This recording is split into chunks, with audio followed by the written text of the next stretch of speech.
100% 維持はすると思います。那么在 IVL 和 IGL 两个赛区，在上一次深渊正面交手的时候呢 ，IVL 这边是遗憾落败了，所以我希望这次在 IBS 的对决当中呢 ，IVL 赛区的两支队伍一定要更加的加倍努力啊，争取拿下比赛的胜利。それでは続いての質問をしていきたいと思います。中国、香港、マカオ、台湾地区の今回 KLっていうチームが IVT で優勝をしましたけれども、このチームについての特徴っていうのを教えていただいてよろしいですか？我觉得这次的话，其实 KL 战队他们有点像打破了以往 RD 的那种统治嘛，是拿到了我们的这冠军，进军到 IVS 里面。那么我觉得其实他们的监玩者真的是功不可没，因为他们监玩者整体的一个角色池跟熟练度是非常非常高的。なるほど、やっぱ4強で持ってるハンターの方はやっぱ強いっていうのはもちろんですもんね。世界で大体やっぱりハンターの人は4強を持ちながら戦ってますからね。そうですね。サバイバルの方はどうですかね？我来说一下 KL 这支队伍的求生者吧。这支队伍的求生者，其实他们作为一支素人队伍，就是非职业化的队伍来讲的话，他们求生者的水平其实是相当之高的。可能大家在看 IVT 的时候，会因为这支队伍的监管者卡戎的强力发挥而掩盖了他们求生者队伍的一些光芒。但是他们的游戏理解，无论是从 BP 还是到局内具体的对局来说，都是非常高深的。所以说这支队伍，我觉得他们的求生者其实是一个隐藏的强点，容易被其他队伍去在备战上去被忽略掉的。所以很多队伍在面对他们的时候，在备战上真的要格外小心，是一支非常危险的队伍。なるほど、ちょっとリジェクト味をちょっと感じますね。そうですね。ハンターも強いし、奇襲という形にもサバイバー側が仕掛けてくるかもしれないっていうチームになるっていうことですもんね。ということですね。いや楽しみですね。楽しみですね。ありがとうございます。ありがとうございます。IVS が始まるということで、ここでね一旦お別れとはなりますが、ぜひ上海にいた時には美味しいご飯がいっぱいあると思うので教えてくれたら嬉しいです。好，当然可以了。上海有很多美食等待着你们，我们上海见吧，拜拜。拜拜。バイバイ。谢谢。中国のキャスター陣とこういうことを話せて、いや本当楽しかったですね。いやそうなんですよ。現地で結構お会いすることはあるんですけど、こういう第五人格のチームのそして試合のことに関して喋る機会っていうのがあんまりなかったので、すごく楽しかったです。はい。楽しかったです。次は欧米地区と東南アジア地区、そして韓国地区のチームについても見ていきたいと思います。はい、こちらはですね、現地の公式キャスターさんから、コメントをいただいておりますので、それを早速見ていきたいと思います。Well, with IBS coming up soon, as we saw the announcement as well made from NetEase alongside with all the social media as well. It'll be starting from the September 11th to September 14th. Of course, your caster here, Kurosho, will be guiding you through the NAU and the Southeast Asia teams that will be representing from the global side. For NAU, we have B4U, previously known as Rivals, will be representing from the NAU side. As a region themselves, they've always been the most dominant team in our current NAU region. Overall, their team comp has been pretty solid from their side, with being able to get a 3-man escape, a clutch 3-man endgame 3-man escape, if I may add, during our finals of match 2 first half. And then of course you have Sprinter as well, who's been very solid as a hunter. We finally seen his Ivy being played as well for our first days of finals 2, securing a 4-man elimination. And of course you can't forget about that last game on and getting another 4-man elimination up against Omni 2. はい、ということで、欧米地区のまずは動画を見たんですけれども、結構アイビーの露出が高いのかなと思いました。見てて。そうですね。アイビー4釣りしてる場面が多かったと思いますね。あとはサバイバー陣のやっぱりこの4釣りをされない力だったりとか、1逃げをこだわるっていうところだったりとか、あとはやっぱりその重要な場面での3逃げっていうところも今動画の中で詰まっていたと思うので、サバイバーハンターともにかなり安定したチームなのかなと B4U は思いましたね。はい。B4U は皆様も聞きなじみのあるチームだと思います。その中でもスプリンター選手ですね。アド選手、今回新しい環境になると思うんですが、その中でもどのような戦い方をするのか楽しみですね。楽しみです。はい。次は東南アジア地区を見ていきましょう。Then of course you have the Southeast Asia representatives, FT, who's been representing Southeast Asia division for almost 2 to 3 years now, so we also do have a long standing from Asia side too. They have been very clutch in getting 1-man escapes here up against Hushians, Wu Chan in game 2 in River Park, and of course Das Sculptor in game 3 in Lakeside Village. So much hype between these two teams. I'm sure they'll be able to bring us fantastic games going into IBS 2025. はい、ということで東南アジア地区の、動画を見ていきましたけれども、実はですね、その IVT に出場していないハンターの方が今回 IBS に参加されるということで、新しいハンターがはい。来るので、すごく楽しみにしてめいただきたいちゃめちゃ楽しみ。はい思います。それでは韓国地区の動画を見ていきたいと思います。 안녕하세요. 한국 지역 IVT 진행을 맡았던 PQQ입니다. UD는 언더독이란 뜻을 가지고 있는데요. 언더독이란 스포츠에서 우승이나 이길 확률이 적은 팀이나 선수를 일컫는 말입니다. 실제로 지금까지 한국 지역에서 국제전을 갔었던 팀과 선수들을 상대로 우승 후 IVS 진출권을 획득했습니다. 결승전에서는 올킬이 거의 반 확정이 된 상황에서 지렁이 컨트롤과 상작강에서 나온 아대로 생존자들의 끝까지 포기하지 않는 플레이로 지하 통로 탈출을 기록하며 올킬을 내어주지 않았던 플레이가 기억이 나네요. 팀명 그대로 한국 지역에서의 언더독의 반란을 보여줬던 것처럼 IVS에서도 멋진 활약 기대하겠습니다.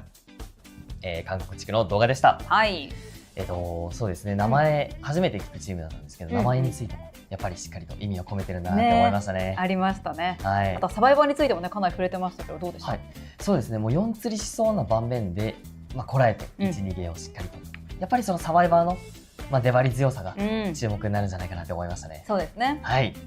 エゴ選手の粘着色、骨董オフェンスっていうのがかなり試合の中の展開を早めたりとかもしてたので、ここは特に注目かなと思いました。カエルさん、はい、今回の、IVS 大会予習いかがでしたか？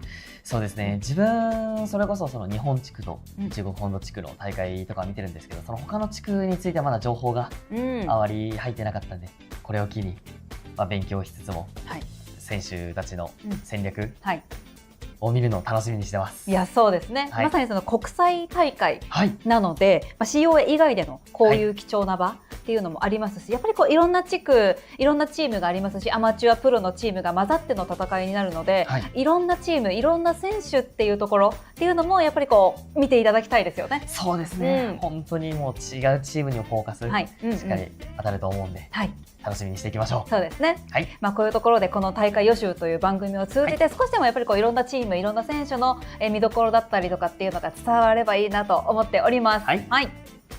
皆さんも応援の準備を整えて、素晴らしい試合を楽しんでいきましょう。さあ、それでは IVS 本戦でお会いしましょう。バイバーイ。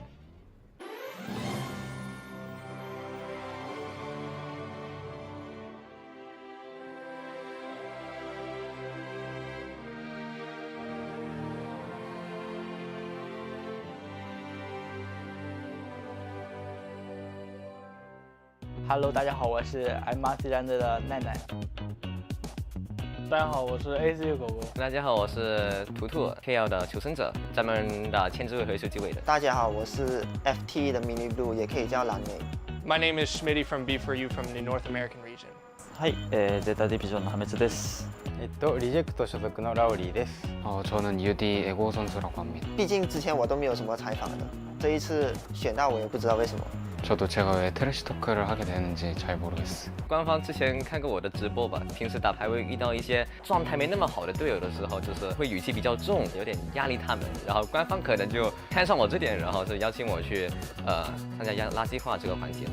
可能是因为我比较狂吧。I've been the captain of B4U for 7 years. Probably the most notable face when it comes to North America is that I'm the most competitive. I want to win at all costs, and I'm not afraid to say it.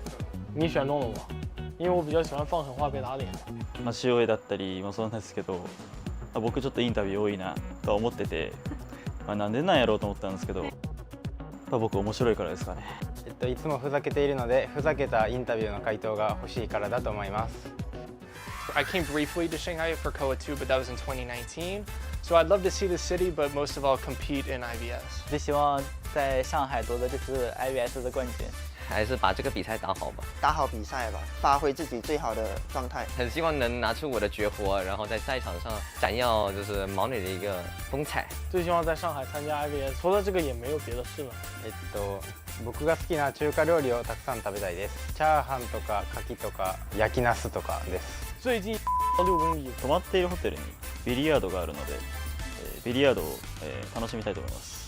상하이에 와서 게임하는 게 유튜브에 나오는 게 하고 싶었어요. 왜냐면 멋있어 보여가지고 방송으로 볼 때 그래서 한번 해보고 싶었어요. 心情不可置信，算挺开心的吧，因为第一次以战队的形式来参加 IBS 嘛，也是第一次来到上海来打比赛，非常的激动吧，只能说想要展现自己的队伍的实力。 이번 IVS 임하는 소감은 제가 할 수 있는 한 최선을 다해보고 싶고 オフシーズンが削られているので少し疲れた心境です。 This IBS, we're very confident. We've been putting a lot of work in and a lot of practice in. 我也是非常的惊讶吧，觉得自己可能技术没那么厉害，就相比起比较常见的职业选手，表演没他们的这么精彩，有点喜出望外。 비록 조금 위축될 순 있어도 그냥 최선을 다해보고 싶어요. 打到最好，尽量可以打赢职业队吧。 However, we're excited to play whoever we play, and it'll be a fun match no matter what.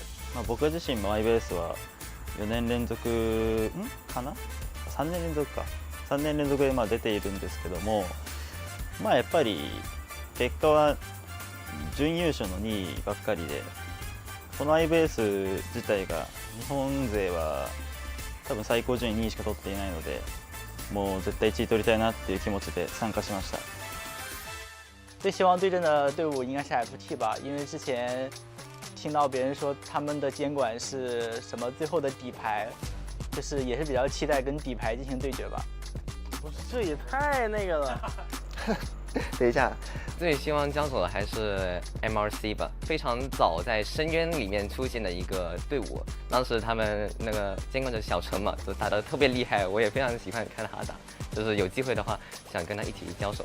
I would really like to play FT AD. We've been friends and enemies for a few years now, and it'd be really nice to get a rematch from KOA 8. 一番対戦したいチームはミラクルのバイルー選手なんですけど、やっぱりその戦ったことがなくて、その初めて戦うハンターはすごいワクワクするので、どんなハンターなのかすごい楽しみです。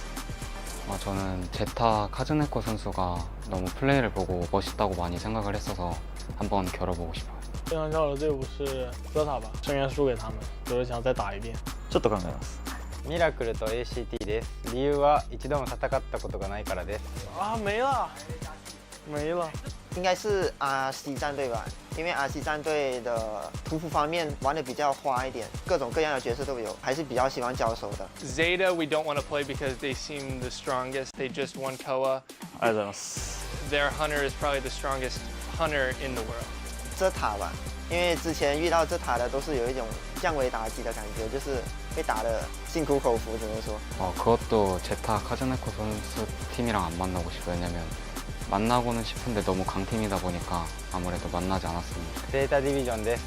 ついこの前決勝で戦ったからです。対戦したくないチームはリジェクトで、やっぱり赤魔女選手の悪夢がとても怖いのでもう戦いたくないです。最不希望碰到队伍是 MRC 跟 RC 吧，这样的队伍感觉都有点难打。最不希望在前面就碰到的队伍应该是 RC 吧，因为他们其实实力很强劲，希望他们能多打几场，然后有点路线供我们研究。最不希望还是 RC， 因为他们那个两个监管者都很强，他们的角色池也非常的广，就是除了四大天王，还有影视啊、风眼啊这些，我不太会去面对的一些监管者。本次 IBS 的目标的话，我们肯定是保持队史吧。心苦口服，只能说。優勝して賞金をがっぽり稼ぎたいです。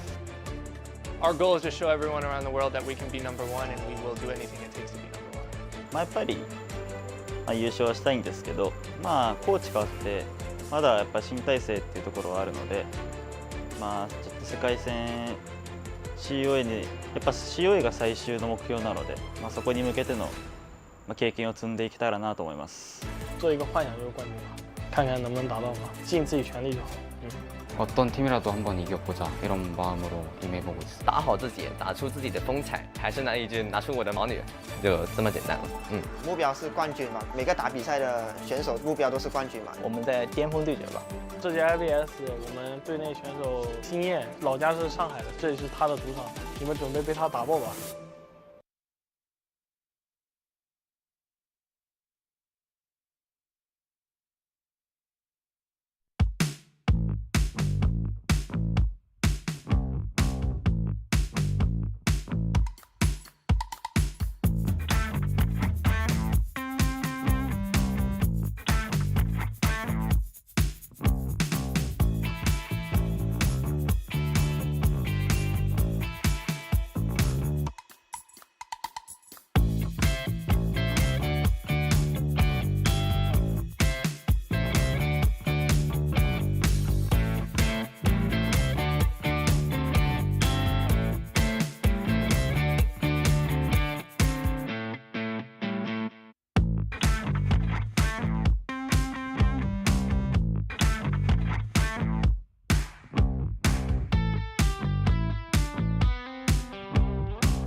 我是今天的主持人小小，很开心见到大家。那今天的话，不止我一个人来参与服从性测试，我们今天请到了一文一起来参与。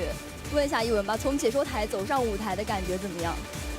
我只能说一想到接下来我要做什么就想笑，我没有任何的征兆就被拉过来了。那我们也是废话不多说，我们直接进入正题吧。3、2、1。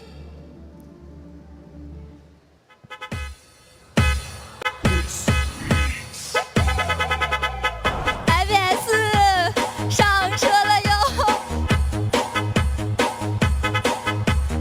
看，好看 ，IVS 真好看，好看，好看！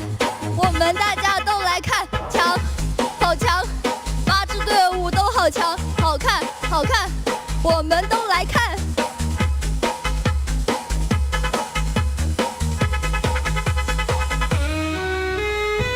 大家都来看 IVS 吧，下车了哟！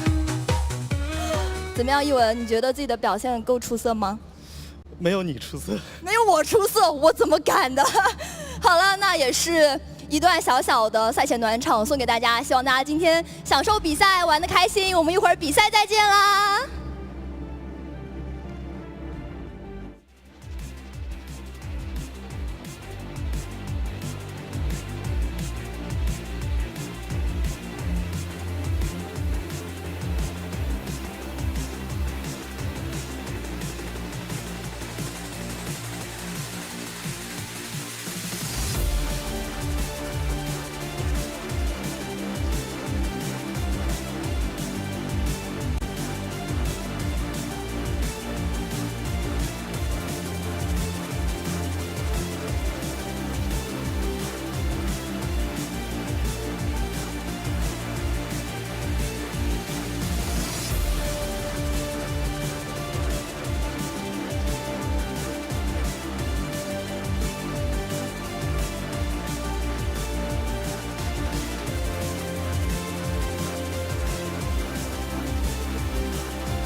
ゼータとの対戦がこんなに早く来るなんて思いませんでした。ですが IJL 夏季決勝の歴史は必ず再び繰り返されます。把你的这个雷都给扫光。点到了吗？点到了，要过雷。他没有回光返照的。有。放瓦，要过雷。世界の舞台で戦えることを心から楽しんでいます。そしてもっと高い目標へ向かって挑み続けます。成功反口交互，但是闪现好了。我们一直想证明，所有的付出都不会白费。而且大副已经没有道具了，这边听到了，我直接倒地，这里能来得及吗？好像来不及，我下来还得倒一个，倒一个。机会就在面前，我们一定会把握住。对胜利的渴望让我们来到了这里，我们都做足了准备，一定不会这么轻易的回去。还想拖吗？那就不能别打到一个双倒啊！幸运儿帮忙开个枪。那好像幸运儿没有打算过来帮忙的样子。 이번에 우리 UD팀의 첫 국제전 경기이고 어떤 결과가 나오든 좋은 추억이 될 것 같습니다. 想去参与个双倒，因为他现在愿力非常多。是的，不过也是顺利的摊到了这个双倒。最后一码钻过去，交出黑烟器，继续拉开距离。第一次踏上 IVS 的舞台，无论对手是谁，我都将全力面对。那过来欺负一下UNP，战线。 This stage is full of challenges. Everyone who made it here today are strong, but before you will come out at top. 选择的是不停的钻，但是队友离得比较远啊。没错，哇，好盖，还盖到。我们是一支年轻的队伍，还需要向在座的前辈学习更多。这个耳鸣卡位置很好，很神秘。对，看到了，这个火灾是没有道具的。没关系，贝伦又破掉了，那就有机会了。路还很长，我们不会停下脚步。 欢迎来到2025 IVS 洲际邀请赛第2天第1场的比赛现场，让我们掌声有请两队登场。欢迎 RC，Welcome Reject。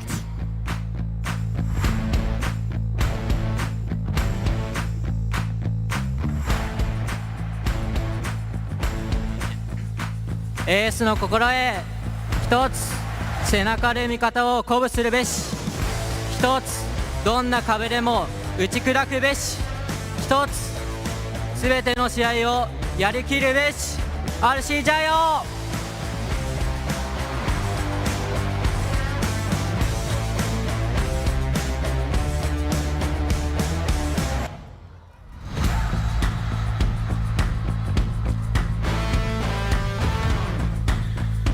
欢迎 CT、ONP、阿洛夫、阿卡、soba、劳力、复古。接下来有请 ZETA，Welcome ZETA Division。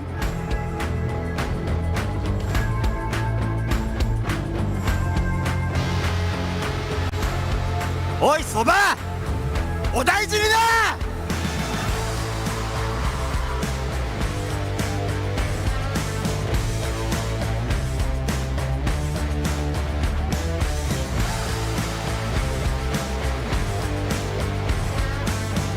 欢迎阿拉法多、卡兹内科、Peter、多丽斯、Miko Melody、哈梅茨、史纳米。这里是第2天第1场的比赛，由 Reject 对阵 ZETA Division。我是主持人小小，让我们期待双方的精彩对决。 And welcome, ladies and gentlemen, to day number 2 of IVS, the IdentityV Stellaris Challenge 2025. Nello Melon Pox Spice opening up the show. Now it's day number 2, and we got 2 IJL teams that are ready to go. How are we feeling about this one? Well, you can see the spirit coming out from them, right? They're one, and the declaration of war, and the other is just like, "Hey, Sobag, we're out to get you," and it's fun watching this kind of rivalry going between the other, but in a fun way. So I'm really excited to see who's going to be the better IJL team today. In this division, right? So it's very exciting to watch today. It is, and yesterday we did cover the first half, and one match did go the distance. That was the match of RC versus Miracle, and unfortunately Miracle did go to the lower side of things. Oh wait, sorry, it wasn't. Yeah, it was. Miracle, yeah, this is gonna be for winners finals, or at least the upper bracket finals, and that's a lot at stake. So I'm excited because this is the match everyone's wanting to see, because this is a run back of a lot of IJLs, even I think IJL grand finals. So I'm excited to see this one, but I know that there are some lively people in the chat. You want to give any shout outs to some special folks that are joining us? Of course, we got to give our shout outs to the first one. We got to pay respects to the top 3, right? So Loboto Boy, that's number 1 in the chat right now. Number 3, that's Spider Lily. I'm trying to look for number 2, but I can't really see where number 2 is. But there's Adley, there's Meow, there's Wingo, there's Spider. Oh wait, there's Kay, there's Plim, there's Floy. Hello. Welcome to the stream, and if you're first time here, please do say hi so that we can welcome you along with everyone else. And we're welcoming the prize pool of 800,000 Chinese yuan. This is the grand total. The champion does get the bigger share, the lion's share of 300,000, so on and so forth for the runner-up, third place. Everyone's going on with a chunk of change here, but they will be playing for those bragging rights. So saying what's up to Kay, saying what's up to 7, IE, Carrie, Labubu's back. So welcome once again, you guys. I'm so excited to see you guys all here. And hopefully you guys get cozy enough to get ready for our matches, because right now we got our tournament bracket here. Yesterday was UD versus Zeta, Zeta taking the win. RC versus Miracle, leading to our match number 5 of Zeta versus RC. We had B4U versus FT that went the full best of 3, with FT taking that win.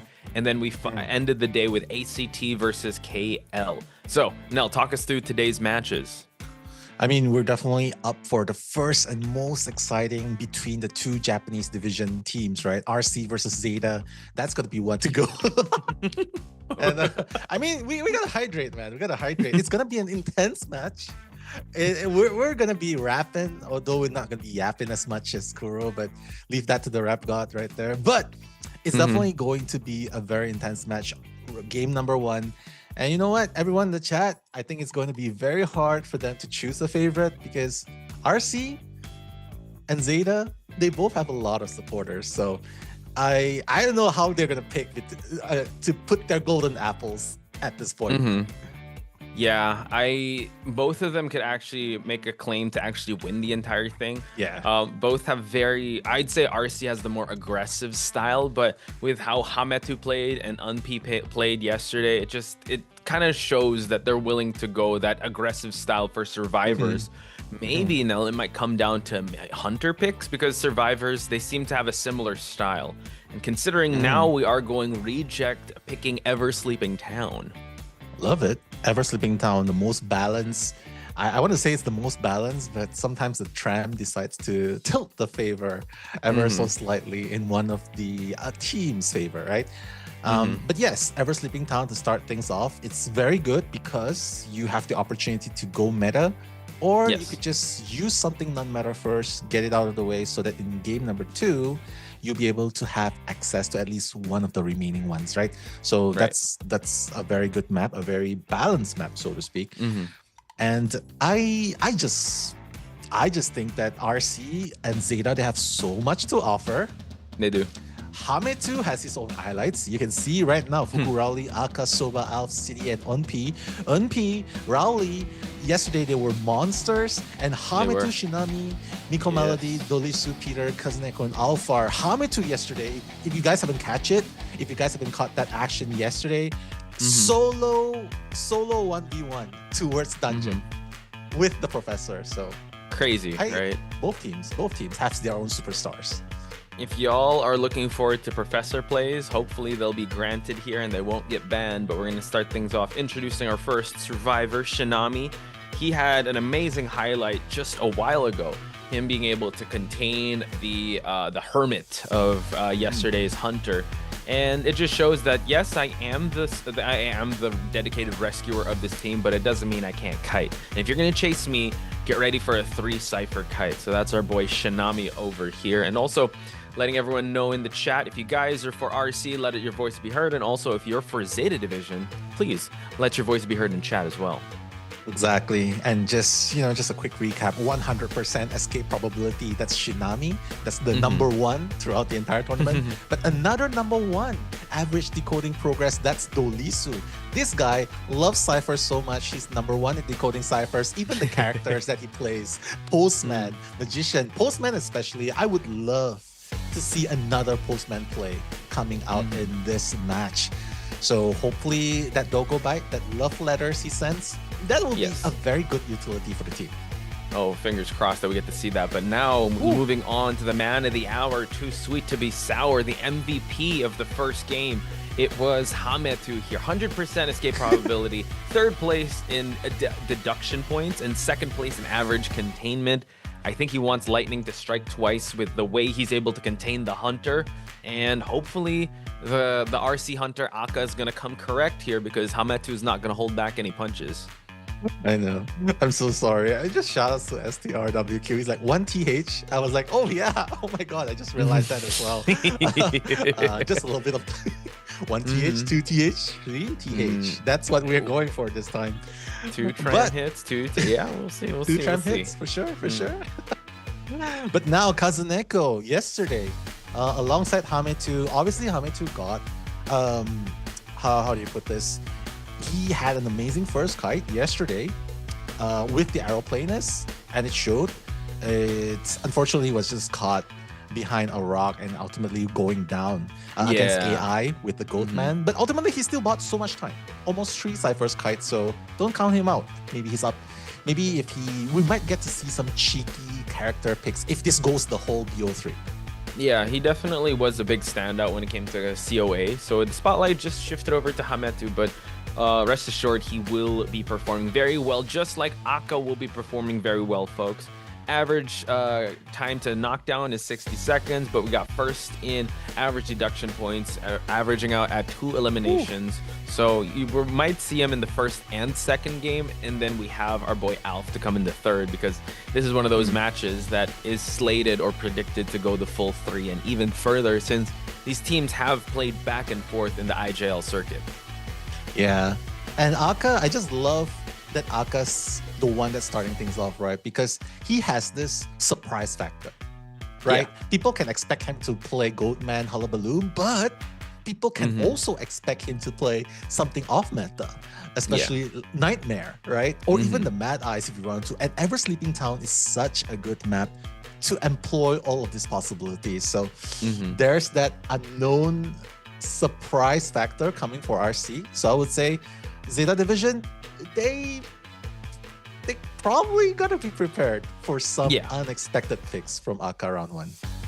100% agreed. You can't just rely on meta, especially if you're going up against Aka, right? He's one to experiment. He's the one that kind of put Nightmare on the map before Nightmare started popping up on everyone's radar. So you don't want to just rest on your laurels and like, okay, let's hard counter his Goatman. Then all of a sudden he just uses something else. So I'm excited to see how this draft is going to come about, especially the best type of drafts are if you see teams that have history against each other, and we might see some interesting picks, some interesting counters, and interesting decision making once the drafts are set. Exactly. I would definitely love to see what they are up for picking. We saw some teams, they just went, they just grabbed Archer off the bat in game number 1. Yes. But we are most likely going to see the tankiness, tanky characters such as Gravekeeper, if not First Officer. We're going to see Puppeteer. We're definitely going to see Professor a lot because of the utility. Like yesterday, full-on Professor highlights. So I think those are few of the characters we can expect to see today. And honestly, I'm excited to see more Professor plays, right? Yeah, like, I am too. Bait me. The mind game, right? You broke it down really well yesterday with how well you know if a person's really good at Professor, if they don't metaphorically or not literally blink, like they're just like, okay, we'll go hit me right now. Oh, bait out, hit, nothing's gonna happen. I'm not flinching. You want to take a shot? You want to take a shot? And honestly, this actually one-on-one, right? Peak one-on-one, 1v1. This actually puts the Hunter at a disadvantage because he has to bait. Yes. And if he doesn't bait, he has to swing. And every single time he swings, that's a miss. That's containment time, mini containment time being bought. Right? You're wasting time swinging and missing. So you have to go for another swing again, right? So exactly. The mind game exchange, peak 1v1, actually favors the survivor. Especially if the professor's like ice cold veins, has ice cold veins, and like, oh, I don't flinch. What are you gonna do? Yeah. Right? That's what's scary, if a survivor doesn't flinch, and as a hunter you want to bait that reaction, You want them to use their skill, use the scales, use the owl, use whatever trait. For the flywheels also, we saw a lot of unoptimized flywheels. Again, when you're playing the highest level, that is bound to happen. So it doesn't just happen to, I mean, it happens to me a lot. I don't know about chat, but if it happens to us and it happens to the best of the best here that are on this stage, it's part of the game. You got to be able to have ice cold veins when you play in the highest level, when you 1v1 against the hunter. And which is I know funny, we talked though. about Which is funny though, because yesterday we have people 120 to 150 heart rate just decoding ciphers. So I don't know. They gotta get the perfect calibrations. That's why. The person kiting is actually like what, less than 100? Like what? What's going on? That's So, true. I think alright. also it maybe we have to take note of the ones that are the main shot callers of this team, and they never go below a heart rate of 120 or something because they're all like just screaming. But we go back to the highlights, and the JP players are just the most stoic ever. They're just like, okay, all right, decode, okay. Oh, I'm down. Okay. Rotate, rescue. Okay, right. But yesterday, if you guys missed one of the short moments, right, behind the scenes, Peter, he was like, what's going on, Hametu? And he actually did something really funny.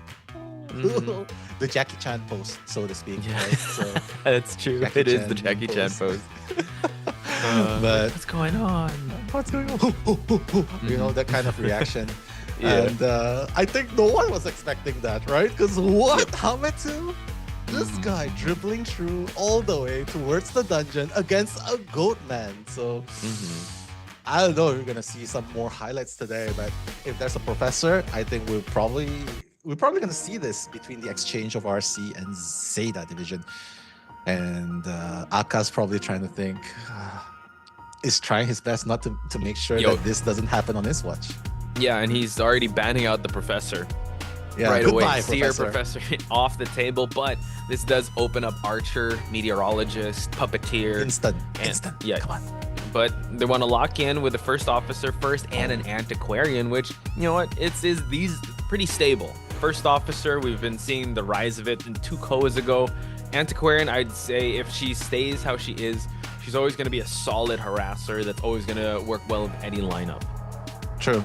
And you can see Kazuneko just looking forward, just staring into the screen, saying with his poker face, saying, I'm not gonna play. I want to play Archer, but I don't want to show that I want to play Archer. So please don't call me out on my on my bluff.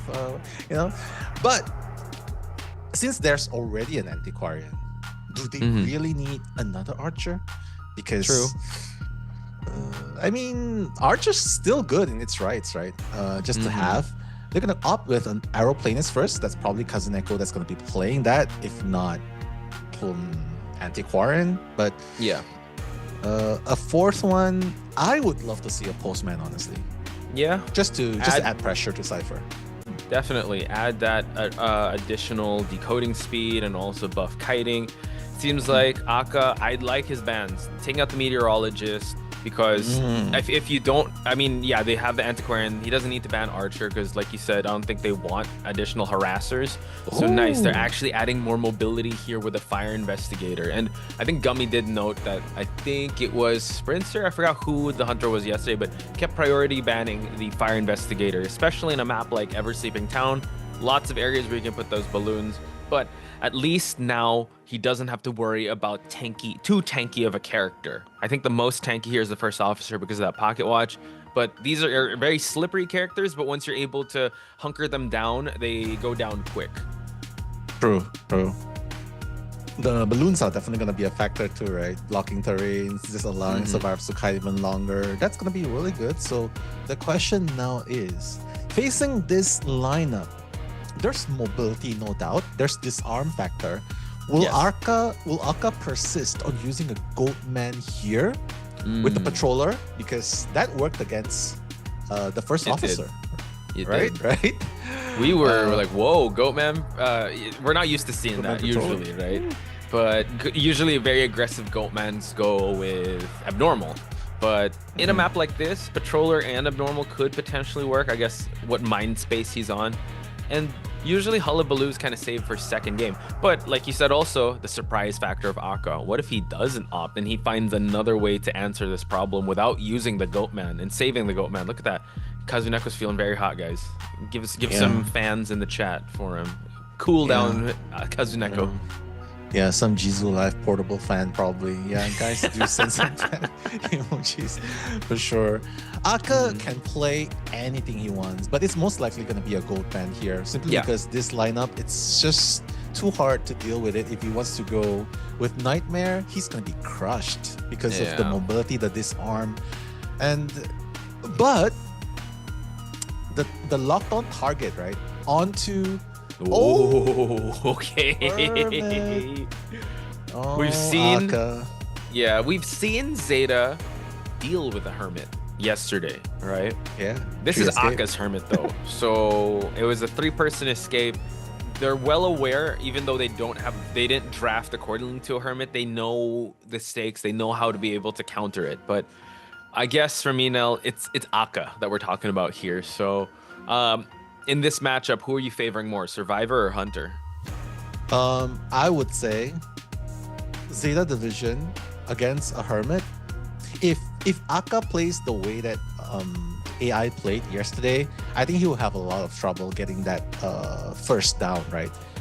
But if he constantly creates pressure and not be tunnel visioned, then ZETA survivors would be in a lot of trouble because once you get that charge on, the stun is almost imminent. And in Ever Sleeping Town, Hermit can easily charge. There's not a lot of terrains that you can really kite against a Hermit. So I would say his early game to mid game would be very crucial for Aka in order to get that win. And if ZETA survivors can survive that early game, 3 Cypher stun, even when it's connected, then they would have a very strong chance to get at least a minimum of a 2-man escape. I think that's the goal, 2-man escape, because it's Aka after all on Alva right here. That's true. Yeah. I like that you pointed out how yesterday's Hermit was very tunnel vision, right? Aka cannot afford to do that. On a mercenary, nonetheless. Yeah, that's what. So unless, like chat brought up yesterday, some Hermits, they disconnect the ciphers, they get the hit down, but you have to get that under 60 seconds. And then you start connecting because Hermit's control, his power is really installing out the game. As we saw, there was like a Z-shaped spawn. He did spawn at the lower right corner. Oh, the mix-up on the handshakes. Okay, so this is the first match of the day. You guys got to strap in because this is going to be a long one. We have Insolence, Warp, and Detention on Aka's side. Oh, we have 2 borrowed times. We got some 3 flywheels, a full kiting build onto Hametu, and we got 2 tide turners on Shinami and Kazuneko. Once again, folks, first match of the day, game 1, first half, ZETA versus RC. Nello, Mello, and Potch Spice at your service for the commentary action.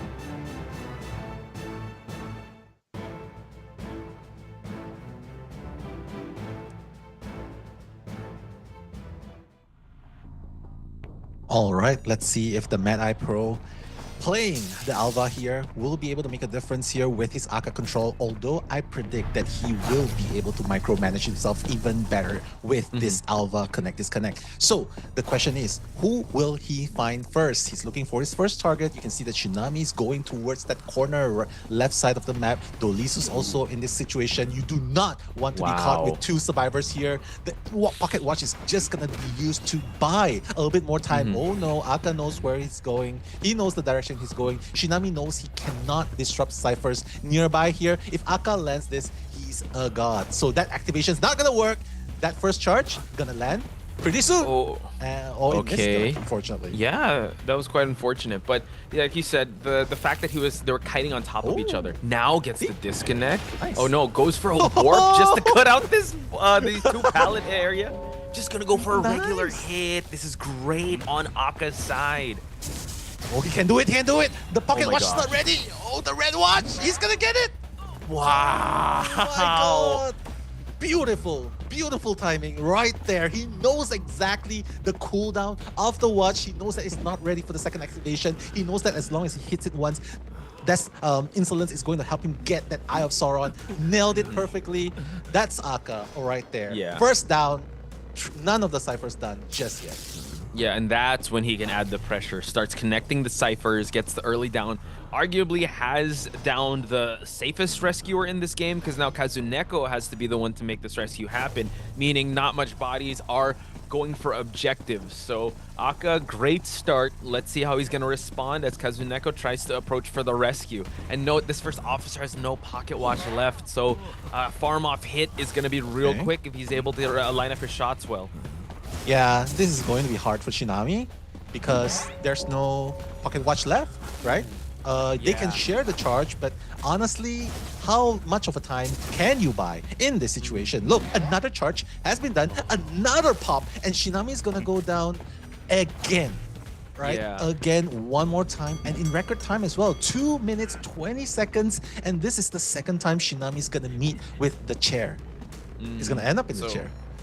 So now next save, possibly Antiquarian, or this might be a double rescue just for the OB, unless they want to stay, or they want to, just sacrifice, which I feel like might be the play, but now you're playing into 3 ciphers remaining, full presence, Alva, and Aka could just like really pile on the pressure when it comes to the mid game.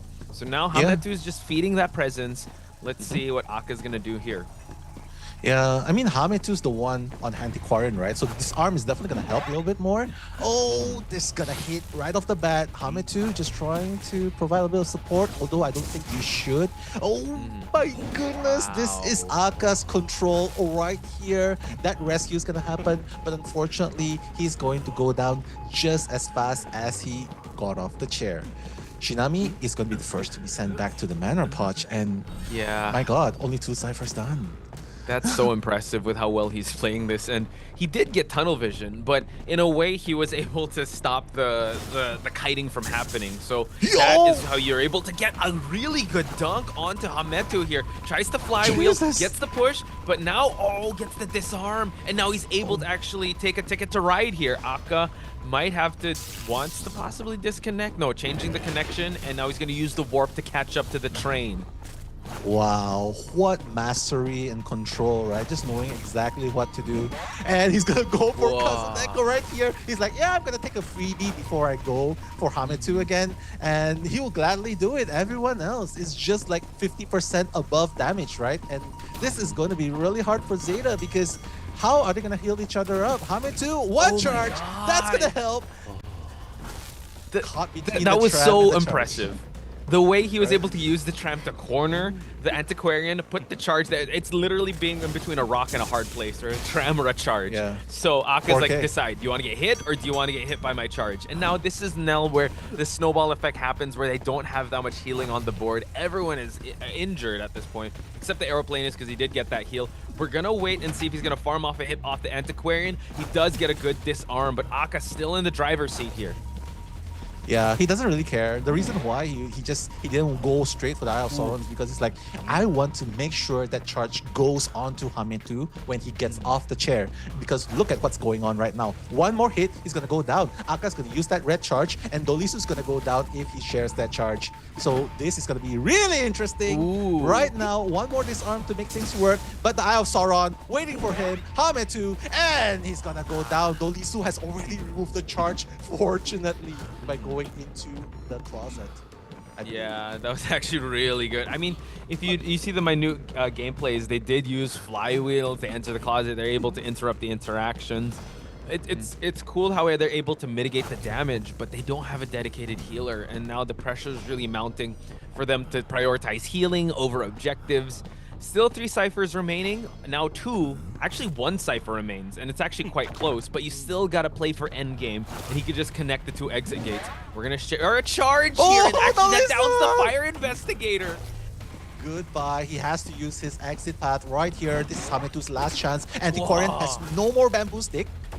Everyone's injured, and it doesn't matter even if they share the charge. Kazuneko's gonna get that red charge. He's gonna use the red charge onto him. And no, with the blue charge, he wants 2 for 1. He wants a 1-2-1 buy 1 free 1 deal right here. This is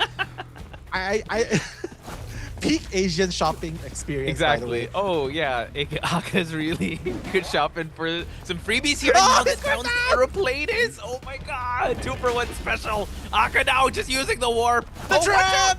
The trap. Okay, no, he's able to actually sidestep ISR just for him to close the distance. Hametu back on the tram.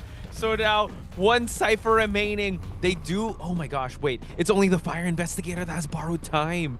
So This is very he's unfortunate. really piling on the damage Wait. him ruining up the exit paths. Is he able to find anyone? No, it seems like he's going to try and go for someone else.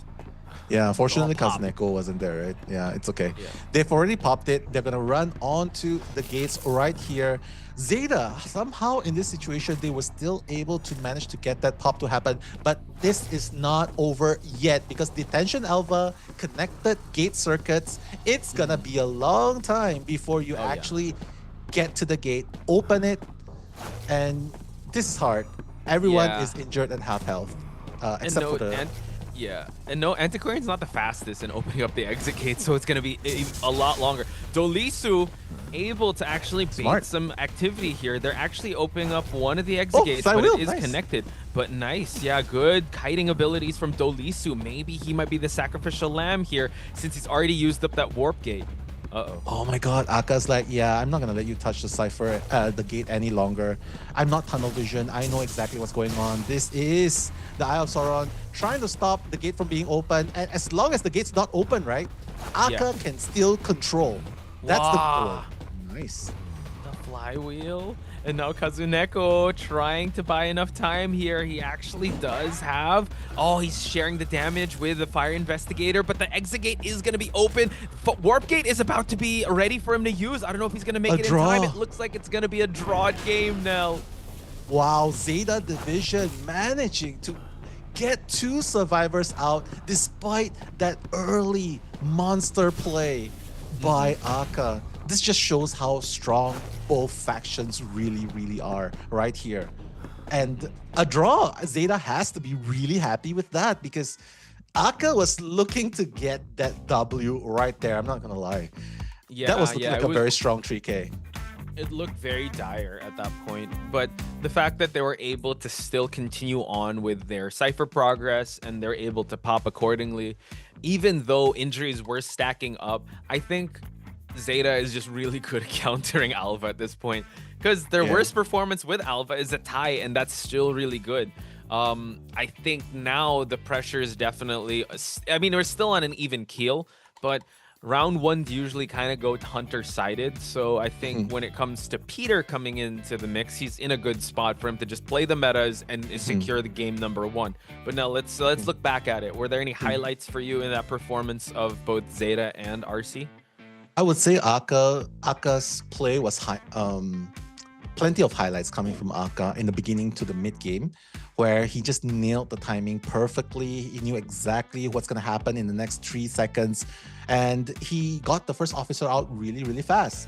But then mid to late game, if you notice, I don't think a lot of people know this as well because we didn't notice as well. The Cypher was popped. We did not even realize that the Cypher was already primed because of how intense that match was, that chase, Tom and Jerry chase, right? The 2-for-1 deal. And I think the reason why Aka didn't really get the slip up, right? I would say, I'm just being nitpicky here. He tried to find Dolisu, or was it Kazuneko, on the floor. He was trying to find the fallen survivor. Remember the 2-for-1 deal? One person was down, Hametu was still running. He wanted to find that person. It gave time for Hametu to run away. So I felt like if he actually pursued Hametu in that situation, that would have been a 2v1. And late game, they wouldn't have been able to have so much access in the late game to at least get 2 person out. So a little bit of loosening up in the end, so to speak.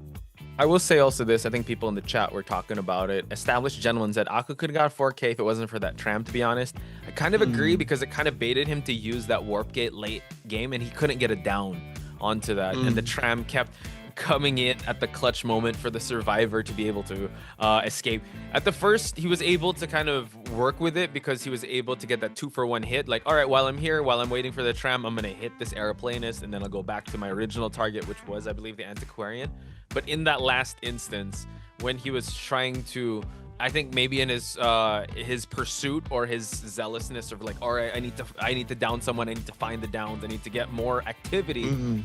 the tram cost him to use that warp gate, and then he didn't have an endgame trait to work with, or at least for him to get the down instantly. So yeah. I think it was just a good balance. Again, a Hermit round 1 is still really good because he still got metas to work with in game number 2.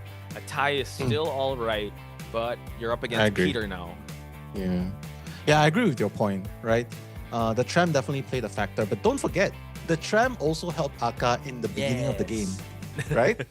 And then now the tram's just like, okay, I helped you once in the early game. Now I'm gonna help ZETA in the second, in the later rounds. Never right? trusted tram, bro. Yeah, never trust. Yeah, so that's 1-for-1 deal. So like, okay, I've done both sides a favor, and honestly, ZETA 1-for-1 deal. Sorry, 1-for-1 I'm deal, still on right?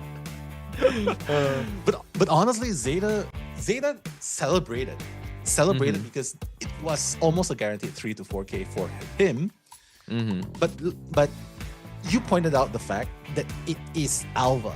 It's not another meta character, and if you can get even a result, remember in the beginning of the game we were expecting only a draw. Yeah, and that happened in the end. So honestly, he got a draw with a non-meta character. Still not too bad for Aka, although I feel like he's probably beating himself up because it was within his grasp, right? Yeah, it was so close. But you know what, in this game or in this type of competitive play, you kind of have to have a goldfish memory and just move forward and not think about the last match. And now we are seeing Rowley. My goodness, his meteorologist in Moonlit River Park was so good. And Unpi, I believe it was the Archer performance he had yesterday, was something to behold. So these Survivor teams really mean business, and Peter is definitely going to have his hands full going up against these two amazing kiters in Team Rejects. I mean, ZETA Survivors have shown what they can do in face of Aka, so now it's up to Reject Survivors to show what they can do against Peter as well. So I'm looking forward to seeing how they're going to be playing here. Hametu was shut down, almost shut down by Aka. So Unpi, Rowley here, I'm hoping to see a little bit more fighting back. Probably not pick up Antiquarian, probably pick up Archer if it's available to them. Puppeteer, or if not Puppeteer, if not Professor. Hopefully Professor's not banned. Then that would create a lot of pressure. Do you think Peter...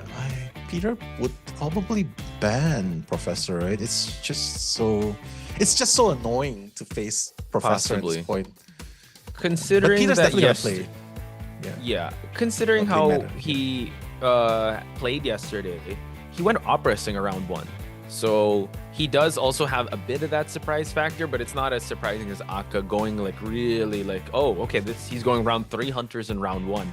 So I think also Rejects have to prepare for that, and with their style of that over support, right, or their style of just being very OB heavy, they have to be very careful. Unpi also yesterday, aside from that Archer, remember he used that forward, and we talked about how, you know, he was very conservative with that football, and it was the football, the crawl meta in Red Church that he was able to, or I mean the crawl victory that they were able to get yesterday was definitely really one to highlight. So I'm excited to see what they can pull off up against Peter. But ZETA versus RC, right? ZETA, I would say RC went up against a harder opponent to get here. Right. Right? And ZETA went up against an underdog team, literally, right? So that's true. So yeah. So I would say Rejects. I think we can see a glimpse of the power level difference, right? Especially after this game, because then we'll be able to see if Unpi Rowley factor, does that really is that really a legit connection going on there, that they are able to make that play not just against MRC, against a strong team, but against ZETA as well. I like that, the Unpi Rowley connection.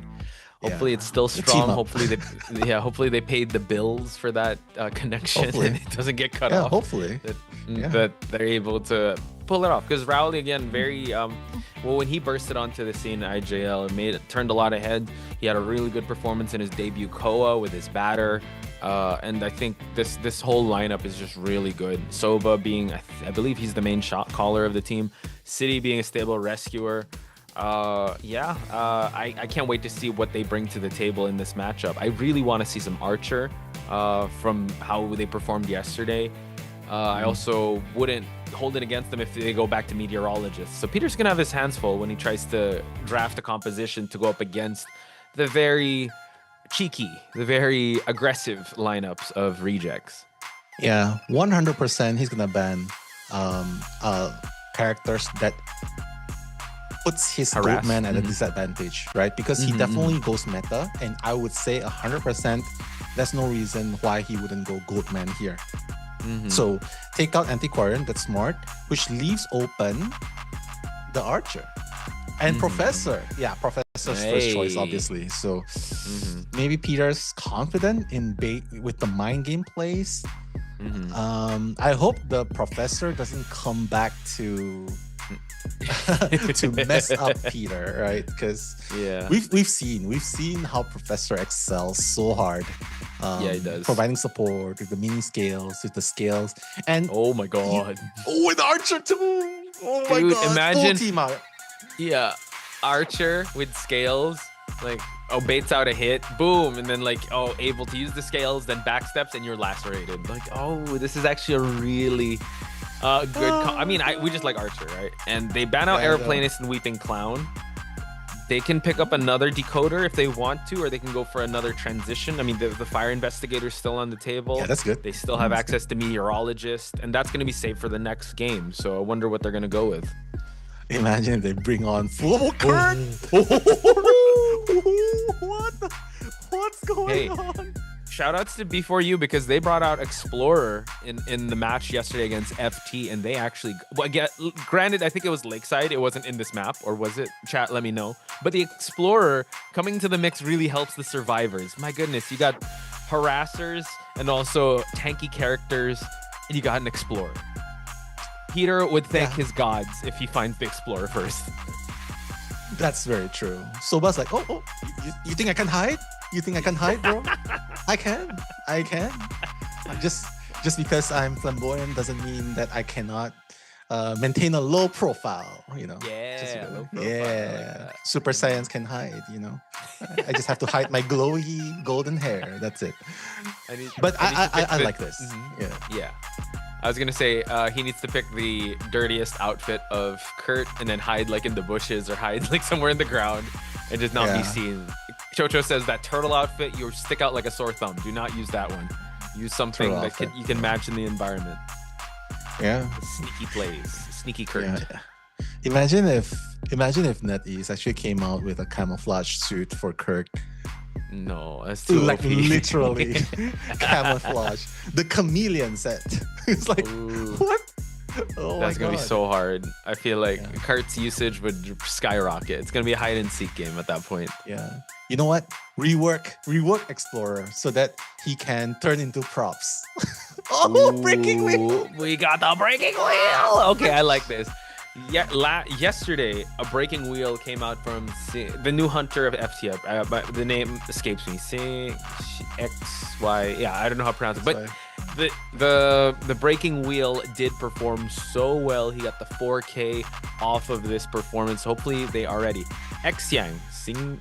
How do you pronounce that? XYANG. That's the hunter of Xingyang. Yeah, he was the one that brought out the. Okay, yeah. He was the 4K breaking wheel.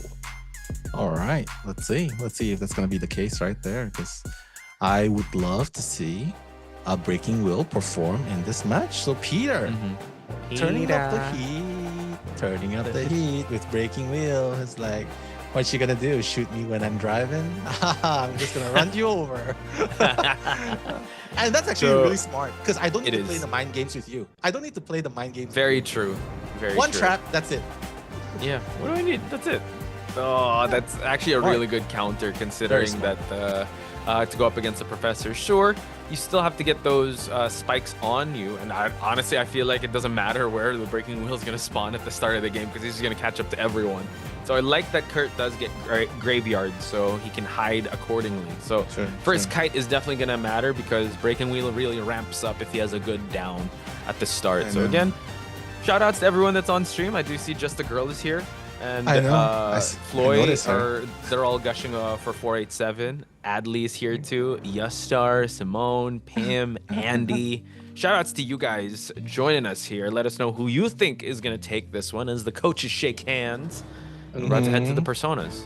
True. Yeah, just a girl. Shout out to just a girl still planning that dream wedding. Wedding. In the We believe you, dream just a girl. It's gonna happen. Yeah, It's gonna happen. One day in Mario Kart world. I don't know. But the personas right here, triple flywheels, that's gonna help against the kite, against breaking wheel.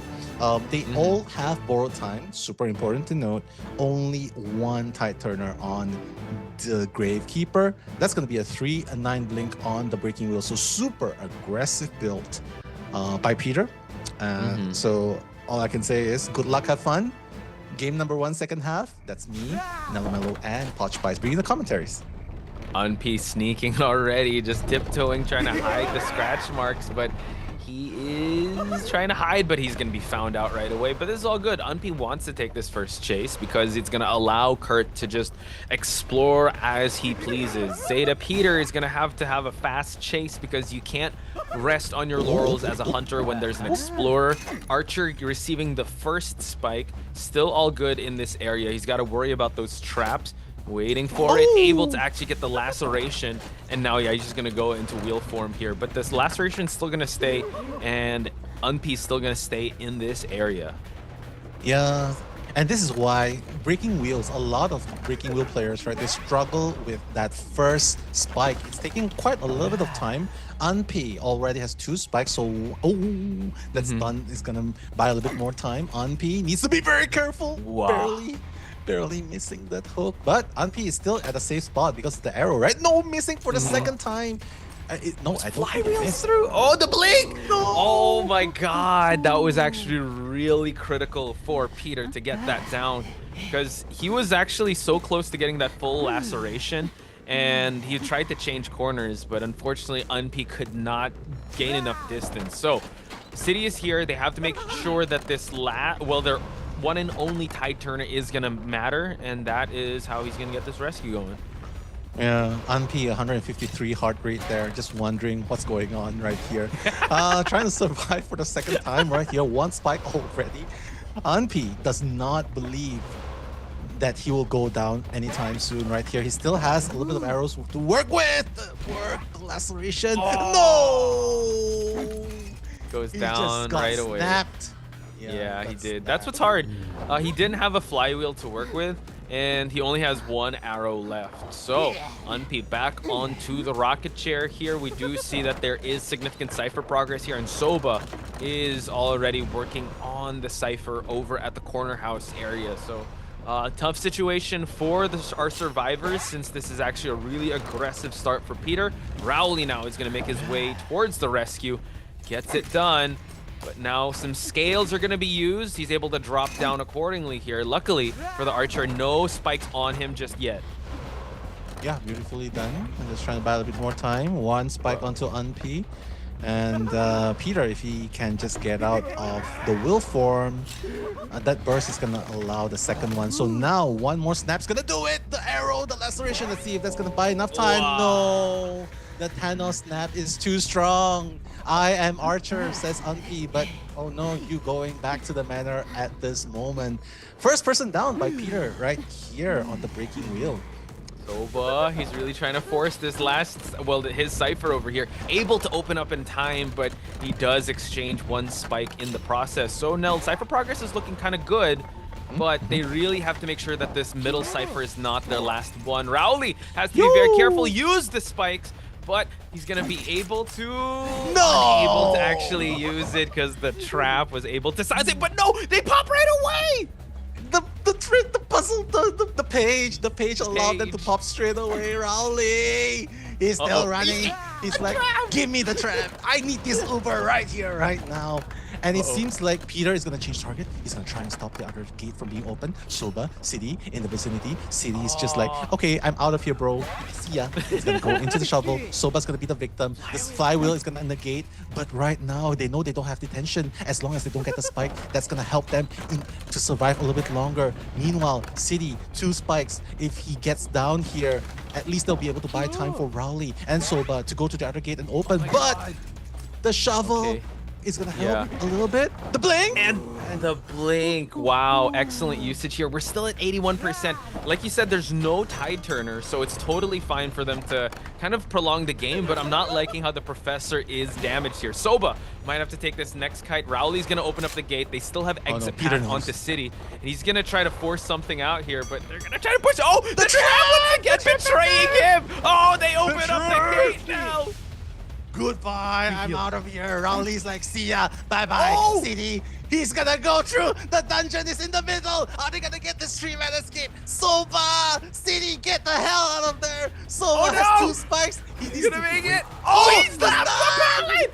Oh my God, now he's able to get it. Escape. What the hell?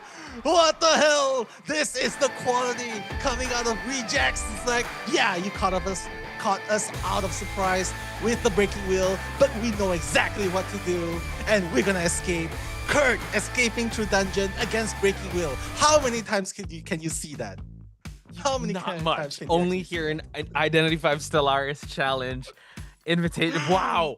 Wow. Just the tram betrayed us again. The tram betrayed. It was right there. Oh, it bought enough seconds for the exit gate to open. And how unfortunate that the down person was a gravekeeper, the one hard counter to a breaking wheel. I know.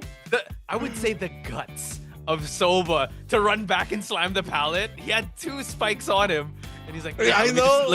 I forgot to close the door real quick. Hang on, let me close this pallet. Let me head on over to the exit dungeon. Yeah. Wow. Yeah. Oh. The +1 deal, right? I slam you and I get to escape through the dungeon. So that's grand sales right there. He ended it with a grand slam, escaping to the dungeon. And Kurt, my goodness, Rowley again. The Rowley Unti factor. Unti's gone for sure, but he bought out some time. Rowley escaped. 3-man escape. RC wins round number 1 against ZETA This Division. explains why RC picked this map. It was very excited. I know, Even though I know. It was. I know. They prayed to the tram gods. I don't know. They got a 2-for-1 pass to take the MRT or something. I don't know. Whatever easy link you have or I tap know. to just get on. It really helped them out all the way in the end. Unp not having the greatest time at the start. I mean, it was the blink down that did happen. Yeah. But he bought enough time, and I love the aggressiveness. Once once Rowley was down, they didn't hesitate. They popped right away, and that's also one of the benefits and the scary factors of having Kurt on a team you're going up against. Imagine if we see a footage backstage where Alf was like looking at Rowley and be like, Alf's like, oh, what a boss. And then Peter's I like, can't wait oh to my see the God. highlights. I'm pretty sure we're going to see that reaction. But True, there you have it, folks. RC is winning. Just not by a huge margin, but they do gain game number 1, which was incredible. Because I think if we look at possibly the X's and O's and the 1s and 0s of this, it is ZETA to be the favored one since they are the defending COA champs and they did just win IJL. But man, oh man, I'm so happy that we got to call that one. That was crazy. That's true. It was crazy good. And you know what else? I think Alf is really happy now too because he's now part of Rejects, right? So it's like Alf's like, jump ship. like, yeah, ain't no way I'm gonna stay on Titanic. I don't know. Yeah, you got Peter. Well, okay, That's fine. true. I'll be the treasure for the next team. I was I'm in. rejected from my team. All right, let me go with the reject here. But he wasn't, chat. He was. I think He the wasn't contract was up, and then they renegotiated. There's still 2 of the top teams in IJL, so there's some friendly from trash talk. I'm pretty sure some friendly competition. But yeah, you're right. There is that chip on his shoulder because it's like that was my former team, and without me, they got COA, like a COA championship. So now it's like, All right, let me I join the reject you now. rejects here. I reject you. Yeah, I reject you. I don't know what's Say that 3 times, and ooh, he's out. I reject, reject. Yeah. And a magical you alpha watch? tears. Yeah, I know. Yeah, I reject your victory this time. And that's exactly what happened with the tram. So let's go to the highlights and check out that amazing play again. 演じした敵演じした敵帰らない誰も帰らないこれ破壊やりに行くよ電車だ電車ってこれまだ乗れんじゃね電車乗れんじゃねいやー弾なければオッケーナイスうまいそれ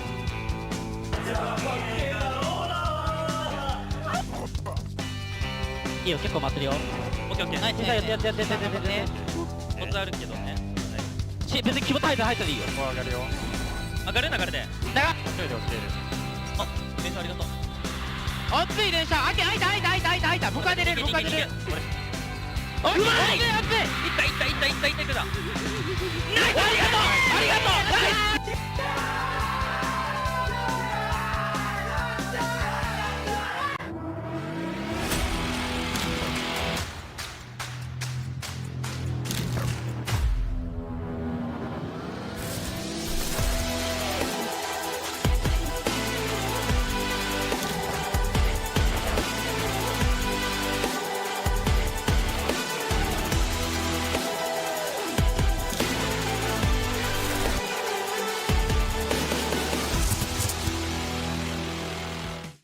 And there you have it. In my 2025 bingo card, I did not have Alf jumping like 6 feet in the air out of joy, like, yeah, we got it. Yeah, take that, ZETA. I'm just kidding. Yeah, of course, there's no drama. They're friends. They're friends. Yeah. There's no drama there.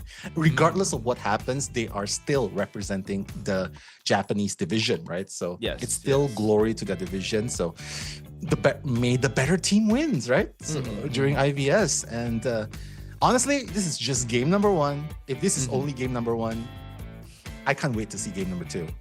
Yeah, because now ZETA is on the back foot, and it's rare to see that, but I'm confident that they're able to come up with a plan for them to push for that game number 3. If not, my goodness, what a sign of confidence if RC is able to end it here and now in game number 2. That's a big, I'd say a sign that the tides are turning, or the tides of how competitive IdentityV is shifting, not just to one team, but maybe a whole division. Yeah, for sure. I mean, I'm just so excited to see this back and forth action. And honestly, this is one of the more interesting matches we've seen up to date, right? This is on day number 2. We've seen a lot of highlights. Firstly, Professors all the way in the first 2 matches yesterday. And then today, we see the Kurt action and the Archer action. Of course, MVP Kurt right there. That's Rowley we're talking about. And I feel like every single match here, it's just like a roller coaster moment for us. It's like, what the heck? 3 escape? 3 escape? Peter will be like, oh, how dare you slam? How dare you slam me? He didn't expect it too, right? He's like, what? He did. What's going on? But that's what you have to expect. Rowley and Unp, they're fighters. They're brawlers. You have to expect them to fight back. So I think Peter just got caught off guard there. That pallet slam was so devastating. If he did not get pallet slammed, he would have been at least able to just micro throw the trap, and he would have been able to get a safe hit. So that is true. So it seems like we will head to Arms Factory, and since this is one of the smaller maps, this kind of benefits if you want like a lot of action, not much transitions to good areas, but kind of the smallest, like transitioning to certain areas, it's really a good map for a lot of action. And now they're gonna let Peter rest for a bit. I think the survivors want to be able to come in and kind of win back the confidence win it back for their team. So now Aka back on the scene. I was thinking if we're gonna see Alf, but I'm probably saving him for game number 3. Yeah, I mean, Aka can definitely still play game number 2 because he still has access to Hullabaloo, access to Goatman, Ivy, Opera Singer, you name it, he can play it. So obviously the bans aren't even enough to begin with, right? Like take away Alva, you still have 4 horsemen. So what are you gonna ban? And so this is gonna be where the intensity increases again. But honestly, I'm not worried about 試合なんですけど、破滅選手がそうですね、教授でその引き止められる足内だったんですけど、その檻が枯渇していることがその彼の中で多分読めていたので、その檻の攻撃だけなんとかかわすことができれば多分ハッチ逃げてきたと思うんですけど、それを徹底する動きと、あとその檻が切れるタイミングで入れ替わってハッチに近づく動きがすごくうまくて、その彼ならではのハッチ逃げだったなって思ってます。A masterclass in escape tactics, said by Shinami himself. This was the map where he almost got MVP when he used the mercenary to avoid the Alva from yesterday's performance. So I guess they want to be able to duplicate that same type of success. Even though they're in the back foot, rest assured they will pull out all the stops. And like he said, you know, if Hametu starts using the professor or any of the hunters or any other survivors he's confident with, then they'll be able to get the wheels turning. I just want to give Aka the advantage here because he knew exactly what he was doing in game number 1. It's just a little bit of loosening at the very end. So as long as he just tightens up the entire time from beginning to the end, don't loosen up, don't make those small little mistakes, and take away the tram factor, I think he'll be able to do even better. I think he'll be able to do even better here. But of course, Zeta Division, there's only 2 possibilities. Be a little bit discouraged because of what happened, like Peter getting 3-man escape. That's got to be a little bit of pressure going towards Zeta survivors, right? Because now they got to make something happen. They're like, wait a minute, Peter has already fallen to 3 survivors escape.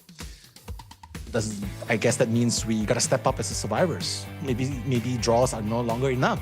So that's pressure in itself for Zeta survivors. Whereas Aka's like, I trust my team, so I can pretty much still keep going with a draw. And if I can get a 3K or 4K and catch them off guard, even better for rejects, because we want to reject everything but victory. Exactly. I like the fact that you said that Rowley and Unpi are fighters. If you think about it, they don't just have 2 hunters and rejects. They got Rowley and Unpi, so they have 4 because they know that they will play aggressive and they'll fight for the victories as well and not play passively, not hide. No, we don't hide. Soba's there to hide. I'm here to fight. I know. Exactly. And that's exactly what he did. Even the person who's supposed to hide fought back, so that just shows whatever character they have. I mean, trust me, if they could go with a mind's eye, they would have probably played it and fight as well. Best of 5 or 7, a mind's eye. You gotta trust that RC can kind of pull that off. And rejects have always been, now that I recall seeing them in IJL, seeing them in Koa, they really like this brawl-heavy strategy where they just take the fight to the hunter. And we're gonna talk about that in the second half of this, because right now Aka still in the driver's seat here and still has a lot to offer, since it was Alva that was globally banned and now they take out the Goatman. He still has access to Ivy, Opera Singer in Hullabaloo, which as Nell coined them, the 4 horsemen of the game 1 and 2s. So that's actually a really good start for him. And also some globally banned characters like the Antiquarian and First Officer really are going to dampen the survivor pool of Zeta Division as they draft their first composition. Yeah, I'm just waiting to see what they're gonna be playing here. No Goatman, no Alva. I mean, it's really just Ivy that's left here, right? It's like, I mean, Ivy is pretty strong in Arms Factory. Opera, maybe? Opera too. Unless he pulls off another surprise pick and goes Wu Chang. Wu Chang. Wu Chang could small be one. map like this. Oh, Teleport yeah. Wu Chang. Patroller Wu Chang? I'm kidding. That's our favorite. Patroller Wu But Chang. we are going to see a forward and fire investigator to start out. So let's kind of see what else they got left on the table. I like how Aka took out the lucky guy and coordinator, so does not want to deal with any flare guns.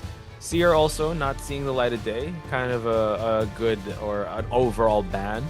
Psychologist, though, coming into the mix here, probably preparing for helping out with any secondary rescues, or they might not have a dedicated rescue and just have a psychologist just to heal up for another safe rescue.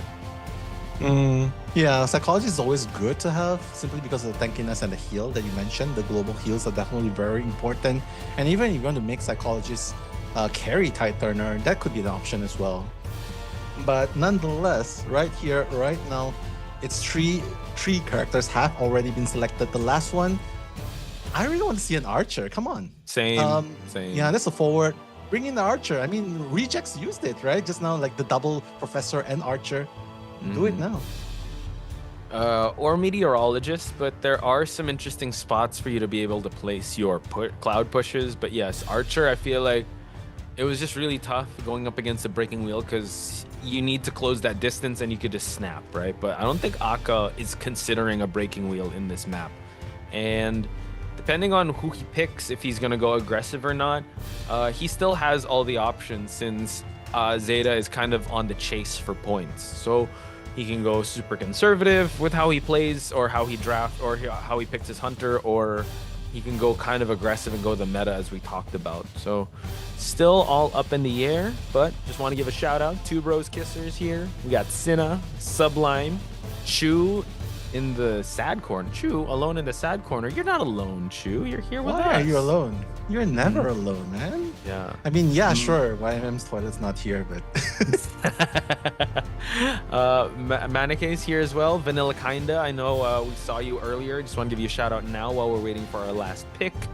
Nell, before it starts, any dad jokes you got? Or we're saving that for later? Of course. Of course. Okay. Let's see. What do you call a snowman with a six-pack? A snowman with a six-pack? I don't know. What do you call that? An abdominal snowman. Wow. Okay. I was able to research on one. Okay. I remembered one. You got one? Oh, but we got meteorologists. But I'll save it for the next one. Okay. I don't want to. I just have one. Okay, fine. Okay, here's one. Here's one. Ready? Okay. Hey, how much do you think a rainbow weighs? How much? I don't know, but it's pretty light. Okay. Huh? Think about it. It's pretty light. It's pretty light. Yeah, it is. Light. Yeah. That's why I love telling dad jokes. That's a thinker. That hit me like on my drive home. I'm like, to the untrained ear, pretty light means it doesn't weigh anything. But rainbows being a color, pretty light. Very deep. Deep. Okay. Here's one. I love telling dad jokes. Sometimes he even laughs. Pretty nice one. Pretty good. Pretty deep, man. Pretty deep, man. Okay. You know what else is pretty good? Meteorologist joining the fray. We noticed the concoctions, right? The concoction master right there. This lineup going against Aka is going to have a really hard time. But one thing's good. The Cypher Rush won't be as fast, right? If they over support, especially with the forward, I think that's gonna buy a little bit of time for Aka. If he doesn't mind the stun harassments, he could just opt for a Hullabaloo abnormal. Yeah, that would work. It would. I think if he's able to, Hullabaloo has been in the mix. Oh, Ivy! Yep, you said it best. Ivy in this map is very good since it is quite small, and also you need to transition away from the Ostrakon areas. It's going to be hard for the meteorologist to kind of get the pushes going, because you kind of have to line it up. And if you line it up, you're looking at the hunter, and that's what he wants. He wants that corruption area. So I'd say this is a good pick. It's still kind of even, I'd say, because you have Fire Investigator, you have Forward to kind of escape any of the areas that Ivy does set up. But being at that it's a small map, this is kind of the new Dream Witch. True. The new Dream Witch, but with the ability to teleport to any Ostrakons you set up in the map, right? And just a quick shout out to Kai Karasuma. in the chat, bro, what is IVS even about? It's about Tell them what it's about now. No. Oh, yeah? Okay. Oh, I didn't get the memo. Okay. Hooray. We're in for... Hooray. Hooray. But yeah. IVS is IdentityV Stellaris challenge, where the best of the best from each division, comes and battle for 800,000 renminbi, which is 110,000 US dollars. Hope that answers your questions. Yeah. And also, it's a mini Call of the Abyss, right? If you haven't seen Call of the Abyss is the biggest IdentityV tournament, a global tournament where everyone from the region is going to be represented in a big stage. There's a group stage and all that, but here it's kind of a mini version of that with how the meta is going. So we're going to get back to that in just a bit. Insolence, Detention, and Blink on Aka's side. Very normal. But we do see some borrowed time on Hametu, Shinami, and Kazuneko. So think of that endgame. Dolisu, though, the Tide Turner, and that flywheel, really not accounting for that end game. It's that borrowed time. So let's see if this is going to work out now. As we said before, this is ZETA versus RC, heading to Arms Factory in Game 2, first half. Nello Mello and Potch Spice, your commentators for this match. Yeah, shouts to Bubbly. That was funny. I know. We're pretty funny. Ooh. Yeah. But right now, the Ethereal form coming towards the middle, trying to set up. Usually what happens with Ivy, right? You set up, you try to find the first target, haunt, invest in the first Ostrakon, probably the second one later, and then go towards the second one. And he's going to teleport straight to Hamatu. That's an Ostrakon ready here. And then go for another target to invest. Go for another target to chase. And while your main body is pursuing the first target, that way you'll be able to at least set up an Ostrakon for the later rounds in case you do not want to tunnel vision into the first survivor. So that's what's going on so far. Ivy, all about them options now. Thank you for breaking that down. That's why there's a lot of transition that's going on. He wants to be able to spread that presence, especially here on Arms Factory. Gets the scare 100%. He wants to double it up and gets the hit in the process. So now we're at 1 hit and 44% corruption onto the Hametu's Fire Investigator. So still a back and forth here, since Ivy can stall out the game with how well he's able to set up the Ostrakons, but you always have to be very wary and unable to get the balloon. Gets down right away. He got corrupted right once he set up that transition, Nell. Yeah, that was quite a fast down. That's going to be the first share coming in. And this is where we can see Aka just excels at this micro technical characters, right? Where it requires a lot of micro movements. And it's just so scary. If Alva was already threatening enough, this Ivy is on a whole other level because of the amount of control here. Kazuneko trying to spray by a bit of time, just trying to force him to get the hit. Rescues Hametu, has a ball ready. Aka has not used the traits yet, although they might suspect it's just the usual 6-9 blink. Right. And the fact that he still hasn't used it yet or expended it is actually really good on Aka's side, because it's already mid-game. They only popped one Cypher. Kazuneko, as the forward, did get injured, so he's going to use up, I believe...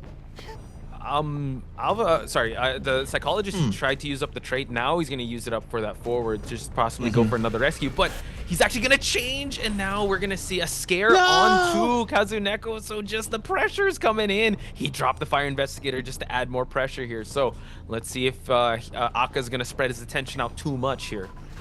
Yeah, Aka is so technically gifted, right? Just not just in the presence of the map awareness and the pressure and just knowing where the ciphers are being decoded, where the heals might be happening, and just disrupting that heal globally by the psychologist. All of this really adds up into giving more pressure to ZETA division, because right now Hametu is just moments away from being sent back to the manor while only 3 ciphers are being done. Dolisu now trying to save at this 2-tree area. Seems like Meteorologist gonna use up the Tide Turner. Does have a push to possibly carry Hametu to safety, but the Ghost is gonna chase, and he's just gonna try to teleport. Gets the scare, and just like that, last effort popped. It's gonna be the last share of the Fire Investigator. He's gonna try to pop it though. Yeah, he's gonna just try and pop it. And job well done. The communication's on par from ZETA, so good job right there. Using the last effort right there instead of just dying in the corner. He's like, yeah, I'm just gonna help and pop this Cypher. No worries, guys. I'm just gonna run in this corner. I know I'm gonna die anyway. I don't have any balloons to help me in the first place to begin with. So let me just make this sacrificial play. 3 of them are up and alive. 2 Cyphers. 1 Cypher's almost done. Oh, the blink onto Dolisu. So Meteorologist already at half health. The pursuit continues. Aka needs to really, really pay attention to the Cyphers now, though, because it's only 1 Cypher remaining. Chat, if you guys didn't catch that, the Meteorologist healed herself with that cloud of healing. So Meteorologist now has to be very careful because he's already used up that shake. He does have that push. He's already loaded it with another one, but that's the thing. 98%, we change targets. We constantly keep moving around, but now look, 1 Cypher remains. ZETA is actually doing a really good job on adding the pressure here. We're at 50%, and he's already used up that blink. He doesn't have trump card to change up the traits to just go for the abnormal. So now this is where the slow bleed can come in if ZETA lets go of their control of the map. That's true. Right now, ZETA survivors, they need to really, really focus on distracting Ivy and breaking Ostracons at the same time. Because the Ostracon will allow Aka to keep teleporting and pressuring survivors on all sides. So that's what's going to happen right now.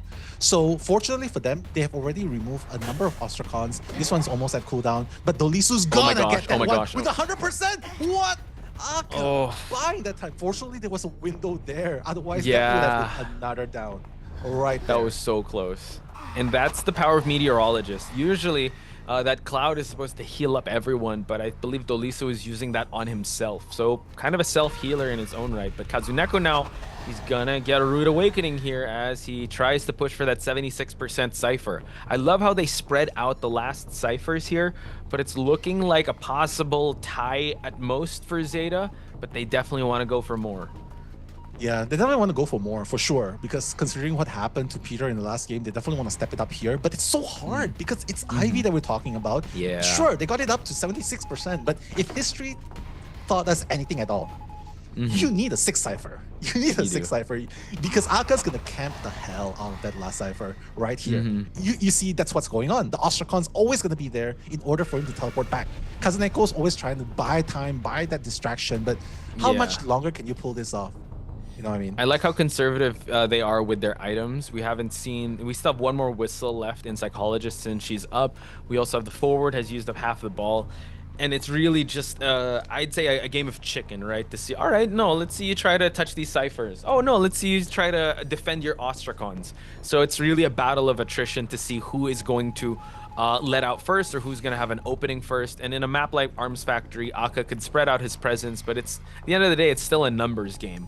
So now Meteorologist has found a mechanic bot, and the mechanic bot is actually healing up the Meteorologist. So this Meteorologist has taken so much hits and does not want to go down. Dolisu now has to be very careful. Ethereal form finds him.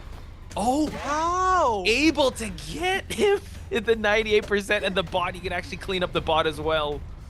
How? My question is, how does he know where Dolisu is? I was gonna say, what a stroke of luck finding a robot to heal himself, but what a stroke of unfortunate event because Aka found him almost instantly. And I'm like, again, I'm continuing to be amazed by how Aka is just controlling the map. Sure, ZETA the survivor is still fighting for their lives. 1 survivor down, 2 of them at full health, but the Cyphers are slowly but surely going towards 80%. The hit, but the rescue is going to happen regardless, so that's good news. But will Meteorologist be able to make it in time out of there? He has no borrowed time, unfortunately. Oh, nice. Wow. The blink. Yeah, just cut it short. Cut it short. Send him back. Exactly. Just make sure. But I like how while he was camping out the chair, he was also watching this Cypher. Shinami has to be very careful. So it seems like he will opt for a down of Dolisu just for him to just move his ghost form. While this is happening over at the lower left side of the screen, the forward is actually healing up the Meteorologist, so they're saving up their exit path. So Aka has to be very careful. I think he wants to add more injuries on the board here just to hit the Psychologist so she can't be able to heal. Meteorologist is up. All the exit paths are still up. So it's still a hard game for Aka because now they're healing up till full health here. Yeah, I mean, he has no choice, right? Because he has to go for Cypher control. Because if he puts Dolisu on the chair, that would have been really, really hard.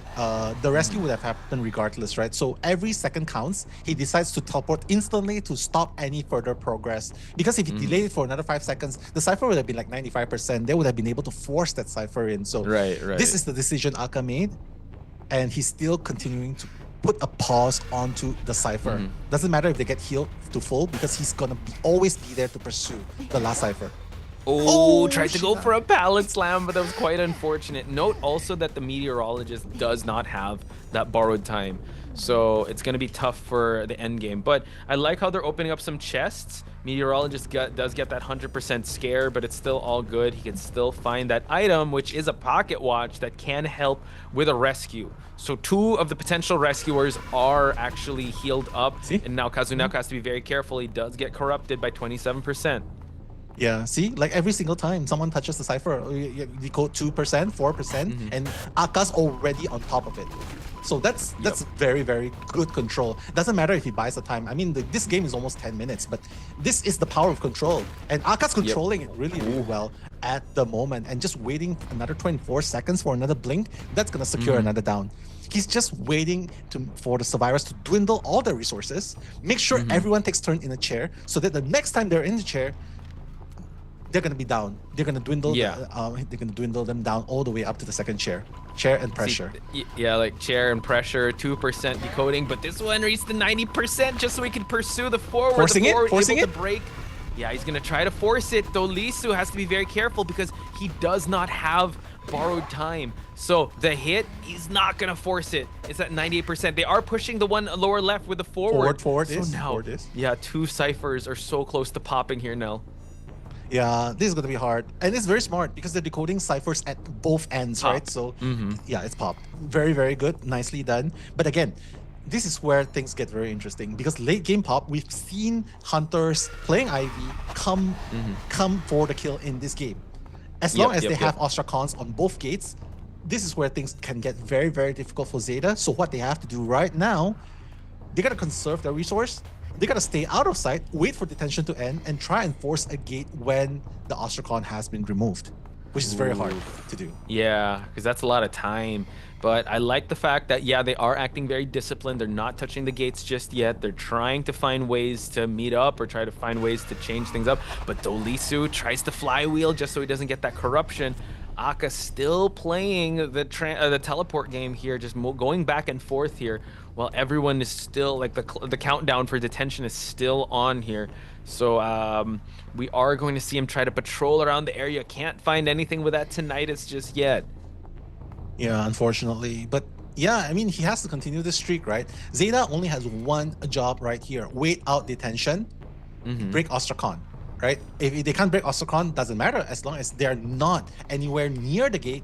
That would have made things very easy, better for them. Because right now their job is if they can get a draw, they're happy to take it.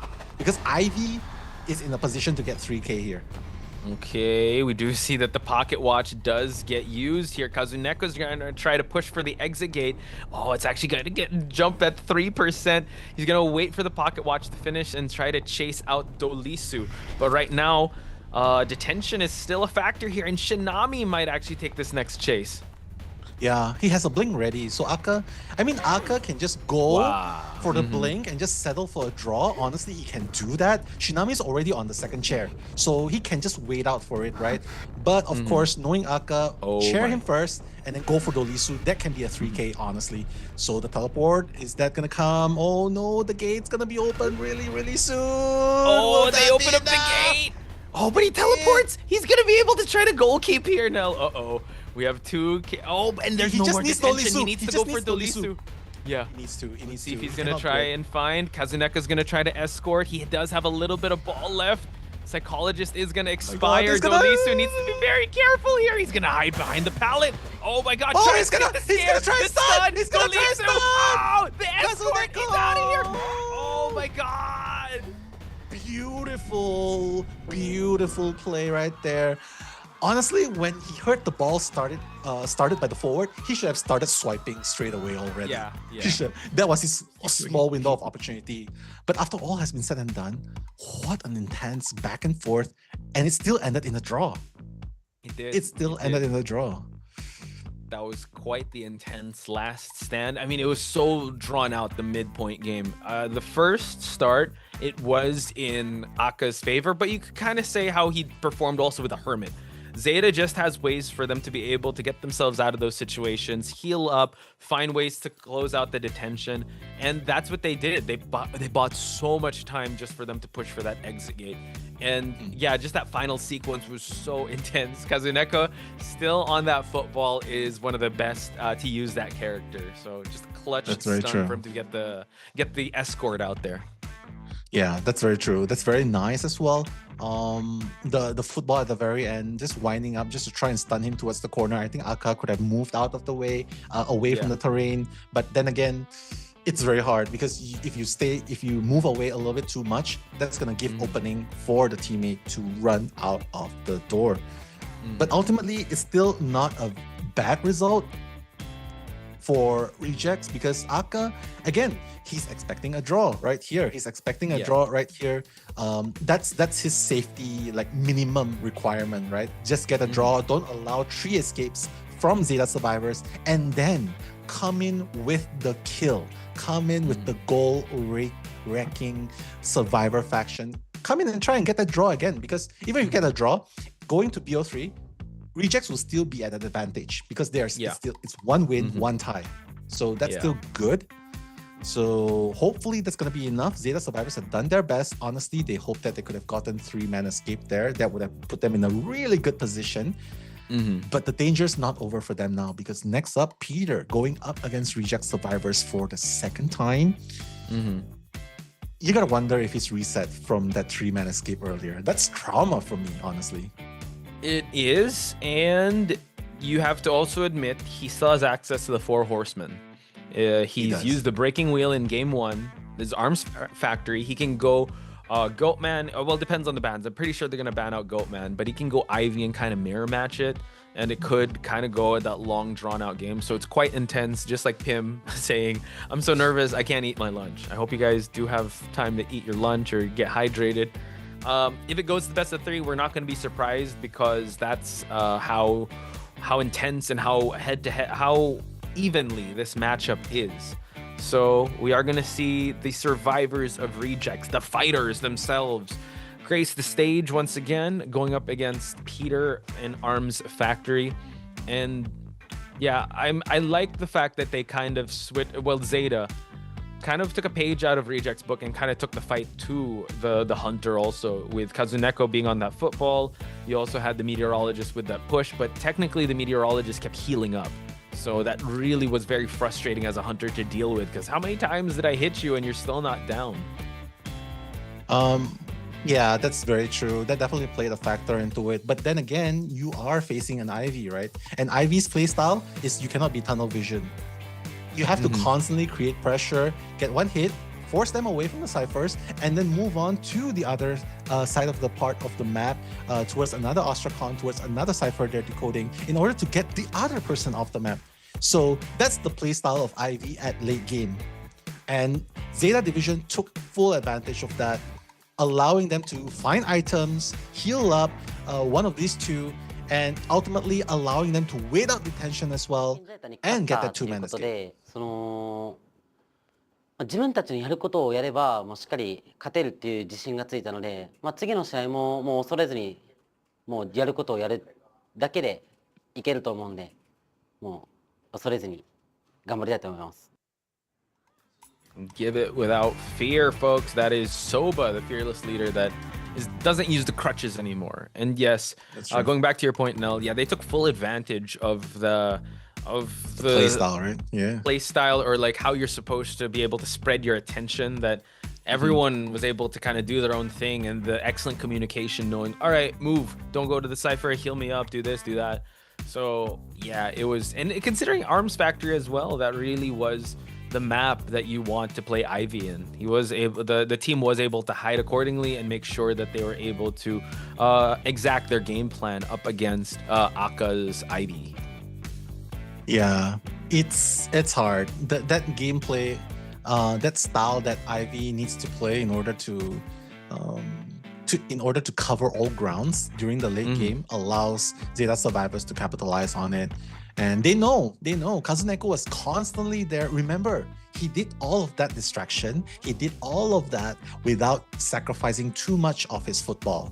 And at the very end, still managing to have like 40% of his football to make that one play, allowing that two-man escape for ZETA Division. That's actually really good. That's on the level of Unpi. Remember, saving the football all the way to the very end? That's what they really need at the very end. So sometimes support doesn't happen mid-game. Sometimes it really happens during the late game where it counts. And support also happens in the chat. Hopefully y'all are giving your support to your favorite teams. I believe someone says, Nello, I'm very nervous. Please hold my hand. Who said that? Is it? Who said that? Nick. NIC said that. Floyd's still here. Vanilla Kinda. Shouts to each and every one of you. Hopefully y'all are giving your support to your favorite players. Yeah, I'll hold your hand and I'll do one even better. I'll tell you one more joke. Okay, let me hold your hand so you don't leave and you'll hear my joke. Yeah, you're forced to hear it, right? So, Why did the orange lose the race? Why did the orange lose the race? It ran out of juice. Wow. Salty Suki. I think we actually have some. Well, Salty Suki says they're Australian. We have some people from America. We have people from Egypt. We have people from different parts of the region. So shout outs to each and every one of you guys. Again, that's the whole point of IVS, right? For them to be able to, for us to be able to celebrate the different regions that do play this game at the highest level. So shout outs to each and every one of you, wherever part of the world you're from. Yeah, and I'm from England, so this is how you cut a banana. With a banana fork. I'm so sorry for that. Too much TikTok, that's the problem. Lil Starling, did you dye your hair? Yes, I did. Just to look younger, because obviously, So this is how you hold a teacup. Do you have iPhone Pro Max? Are you open mind? Do you live alone? I believe you visited somewhere in Southeast Asia recently. Shoutouts to I forgot the name, but the Hongdae boy. Hongdae boy, yeah. You can put your number in my iPhone 16 Pro Max. I wish I had an iPhone 16 Pro Max. Hey, iPhone 17 is out coming out. But yeah, I don't know. If I win something like IVS, then I'd treat myself to that. But we're commentators, so we just like enjoying the action. Yeah, I'm just happy with my 15. So, dude, I have an X. I have an iPhone X. I'm still using an iPhone XR. Let's go. Nello, I love you. Please don't go bald. Yeah, I won't. Don't worry. Shout out to Floy, mabuhay sa Pinas. Hello, Floy. You're from the Philippines. Oh, Floy, you're from the Philippines. Nice to meet you. Kamusta? Wait. Mabuhay means hello, right? I mean, it's just a thing. It's a greeting. We don't really say that in real life. It's just more of a very formal greeting. So, yeah. But open-minded. Yeah. We do have a magician. We also have meteorologist, airplanist, and a forward in this lineup. So it seems like Keter is gonna have possibly an Ivy on the mix here, since it was Goatman that was banned. Yeah, I mean, he has to be open-minded in order to play against this lineup. Because Danielle is actually from England now, so you guys are neighbors. Really? Danielle, where's Danielle? Let me see. D2 for Niela. Yeah, D24 Niela. You're from England too? Great. You should add me up on Instagram, then we can speak the English. The foreigner girls. So beautiful. we should stop, man. I know. You go I'm back sorry. to dad jokes, I think. This Hongdae boy is so funny. I swear to God. But yeah.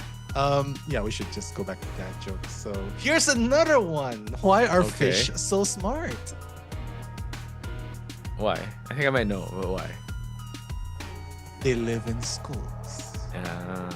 Not that. I was thinking about that. I was like, how are they going to deliver this? That was a good one. That was a good one. Okay. All right. But yeah, right now the question is, will the opera singer be enough to counter this lineup? Because this is a fast and aggressive single hit and whack sort of very straightforward, meaning I don't really care about cipher controls. I don't need to micromanage as much with teleporting to one point to the other. It's simple brute force, fast and furious, you know, fast and rapido and furiosa, you know, so to speak. True. Actually, chat made me realize Peter banned out Explorer. So he's definitely had a bit of trauma with how Explorer was able to get that pallet slam, especially in a map like Arms Factory. It is small, but he's got a lot of good hiding spots with the corners of the ruins and also in the grassy patch areas.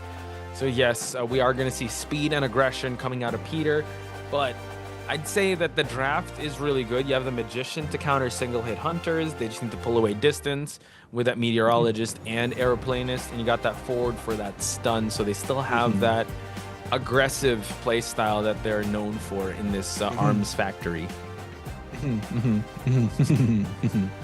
I mean, probably want to replicate the success of Forward, right? Because it's still a very good supporter. Very good kiter as well, in case the opera singer wants to chase Forward first. That would be... I mean, the football could be put to good use to kite. That's the idea. But honestly, I feel like chasing after Forward is like... it's so hard. Not just because of the football, right? But because of the 40% faster interaction speed with the pallets and vaults. That's going to make it really hard for opera singer. So honestly, Magician, Meteorologist, both these targets are juicier in theoretically. And hopefully that's what Pierre thinks about it. But regardless of what happens, yeah, respects are traded, the handshakes going on. If ZETA wants to come back in this game, technically what they need to do is Peter getting a 3-man elimination there, and that would put them both at 1 round win each, points tied. And and double Tide Turner being carried, and a triple borrowed time, 1 flywheel, and that's going to be a 6-12 blink by Peter right there. So the top-down build by Peter does not want to deal with the windows, so just gonna seal it up. Yeah. Build it. So I guess game number 2. There are some powerful windows here, and there's the powerful commentary duo of Nello Bello and Poch Spice as we see Peter already transitioning towards the factory area where City is gonna try and get some attention, but no, actually it's gonna be Soba that's gonna give away the track marks on the floor. Soba just gonna rotate here and find out that if he's gonna go through the wall, and luckily Soba is that Magician. Gets the drop onto Peter. What? Peter? Hard to just teleport back into the pallet slam, but good awareness though. Good awareness by Soba, realizing that the shadows in between the pallets, that's what actually brought forward this situation. So what Soba's doing here is really smart. Create a wall. Create a long wall, and that's, oh my god, I thought Soba was gonna take that, but apparently he's not gonna risk it. He's gonna play brave, but he's not gonna play risky. So good job so far. Still has 2 more ones to work with. Can definitely use it to block the middle. Oh, very smart. Very smart, playing with the walls, all trying to bait. He has blink ready. So the question is, will Soba be able to force out that blink? He's gonna be able to force out that blink. Yeah, I like this. That was such a good play. Like, block the window, bait it out there. Umpy's trying to see red light trick. No, actually, he's trying to go away. So, just delays it a little bit, but Umpy's he gonna use the football now? No, it doesn't seem like it. He's just gonna force an early rescue, it seems, because he's still hanging around this area. Oh, he's actually gonna go for a chair stun and rescue. Wow, Yeah. so now Soba, safe. And open-minded. Oh, nice. Wow, Oh, the delay. That was so good. Soba showing us some tricks here, and now Unpi just trying to distract. So this might be a little over support because now it's only 2 ciphers are done. They're still working on their next one, and they don't have a dedicated decoder. So Soba now goes to the window. Oh, goes to the pallet now. Very, very good. I don't mind this over support, honestly, because right now, as long as they can keep the Magician alive, that's going to frustrate Peter a lot. And that's the game plan right here. Frustrate Peter. Oh, but no! Oh my god, biting a little bit more than what he can chew. I was gonna say, yeah, you can support, but just make sure you don't get injured in the process. Yeah. Oh, Soba almost lost track, but it seems like he teleported now. Huh? Change target to Unpi. I think they tried to go for the rain heal, and now Unpi is the one that is going to be the target. But I think that's fine. I think Magician is actually a better decoder than Forward. For sure, for sure. Unpi also realizing this, decides that, yeah, I'm going to keep my 25% football for my rebound kite because I'm confident in my rebound kite, and I'm going to expect my team-up partner, Rowley, to come in for the rescue. That's what's going to happen. And Rowley will be able to make that rescue without being injured.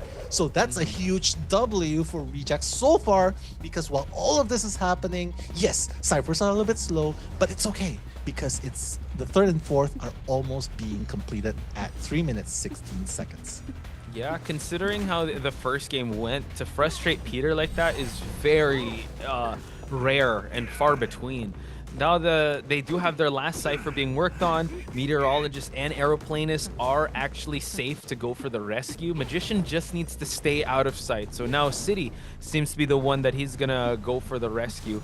No Tide Turner, but like he pointed out, a 1/4 of a football is gonna be ready for him to use. Last cipher is at 62% and moving slowly now, but Soba, oh no, he's on that last cipher. Soba. He has no items to work with. No, the blink didn't work, but the drop down hit does register.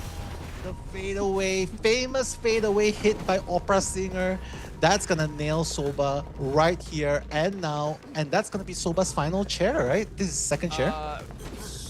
Is this second chair? I think it's a second chair. Second chair. So it's still good. Second chair. Yeah. Still Okay. good, still good. Peter's like, kind yeah, of just intense rescue the now. forward. I don't care. I don't care. Rescue the forward. I know you're gonna go for the forward anyway. It's fine. I just want to stop that final cipher. But if this is how you're gonna play this, you have to remember they can always start a 6th cipher, and they have 2 more players that are full health coming for the rescue. Rowley's here. If he rescues Soba, rest assured they can still come in for the support until the very end. Oh, no. Wow. Are they going to force a heal? They're going to try to push for the last cipher. Goes for the hit. Okay, Meteorologist. Really? Forward? Are you here? He is. Unpi, be very careful. You don't have borrowed time. They're going to force. Force heal. Oh, and all down. Oh, no. They're all down. No. He did not bring the fast healing trade. Oh, my God. But this is what's hard because the forward, unfortunately, does not have borrowed time. So that's his last chair too. That's his last chair too. He's not supposed to go down there. He's supposed to use his flywheel deadbolt. Oh my god. This is gonna be looking like a 3K for ZETA Peter. Rejects with the unlikely mistakes going on. This is gonna cost them a lot, and Peter will gladly take it. Uh-oh, Rowley has to get hit with a Terror Shock. And just like that, Peter securing himself the 3-person game. We're secured for round number 3. And yeah, just the ending, it kind of fell into Peter's lap with how well he was able to get that 3-person elimination. Now, talk to me about that scramble situation. He's happy about that. Look at that. Gift from the heavens. I can only say this. Gift from the heavens. Right there. Rejects was like, yeah, this is for you. And Peter's like, twerking right there, like, oh yeah, I got this. He's so happy because that's practically a gift that fell onto his lap, and he's like, yeah, this is what I always see in rank, and that's exactly what happened. The force heal can only work if the forward doesn't go down. Yeah. The forward cannot spare that flywheel. Honestly, the forward cannot spare that flywheel. He cannot be in that position. Peter knows what's up. Peter knows Meteorologist is forcing this heal for one reason, because he knows there's a secondary character nearby in the area that's ready to stun. So you cannot be too near. And unfortunately, he was caught. It's an Opera Singer. She dashes. And unfortunately, that's what happened. got caught off also, guard. I would say, aside from that, the last Cypher was not primed enough. I think that if they had that last Cypher primed, at least you have that contingency of the magician or the meteorologist getting up. The forward did not have borrowed time, so that's fine. But I think that compounded to the factor of them being a little too zealous, a little too overextending their offense, or they a bit greedy, I'd say, with them just not relying on just, hey, let's just get a tie, because that was very tieable in that sense that they just, all right, they sacrifice, they wait for the end game pop, and then they try and go for an exit gate push and then just eliminate one more person. But I think their eyes were very focused on getting a stun going on. That's where the over support could happen. Again, amazing start. The fact that Soba was not chaired for a second time for so long was so good. But yeah, it all came down to the final seconds of that game, and you saw, I mean, Peter's reaction just painted the entire picture of that game. For sure. And the fact that Rejects, the moment the magician got out of chair, he instantly got hit. That was the most unfortunate event ever, because Meteorologist was full health. Peter was farming the magician right there. And I feel like Rejects has no choice but to go with that play, because either way, even if they left Soba right there and just left, don't forget, once he catches forward, goes down, he could have went for another character. He could have went for another survivors nearby. But what's going on for Rejects is they could have pulled off the draw if only they are far away enough from Opera Singer, because mind you, Opera Singer did not have trump card. So she only has Blink, so it's gonna be a long time before she can catch up to the gate or the dungeon. So ultimately, I feel like Rejects took a fight, did not pay off. But here's the highlights to relive the moment.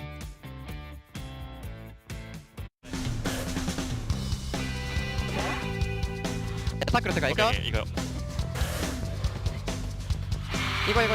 들어버려. 야, 이끌 거 봐.あ、こやちかね、こやちか。補助使い放題。伸びない。閉鎖。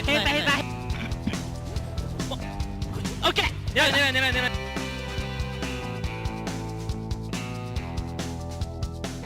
あと4割。当たんのこれ。あと3割。上がんねえな、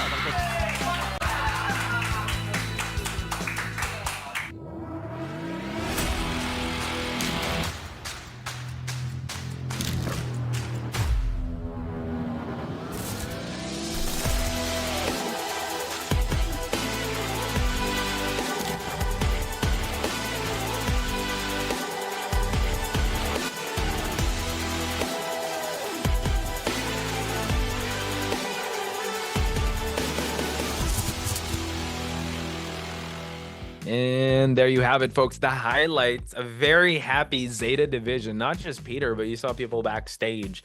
So, Nell, we were breaking it down. Any additional thoughts on that matchup? Because the ending really paled in comparison with how it started. That's true. I think it's just Rejects falling into a state of panic and just allowing Peter to capitalize. I think that's the whole summary of what happened in the late game. They fell into a state of panic because they did not expect that magical hitbox to connect straight away to the magician, and then the healing was so slow. When the forward went down, it was only at 38%. So I would just say summary: state of panic. Peter capitalized. 3K, easy 3K in that situation. Situation. I think you were also pointing out during the quick highlights that nothing spectacular really happened in that game, like from beginning to mid. But then the third act, or like the last push of that game, that's when, wow, everything fell into place for Zeta, and now we are all tied up. I mean, this is the game we love, but also those are the moments that are a bit crushing if you're on the opposite end of that, which Rejects was in. Luckily, though, they do have their selection of map, and it is going to be in Chinatown. Yeah, in Chinatown, and that's going to be Reject's selection too, right? So Chinatown is also a very good map. They can employ a lot of different characters. And honestly, I would hope to see an Embalmer at some point in time as well, because that's really a good tool as well, right? But here's what I think. A quick thought, right? And guys, you're welcome to share your opinions as well. Nothing wrong with how the way that was played, because rejects are ballers. I would say they're ballers. Most of the members are ballers. And what happens with baller play style is you go big or you go home. Sometimes it hits, but sometimes it misses. Same with your apples. Sometimes you bet for RC, sometimes you bet for ZETA. So how do you win? You don't bet. You just don't. You don't be rejects. Then you don't be. Just don't gamble. Unless, I'd say double-edged sword with that type of play style. Yeah, go big or go home. Because unfortunately, if you play that way, it can go in your favor. They could have gotten a 3-person or at least a 3-person escape, but unfortunately, they were on the receiving end of that type of play style, and they did get at least a 1-person escape. So they tie things up. Right. One thing I'd also want to point out here is that chat was asking, yo, time to bring out Alf and Miko Melody. This is game 3, and maybe they want to explore that option, because we did see Alf kind of freak out with game 1. You saw Miko Melody also he actually got picked up by Peter. So both hunters really good when it comes to the deeper pools of survivors and hunters. So I'm excited to see if they're going to explore that type of option. Aw, Luminous Doodle saying, Nell's commentary always makes me smile. Thank you so much. It really means Shout a lot. outs. Shout outs to you guys. So thank you. You guys are the superstars, honestly. You've been here from the beginning. And honestly, it's thanks to you guys that we have one of the most wholesome chat happening right here. Because go somewhere else, you're not going to get a chat as wholesome as this. Trust me. We've been to very different chats. And also, I mean, some folks also. So thank you guys also for welcoming new folks here. If anybody has questions on the games, the players, the metas, you guys are there if we're not able to catch it. So shout outs to you guys that have been here from the beginning. And let's continue on this this type of culture, this type of play style, this type of welcoming that we want the IdentityV region, or at least the watch or the people that are watching, to be known for. So it is going to be rejects to be the survivors first. So now we're going to see if it's going to be Peter or Miko Melody. I'm excited to see if it's going to be Miko Melody, because he came in clutch in Call of the Abyss. And it is Miko Melody. MK Melody. Here we go, guys. The change up. So this is where you guys can kind of put your predictions in, because Miko Melody is a 3rd round hunter. So don't expect any of the 4 horsemen to be able to make their way here. We're going to see some interesting picks here, Nell, especially since this is Chinatown. Exactly. Miko Melody saying, let me come out. Let me earn my keep, right? Let me earn my part of this team. And that's exactly what you need to do, right? Like you've already covered, you've already done your best for round 1, round 2. Leave it to me right now. Game number 3. And that's the advantage of having 2 hunters in a team, where you don't have to strain yourself, you don't have to stretch yourself too thin. So definitely a little bit more advantage for dual hunter teams, right? And right now, Miko Melody is going to be up here. I believe in second half, I would expect RC to do the same thing. Probably bring out Alf as well. So right now, rejects, survivors, same lineup, but up against Miko Melody. How will the result be? Because so far, rejects have not lost in terms of survivor. Draw and a 3-man escape. Yeah, yesterday we weren't there for the Angry Ghost, because Wax Artist was played in game 1 and Sprinter brought it out. So Wax Artist is another pick, usually in game number 3. Angry Ghost, the hunter. Yeah, Angry Ghost, please don't haunt us, chat. But what are hunters that you want to see here in Chinatown, Nell? That is away from the top 4. Wu Chang. Patroller Wu Chang. No, listen, Wu Chang. Listen, like, I knew it. That is too OP, bro. Wu Chang players, listen to what I have to say. Not listening. I told you, I'm friendly hunter, but you never listen. I just listen. Yeah. So you'd like to say Wu Chang? I would say Wu Chang. Listen's obviously a joke, right? But Wu Chang blinks strong. A Wu Chang, I would love a hyper aggressive, ever changing target. Wu Chang cohort. Yeah, ever since we saw that in one of the tournaments that you organized, IVA, When we saw that, it was like, wow, it's pretty effective. Again, it's a very I'd say go big or go home a special style, pick. right? Yeah, it's very go big or go home, and it's a specialized pick. You have to be a really good Wu-Chang player to pull that off, and you got to be able to catch them off guard. So it's kind of two things you have to have in your condition. Like you need to be playing at your peak condition, and survivors need to be caught off guard with it. So you know how? Sorry. You know how Wu-Chang could be better? How?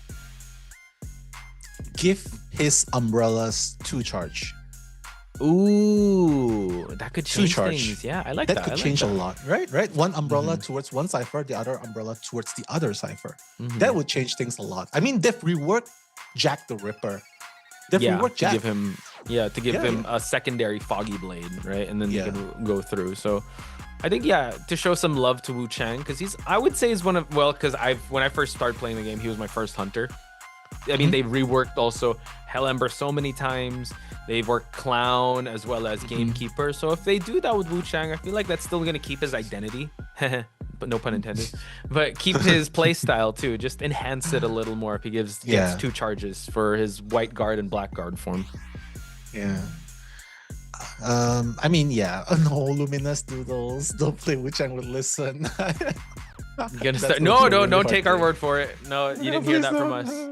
But I will say, Rejects, listening to you, Nell, we do see the Embalmer, as you pointed out at the start, especially in a map like this, can really help the hunter, the survivors really frustrate the hunter. So now it's all up to Miko Melody.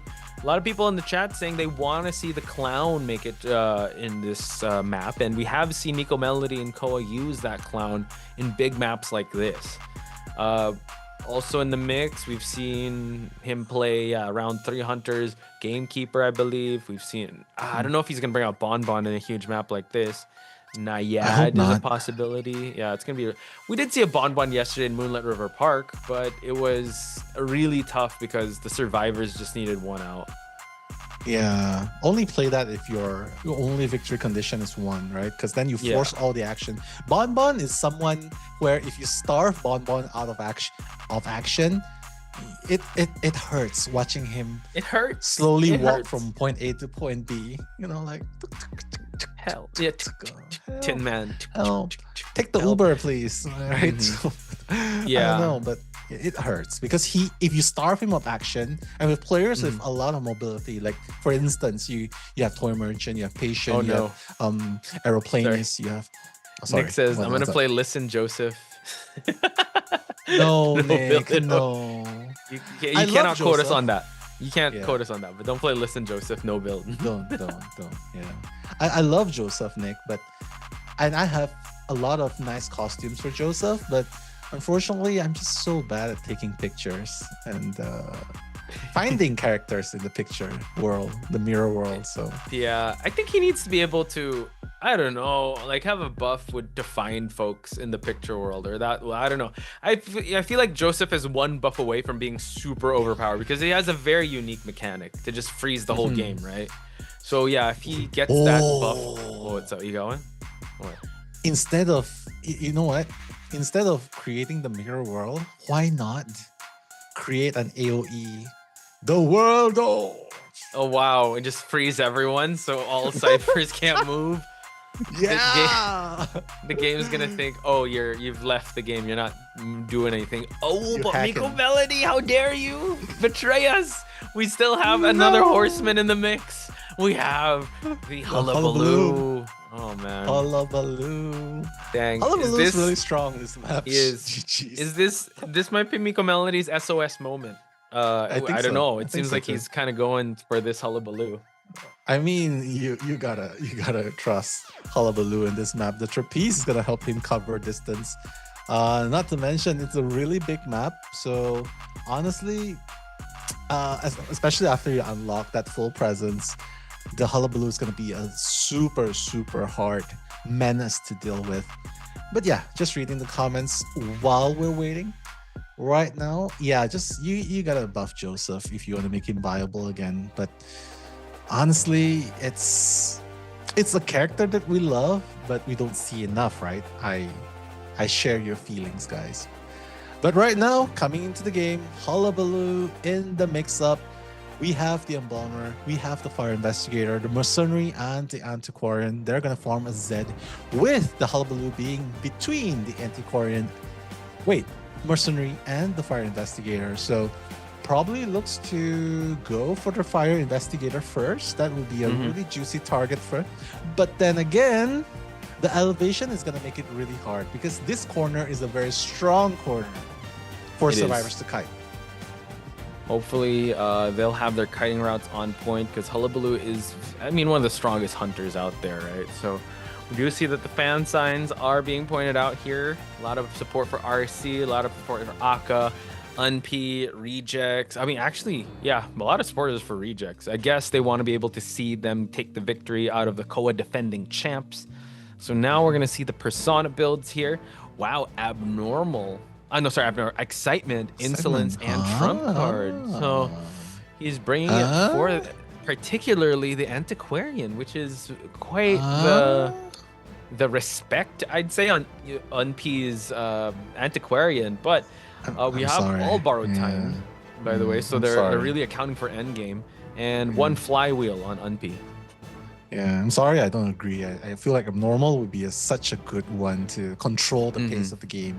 Simply because of the Embalmer. Embalmer is going to make life so difficult just to catch up to him. But this is our commentary. Posh Pies and Nello, this is game number 3, first half.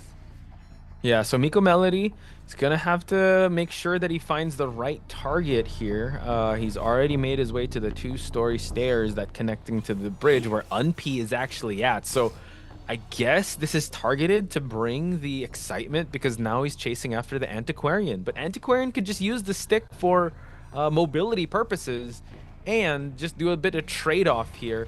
Okay, chooses to drop down. Gonna be very careful here because he does have Insolence. Gonna still on cooldown and he is on silent. He is on silent right away. Wow. Interesting start here. Unp flipping away from the area, drops it down.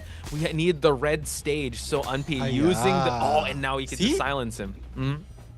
Yeah, you see, like you use it early, but you haven't even gotten a damage at all onto Antiquarian, and this is gonna pay off because right now Rejects has information. It's not abnormal. They can play and rush ciphers. First damage gonna be employed, but it doesn't really matter. There's still flywheel to work with, but they know there's no abnormal to work. That's already important information for them.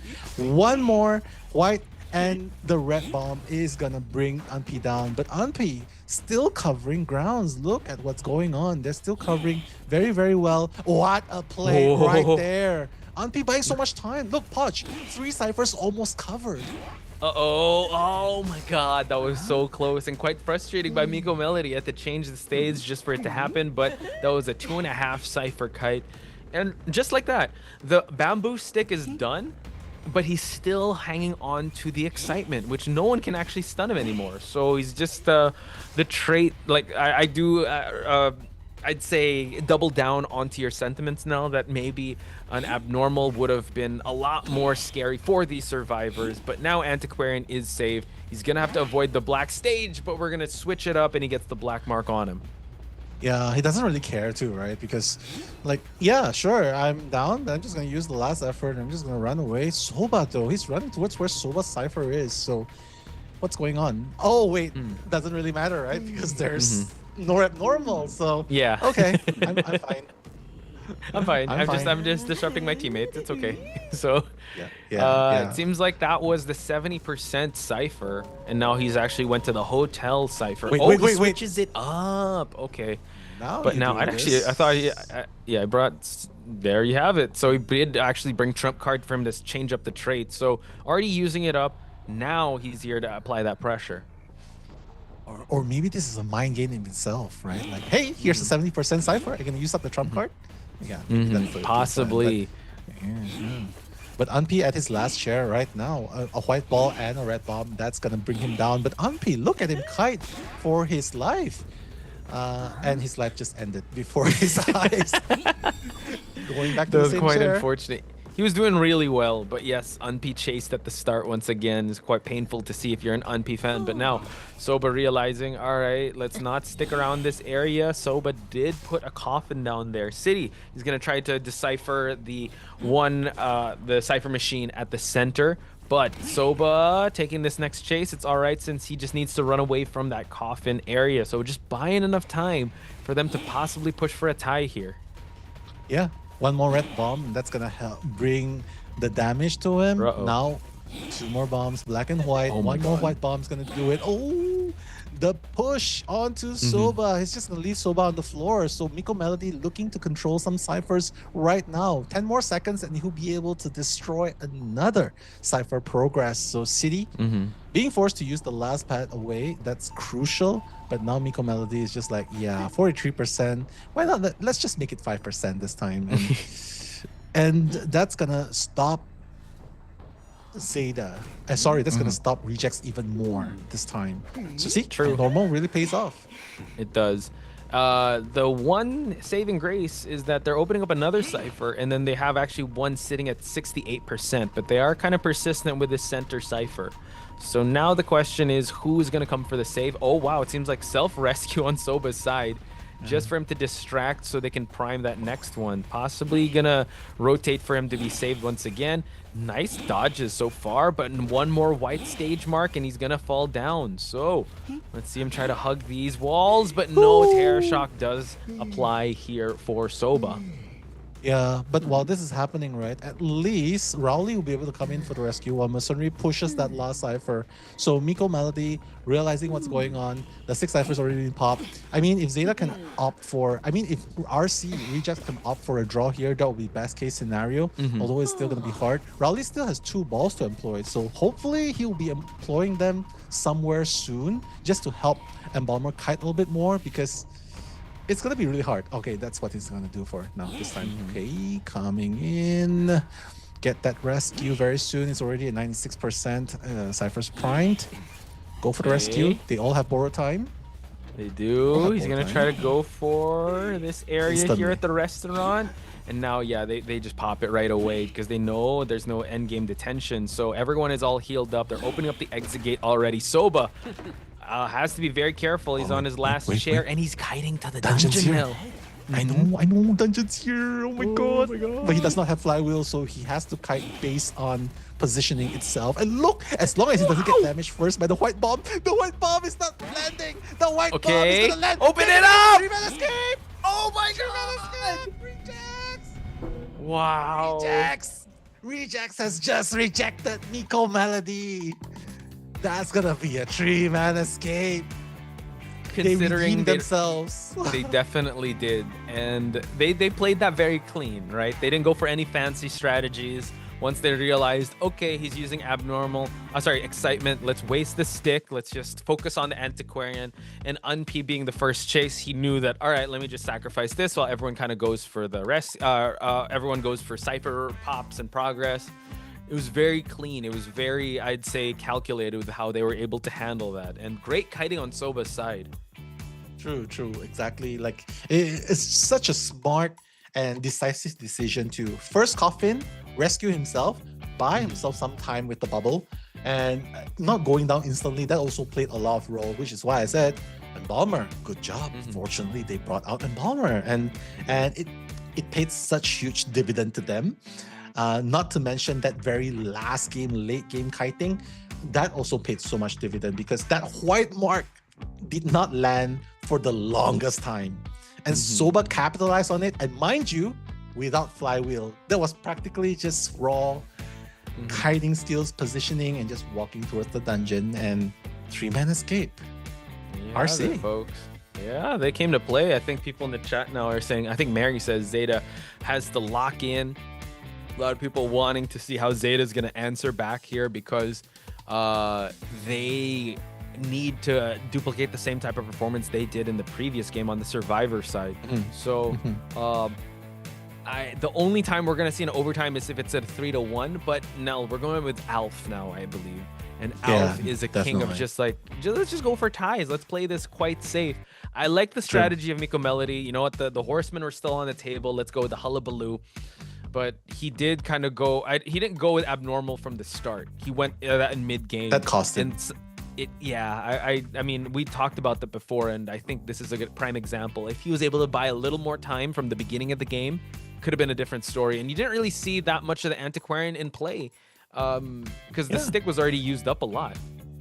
That's very true. That's why I was like, I was already wondering, even during the skill, the persona screen, I was already thinking, how effective is this going to be? You're dealing with an Antiquarian. You might or might not meet the Antiquarian at all. And even if you meet the Antiquarian, that few seconds of disarm is being able to use excitement to negate that few seconds of disarm is okay, but Unp barely used any bamboo sticks at all, any swipes to you, and you already used it without dealing damage in the first place. So, and he was forced to use up his trump card, go with the abnormal. Sure, it bought a little bit more time, but during late game, what can you do at that point? If you get what I mean, right? So, honestly, But I was gonna add to that. If he did go with if he went with abnormal from the start, switch to teleport close to endgame, you could teleport to the last cipher, and that's what we usually see from Hullabaloos, that they try to prolong the last cipher from popping. That's why we saw 2 ciphers being primed at the same time. But once he switched to abnormal now, all right, he's not going to teleport. There's no they can just decode accordingly. Rowley could just go for the rescue. So it really played RC played that very well. And I think, again, we're just kind of nitpicking here, or just kind of critiquing here, because this is the highest level of IVS play we're going to see. And that could have been one of the factors, and that was actually one of the factors that led to RC's victory on the Survivor side. Yeah. I mean, if you choose to go excitement, I would agree if you went with another character apart from Hullabaloo. You know what I mean? Like, if Goatman was available, that would have been a really good one. If you use Naiad, if you use something else, single hit hunters, that would have made a lot of sense. But Hullabaloo is like, you take so much time. Yes, sure, no attack recovery, but you take so much time just to deal damage. So that bought a lot of time for the survivors. And honestly, coming in round 3, I have to say, it's probably the pressure getting to him, the split-second decision getting to him too. So let's hope that in the sense of rejects, Alf coming into play this time, let's hope that his experience and veteran buff does not affect his decision making, because all he has to do now is get a draw. And the worst he could do is really a draw. A one-man escape. A one-man escape. One-man elimination, which means they're going to go to overtime. Yeah. So now they just got to force a tie, which you could just go blink detention. Blink the first survivor that you're going to target and rely on detention just to get the tie, and really just play super conservatively. I like how chat is trying to calm themselves down by talking, little Starling talking like in-game chat. You're on your own. Stay put, I'm coming. Can chat talk like in-game? Like, focus on decoding, blah, blah, blah. Like, I keep spamming that. I keep spamming my decoding process, that the game's like, calm down. I don't think the Kiter's actually looking at the decoding progress. I know. You know what the chat needs right now? Dolisu? They need another dad joke. You still have I'm surprised at how much jokes you got on your arsenal now. I know. We gotta keep things like, we gotta lower the heart rates a little, you know? Lower the heart rates a little. I think you're making the heart rate faster by frustrating just the girl. She's like, her heart rate's like through the roof. He's like, can we stop this? I'm gonna go, yelling? Yeah, it's a good one. It's a good one. Okay. I'm so good at sleeping that I do it with my eyes closed. That's good. That's a good one. That's okay. That's a good one. I like the premise. The punchline was really good. Dude, can I just say, I'm so impressed with the set design here. It is. The flags and banners too, right? Yeah, and just everyone. Also, it's the house is packed, and considering that these 2 teams are from different regions, but you still have a big fan base in Guangzhou. They do, which is why they're they're very. Let me just tell you a little bit about this headquarters, right? They fly people here. They fly the teams here like 1-2 weeks before the event. Accommodation fully provided, 3 meals provided. They have their own makeup artists, and they touch up in between games. It's just a wonderful experience to be at, and they allow people to come in to watch without a ticket, without a paid ticket. That also helps a lot. So really, they're really spending a lot of time. They're really utilizing their manpower to the fullest, because they get a lot of help as well from interns and outsource help. So it really helps them to put out this top quality production. So I'm glad IdentityV is doing a lot just to elevate the experience. True. So shout outs to NetEase, shout outs to IdentityV for treating the best of the best like this, and also giving a platform for us commentators, content creators, and whatnot. And hopefully it continues to grow so that people in the chat or anyone else can experience this. And I like that we're going to experience an Archer first game pick and a Grave Keeper. Alf has to be very careful because, he's going to be acquainted with the Archer. And I mean, I was talking to Kuro, right? And usually the hunters we see from Alf are still kind of the hunters of old. So we haven't seen him use like most of, if not all of the top 4 or the 4 horsemen. So now what's on the table? Actually, no, wait, there's one. It's Hullabaloo. I don't know if he's going to run Hullabaloo in this match. I don't know, but yeah, I agree with you. All his characters are mostly from long time ago, right? So that's a deep cut from yesterday. I don't know if you saw that we gave yesterday. I want to give a shout out to Maidens of Flower, saying, remember when we all used to ban Sculptor and BQ in rank? I was like, oh my god, that's true. That was like ages ago, or even here. Like when's the last time we saw a Sculptor or a BQ in this highest level of play, right? I don't know. I just banned Kuro. That's it. So, yeah, he's banned Kuro. It's too OP. Kuro is too OP. Yeah. I mean, there's a time when we banned Nightwatch all the time, and nowadays we don't even see them enough. It's like that was such a short-lived meta. Can I just say Nightwatch? Right? That was like barely like 6 months, I think, and then all of a sudden, whoops, opera singer. Who was Nightwatch? Never heard of him. Itakwa. We don't talk anymore. Itakwa cult. Yeah, we're the Itakwa Nation in the chat. That's I know. What a time to be alive. But we have finally have our survivors. They were able to lock in a mechanic in the mix. Oh, that's Tracy in the mix right there. Yeah. Shout out to Tracy. All right. So what do we have here? Watch. We have an Uber driver. Okay. We have a Grave Keeper. We have Robin Hood. We have iRobot. This looks like a very ragtag, unlikely Guardians of the Galaxy of IdentityV right here. I think like everyone... it's specialists from every. You got an IT specialist, a driver. You have the muscle. You also have the cleanup crew with a shovel. So I think they're definitely planning to pull off a heist up here in the upper bracket, but not if Alf has anything to say about it. So I wonder what's the mindset, because he can go with the Hullabaloo. He can because it can kind of counter most of these characters. It can. Or the breaking wheel. I'm kidding. No, I don't think so. I don't know. I don't know. I would love to see that. Yeah. Or a breaking wheel. Breaking wheel. A Wu Chang. A Wu Chang. I'll be very surprised if it's a Bon, because I'll be like, no. That would be wild if it's a Bon. Because if you go wax clown, it's so hard. Oh no, Nightmare! Okay. All right, this hunter has been making waves in the recent meta, especially in Game 3. Akka was the one to kind of start the helm, but now with the changes and how aggressive, and you just have to play for a tie, it could definitely help out. Oh man, this kind of is actually pretty good in this lineup. Yeah. Akka train Alf. It's like, you did not expect this in round 1?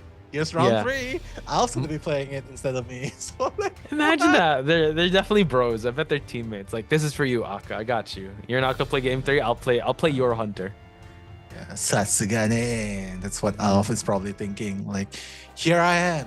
Embrace my nightmare, my former Zeta friends, because this is where I get a draw. And that's honestly what he really needs, a draw, in order to help Rejects to go to the next level. And the winner of this is pretty much going to be a very strong winners final as well. So hopefully this is going to pay off and not just a gimmick, because Nightmare is still, I would call this like a, how do you put this? If this is a Liar's Bar game, this is like a Joker's card. It can work well.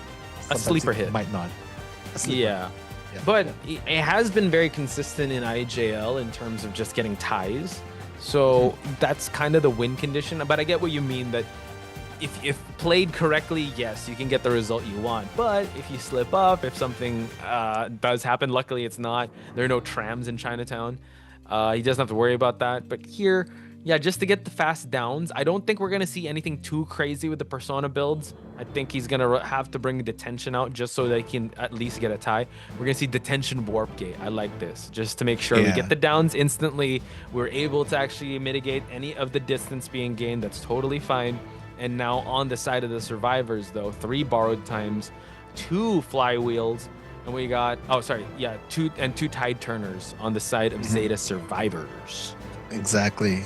The unlocked full presence is going to be a factor at the very end. But we're going to watch this Game 3 second half. Will Alf be able to win this game for his new team, Rejects? I'm Nello, that's Poch. We'll be commentating this potential final game.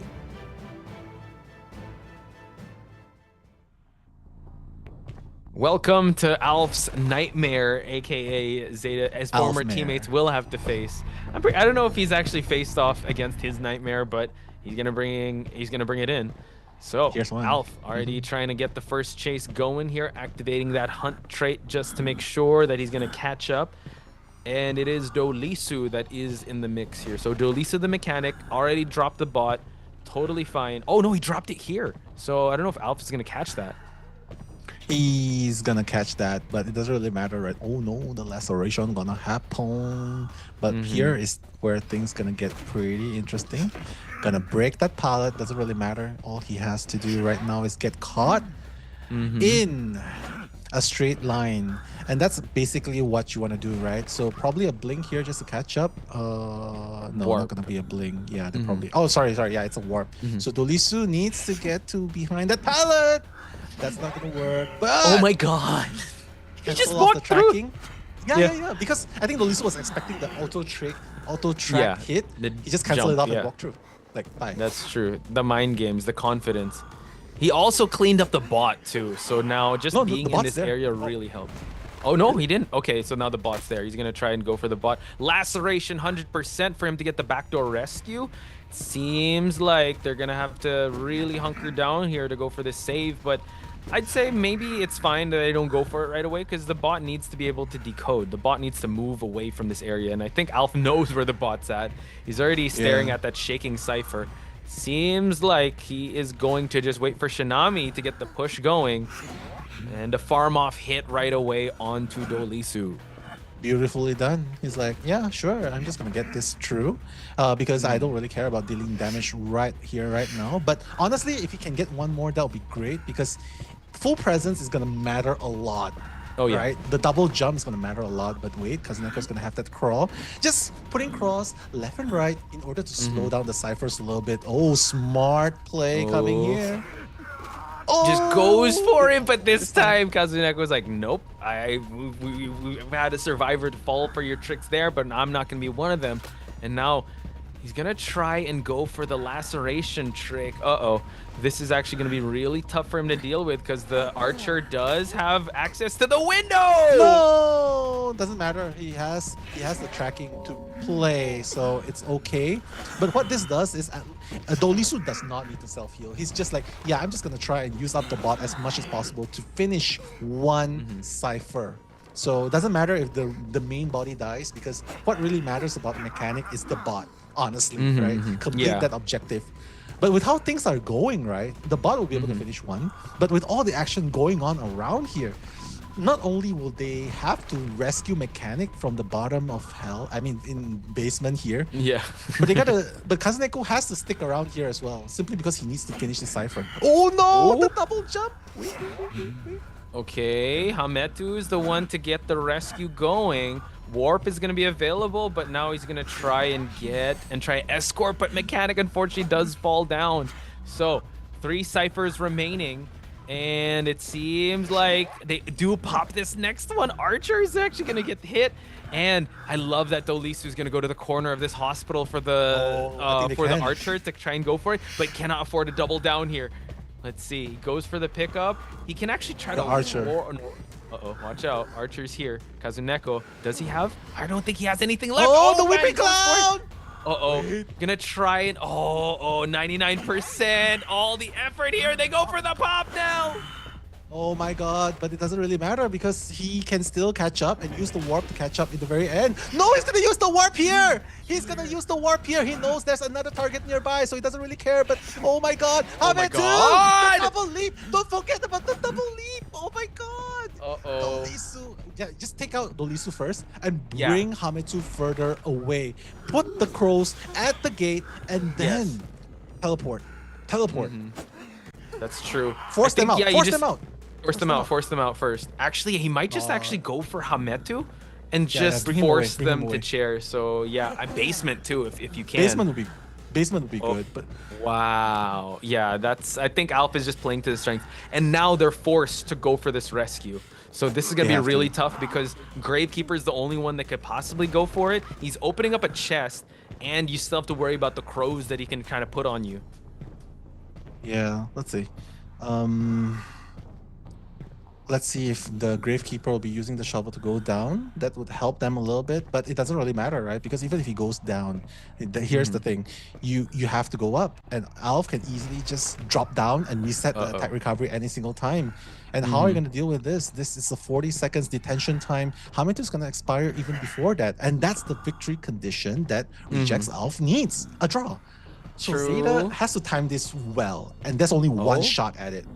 Okay, Archer does have the Mechanic bot. The durability is at 11, so they're going to try to put 2 bodies. But man, they're really playing with 10 seconds left on the time bot here. So let's see how Alpha is going to play this one out. He's going to wait for the Gravekeeper and the attempted rescue. Detention is going to expire in just a bit, but... No! The bot's going to rescue? No, the bot's going to rescue! It expires! No! Oh no! Alf Nightmare.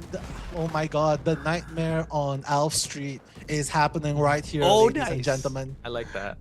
Right. That's Nice, a 3-man elimination. Kazuneko still around the vicinity, but honestly, what can Kazuneko do here with a mercenary pad? This is GG, well played for Rejects, because 2-man, that's the requirement for Rejects to win. It is. Man, nice bars, Nell. A nightmare on Alf Street with how well he was able to play that. I mean, ZETA had the right mindset to go for it. Like, just wait out the detention, but I think the doll was not able to get that rescue going. And the fact that the Gravekeeper fell to that detention hit on the final seconds was quite heartbreaking. Kazuneko now just giving the tinnitus, I believe. But at this point, Gravekeeper is too far gone. Archer, I don't think is going to be able to close out the distance, and Alpha, they're actually just emoting right now. Kazuneko mewing for the camera at lower left side. But they're just going to give it a good game here. Kazuneko is going to get found out, and there's going to be the final chase. Alf with the victory conditions, and went above that, getting a 3-person potential, 3-person elimination here. And Rejects, ladies and gentlemen, are moving on. Let's go. Rejects has definitely got to be really happy winning against ZETA Division right there. So Alf definitely for sure, because of this nightmare. It worked, it happened, and guys, what a way to win this with nightmare. Aka's like, there's my boy. There's my boy. He's so proud. Former teammates are gonna shake hands though. Oh, and it's Rejects. Take that. Victory here. I'm just kidding. Hold that L. Take that. Righto. Yeah, sure, I get less sponsors. No, actually, a lot of sponsors. There's for so both these much. teams, Rejects actually. is like one of the biggest teams in Japan. Same with ZETA, I'd have to say. Dude, they also have Visa as a sponsor. So there you go. GG, well Again, I played, think bro. it's What up, it's all bro? fun. Like, and it's competitive. Look at that. Yeah, nice game. See, that's what Shinami's like, Shinami says. And seriously? happy for you. Yeah. Nightmare? Seriously? Seriously, you bring out the nightmare, bro? How come when we were training, we never saw that nightmare? What's going on? How come you brought out Wu Chang? Oh my god. Yeah, well, But we were yeah. expecting Wu Chang, bro. What the heck happened? That's true. That's true. But yeah, it's all nothing but respect from those two teams. Again, former teammates, Hmm. but it's nothing but competitive spirit between those two. You saw that they were smiling and kind of happy for each other. But True. we will have to make someone move on in the winner's side of things, and it is going to be Rejects. It is going to be Alp's Nightmare that moves on. True. And the next match is going to face up against Rejects. So the winner of ACT or FT. Can you imagine FT?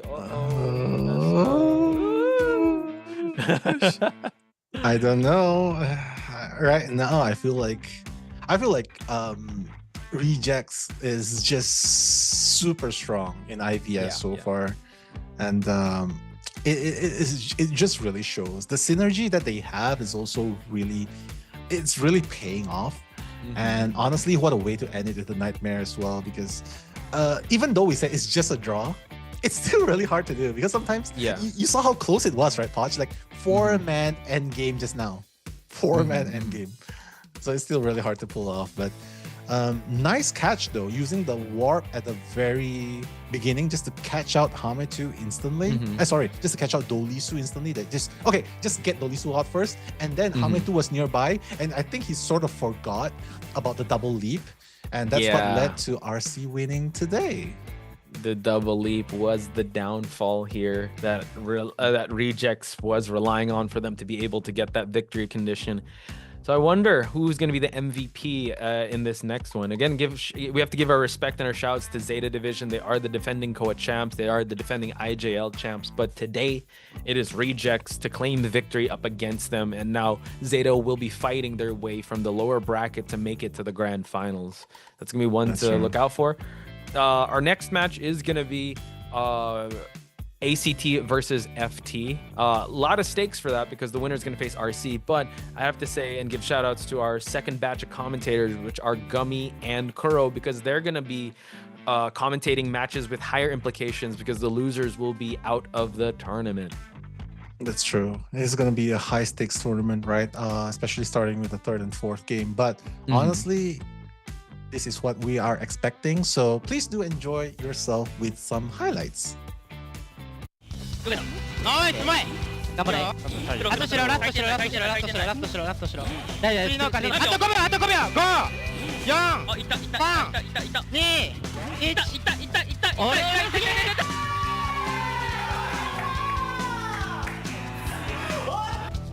あ君いや指使えたあれ破壊されるから俺が花についてホテルに待ってない窓かすからハッて俺ハッて狙うしかないかもあごめんミスったそれ2 1あごめん切れたやばいだな High fives all around in the locker room of ZETA Division. Oh my gosh, RC. ZETA will have to fight their way back into this, but congratulations, Rejects, for them to be able to make their way towards the winners finals, and ZETA Division will have to fight their way in the lower bracket. So super excited to see who the MVP is going to be, Nil. Yeah, honestly, if ZETA was the one who won, I would say Alf's the MVP because, Kazuneko would be the MVP if ZETA won. But Rejects, on the side of Rejects, I think the highlight would definitely has to still be Alf right there because of the way that he maneuvered, and just the control was just like, you do not see any missed leaps. Yes. And the control was really good. But if you're going to look at the overall MVP, I would say the draw does not do Aka justice because Aka was playing out of his mind too. He was playing really, really well. He was. Yeah. If we're going to go Survivor side, I would like to see Soba get the MVP because of his clutch dungeon escape. That was pretty good. Their first game was just a big highlight. Second game, they were Rowley was good. Second game, I'd say also his magician play was really good, but he got support from others, and the outcome really didn't justify how well they performed in the first half, few seconds or first few minutes of Arms Factory. Yeah, but I would definitely like to see Soba get that MVP because he's usually main shot caller, but at least we gotta give respect to like all around. Unp was yesterday. I think Rowley got a couple MVPs. City also, but. Let's show some love to Soba. But any other survivor you want to highlight now? Yeah, Soba. I agree with Soba. Rowley is definitely a good choice simply because of the Kurt, right? Like the brave, no fear explorer, pallet slamming, and just clutching dungeon as well. That's also one play that's really good. And I believe that was Soba. I think was that Rowley Soba was too? the Soba. Rowley was the professor. That first match. My bad. Yeah. Oh, in that case, it's easy then, Soba. Yeah, okay, cool. Rowley also, I mean, yeah, he does do, because unfortunately, I think someone brought up in chat, Unp kept getting chased at the start. He had really cool characters, but he always got downed right away. He was the archer in the first one. I think he was also the antiquarian in the last one, and he just get downed right away. So, Unp, you had your time in the spotlight. Let's highlight the rest of the survivors. All right, exactly. And we also want to highlight some people in the chat. Please First, do. at number 1, 2, and 3. Salty Sugi still at number 2. I don't see number 1 for the longest time, so I'm still thinking, why is Salty Sugi not number 1 yet? But shouts to Salty Sugi, and I see Kari Ayam, that's Agnia. Ooh, shout out. Yeah, that's Agnia. I see Happy Eyes. It's always good to see you, Happy Eyes, because my eyes are always sad. So, mine always sticky. Yeah. Maneke as well, Adley, and I see STRWQ. Nikushenka, never give up. Nice motto. I don't give up too. So, yeah. Luminous Doodles, Idol Master, just saying hi to a few of you guys, and thank you for still staying with us. We're only done with game number 1. Yeah, Nice. and almost rounded out to 3 hours. But this one, I mean, actually, I wouldn't be surprised if it did go the full 3. Or at least go until the full 3 hours. And there you have it, folks. RC Soba with a clutch dungeon escape. The very aggressive explorer that got that pallet slam onto Peter.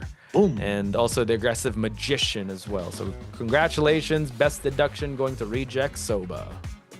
Yeah, congratulations. And what better way to commemorate this with another joke for Starling? We need ITV. Go. Before the interview, what's up? I know. I hated facial hair. But then it grew on me. I wish my facial hair would grow on me. I mean, I do have a little bit of stubble, but it grows to whiskers. Saying what's up to Reverie. Hello. Hey. Joining us. Shout out to Kirby also that is here. Sublime. Little Starling. Hopefully all is well. But yes, thank you so much for joining us. You are here to witness the best deduction here on RC Soba and an interview portion in just a bit. But thank you so much for being with us. Still stick around because we still have FT versus ACT. So we will head towards the interview that is coming up. Hello， 大家好，欢迎来到赛后采访环节，我是主持人小小。首先要恭喜 Reject 获得了本场比赛的胜利。我们今天请到了 Soba 还有 Sweetie 来到采访，两位先来和我们大家打个招呼吧。本日勝利おめでとうございます。ではご挨拶をお願いします。大家好，我叫 Soba。Soba 的中文也进步好多啊！大家好，我是RC的 City。欢迎两位。其实跟大家分享一个，刚才在化妆间有碰到 Soba， 他就是非常认真的在和我们的翻译角小姐姐学习一些中文。那今天的话，其实在赛前有注意到 Soba 选手发了一条微博，说这是他们今年第5次和 ZETA 相遇了，想问一下他今天会是以一个什么样子的心情去迎战到自己的老对手？まずソバ選手、本日の試合始まる前にウェイボーの方で今回のこのゼータの対戦は今年で5回目とおっしゃっていましたが、じゃあ今回のこの試合に向けて何か考えてきましたか？そうですね、直近の IGL の決勝で、ゼータとリジェクトを戦った時に勝っているので、その自分たちのやることをやれば勝てるっていう自信はあったので、もういつも通り戦おうということで、そういう気持ちで臨んでいました。在之前的 IGL 总决赛的时候，他们是战胜了ZETA战队，所以对于今天的比赛，他们抱着一个就是我们只要发挥出我们的实力，那就一定可以战胜的这样的心态，大家都保持正常的状态，然后拿下了这个比赛。就感觉到今天不管是求胜者还是监管者，两边的状态都非常非常的好。下一个问题想问到 CT 选手，因为今天有注意到在 BO1 的时候，先是出了一个阿卡出了一个隐士，然后下半回合他们又面对到破轮，想问一下 CT 有想到过说今天两边 BO1 全部都出了一个奇招吗？又是怎么样去应对到的？シティ選手、第1試合まずリジェクト側が、インジャーピックで、その後半戦でZETA側もなんと、ハリンピックということで、それまず想像しましたか？そして、実際対ハリンの試合ではどういうふうに皆さん立ち回りを考えていましたか？ハリンは想像はしてなかったんですけど、でも練習でアルフレがなんかたまに使うから、その時に結構やってたから。その時の立ち回りをそのまま試合に流用してっていう感じですね。在Peter的破轮后面我们没有想到，当然我们びっくりしました。で、还有我们修炼的时候，阿尔弗雷的时候用破轮，所以我们已经练了很多。所以其实大家在训练的时候就有训练到破轮这个点。CT 的中文是不是进步了超级多？直接代替了我们翻译小姐姐的工作。那下一个问题还是问到 CT 吧。当时3人看门战也是打得非常的焦灼，我记得还有和电车哥哥的一波配合，那样子的一个极限点门，当时他们是算准了时间電車会过来，还是说刚好電車哥哥助力了一波？同じくシティ選手、同じく先ほどの第1試合の3逃げのシーンで、通電シーンでは、ちょうどラウリ選手がゲートを開けるタイミングで電車が来たと思うんですが、それはもう時間を計って電車はそのタイミングに来るっていうのは分かってたのか、それとも、ちょうどいいタイミングでちょうど電車が来たっていう感じでしたか？そのシーンは僕は解読してたので見てなかったんですけど、もう完全にちょうどたまたま来たって感じですね。那个自己我在破译还没看到，我不知道，但是那个登出来是没有想到那个幸运的。今天幸运也是降临在了 RC 这边，和电车哥哥完美的一波配合。那下一个问题想问到苏巴选手，因为当时一个冒险家还是干了很多的事情，先把在地上的守墓人摸起来，然后又走到中场的那个地窖，还砸了一个头。想要问一下苏巴选手，当时是怎么样博弈到？他整个的思路会是什么样子的呢？ソバ選手、先ほどの試合の最後のシーンではソバ選手がまず高森を治療して、その後無事板当てて8逃げできたと思うんですが、そのタイミングで自分はどういうふうに考えてそのプレーをできたんですか？そうですね、墓守が起きた時にシティさんにアイテムがすぐあるか聞いて、シティさんがあると答えたので、もうシティさんが出れると思ったので、シティさん1人に突っ込ませて、で僕が真ん中ハッチに行く方が確率が高いなって判断して、もすぐに真ん中ハッチに行きました。他在摸起守墓人之后，首先问了，就是当然是的 CT 选手，他有没有道具？那他得到了 CT 还有道具的时候，他就觉得那让 CT 一个人去冲门，然后他选择中场的地窖是一个比较安全的选择，然后他最后就这样做了执行。所以他其实当时对于自己的操作还是非常自信的，然后加上说 CT 这边有道具，直接就走了一个门，哇，那样子的一个三跑拿下，我当时看到其实大家在台上直接，特别是索巴第一个就站起来，想问一下他们当时语音最嗨的那个人会是谁？会是索巴吗？ソバ選手、先ほども3逃げを果たした後にすぐ立ち上がったと思うんですが、その時実際皆さんの VC の中で一番盛り上がった人は誰でしたか？多分一番盛り上がったの僕だと思います。はい。应该是索巴自己，应该是索巴本人走了地窖很激动，但是我觉得我们看到赛后放出来备战间的画面，可能阿勒夫也非常非常的激动。那想问一下，到了第3局，当时两边全平的一个情况之下，求生者上来又是完成了一个3跑，面对对面的轮换，其实 UNP 上来牵制的非常非常稳。想要问一下 CT， 在监管者切了失常之后，咱们大家做了一些什么样及时的策略的调整去应对吗？でシティ選手、第3試合、その前にまず第2試合でセットを取られてしまって全部引き分けになってしまって、その状態で3戦目に入ったのですが、それでもすぐ3逃げを果たしたと思うので、しかもその試合の中ではユンピ選手がめちゃくちゃ素晴らしいチェイスを果たして、実際皆さんはどういうふうに話し合ってその立ち回りをしましたか？2セット目落としてしまったんですけど、引きずらずに切り替えて次の試合ちょっとみんな焦ってたので落ち着いていこうというソバさんの指示というか VC があったので、それを見てみんな落ち着いて臨んだっていう感じですね。第二季的时候，我们上座了，但是别急，在说吧说别急，我听到我们的话，我们安心打的比赛啊，打3局啊。就是不管发生什么事情，大家在场上就感觉soba像一个定海神针一样，大家不要着急，慢慢打，然后就打回来了。那非常关键的一个问题问到soba，今天走了第2个地窖，然后当时的话，你觉得和第1局的那个地窖相比，自己哪一把会更秀一些呢？でソバ選手第3試合で同じくまた8逃げを果たしたと思うんですが、この3戦目の8逃げと1戦目の8逃げの中で自分の中でどれが一番良かったと思いますか？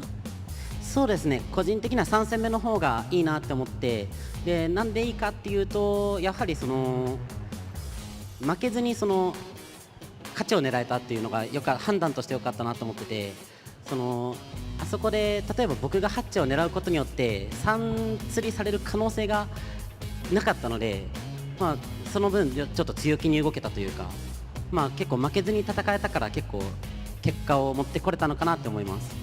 他认为是第3局的这个地窖，因为他在第3局的状态是一个他即使去冲地窖也不会输的一个局面，所以正是因为有这样的一个局面，他才能更加强势的去努力去走这个地窖，所以对他自己来讲，第3次是比较好的。就可能我们本来就局面有优势，稳定是一个平局的情况之下，soba就可以更加放开手去大胆的去操作那个地窖，真的特别的秀。那下一个问题也想要问到soba，今天我们第3局阿拉夫的这个噩梦，他们是提前知道的吗？有没有会比较震惊一点？soba選手、第3試合アルフ選手の悪夢はすみません、皆さん出すのは想像してましたか？そうですね、結構この編成的に悪夢いけるんじゃないかって、もともと練習は多少してたので、結構選択肢にあるなって思ってました。他们在训练的时候其实是有练过噩梦的，而且当时的阵容来讲，他们其实觉得是有可能拿出来的。就本来可能大家都在期待说阿卡会不会在我们 IBS 拿出噩梦，结果我们期待了好久，最后是阿拉夫上来的一个噩梦。想问一下 CT 在我们后面备战间看的感觉怎么样，帅不帅？シティ選手、先ほど最後の試合を楽屋で見ていかがでしたか？もうめちゃくちゃ素晴らしい悪夢で、もう本当に感動しました。我看的很棒，阿夫的噩梦，我很感动了。太厉害了，阿勒夫！没有想到说阿勒夫也是练了一首噩梦出来，让今天所有的观众感觉是值回票价了，非常精彩的3场比赛。那今天在现场同样也来了非常多支持 RC 的粉丝朋友们，想问一下我们的2位选手分别有什么话想要送给他们的？では現地本日たくさんのファンも応援に来ていただいているので、ではファンの方への言葉を1人ずつお願いします。はい、もう勝つために中国来たんで、このまま優勝を見届けてってください。応援よろしくお願いします。ありがとうございます。我们是为了夺冠，我们是为了获胜而来到这里的，所以我们会一直努力到最后，希望大家继续支持我们。谢谢大家来到现场，感觉 RC 这一次的目标非常明确，就是冲着我们这一座冠军奖杯来的，也是期待他们的精彩表现。那 CT 呢，有没有什么话想要分享一下的？皆さんいつも応援ありがとうございます。明日の試合も頑張ります。谢谢大家的支持，明天比赛也加油。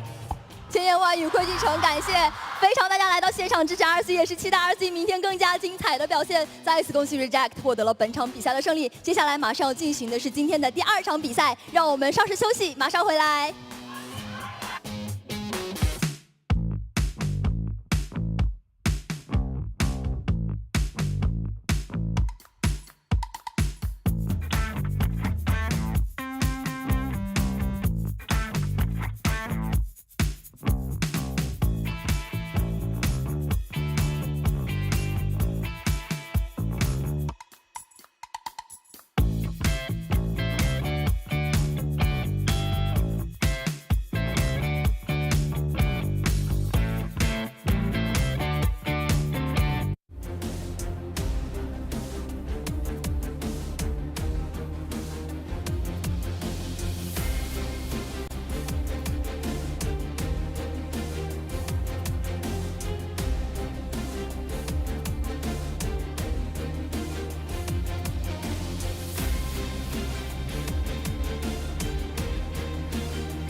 迎来到2025 IVS 洲际邀请赛第2天第2场的比赛现场，让我们掌声有请2队登场。欢迎 ACT，Welcome ACT Esports。Before you， 看我们怎么踹他们。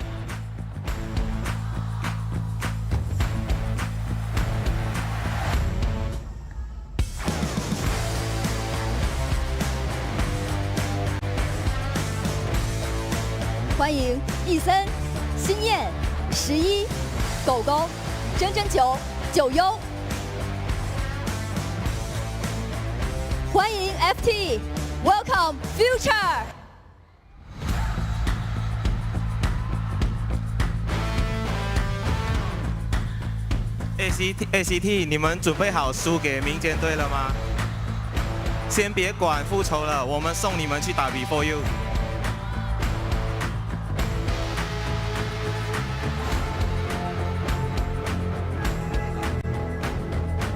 欢迎阿弟、Mid Blue、Shadow、远、夕阳。这里是第2天第2场的比赛，由 ACT Sports 对阵 Future， 我是主持人小小，让我们期待双方的精彩对决。Ladies and gentlemen, welcome to game number 2 of the day. You see the competitors on the stage, ACT versus FT. And they keep mentioning Before You for some reason. I mean, like, come on, guys. It's that's at the lower bracket. I don't know if it's a meme at this point, but it's Before You is fighting for their lives. There will be that facing off against, I forgot which team, but they will be on stream later. So do support Kuro and Gummy that will be covering that matchup. But now, I guess we got to be biased because this is Southeast Asia coming in. It's FT. Yeah, we gotta be. We're probably going to be a little bit more biased towards our region with very good reason. But ultimately, we're just here to enjoy a game and just commentate as professionally as we can. But of course, we would still be cheering. I would say we would still be cheering for our division. And honestly, it's not going to be easy because it is ACT we're talking about. Yeah. And FT, they got this big hurdle they got to get through. Yeah, definitely a big hurdle. And we're going to start things out with an ACT pick in Ever Sleeping Town. And Gummy, shout outs to you. She said that they'll get revenge for Before You. But that aside, it seems like we will see a stylistic clash of a Chinese mainland division team versus a Southeast Asia division team. We saw that the team Future went the full 3 games up against Before You yesterday, and ACT going up against KL did really well. Denied the game number 3, went 2-0, and they performed very well. So hopefully they continue that streak. Hopefully. I mean, this is the winner versus winners bracket, right? Or bracket. It's just very unfortunate that one's a professional team, the other is not a professional team. But that's not going to deter both teams from doing their best and giving it their all. That's the impression that they want to leave with the audience, right? But before everything else, please allow me to give the shout outs to Xcure. Thank you so much for watching, even though you're in class and cheering on for me and Poch. But please, studies first. Okay, please, studies first. So shout out to Xcure and to Xcure's basement as well. So happy to have you guys here.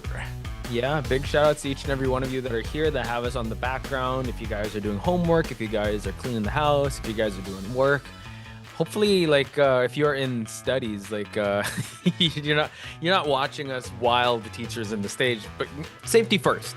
Just like with Just the Girl, like having us while driving is still kind of crazy. But anyway, those are the survivors of I think we saw 11, XY, Sen, and Guo. G-O-U. How do you pronounce that now? Go. G-O-U. Go. Go. I mean, if you have the intonation, I would say Coco, but I don't think it's Coco because that means dog.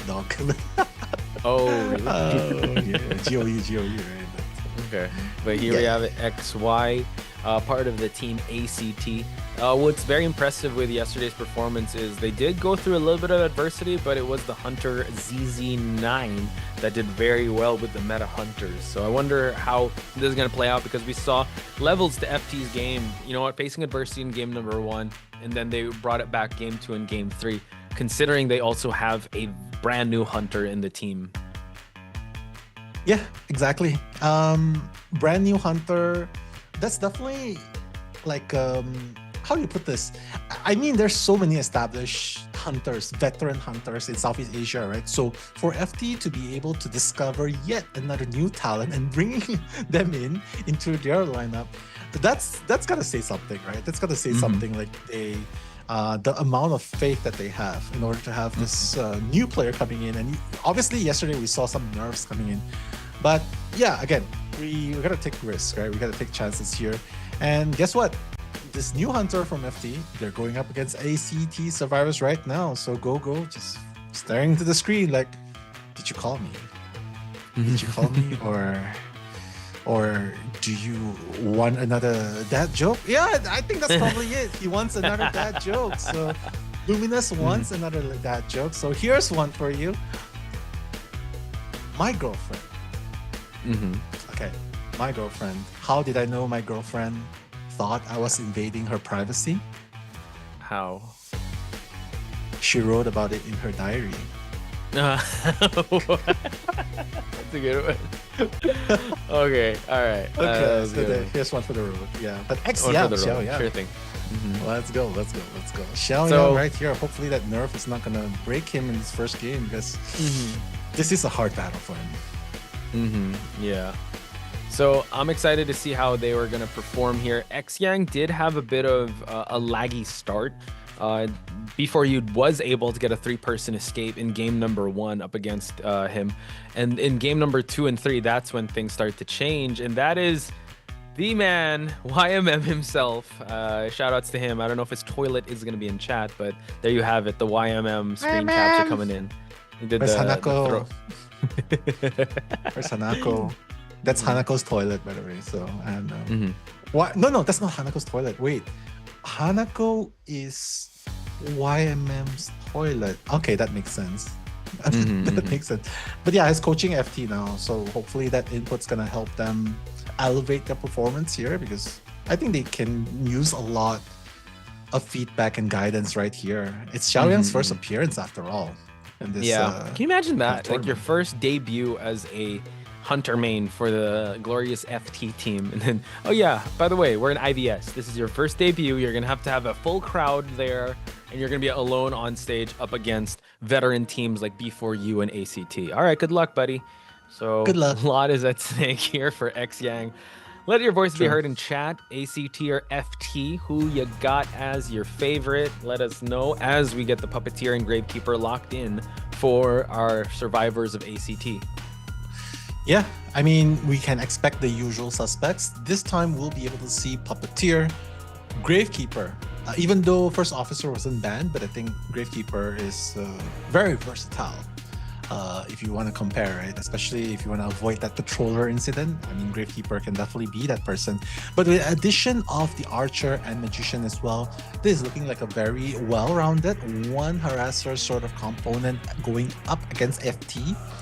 And I would say this lineup, very stable.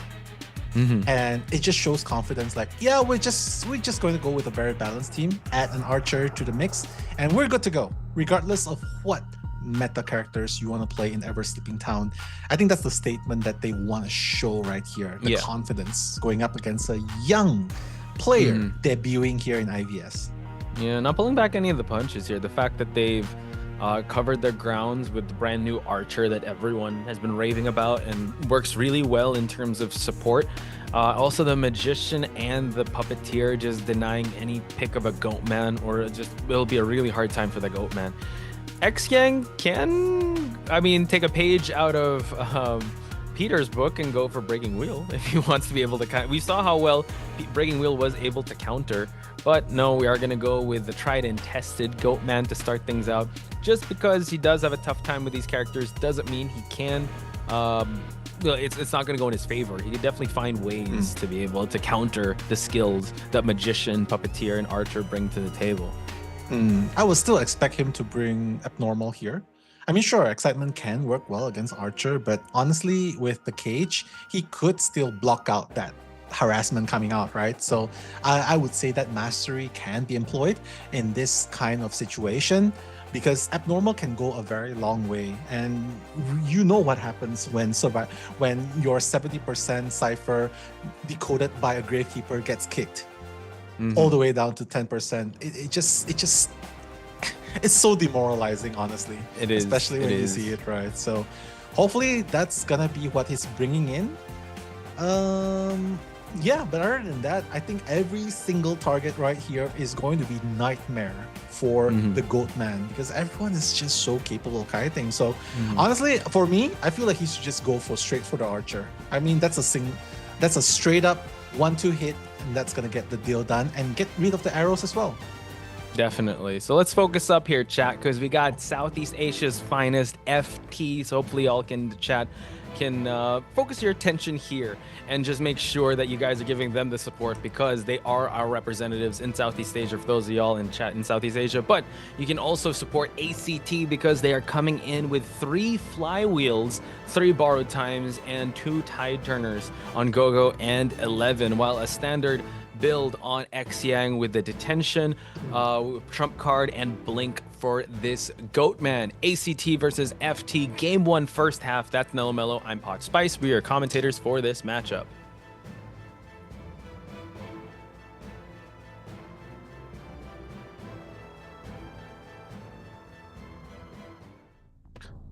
All right. Looking for that first target, you would typically see only 1 borrow time in team, just because they have so much respect for the meta hunters in game number 1. But here, it seems like the case is just to stay alive and get a draw here. Xiaoyang employing that first chase, trying to find that first target, and it seems like it's going to be XY, the Archer right here. And Archer can actually get a stray shot here at 50%. Again, the changes were 60, but now this actually promotes Xiang to stand still, so the lacerations won't come into effect. We're going to see a cage here just for him to get the back away shot, but Archer does get that hit. So will he actually go for another cage? The laceration is building up to 80% now.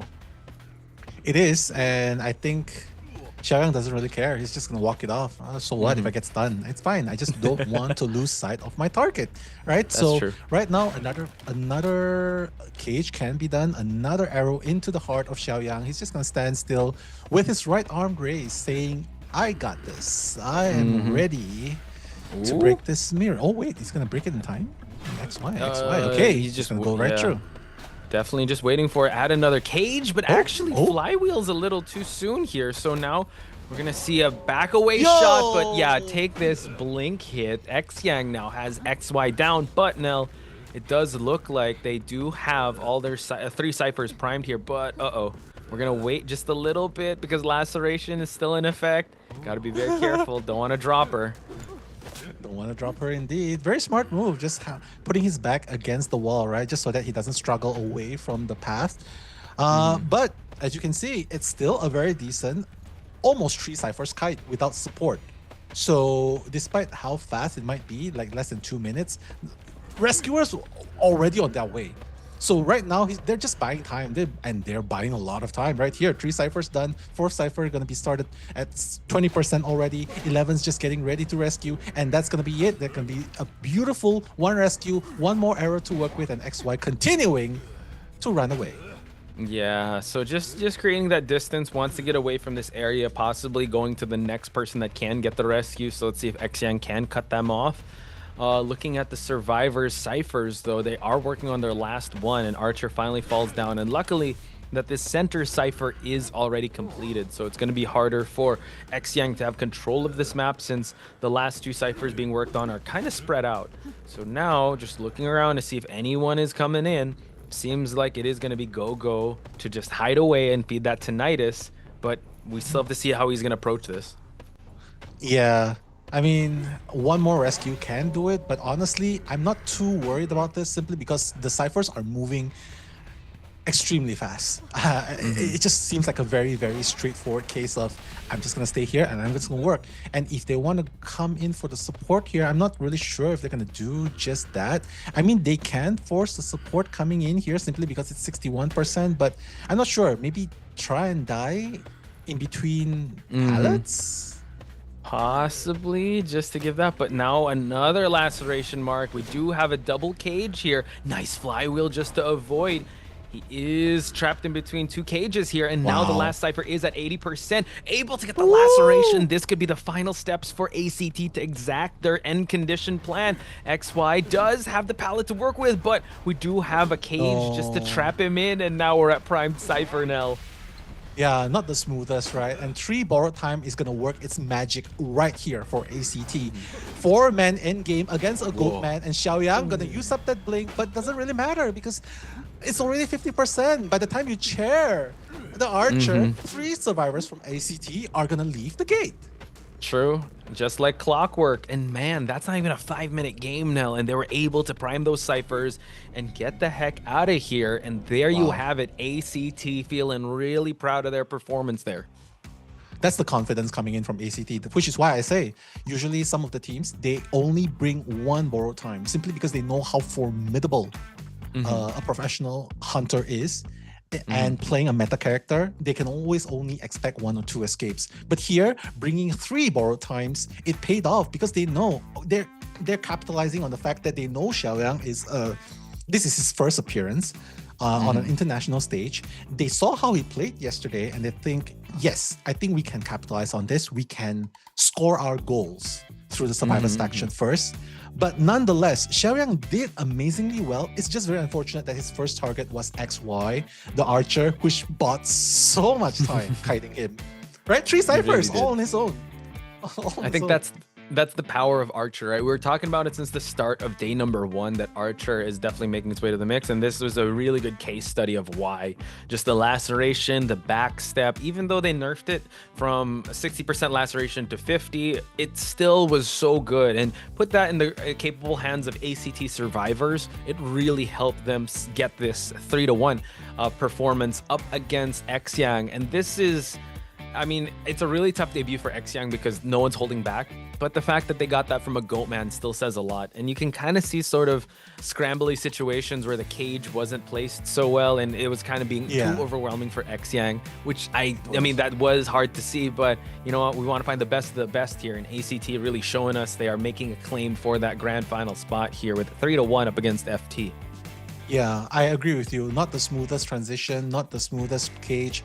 And as a matter of fact, I gotta say, like, I've watched several players play Goatman from the Southeast Asia division, even Kuga, even Miaopai, even Hershen, even Hertian. So definitely a little bit of technical lacks right there. Could have been smoother, but Xiaoyang did do his best. Because honestly, it's still his first appearance, and I believe this is a very good learning experience for him, going up against the best of the best in the world. Yeah, I like that. Just priming it as a learning experience, and just try your best, because now it just seems like you are definitely have to grow and learn as the things go along.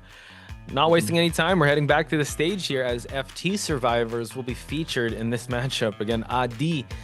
We said he's Mr. International, right? Traveling everywhere, representing the Southeast Asia region. I know. Since 2023, I believe. That's when in Thailand, right? FT won IVC 2023. That's what we witnessed. They came a long way, you know, starting from an unknown team, going into BL, and then coming in and forming their own team, ZETA, and then there's FT. So definitely came a long way, and they definitely enjoyed every single part of the experience, because right now they are improving a lot. They've stepped up. They are on level with this international team. At least they're catching up to them, right? So give some props to them.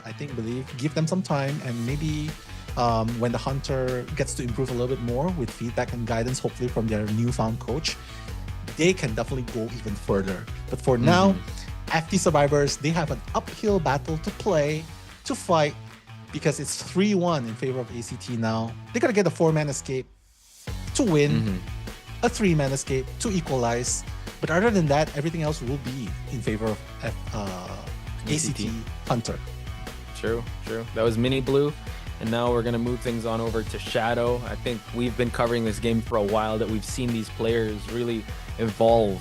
I mean, Shadow and Adi as the kiters. Mini Blue, we also had a stint where he was actually one of the main kiters of this team, but he's really, I'd say, positioned himself as the main rescuer of this team and really relied on Shadow and Adi to really come up with those clutch rescues, those clutch supports in this matchup. And yeah, it's just a treat to see this team learn and grow as a unit.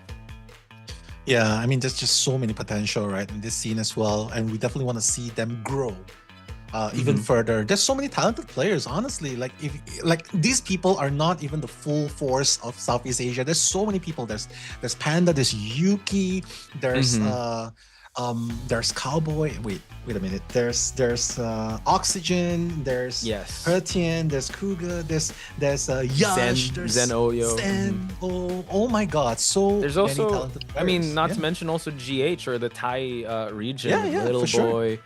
With all those guys there. It's insane how we've kind of grown as a scene, and you know, we've kind of there's always been shakeups in rosters, but FT has been one of the most consistent ones. Making a claim, like maybe also even having a record might be close and rivaled towards B4U, because B4U being the most consistent in NAEU. So the cream really rises to the top in this game, especially in each region. Yeah, but now they have to face against a veteran. That's ZZ9 we're talking about, and he's like, "Oh, I just need a draw. Okay, I can do that." So because that's technically true. What he really needs here is just a draw. But look at his stats, over the roof. This is like solo leveling Sung Jin-woo, close to perfection right there. 100% for elimination rate. 8 average knockdowns. Number 1 in 3 different categories. Number 2 in average time to knockdown. And the 4th in average deduction points. That's a monster stats right there. Yeah, it is. But you know what? If you go up against tougher level competition, you can only improve, right? If you don't win, you just try to learn and grow with the process. And that's what FT is doing. They've been traveling. They've been making sure that they have high level competition. They get I heard also from Kuro and Gummy that FT has been scrimming with a lot of CN teams just for them to be able to level up their experience. And I like also the certain shakeups, since Kuga is like taking a break a little bit, so we might see him next year. But right now, Xiang will be the one that will be hunting, and with the guidance of YMM or whoever they scrim with, I'm pretty sure they're gonna really go all out going against ZZ9. Yeah, this is definitely going to be a very, very good learning opportunity, so to speak, for the Southeast Asia division. Obviously, the survivors, a lot of them are veterans, right? Like you talk about Shadow, you talk about Adi. Those are like the mascots, literally, for FT. Like they have accounts everywhere, like X, you name it, Instagram, X, Facebook, even Bilibili, even Weibo. So honestly, they're international. They have fans here as well in the crowd, Chinese fans, Japanese fans, because they've been here. They've established themselves, and honestly, upwards is the only way to go for these guys. Sorry, let me add Mini Blue to the equation. Yeah, these 3 are like the mascots, like right. Sorry, Mini Blue. That's true. No, that's okay. I'm pretty sure he totally feels the love and support. So yeah, guys, this is going to be a really tough performance or tough start for FT. So let's see how they'll be able to manage themselves going up against ACT's best in ZZ9. So I don't think we're going to stray away too far away from the meta. We are going to go Magician and Professor to lock in first, while Seer and Antiquarian get taken out of the table by ZZ9. Yeah. Let's see. What else can they play here? I mean, they can bring out the Archer if they really want to, but they're going to opt for the Novelist here. So pretty nice combo. There's a Novelist. There's a Professor that's already giving a lot of support. So ZZ9 allowing that Professor to come through, just saying, probably has confidence in his mind game plays, right? So either that, or he's just going to do the same thing, play Breaking Wheel and be like, yeah, I don't really care about the skills either way, right? That can be a possibility. But ZZ9, I want to say he might feel confident enough to not use the meta characters first. But I also want to say they should respect their opponents enough to give it their best at the very beginning. They might. You know what I mean? Yeah. Yeah, I think with how they drafted their first survivors, yeah, sure, they set up ZZ9. But if they want to make it an early night in the office, because winner of this will have to face rejects. So I think maybe they'll try to go all out, especially with this lineup here, that they really are gearing up towards one of the four horsemen. And it is not a horseman, but a goat man that will be coming out here. Okay. We've seen how well the ACT survivors did.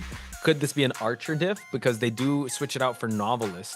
And we do have a magician and a professor to just eat those single hits. So I'm excited to see how they're going to... We could say now FT has already warmed up to the IVS stage. So now big test is going up against ZZ9, one of CN's finest here. Yeah, I mean, Professor, we've seen Professor doing so well against Goatman here, right? So ZZ9 picking this Goatman is just showing, hey, we're going to do a mirror match, and I'm going to show you how Goatman's going to be played, while FT is not going to rely on Archer first. They're going to rely on the Professor simply because of this. And if the Professor, I would say the key making difference here would be the Professor Novelist. If they can make the support happen, if they can mind game their way into stalling time, into playing into the late game, they have a chance to get that 3-man escape here against ZZ9. Otherwise, a draw is also perfectly fine.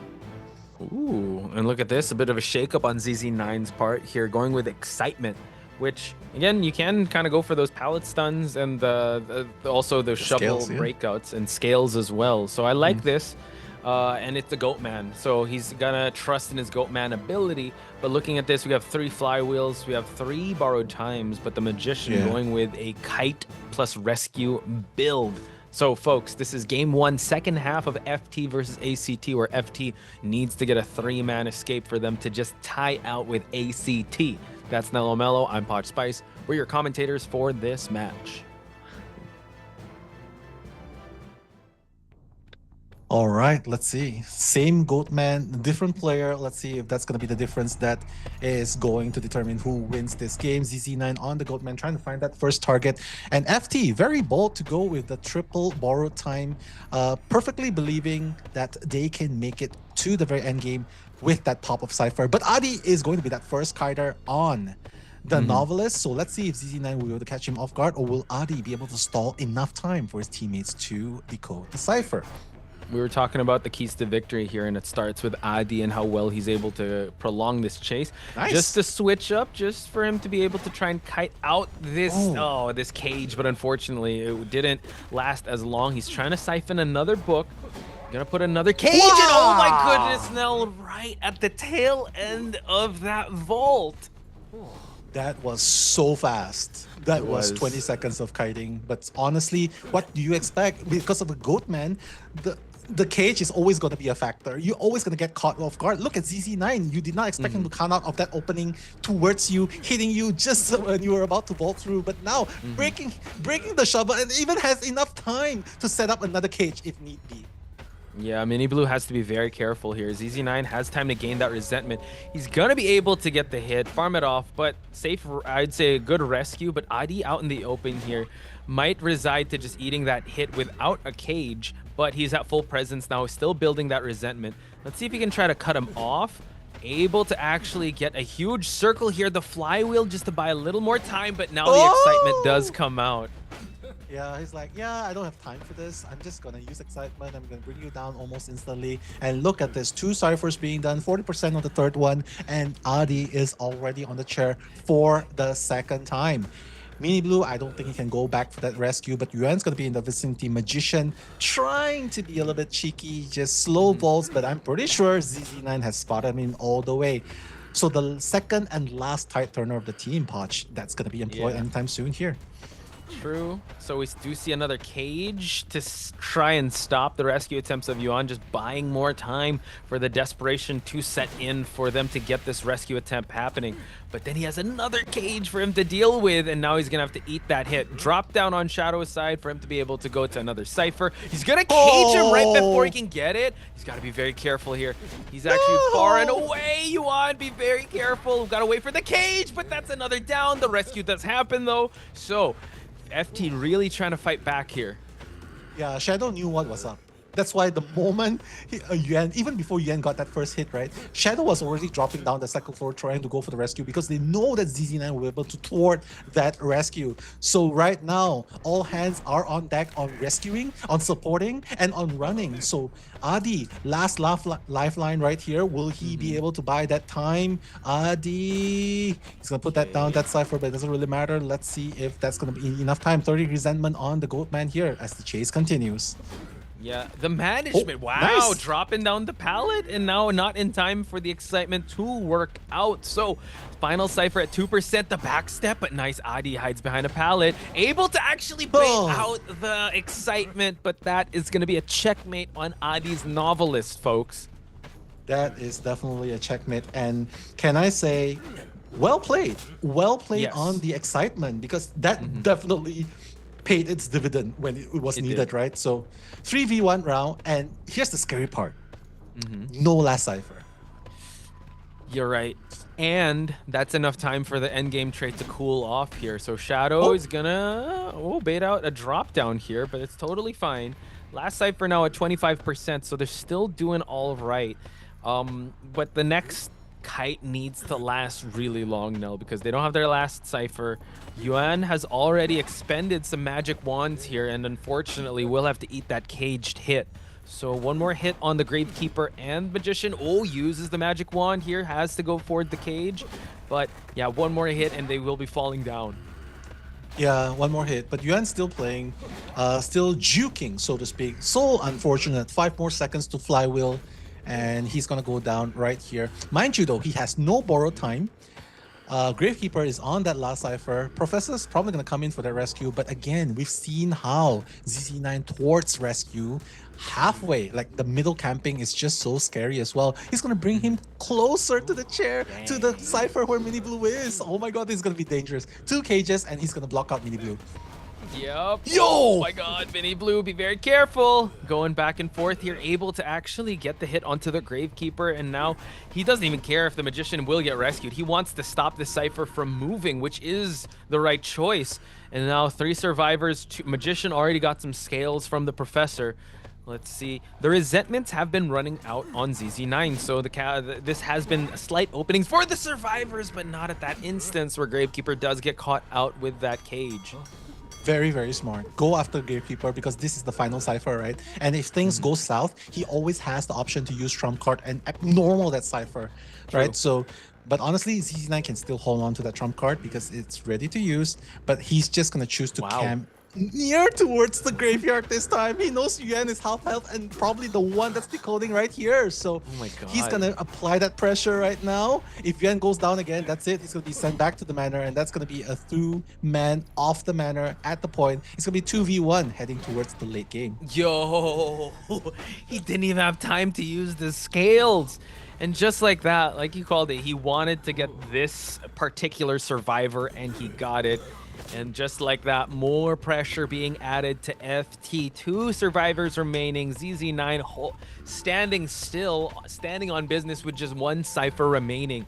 And he hasn't even used his trait swap yet. Now Professor need to bait it out, but no, actually able to use the scales just for a little bit. And this allows the transition to happen towards the Gravekeeper. But unfortunately, the Gravekeeper has no items, and that's why he's opening up a toolbox. Exactly, but now just trying to bait, right? Without the cage, it's not even going to be a 25%, but now Shadow's going to be the one that's getting hit. But mind you though, 2v1 against a Goatman that is at full presence, and your Cypher is nowhere near prime. This is going to be so difficult. Shadow, you got to buy that time. Mini Blue is healing with the syringe, and that's exactly what he needs to do now. Heal, find items, get some more resources, then go towards the Cypher. Mini Blue, the prime is heal. ZZ9 just stopping for a bit just to check on that Cypher progress, but Shadow, one more hit's gonna do it with or without the cage right here. Shadow's gonna try and force the Cypher. What? Oh my god. And yeah, I think he doesn't know that he healed up, but look at that. They're actually able to heal up before the knockdown. So now ZZ9 has to commit.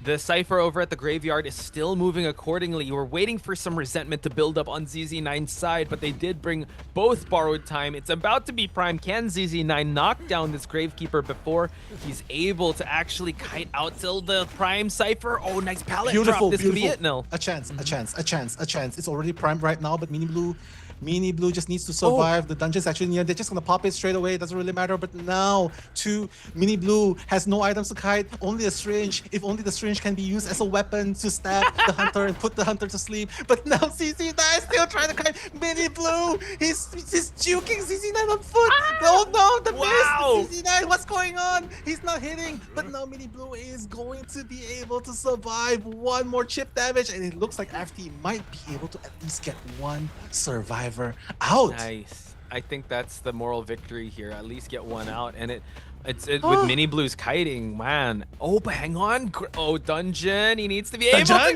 and go. He doesn't have resentment anymore now. He's just one hit away. The tram is there. Oh, he's gonna try to backstep. Able to actually get it. He's gonna go in. Oh, Beautiful.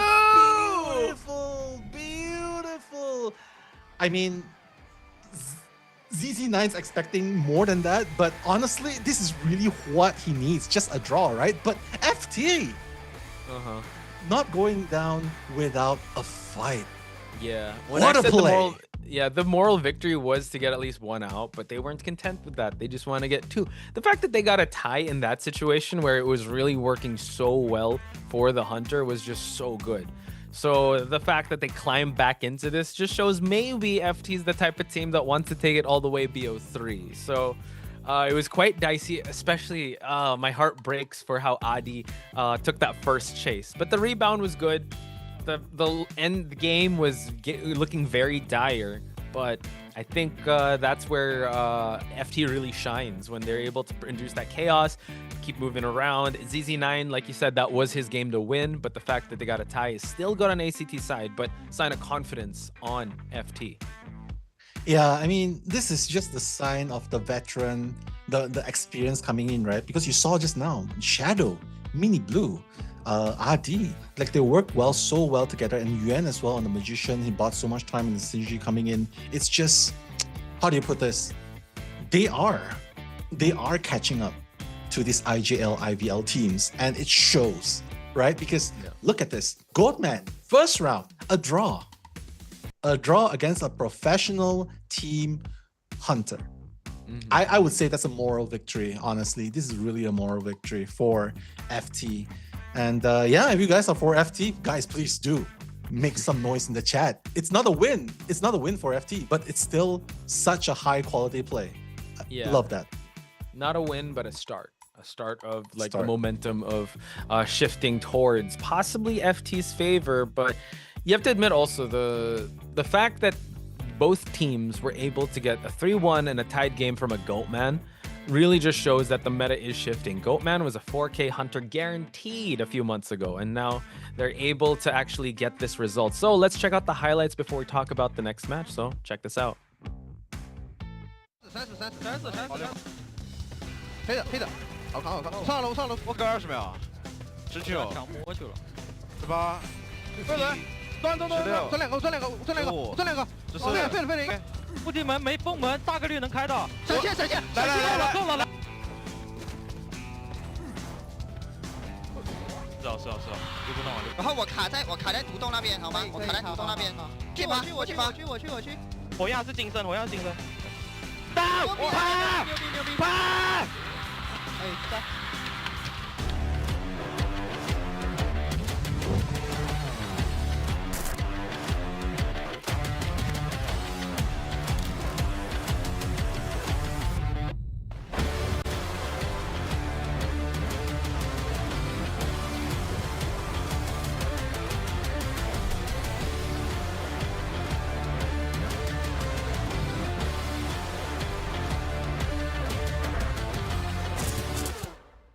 And welcome back, folks, to game number 2 of ACT versus FT. An intense back and forth, but it was ACT to get the victory here.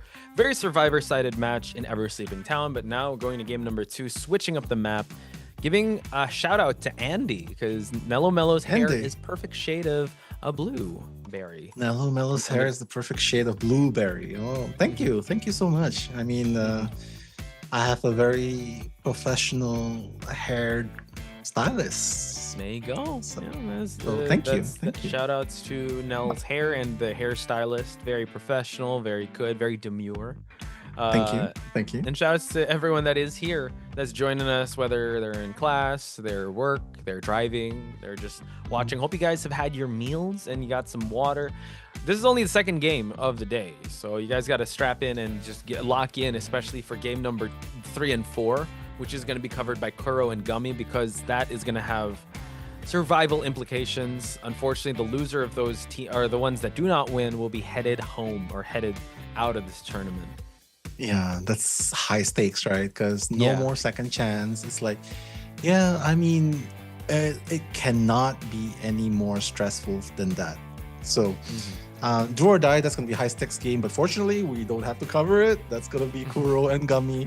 So I don't know. They're probably going to be having the game of their life, right? Commentating. There's probably going to be a lot of action. But for now, the action still continues. FT versus ACT.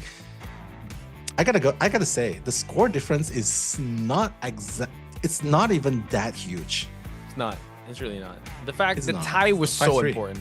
Yeah, if it was a 6-2, that would have been a different story. But the fact that Mini Blue was able to clutch up and get that dungeon escape really helped the FT kind of stay alive in this, because it's really a battle of not just skill but momentum and confidence in the team. So if you're the difference is just 2. It's not that egregious, or it's not that hard to come back from that.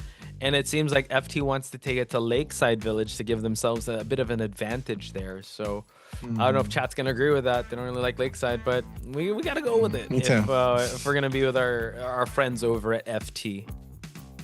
Yeah, I mean, Lakeside Village is just so huge, and it's, well, there's a lot of, it does open up a lot of possibility to play non-meta characters if they decide to. So that can be an option. Yeah. So I guess be. we gotta see. Yeah, I mean, FT survivors, they're in high spirits right now. I mean, they're just like, yeah, I think we got a shot at this, and let's see what we can do. Yeah. Against Two Bros ACT Kisser in this saying I map. should go. Two Bros Kisser saying I should go bald. Oh, no. What? I got a big forehead. I don't want to see this 5 head of mine. But I know Nell did for FT, so he's the real champ. So my God, he's not gonna do that again because they're already here. I remember the first time he did that was because FT, or we didn't have a Southeast Asia team break the top 16 of the group stage of KOA. So that was more of a solidarity thing. But let Gummy and Kuro know that they have to do a TikTok dance, because I think one of them did agree to that. But let's check out this interview 上半 from 局的竞 ZZ9. 争很强，然后下半局的就对我们来说压力会小一点，包括备战的压力这些，然后就是觉得很厉害的队伍有像ZETA、RC、MRC 还有 FT 这些。 There you have it, ZZ9. Not looking past any competition here, just making sure that he knows what's at stake. He's going up against really tough teams here. So focused as ever. I think he really, hopefully he's kind of going to bounce back from that tied game, because it really looked like he was going to at least get a 3-man elimination. Yeah, I mean, ZZ9's definitely gotta start thinking, welp, probably not gonna be as easy as I thought it would be, because hey, FT has definitely pulled off that draw against a Goatman. That's gonna be that's a statement in itself, right? That's gonna be a statement in itself. So here, let's see what he will be able to do in this situation. Like, are you gonna go with Ivy? Are you gonna go with Opera Singer here? Because regardless of what, FT survivors should be really prepared with whatever meta picks there is. Look at Adi. Yeah, three escape this round. Three. Wait, we'll go BO3. That's what's gonna happen. We're gonna win BO3. Don't worry, guys. Referee saying that they watched the dungeon escape, and ZZ9's reaction was kind of distraught. He was disappointed. I think that's just the competitive nature in him. So hopefully he'll bounce back stronger. But also, GG Grind is asking who won. Well, the first game in this set, it was won by ACT. So now FT is in the back seat. But if you're referring to who won in the game, the first series we saw RC versus ZETA, it was RC. So congratulations to them. If you guys haven't seen that yet and you're watching on YouTube, or actually, on YouTube, you can scroll back and see how crazy that ending was for our friends over at Rejects. So congratulations, they have won. They have moved on to the winners finals. Now it will be FT versus ACT to battle it out to see who's going to face Team RC. Exactly. And this is going to be the match to decide it too, because Poch, if FT does not get more than a 2-man escape, chances are Xiaoyang will still continue to have a hard time against ACT survivors, considering how comfortable they were playing in the first game. 4 minutes, mind you, 4 minutes, 3-man escape.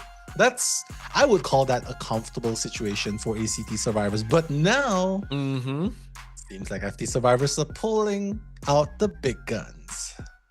Or the arrows and the wind bottles. Exactly. Yeah, they're... Oh, I hope... Yeah, okay, we are going to get Archer. Oh, no coordinator. Interesting. Well, a literal gun. Bring out the gun. A literal gun. Big gun. Maybe saving the Archer for later in this set, but I still don't... I mean, I really like to see Archer, but coordinator is also can make any hunter get really nervous, especially with that flare gun. So maybe Archer is going to come out in the late, or the AR is going to put Archer in another one. I don't know, I just really I don't think that... that's going to be a game 3.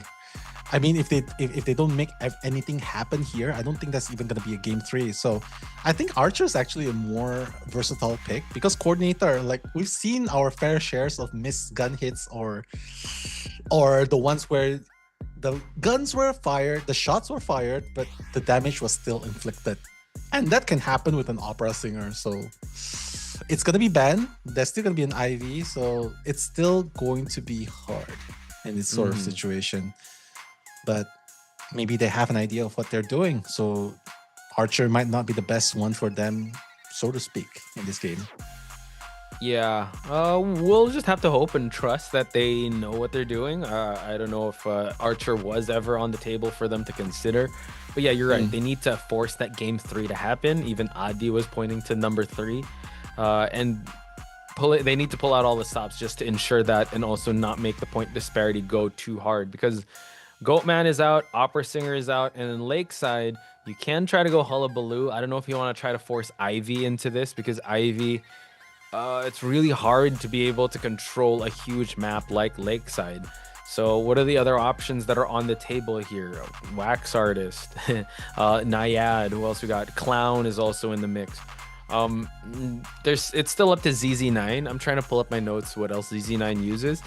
Goatman, he uses a Bloody Queen. He uses Opera Singer, which did get banned out, and he uses also an Axe Boy. Breaking Wheel's not going to make it way.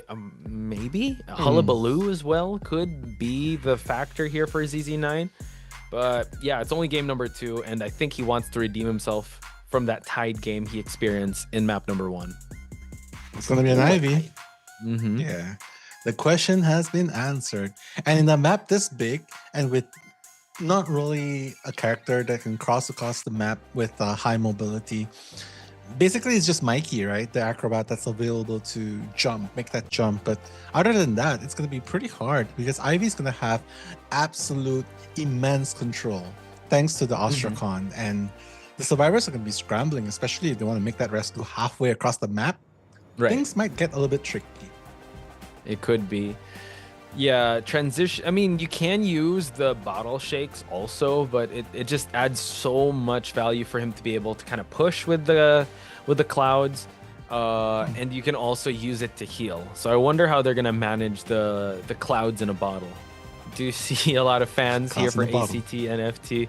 So they will shake hands, and we will check out the persona traits here as we head towards the game 2 of the first half. Nell, talk to me about the persona build. I love it. Triple tide turners. This is what we have to do, right? We gotta keep the game prolonged, alive with the triple tide turners, triple borrowed time, and of course, Adi is the only one without borrowed time. Meanwhile, ZZ9 fully committed. Insolence, detention, blink. So that's game number 2, first half. And guys, if you have watched the first game, the victory condition, they gotta get a win right here, because ACT is up 1 game. So that's Posh. I'm Nello. We'll be commentating this game number 2, first half.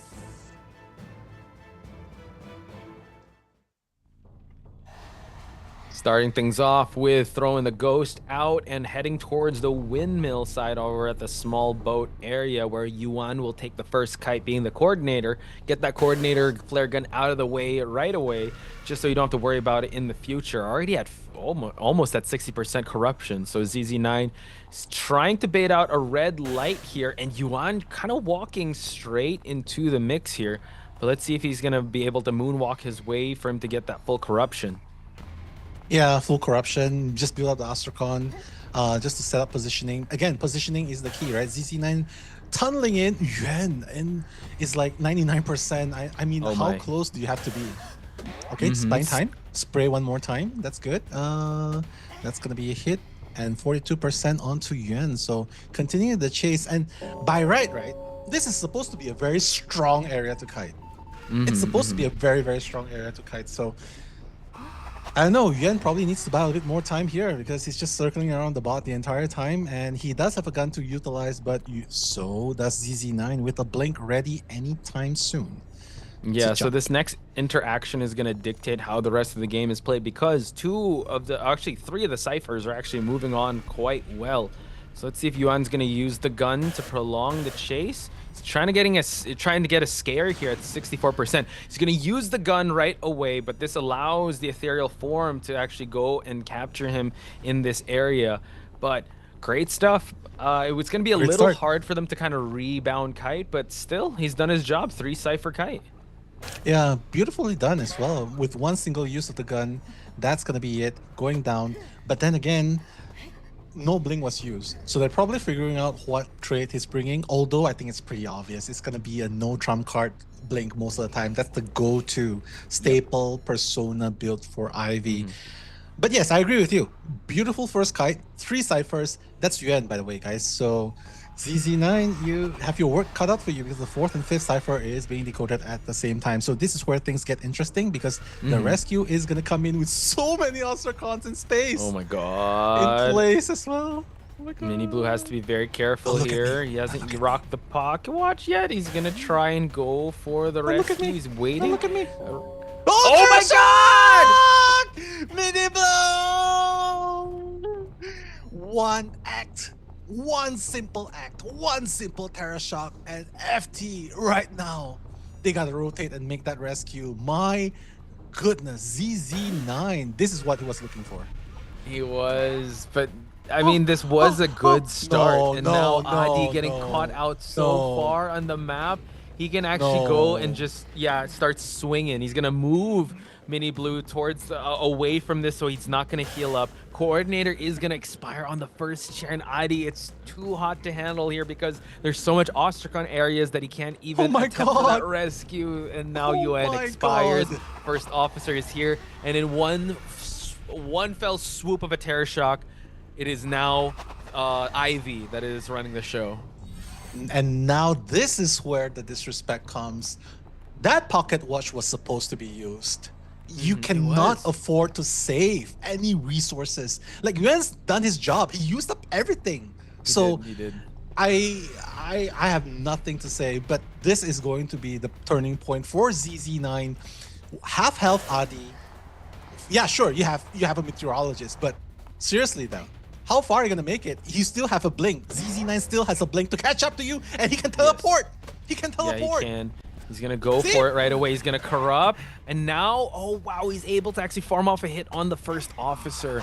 So yeah, now if we go back to that, I thought he was gonna rock the pocket watch because he still has a little bit to work with. He has that 5-second delay before he gets knocked down, so the rescue is still gonna happen. But 2 ciphers remain. They're already primed, by the way. But injuries are stacking up on the board, and Shadow double down situation on ZZ9. This is 4K. This is definitely 4K. I mean, yeah, it's almost prime, but you have to remember. Remember Akka? Only 4% decoded. Only 4% decoded by Kazuneko when he's on the Ivy, right? So here, 89% on last cipher, I would consider that not even close enough because you're only at half health. Shadow's down the floor. He's probably going to be forced to use that exit path. And ZZ9 doesn't even care. He's like, I'm just going to chair. I don't care. I don't care even if the dungeon's available. He knows. He knows where you are. He's just going to go and hunker down. here. ID is going to get silenced here. He does have 30% scare. So it's only a matter of time here until Adi does fall because, yeah, he's at half health. I mean, ZZ9 just putting the finishing touches on his checkmate situation. Incredible rally back. I'd say more of him just getting that terror shock, right? It's like, okay, you don't respect the Ostracon areas. I'm going to pressure you enough. You're not going to use a pocket watch. Here, eat this terror shock. And now Adi is going to try to force it, but he's just going to try to get that corruption. 100% finishing touches. Yeah. Beautiful performance by ACT ZZ9. Yeah, ZZ9 putting on his glasses and saying, that's how it's done. And honestly, I feel like he has that a sigh of relief because he's like, this is how I was supposed to perform in the first game. But leave it to ZZ9. That terror shock changed everything. It did. And if we recall, Yuan did such an amazing job, right? He kited in that area.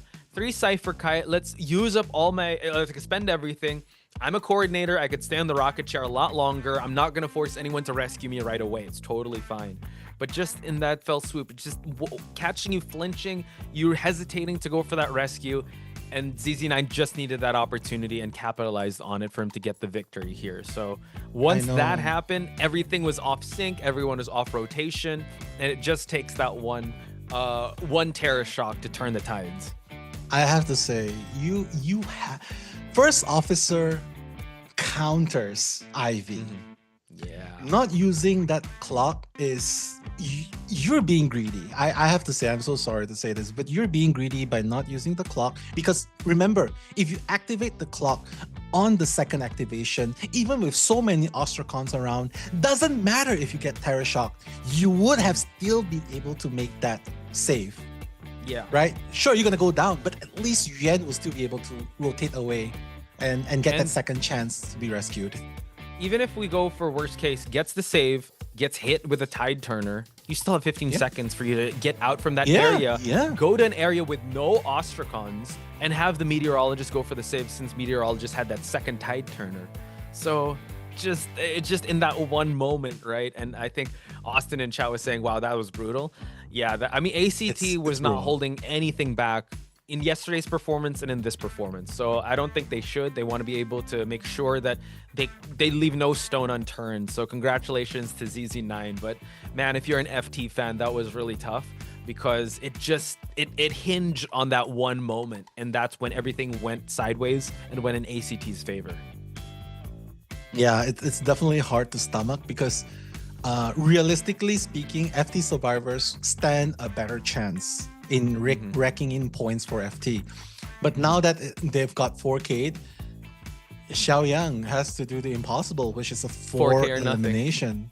4K or nothing. Yep. And at this point, if he at this point, I don't want to put too much pressure, but realistically speaking, if he can get a draw, I would still consider that an upgrade because of how confident ACT survivors were going up against him in first game. Yeah, I mean, you painted that picture, right? ACT survivors under 4 minutes up against the GOAT man, able to get a 3-person escape, really says a lot. And right now, I think they see the end in sight. They see the victory conditions. They want to be able to march towards the winners finals tomorrow up against RC with a perfect record of 2-0 and 2-0. And what better way to do it but at the expense, unfortunately, of Xiang. So, like you said, learning experience. This is his first time in the big stage and not even a warm-up in group stage. You're just going straight into top 8 of IVS. So this is a real learning experience for Xiang. Hopefully y'all in chat can give him some loves and hearts in chat because he definitely needs it now more than ever because win conditions are huge. 4-man elimination or nothing, so let's hear from the man himself. DOE 大多数都是心态的问题，后面心态可能稍微调整好一点了，所以才能打出这样一个翻盘局。本来 BO1 都不应该是那个结果，Yeah, not supposed to be like that. I agree. It's the mindset. Sometimes it's just really the mindset. Like, you know, coming into this scene for the first time, everyone else is just so comfortable being there. It's like their second home, right? Playing in big stages like this. For Xiaoyang, this is it's like, how do you put this? It's like being dazed in front of a car porch, car high beam. Like you just get dazed. Deer in and the I think headlights. this, Yeah. deer in deer in headlights. Yeah, okay, that's the one. Thank you. Yeah, thank you. I get you though. Yeah. Connection. Yeah, I got that. Yeah. But yeah, sorry. Continue your point. Oh no. I was just gonna say, like, look, ACT just looking super comfortable playing, and it's like, not much talking going on because they know exactly what they need to do, and considering the 5-0 just now, the 4-man elimination here, honestly, I would say ACT, they can play anything and still get that 1-man escape. Yeah. Not anything like Mind's Eye and those kind of things. Yeah, they can play anything within reason and still get Within a 1-man escape, right? And they can. Like it little really girl. just depends on the strategy. Just go with what's right. Like little girl. They could. I mean, she has been changed, but I'd say they just have to play into the very conservative strategy of you're on your own. One of my favorite strategies, going in solo rank. It's like, all right, that's fine. I just want to self-preservation is the most important thing. They could definitely go with that in this matchup. And considering that Goatman is banned, who do you play in this map? We were talking about, and chat, someone mentioned also that this Lakeside Village map is really tough, and it was. Technically, she didn't have any Ostragon areas in the beach area, the big boat, even in the shack area. And the fact that the Terror Shock did happen just shows that you can kind of play a really good 2-minute game, but then anything can go sideways. Hunter or Survivor side. Just one missed blink, one big Terror Shock could change the games and turn the tides to anyone's favor. And right now, it is in favor of ACT, who is going to lock in with Mercenary and Fire Investigator. Okay, so very solid picks, right? I think they recognize the need to be able to cover grounds, and Mercenary is the perfect pick for that. Because remember, Ivy just cut off everyone after that. Cut off Midi Blue with a Terror Shock, cut off Adi even though he's the acrobat. So yeah, having a Mercenary is definitely super, super important here if Xiaoyang wants to go with an Ivy here. So quite honestly, I say go with Breaking Wheel. All Go or with nothing. Breaking Wheel. All or nothing. That was the Hunter that did give him a 4-man elimination with B4U. So that is a good train of thought here. And it's a big map. There are some really tough spots to be at in big boat and small boat. But if you're able to catch survivors transitioning, that would definitely be really good for Breaking Wheel. So go with what you're comfortable with, pull a rabbit out of the hat, and make sure that you leave no regrets here with whatever Hunter you pick. So you might as well try it, right? Yeah. And I haven't touched IDV for a little bit of time, which is why there are so many commands right now in the chat, right? Like talking about the chat. And guys, here's a question: Who started playing when the chat wheel "Thank you" was still around? Thank you. Thank you. Used in a very bad way, but who was around? Who started playing when there was still the chat? Thank you. Okay, let us know. Let us know. Oh wow. Poch and I would definitely play it when there was the thank you. I mean, and then all of a sudden they just remove it. Like, I think that was good. Showing gratitude. Thank you. Showing your gratitude. Focus on decoding. Rescue after half. Thank you. Dude, I still remember the time Mercenary had 4 elbow pads. Had 5 elbow pads. Yeah, right. But I also remember the time where he didn't have that trait where the delayed damage came in. Like he was just a regular rescuer. Yeah. And he didn't die as fast. Yeah. He didn't fall down. Yeah. True. He didn't fall down as fast. See? Breaking Wheel. There you go. Gotta play that. There you go. Thank you, X-Yang. Spam thank you in chat for X-Yang here. Bring out the Breaking Wheel. All or nothing. Fast and furious here for X-Yang. Because it was possible. He did it yesterday against B4U. However, I think if ACT is kind of resting on their laurels here, they can kind of slip up to the Breaking Wheel of X-Yang. Because this is game number 2. He does come online in game number 2. All right, and seeing the chat as well. Me, I did. Me, Shouts to Ellie, 2022. Andy, Lim, Daniela. Thank you, Socks. Moth, Luminous Doodles, Maneke. So many people. Just a girl as well. Yeah, that was brutal. Everything was just thank you back then, right? So Well, good thing Skylar they removed it. Zoto 2020 here. Yeah, so if you guys have been playing since the beginning, or since I believe like 2018 or like even sooner, but yeah, this really helped during those times. It was really fun playing with friends and just even saying on voice chat, hey, thank you for not rescuing me. Thank you. Thank you. Thank you. Yeah. Thank you. Thank you. Or a 5-second kite. Thank you. Oh my God. Everything was. Everyone was. See chat now. They're giving their thanks. Thank you. Thank you. Thank you. Yeah. I feel. Go. Back then, the community was so grateful because everyone was just saying thank you all the time. I know. It's just a grateful right? community. And like we Grateful say thank you all the community. time here too. Oh, Post-match, Manike bring thank out. you. Yo, do you remember Doom Shock? Oh, I wasn't there. Manike bringing it up. Oh God. Yeah. Doom Shock. Yeah, true. That was very OG. Yeah, that was crazy. But you know what? Now Thank that you. it's competitive, I kind of had to take that out. So I get it. But maybe for April Fools or something, a special event, they could bring back the thank yous. Thank you. Thank you. And Thank YMM's you. like, thank you. Thank you. And also the other coach. Thank you. All right. Great. I know. So we are going to see, what's that? Blocked windows, trump card, and blink onto X-Yang while we do have, wow, just one borrowed time onto 11. I mean, technically, they really just want one person out, right? So It's the mercenary that's going to make it out. I know. 312. 312 confined space, right? I think, yeah, that's insolence is going to be a factor. I don't necessarily agree because it's so hard to build presence with a breaking wheel form.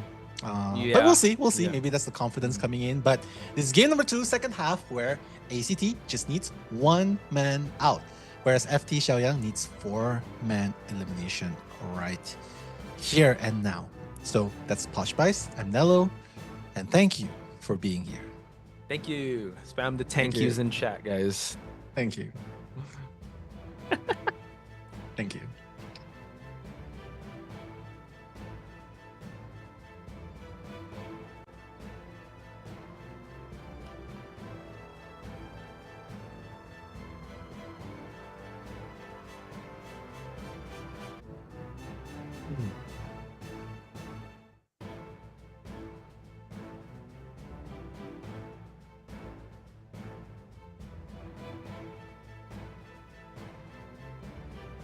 Thank you. Thank you, chat, for being here. Just waiting for the match. Just being grateful. Thank you.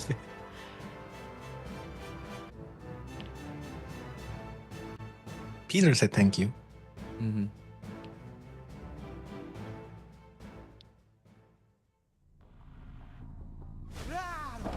All right, Xiaoyang trying to find that first target. He needs 4K. Don't forget, guys. So this is going to be a very tall order for Xiaoyang. Going to be removing it, and he's going to be like, yeah, I just want to go through the window, block the space, and then go back into will form and then pursue. But this is honestly, Poch, this is the hardest, one of the hardest place to actually get someone. And I know it's an acrobat nonetheless. So Yeah. no insolence as well. True, he does have confined space to kind of block out the windows, but look at this, just being able to hug. Oh, wow, gets it, but can drop down the pallet here. He does have that blink, but it's still on 20-second cooldown. So Xian has to be very careful not to give up any free hits here as X-Yang tries to drop. Oh no, unable to get that trap. We keep on pursuing on foot though.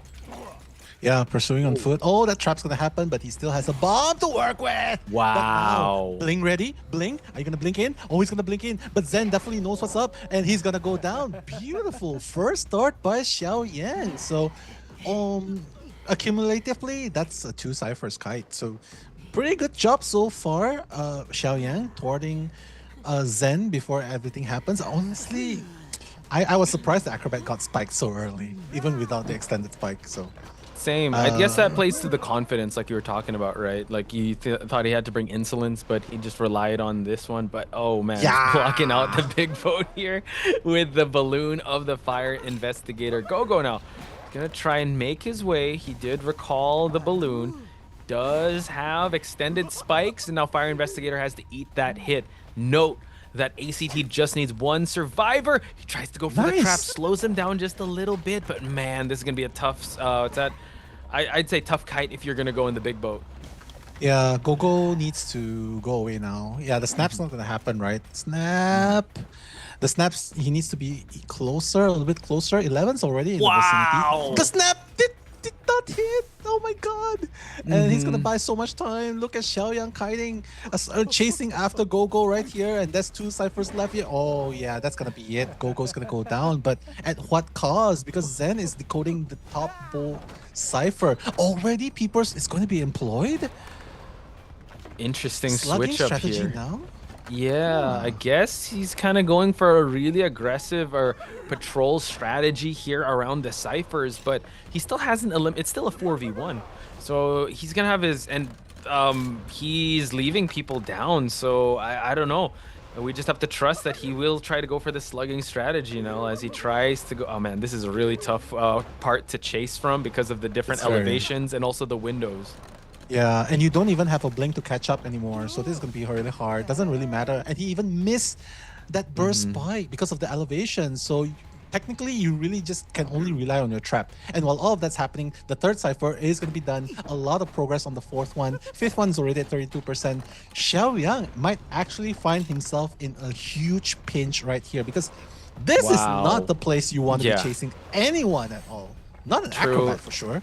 Acrobat still has access to this window and just gets the snap just to down. So that was actually really good. But we have XY that is here as the lucky guy, but he has his bot and his perfume. So still 2 ciphers remaining. Actually, 1 cipher is going to remain because that 1 cipher is close to popping at 89%. So the bot is now going to try and get the attention away as the rescue attempt does happen.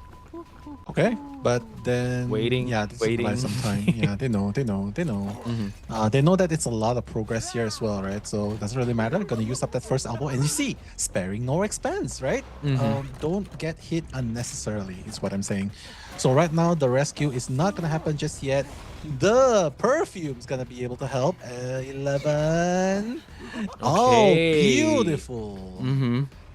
Man, the patience, right? For them not to go for the chase, prolong the chair times, but unfortunately the Acrobat will eat that last hit. There you go, goes for that pop. Fortunately, Acrobat does not have borrowed time. So they can open up that exit gate. They just need 1 out, and that is what they're working on as 11 opens up that exit gate. We're going to see Zen try and going for the beach strategy here just for him to be able to have a longer time to get to that rocket chair. And can I just say the only reason why they're 1 person down is because they don't even have borrowed time on him. Otherwise, this might actually be really hard for them. Yeah, imagine only using 1 tide turner the entire game. Hey, wait, was it 2? That would have been rough. 2? They had 2 tide turners, I believe. Yeah. Okay. The 3 so there you have it, folks. ACT getting the victory in this matchup, moving forward in this tournament. Again, shout outs to Team FT. They tried their hardest to survive here, but it was really ACT just capitalizing on the overextensions. So they're going to shake hands, and we will see them again tomorrow. I mean, yeah, this is really hard. FT definitely has a lot to take back home from this. I mean, especially Xiaoyang, he has so much potential coming into this game as well, into the international stage. And quite honestly, ACT just had a foothold, right? Foothold of what's going on here. Yeah, I mean, they had total control from the very beginning, and it only shows the veteran experience and the professional level they're at. So hopefully FT will be able to recover soon, take some and come back to fight in the lowest bracket, right? Because this is definitely not the end for them. Yeah, and they did show moments of brilliance, right? Just fine-tuning, like really like down to the decimal point fine-tuning with how they played that in the first game. The second game, it's more of just item utilization with that pocket watch, which was the turning point in the game. Xiang, again, we can't be too hard on him because this is his first time on the big stage, and he has shown great moments yesterday and a bit of today that he's willing to take those risks and bring out a breaking wheel in a really tough situation that he needed to get a 4K from. So at least he got XP in that regard. Yeah. XP, right? To just up level for the next battle to come. Yeah. But yeah, FT definitely has shown what they are capable of doing here. It's just that in order to fight and win in this tournament, you sort of have to have your best players come forward. And unfortunately, they did make changes to their roster, so it's understandable.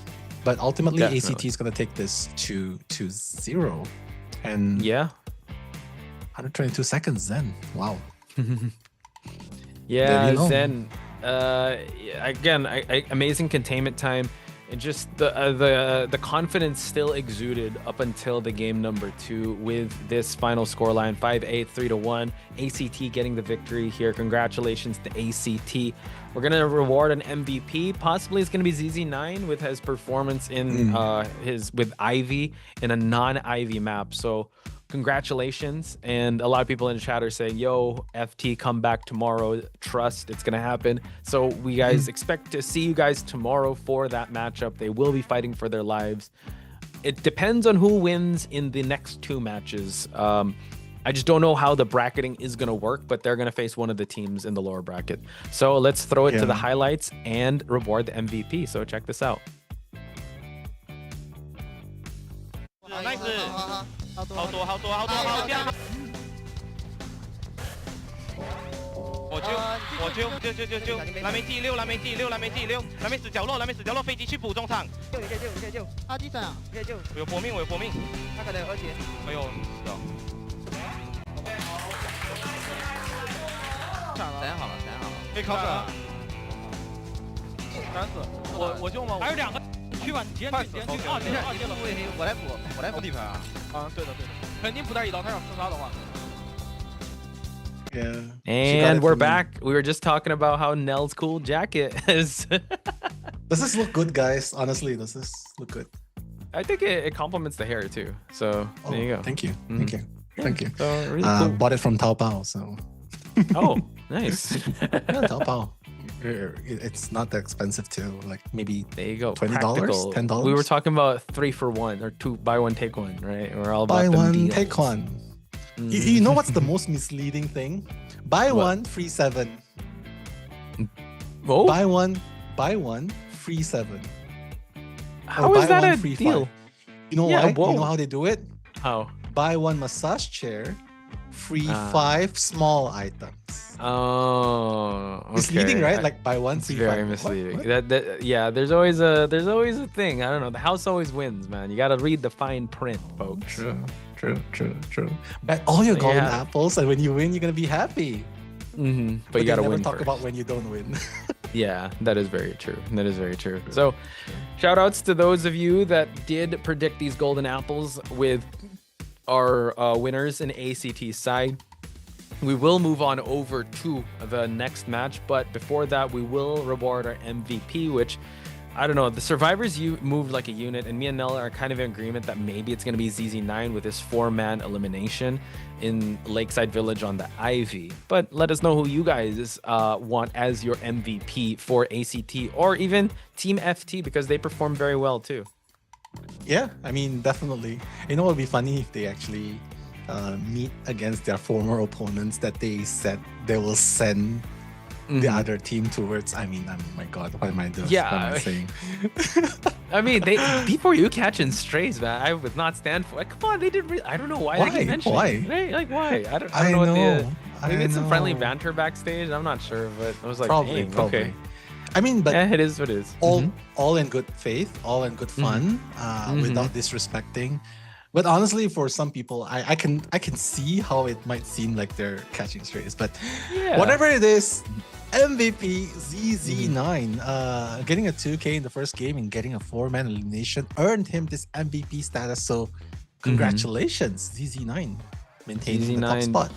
Yeah, I think it was definitely a redemption with how downtrodden he was at the start. Like, oh man, that dungeon escape was not supposed to happen, and how he was able to rebound from that and get a 4-man elimination was definitely a feather in his cap in his performance. So congratulations, ZZ9, and congratulations to ACT, still going undefeated, by the way. 2-0 in day number 1, 2-0 in day number 2. Now they got a date with rejects. Exactly. And Rejects is super strong. I would say Rejects is unofficially the strongest team right now. In the winners bracket. Right. So yeah, hopefully we'll see which one is the better team in their face-off, ACT or Rejects coming up next. True. So hopefully you guys will stay tuned for that as we wait for the interview. I hope we do get some words from ZZ9 because it's nice to get the best deduction winner on those interviews. I think I would definitely like to ask his mentality, how he's able to reset and get back into the game and stay very sharp. So let's go to the interview portion of the day. And good. 来到赛后采访环节，我是主持人小小。首先要恭喜 ACT 战队获得了本场比赛的胜利。我们今天请到了新燕还有真九来到采访，两位先来和我们大家打个招呼吧。Hello， 大家好，我是 ACT 真九。Hello， 大家好。Hello， 大家好，我是 ACT 的新燕。欢迎！我们现场也是来了非常多 ACT 的粉丝朋友们。那第一个问题想问到新燕啊，听说你是上海人，这一次来到自己的家乡主场作战，有没有一种归属感？今天感受如何？挺松弛的，很舒服的。很松弛，就回家了，就是这样子的。那想问一下新燕，有没有作为本地人给我们来到线下观赛的观众朋友们推荐1-2个景点啊，或者是？并没有，感觉不是很好玩。并没有，这就是我们本地人可能已经玩腻了。那问一下，新燕把今天第一局上来，这个弓箭手溜跛脚羊，哇，溜得太秀了！你今天有一些什么样子的细节操作在里面，能跟我们分享一下吗？就挂上箭以后，多钻笼子，让它长撕裂度。包括我印象很深刻，就是你今天飞轮的使用也非常到位嘛。其实当时我记得在2救下来你之后，你其实需要自己去牵制一段时间，然后拖到队友把机子打开去保你。当时的话，你会有一些什么样子的牵制思路？就他那个笼子正好能连钻2下，扔掉1刀以后直接钻2下让他晕住就活了。而且看到其实你当时利用这个红蝶楼2楼绕了好2圈，然后牵制出了很长的一段时间。那到了 BO1 的下半回合，想问一下真九，我当时印象很深刻，你有2波挂人，都是超远距离的挂人，一波从 S 板到墓地，然后又把人从墓地挂回 S 板，反正就是2波救人。你当时会想要利用这样的远距离打出一些什么样子的优势呢？因为修机的人都是半血，所以就是挂到他们旁边，他们就修不了机了，等于就是0个人修机。应该是带了3点巨钳吧？是的。就感觉当时看你牵人的时候，好像真的很怕下一秒就让人家摇下来了，还是有一点点小刺激的。那到了 BO2 的上半回合，当时拿出了自己非常熟悉又自信的艾维嘛。当时我看到有评论说，那个时候你已经不是真九了，你是震9震慑的那个震。当时在前期节奏并没有很好的情况之下，那一个震慑好像直接把局势盘活了。当时的话，你会有一些什么样子的博弈？怎么做到的？首先这个救不下来的原因就是大幅没有提前摇表嘛，但是就中间这个过程就是用本体本打断救人，他压力很大，然后在喷到90多的时候出刀就行了。就是抓住了大副有一点贪，可能他们觉得节奏比较好，有一点贪没有用道具，然后我就看到你是14人本体来回的切换，给到他很强的压迫感。那问一下新燕吧，当时看到真9那个震慑打出来之后，备战间又是一个什么样子的状态？就直接全体洗脸了，大家都很兴奋。就全体洗了 respect， 真神降临了，那个4抓拿下实在是太关键太帅了。那到了下半回合，因为对面也是一个绝活破轮嘛，然后因为知道 ACT 队里也有一位绝活破轮，所以当时大家做了一些什么样子的准备去应对到呢？就选个修得快的，然后另外3个能溜的保护我一下。因为当时看到你的那个悬点很危险，在破轮的脸上，当时你有没有一些比较有意思的语音？就比如说谁出来帮你扛压？有没有让伊森出来帮你扛压呢？是3窗是比较好溜破轮，所以就待在这边比较安全。对，就是危险，先保证自己的一个安全吧。那其实打到最后还是有一点点极限，因为大船下的那一台密码机被占住了嘛。然后当时大家会怎么样商量？因为有注意到你也和11一起去救援，当时大家会有一些什么样子的交流，去完成后面的一个局势呢？就船下的电机比较多，然后那个就多卡血，把火灾电机拖出来。就感觉大家今天配合状态全部都在线，包括说，其实伊森在大船那边也牵制了非常非常久的时间，利用到了杂技演员的一个跳点。那今天2比0拿下，明天我们将要对战的就是 RC 了。两位对于明天的比赛有一些什么样子的期待呢？真九说吧。RC 非常强，就是一直想跟他们打，就是这么强的队伍，很期待跟他们对战。我们也会就是好好对这一场这个全力以赴的。全力以赴是对自己也是对对手的尊重，那也是期待 ACT 明天和 RC 的精彩对决了。那想要请2位再来和我们现场非常多支持你们的粉丝朋友们讲2句吧。星夜先来吧。感谢粉丝朋友们对我们的支持啊，我们下把一定尽力拿下啊！加油加油！我们的明天比赛继续加油！来吧，真9由你来收尾。谢谢大家来现场看我们比赛，谢谢你们支持，我们明天也会加油的。我们现场的粉丝朋友们也给 ACT 加油，好不好？真的欢呼声非常的热烈，也是期待 ACT 明天的精彩表现。再次恭喜 ACT 获得了本场比赛的胜利。接下来马上要进行的是今天的第3场比赛，让我们稍事休息，马上回来。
欢迎来到2025 IVS 洲际邀请赛第2天第3场的比赛现场，让我们掌声有请两队登场。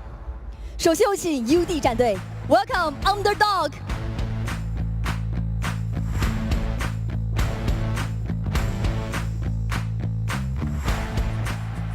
힘들면 봅니다. 谢谢.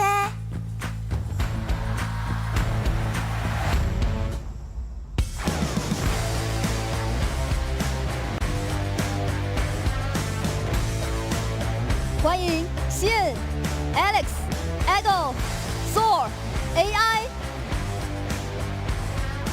下面有请 MRC 战队 ，Welcome Miracle Crown。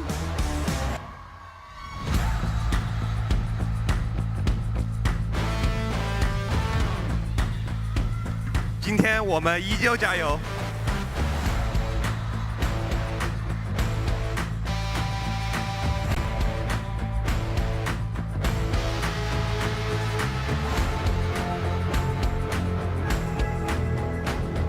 欢迎小迪、花慈、奈奈、星河、白鹿、小程。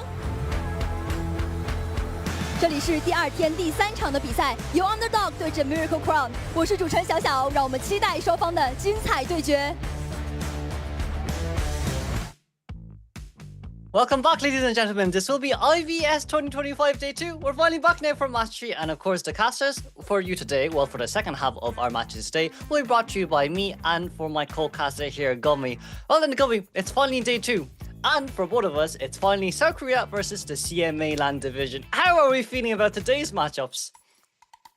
If there was a region that had the hardest bracket for a non-Chinese, non-Japanese team, it is going to be, unfortunately, South Korea. They went against ZETA in yesterday's matches, and today they're going against MRC. So a lot of challenges on the side of UD. In the first match, we were able to see the rematch of ZETA versus RC.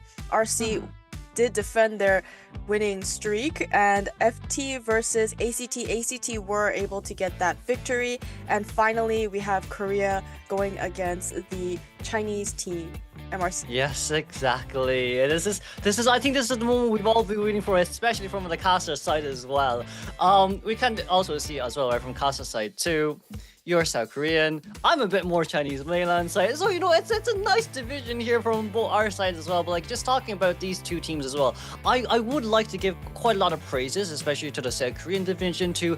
A lot of improvements, honestly speaking, has been made since the last time I've seen them. Especially going up against RC2, being able to one-man escape up against RC, yes, from the side of UD is honestly good enough. There was definitely going towards more of a triangle. However, it was just endgame scenario where there was certain areas where we did mess up, and also with the Hunter as well. But before that though, we'll look through the areas, map selection mode, and if you wouldn't mind, Gummy, please bring us through. We do see that UD did choose Lakeside Village as their map. They are the survivor side, which will be going first, and on the side of MRC, they have banned out the Red Church and Sacred Heart Hospital. Oh, like we're seeing Lakeside being chosen quite a lot here, and of course from UD for day 1 as well, they have chosen Lakeside too. I has done pretty well with that Goldman, definitely could have secured a tree, but it was just that unfortunate endgame teleport in which, you know, Hamilton was able to style on them. However, we do see here as well, right, this is a team UD with Eagle, 1127, CN, AI, and Soul. They're currently the home team of today. And the MRC side, we see Huasi, Nanako, Zhao Di, Bailu, XC, and Xing H, the main players for MRC.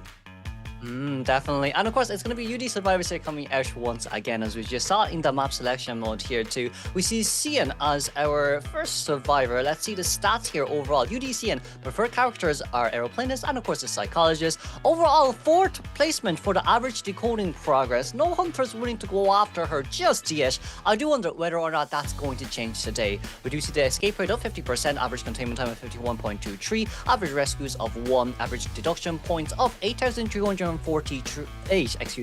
and of course average heals of none. I would say it's just because we did go up against RC yesterday. There was a lot of pressure put on these players as well, just because of Peter's map pressure. And the next survivor we'll be looking at is 1127.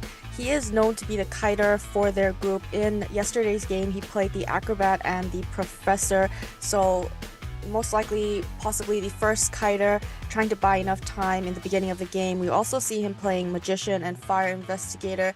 Average deduction points is around 6,006. Yeah, and from the side of UD as well, you see here, right, average decoding progress is third with 218%, but there is only one good reason for that, and that is because of their rescuer taking the first chase. However, the rescuer will be our next survivor, not currently this one. This one will be Eagle, as we see here, 6,811 average deduction, 72.3 seconds average containment time, alongside with 1 average rescues, 89% average decoding progress, as he is mainly either the first or the second container with escape rate of 0 and average heals of 0. Preferred survivors are Magician and Antiquarian, as we have, talked about before too, right? Yesterday with the Magician continuing up against that Goldman.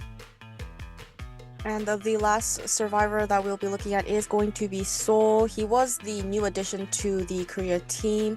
We can see that he was playing the rescuer role. He played the Gravekeeper and the Mercenary.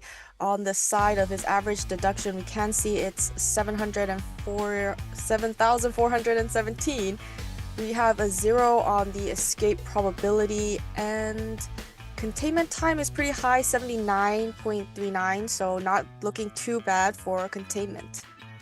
Yeah, and like for Seoul, he's kind of the player that has tanked up most of the containment time for UD and most of the rescues as well on 1.5. He is kind of the reason why in game 1 they were able to lead towards a 3-man endgame. And of course now we're going to go towards MRC's Hunter. This is going to be MRC Bailu, very maxed out stats here with average 5th average deduction points of 11,301, average knockdowns of 7.5, which is currently ranked number 2, average eliminations of 1.5, average cherry shock is 1 per game, which is currently ranked first out of all hunters. Average time to knockdown is 46.32, which is also ranked first amongst all the hunters, and average 4-man elimination rate is currently still just 0%. Our preferred hunters is the Goldman and of course Hullablue.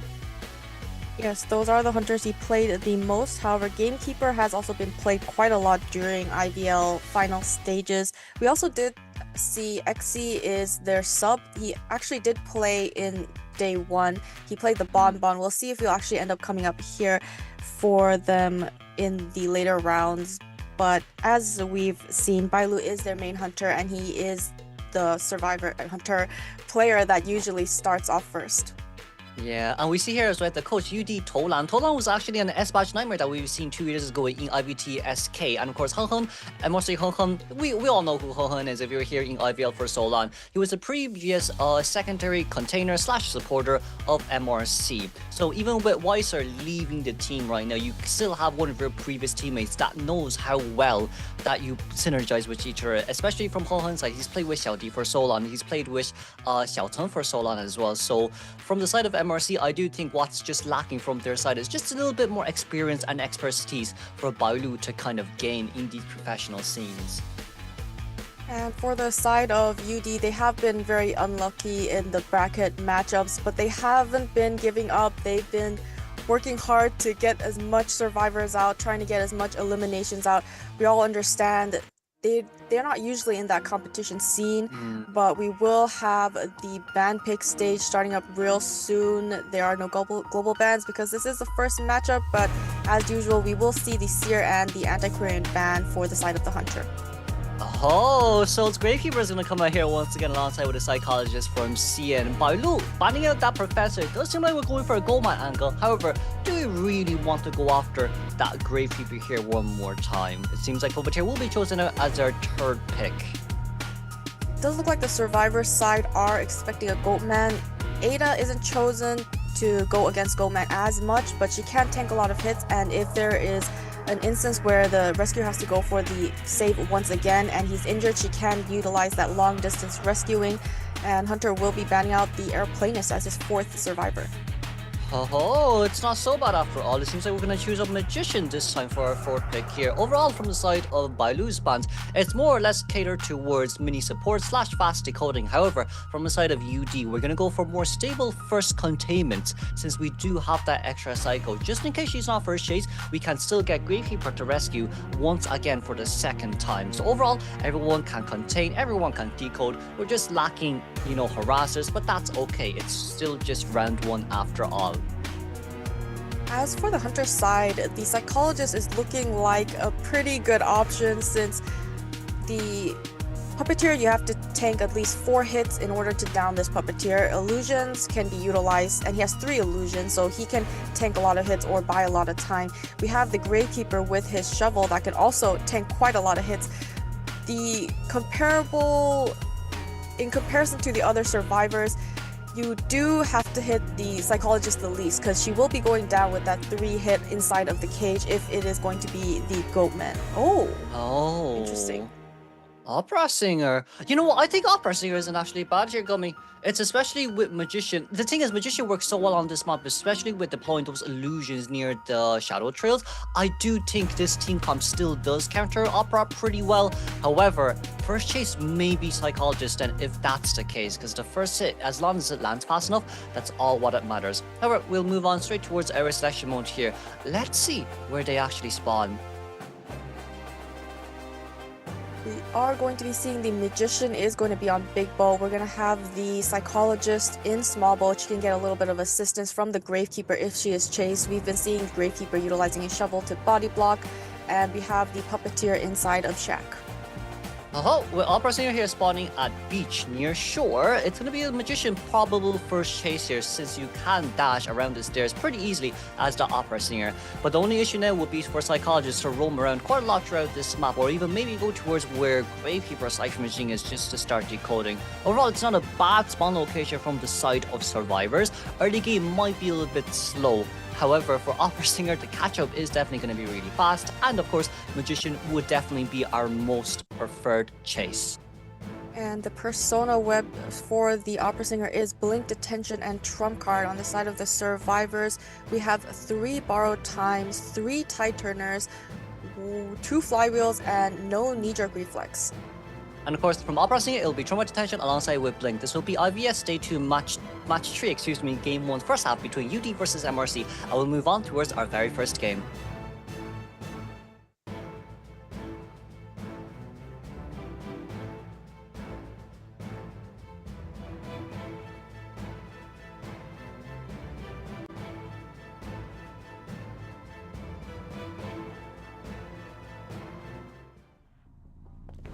Hunter will be spawning in the shore area immediately inside of her shadow form. She's making her way to Big Boat, where her first chase is going to be that Magician. Looks like he's already transitioned out. He's made his way all the way towards the docks, and she's in her shadow form, and she's slowly catching up to this Magician. From Deadly to the decks, it's going to be Eagle here first chase as our Magician. We probably won't be able to make it towards that pallet here just yet, so let's see whether this illusion or not will be able to tank it. No tanks just yet, but there's shadow form ready on time, and that's a beautiful pallet placement there as Eagle still trying to play a little bit more mind games with herself. However, Bailu is still having shadows here to use. It does seem like we'll have to get rid of the illusions first before we can dash.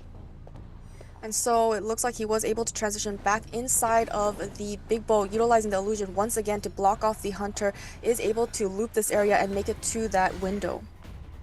But Bailu, the catch-up is really fast. However, Wand is ready once again, but it registers, unfortunately speaking. We used it just a tiny bit too late. However, we still do have Flywheel here to use, so it's not the end just yet, as we vault down, looking for the next 3 pallets here near shore. He has no items left. Wonderful flywheel, but the Hunter's gonna blink and immediately down this Magician. He has no items left. This is his first down. Pretty average kite. We got all the 3 Cypher Machines around 60-70%. This is a good kite from Magician. We forced out the blink, which is the most important thing out of it all when it comes to going up against an Opera Singer. However, we did miss that Shadow Leap a little bit unfortunate, as it is now in cooldown. 1127 here, a little bit far away from the chair, but 2 little Lewises should be more than enough to catch up here. It's just that we need to use it here once again instantly. There's going to be a lot of pressure when it comes to the rescue, but even if he gets terror shocked, it should be fine. And it looks like he was able to get the rescue before half with Tide Turner. Hunter getting an immediate hit onto the Puppeteer, which allows the Magician to transition away. He's going towards middle. Hunter needs to track down this survivor once again. Bailu was so smart there with targeting the Puppeteer since he can't use his little Lewis during Titan mode. Now the Magician on his own with the vanity items left, so there's a lot of mind games here that we have to play around with. Bailu not win to go around the pallet here, just said that's 3 pallet mind games here already. But Bailu number 4 will be able to take it home, and Magician goes down here one more time. But it's still okay, Puppeteer can use up self-heal, and Psycho can heal Puppeteer, thank goodness. And we see that Soul is hiding inside of the big boat, coming in for a possible second rescue as the Gravekeeper. He also does have Tide Turner available. Magician did a very good job, was able to outlast that Tide Turner and buy a little more time for the team. Okay, barely missing the hit there. Soul just got that shovel out on time, so we should be able to perform a no damage rescue. As long as everyone maintains full health, that's what matters the most. But it just seems like Bailu wants to prevent that, just so it takes survivors more time to meet up and heal, so the Cypher Machine can be slower. However, Ego here, as a Magician, is able to contain towards such a great containment area, as the pallet there has finally been dropped down, but it's still okay for now. We didn't get the vault over, and that's a beautiful mind game from Ego as we make it towards the next pallet. Oh, wonderful my. pallet stun off this Magician. He is just doing such an amazing kite, able to transition out once again. Hunter is just going ahead and breaking all these pallets so that he can't continuously loop in these areas. He's making his way towards the shore. Oh, wonderful flywheel, but Hunter was very patient and will be able to down the Magician for the third and final time. Her pressing is just too fast, isn't she? The flywheel wasn't bad for Magician. It was a good attempt. However, you know, right now we do have 2.5 Cypher Machines now, but the Gravekeeper only need a 1.5 health. We did miss that Shadow Leap as well, so it's at least 6-second cooldown time. And a bit of re-room here as we're teleporting straight towards seeing the one only Psychologist here with no items left to continue with. As the first hit here will register. Unfortunately, the flywheel will not connect. And now we're in a bit of an open area. It's a little bit harder here to contain around in, and Psycho will go down here with no stress level left on her hands. Alright, we have the Gravekeeper at half health. The Puppeteer can come in for another rescue. And Cypher Machines, they need to prime up those last Cypher Machines. If we have one survivor coming in for the rescue, we need one survivor to finish up that fourth Cypher. 1127 does look like he is close by. But I don't think we should rescue here, Dogami. It's because that Cypher Machine you can't really pull out without Titan, and 127 here being found Puppeteer. First little Lewis here being loose. You Lewis may be ready, but I think we're a bit too far away for the chair. He is going to be utilizing both puppets to make it to the chair. If he can't make it with the 2 puppets, he's just going to have to use his third one. Oh, wonderful job avoiding the hit, and is able to get the rescue onto the Psychologist, but Psychologist being hit immediately after her rescue. Puppeteer being found so far away from the chair. 3 little Lewises was forced out of him. And now no one can even rescue in this scenario. 1127 being forced out currently. We see the Cypher Machine and Gravekeeper here currently being decoded as well. But Bailu knows that you've vaulted over that window. As we see, there is the Puppeteer that we were looking for. You've no items left for us to use. You've been healing for so long. And now, Soul Cypher Machine still being decoded. Yes, the 4th Cypher Machine has popped. But can you really rescue? We do have a dungeon right underneath Big Boat, so that might be the only thing we can aim for right now. And with that Cypher Machine being popped, the Hunter knows exactly where this last survivor is. She is making her way slowly towards Big Bo. He's waiting at the 2nd story area at that one window. Has the Hunter gonna be able to see him? Doesn't look like she's found him quite yet, but she will be able to see his little head popping out there. Will be able to get a hit inside of his shovel form, but no items left for this Gravekeeper. We do. Oh no, we got stuck there when we're going in towards the side entrance of this big boat. That's so unfortunate. I feel like we could have got towards the window and maybe contained it for a little while longer. But we're here crawling outside just for a little while longer. We want to get a little bit further away from the Hunter. So for UD here, it's not a bad option to go for a slug game ourselves to bleed ourselves out. But I'm a bit worried that Bailu will find this Puppeteer a little bit too early. So she did drag the Gravekeeper all the way towards the middle, and she does notice the Puppeteer. He goes immediately into his puppet form, so it does tank 1 hit. Now he has the little boat area to work with and that window. This might be Bailu's first 4-man elimination, because once Puppeteer here goes down, even if Gravekeeper gets up, we can just teleport towards him and knock him down once again and then Shadow Dance back. So right now, it's just kind of a matter of time how much we're going to contain. But that pallet was nullified by the Shadow Dance. As we teleport over straight towards Soul right now, that's going to be the Gravekeeper, not too closely nearby thankfully, but it's still available to hear where the survivors are. It is an in-game situation for the survivors. We see Puppeteer no longer has self-heal. Now the Hunter is going for this Gravekeeper. He needs to outlast this Puppeteer and allow him to first return back to the manor. He was able to make that window vault. Hunter's going all the way around and meeting him on the 1st floor. He's trying to make it to the pallet. But the Shadow Leap did fail a bit, but that's only a 4-second window here for us to breathe for a little while longer. Puppeteer's only halfway through. And it will connect right past the pallet. If final deduction was here, Puppeteer definitely would have been able to bleed at 25% faster, and Greekford may have a chance to escape. But we can congratulate Bailu here for his first 4-man elimination, as we hear the cheers from the crowd as well. Wonderfully played by Lu with that opera singer, catching the rescuer coming from a very far distance. The puppeteer twice, so he had to utilize his puppet twice in the beginning, 3 times in the second time around, which left not much options for the survivors. They did have 60% on that last Cypher machine, but no opportunity to really prime that up, and that really hurt the side of the survivors. I do feel like maybe in that case, right, because we saw Psychologist using her whistle to heal the Puppeteer. Maybe another case where we could have maybe got Puppeteer and Gravekeeper to heal each other instead, so they can be at, you know, at least a 25% health healed, and then Psycho still remaining full health. Maybe Psycho could have pulled out in that scenario. However, I will have to say a lot of props to UD, especially for that Magician as well. The rebound kite was brilliant. The fly was brilliant to force out the blink. But I think overall the biggest issues does come with Rescue, as you said, Gummy. Maybe we should have left the Cypher machine just a tiny bit earlier, especially when it comes to going up against Opera Singer.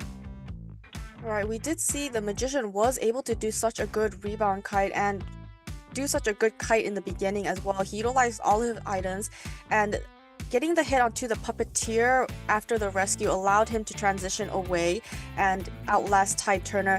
Did play a little mind games at that pallet. He was being very, very patient, but the Hunter was even more patient. He kept swinging and waiting. He didn't ever go past through.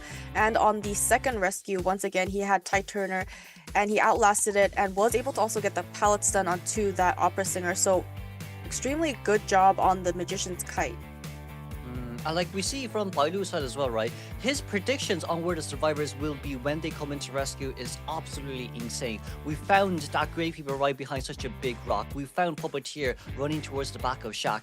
And of course we found Puppeteer when he was coming in for the first rescue as well, with so much distance away, being forced to use 2 Little Lewises and then instant hit down. It's very good progress, honestly, from the side of our Hunter. So I would say maybe from the side of UD now, we probably will focus a little bit more on early rescues. And if we look at the match stats here, we can see the Magician had 114 seconds. He was the first survivor chased, and he had the longest containment time. On the side of the survivors' decoding progress, we had the Gravekeeper with the most decoding, since the Puppeteer did have to go in for that rescue on the Psychologist. Yeah, and like you see Eagle here, 114-second containment time as well, and it took Opera Singer 17 hits to get this 4-man elimination too. If maybe our delegation was just a little bit nicer when it comes to rescuing, it definitely could have been a tie game here from the side of UD. So they're not so far off now compared to where they were before, but this time I just feel like maybe from game 2 onwards, they can change it up a tiny bit more. And of course, with the points here we go, it's going to be 5-0 for MRC. UD getting that 4-man elimination does hurt them quite a bit, but it's not the end just yet. We still have a second half.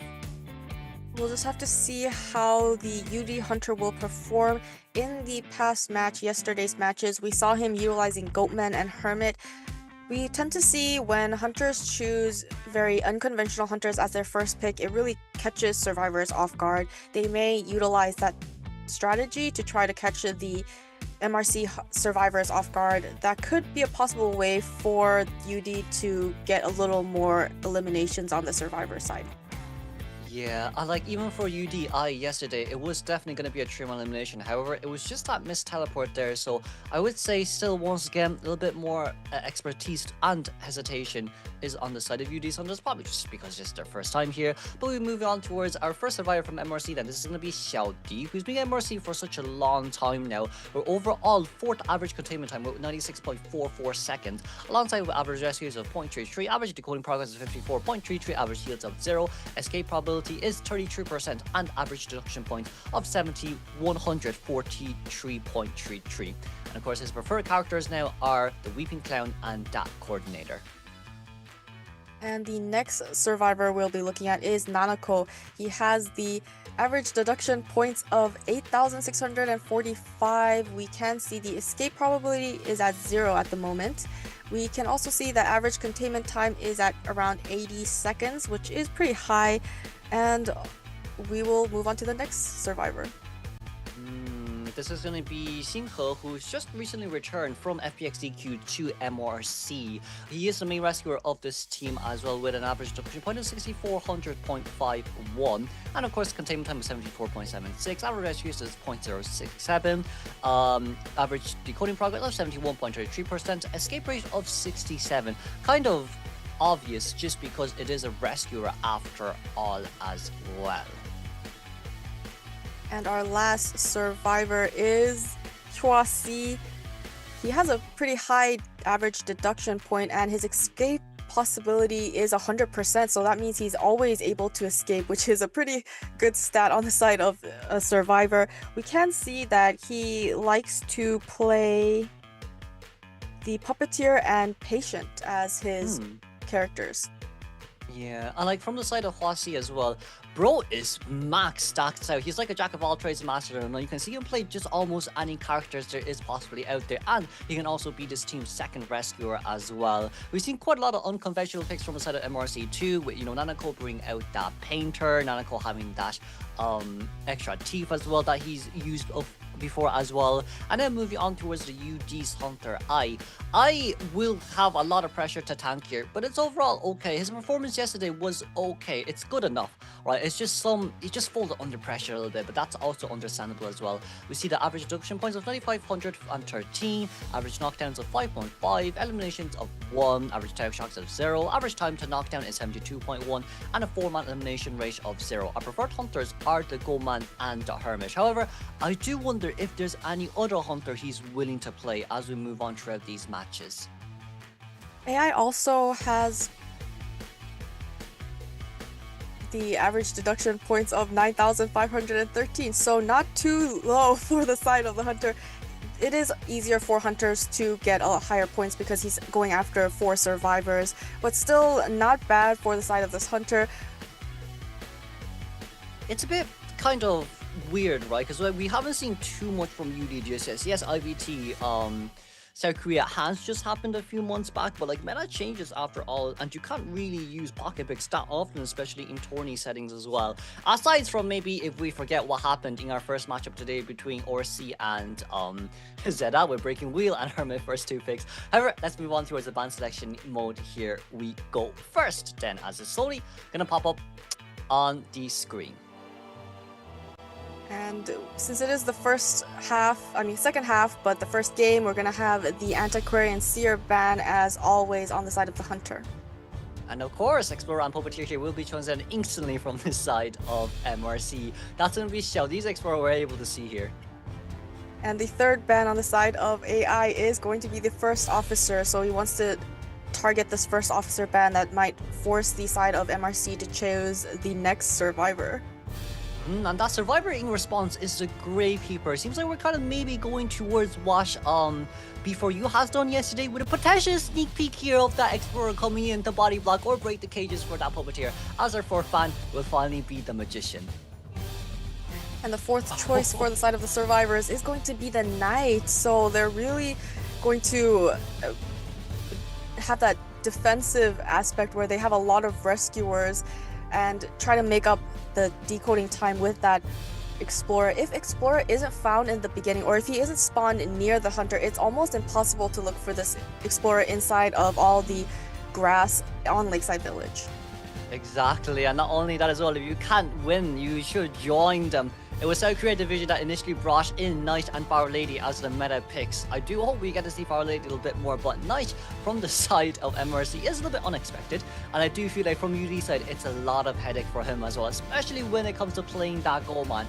It's going to be so annoying, especially with the Explorer being nearby as well to help break the cages, while that Harasser Knight comes in for the support.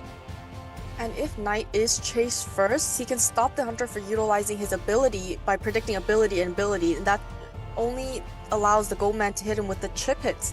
So in a sense, he could actually do a pretty good job, but we're gonna get the Nightmare on the side of AI. Interesting pick. We also have seen Aka playing Nightmare in big maps, and this is a big map, so we do see that 4 elimination possibility.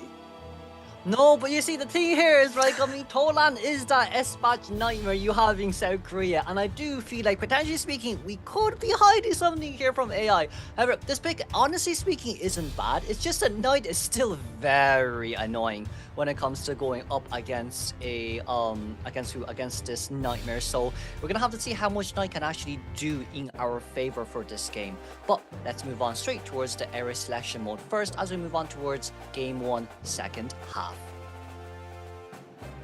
The survivors will be picking their spots first. It looks like none of the survivors will be going on Big Boat. They're going to be having a little buffer zone for the Explorer. He's right in between the Puppeteer and the Gravekeeper. Try to keep him as far away and safe away from this Hunter, but the Hunter might spawn at Shack, and that will ensure that he's close, but nope. Oh, we're going towards... we're kind of rolling around a little bit. You know what, you're right. That seems like it's going to be fully locked on towards the Shack spawn as we move on straight towards the Crow Fields here once again. You know what? A very nice place for crows to be in. I think it's very canon. Cornfields with crows. You see them almost everywhere. That's why we were scared of crows for also. Just a little bit off topic there, but we're going to be able to see here Nightmare actually locking in towards that Cornfields area. So there is a potential that Puppeteer may become the first chase. Unless Puppeteer has containment personas, then I think it'll be very hard for Nightmare to stack up those presents. So I would say this is kind of more of a test of which personas are the survivors going to bring.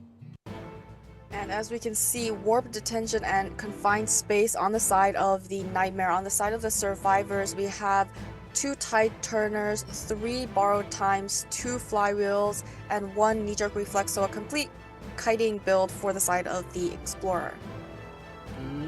But the only issue now is Puppeteer. If he is first chase, it's going to be so hard for him to pull distance out, especially with just 1 tide turn as well. However, this will be IVS 2025 Day 2 Match 3 Game 1, second half between UD versus MRC. Currently, MRC leading with a 4-man elimination.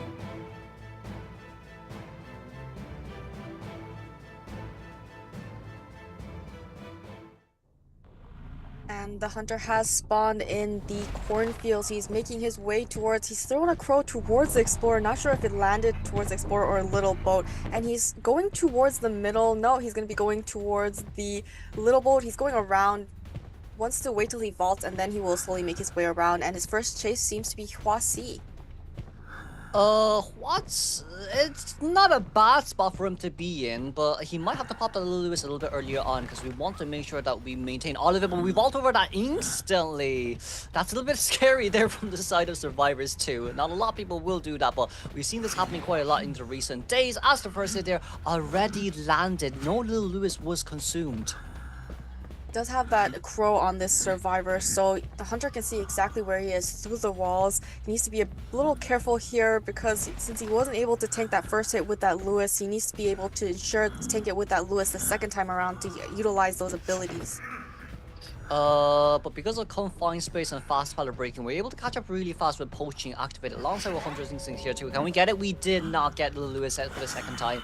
I'm not too sure what Hwatsu is kind of aiming for here, but it was a 73-second containment time even without any item consumption.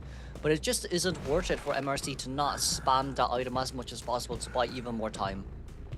I mean, the first vault was a little dangerous, and it looks like Zing H is coming in for the rescue, gets a hit inside of his shovel, so he's still at full health, making his way towards the Puppeteer.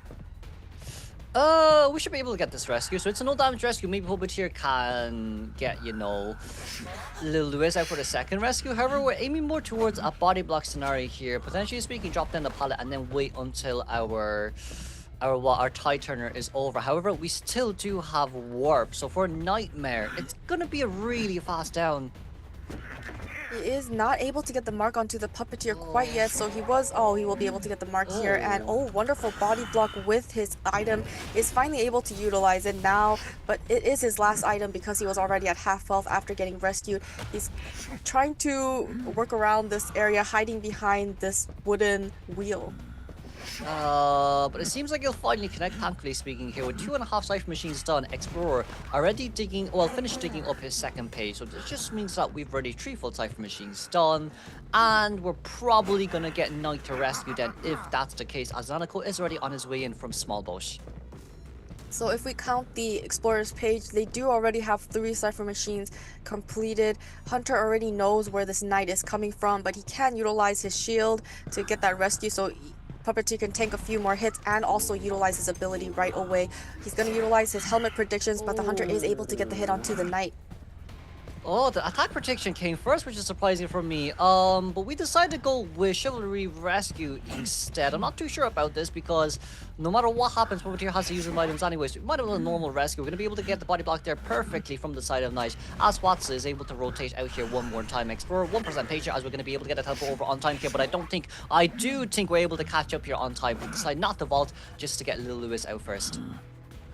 And buying a little more time for the side of the survivors. The Knight's still not able to get back up yet. However, Cypher progress is looking incredibly good. This is the first chase survivor. He's going to be able to utilize his little boat ability, but it'll be blocked off by confined space.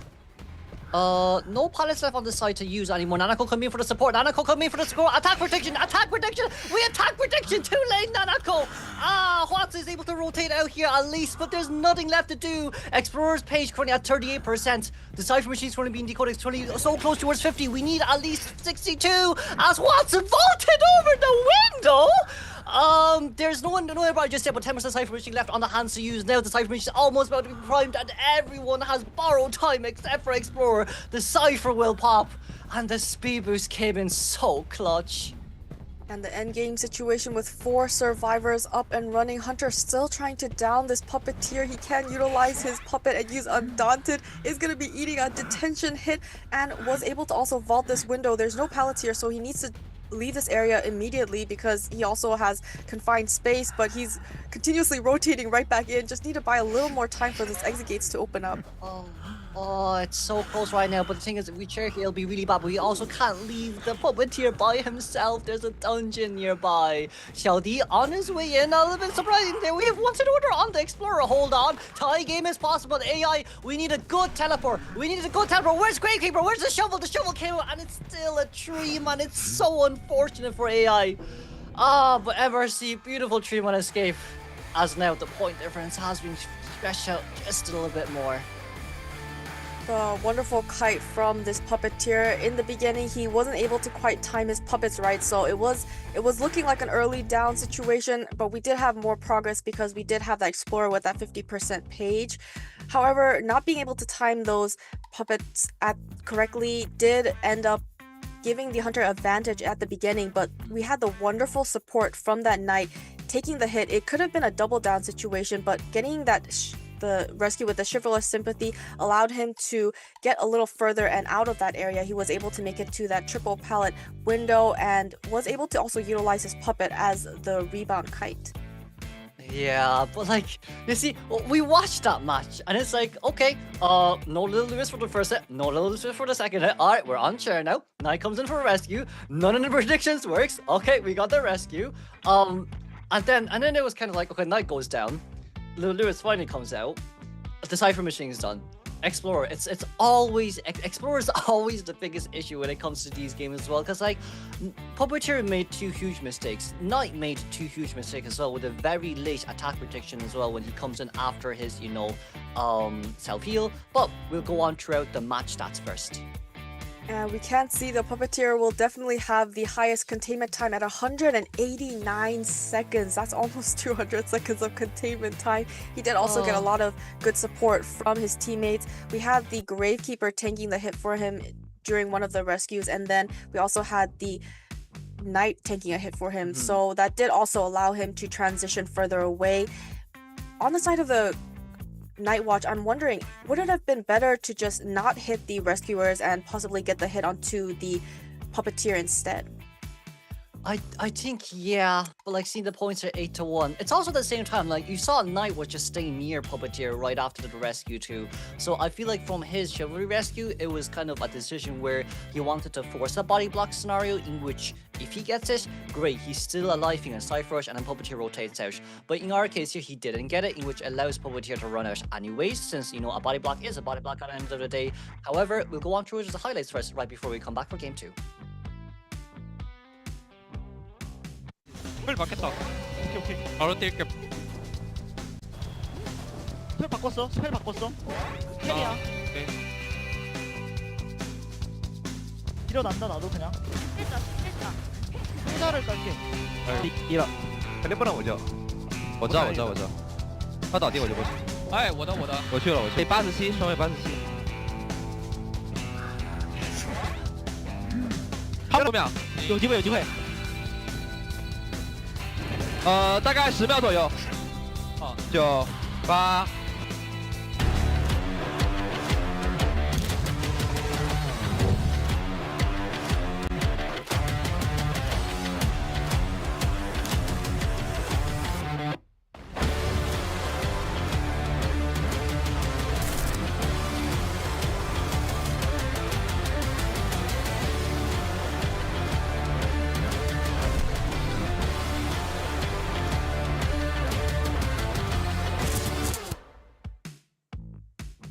And we're back after watching the highlights. It was pretty intense, the survivors and their communications. On the side of the hunter, he did bring confined space, which forced the puppeteer to transition away, and that might have caught him a little off guard and was able to take advantage of it in the beginning. But he didn't really have a lot of cipher pressure with the crows. Usually we see Nightmares throwing crows on cipher machines and continuously keeping tabs, but in this instance, it doesn't look like the crows were as useful in keeping track of the ciphers. Yeah, I feel like maybe from the side of I, we use the crow quite a lot when it comes to kind of just locating where Puppeteer is, just to be able to see him pass walls as well. In that case, it's kind of like, you know, you want to use poaching to catch up, you want to use Hunter's Instincts to catch up. But then, like, I feel like it's as you said, right, missed opportunities on crows for a little bit more cipher pressure. Cipher definitely could have been slower since Puppeteer made a lot of mistakes when it comes to that first containment as well. However, now, as we move on towards the second game, at least from the side of UD, we still do have the meta hunters that we can use. There is still the Goldman, there is still the Opera Singer, that is a potential pick, and now it's kind of at a place where we're like, okay, it's UD who gets to choose the map. So initially it was MRC who got to choose, this time it'll be UD. So I do wonder what map they will, no, actually no, it was UD that chose the map and they lost. So now it's actually MRC's time, excuse me. I mean, MRC didn't choose the map, but they were able to get a huge lead. If UD can come up with some kind of another specialty pick on something that the other team wouldn't expect, it could possibly catch them off guard. Like that confined space worked really well on that Nightmare and could just confine that Puppeteer in those triple walls for like the most of the time, and all of the pallets were gone. So if they can just find a way to work through the circumstances. Yeah, it's now kind of we're at a place where it's like it's currently at 8-1. If we can tie out game 2, at least we can move on towards game 3 and we can see XC coming out. And like we have seen XC's performance from a caster's point of view and from analytics point of view for both of us as well. XC's performance hasn't really been the best, especially the bomb game we saw, you know, yesterday as well. A lot of missed opportunities on bombs, a lot of missed opportunities on remote control bombs, and just overall decision making with that bomb play too. He is still more of a suited, you know, map control type hunter. As we move on straight towards, you know, the BAM pick phase of the area selection, well, map selection mode, it's going to be MRC selecting that Moonlit River Park as the survivors will come out first, and UD banning out Arms Factory as they want I to come out first once again. Interesting. So on the side of the MRC, they would want to play their survivors first this time, which might put a little more pressure on AI since he has to play back-to-back. And it looks like we'll be slowly moving on to the survivors once again. We've already seen their introductions, we've seen their stats, we know MRC survivors have what it takes. We had that wonderful Puppeteer containment in game 1. I can't wait to see I'm genuinely curious to see tomorrow how much their stats are going to be even further pulled up, especially after this wonderful game as well, with that beautiful good 3-man elimination and support from the side of the survivors. But overall, I think maybe they're still jet lagged. Well, they aren't jet lagged, but you know, with Watson not using Lil Lewis twice in the scenario up against a Nightmare is a bit confusing. And we're just gonna have the survivors with the when the survivors have excellent support, it really makes up for that first 2 mistakes. It helps you recover, and that's why it's very important in the professional scene when there are big mistakes misplays, mishits. It really depends on the side of the survivor how well you recover from that situation, and we've been seeing a lot of Chinese, Japanese players always find a way to recover in the strangest situations. It's also another big map, so it looks like these hunters, survivors are on the side of MRC and UD. They do prefer the big maps. They've been choosing big maps. We saw Lakeside, and this time we're gonna have Moonlit River Park. One of the scary things about Moonlit Park is the kind of absurdity of how many hunters are actually available to play on this map. We've seen Lizard on this map before, you've seen Hermit played really well. We've also seen like multiple occasions of other hunters. But we'll move on to the interview with I first. 신기했습니다. 다른 거는 잘 모르겠고 한국이랑 비슷한데 미묘하게 다른 느낌이 있어서. Yeah, well, there we go. Food. What the food? Yes, let's hear it. I'm not a food gourmet. You probably are gourmet. Please bring us through that. I think there's definitely a lot of similarities. So when Koreans do go abroad to China, they actually enjoy the food a lot. So I don't think they had any issues with the food. Really? Really? I had issues with the food when I went back. Oh, you're Chinese. Maybe it's just me. I'm like, oh, okay, good. No, but like, think about it, right? Cake with ham and lettuce, seen as bread. Maybe it's where I live. Maybe the culture is a little bit different. Never heard of that before. But we move on towards a bad big phase. On our global bans, we cannot play the Explorer Puppeteer and the Gravekeeper anymore. On the side of the Hunter, we won't be able to play the Nightmare anymore. And of course, first two bans are going to be Seer versus Officer, then followed up by the Goldman from the Survivor side. And the first two picks on the Survivor side is going to be the Mercenary and Meteorologist. Meteorologist has been doing pretty good job in the tournament scene. Her bottle is very useful. She can heal, she can kite, she can support, so a very good character pick for round 2. And then of course, Flying Investigator, they're being fully banned out. We're going to come out with Aeroplane as mid kind of support / decoder throughout this game, and of course, it's filled in as a secondary rescuer as well. Overall, it's quite a nice niche decoding comp, alongside with everyone being able to heal, decode, and harass. Oh, and interesting, the Hunter does not want to see the Archer. She's going to be the 4th character that is being banned. Now the survivors have to choose that 4th character. We can see Airplanist being chosen to rescue a lot of the time. We see him coming in with borrowed time to go for that second rescue after the Mercenary, and as you've mentioned before, they do give that little 2% decoding speed. Yeah. But it seems like MRC is gonna go with their pocket pick after all. They're kind of one of the main teams from mainland China that really likes that Lucky Guy. So for Lucky Guy as their 4th pick, it's kind of a jack of all trades right now, with many harassment support and many rescues too, since Archer was banned. He can kind of counter almost all situations, so not a bad pick here from Lucky Guy. However, I would say another better option here if you want to do a little bit more of a soft support, entomologist isn't bad. Sometimes maybe even novelist here could also do a good number as well, just because it pairs up so well with, the Aeroplanist palette buff when there's a survivor nearby, with an extra 30% stun duration too. And on such a big map such as Moonlit River Park, I think it's definitely advantageous for the survivors to have an extra person decoding. So Lucky Guy, Mechanic would have been good picks, and in this instance they were able to get that Lucky Guy. Now as long as he's not chased first, he will be able to really utilize that bot, which means that there's going to be 3 characters on one side and 2 survivors on the other side, so that will give them a little more mobility to be able to go for those long distance rescues if necessary. Yeah, it seems like we're actually going to run Ivy here instead. Ivy's an interesting one to go with, especially on a map like this as well, but Ivy is also hard to, because you have 2 survivors who can rotate out of her Ostracon range instantly. But with this going on, let's see the selections first. We will be choosing the area selections for Moonlit River Park.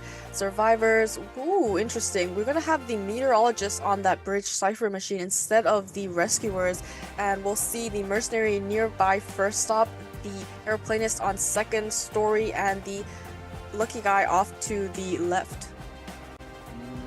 Lucky Guy can get a chest, either near 4-stop or behind of Circus.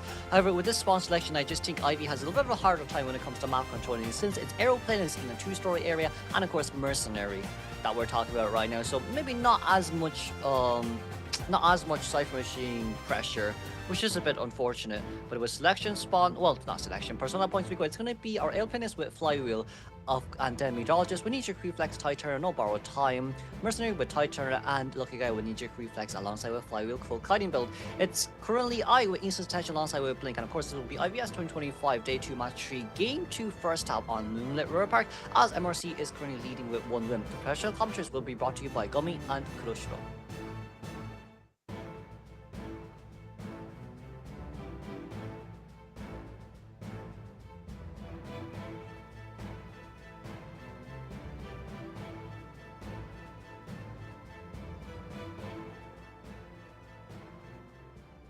Hunter will be spawning at 3rd stop. She will be sending her she'll be leaving her ghost, and it looks like she's sending her ghost towards the 2nd story where the aeroplanist is, while the main body was heading towards bridge where most likely the meteorologist was at.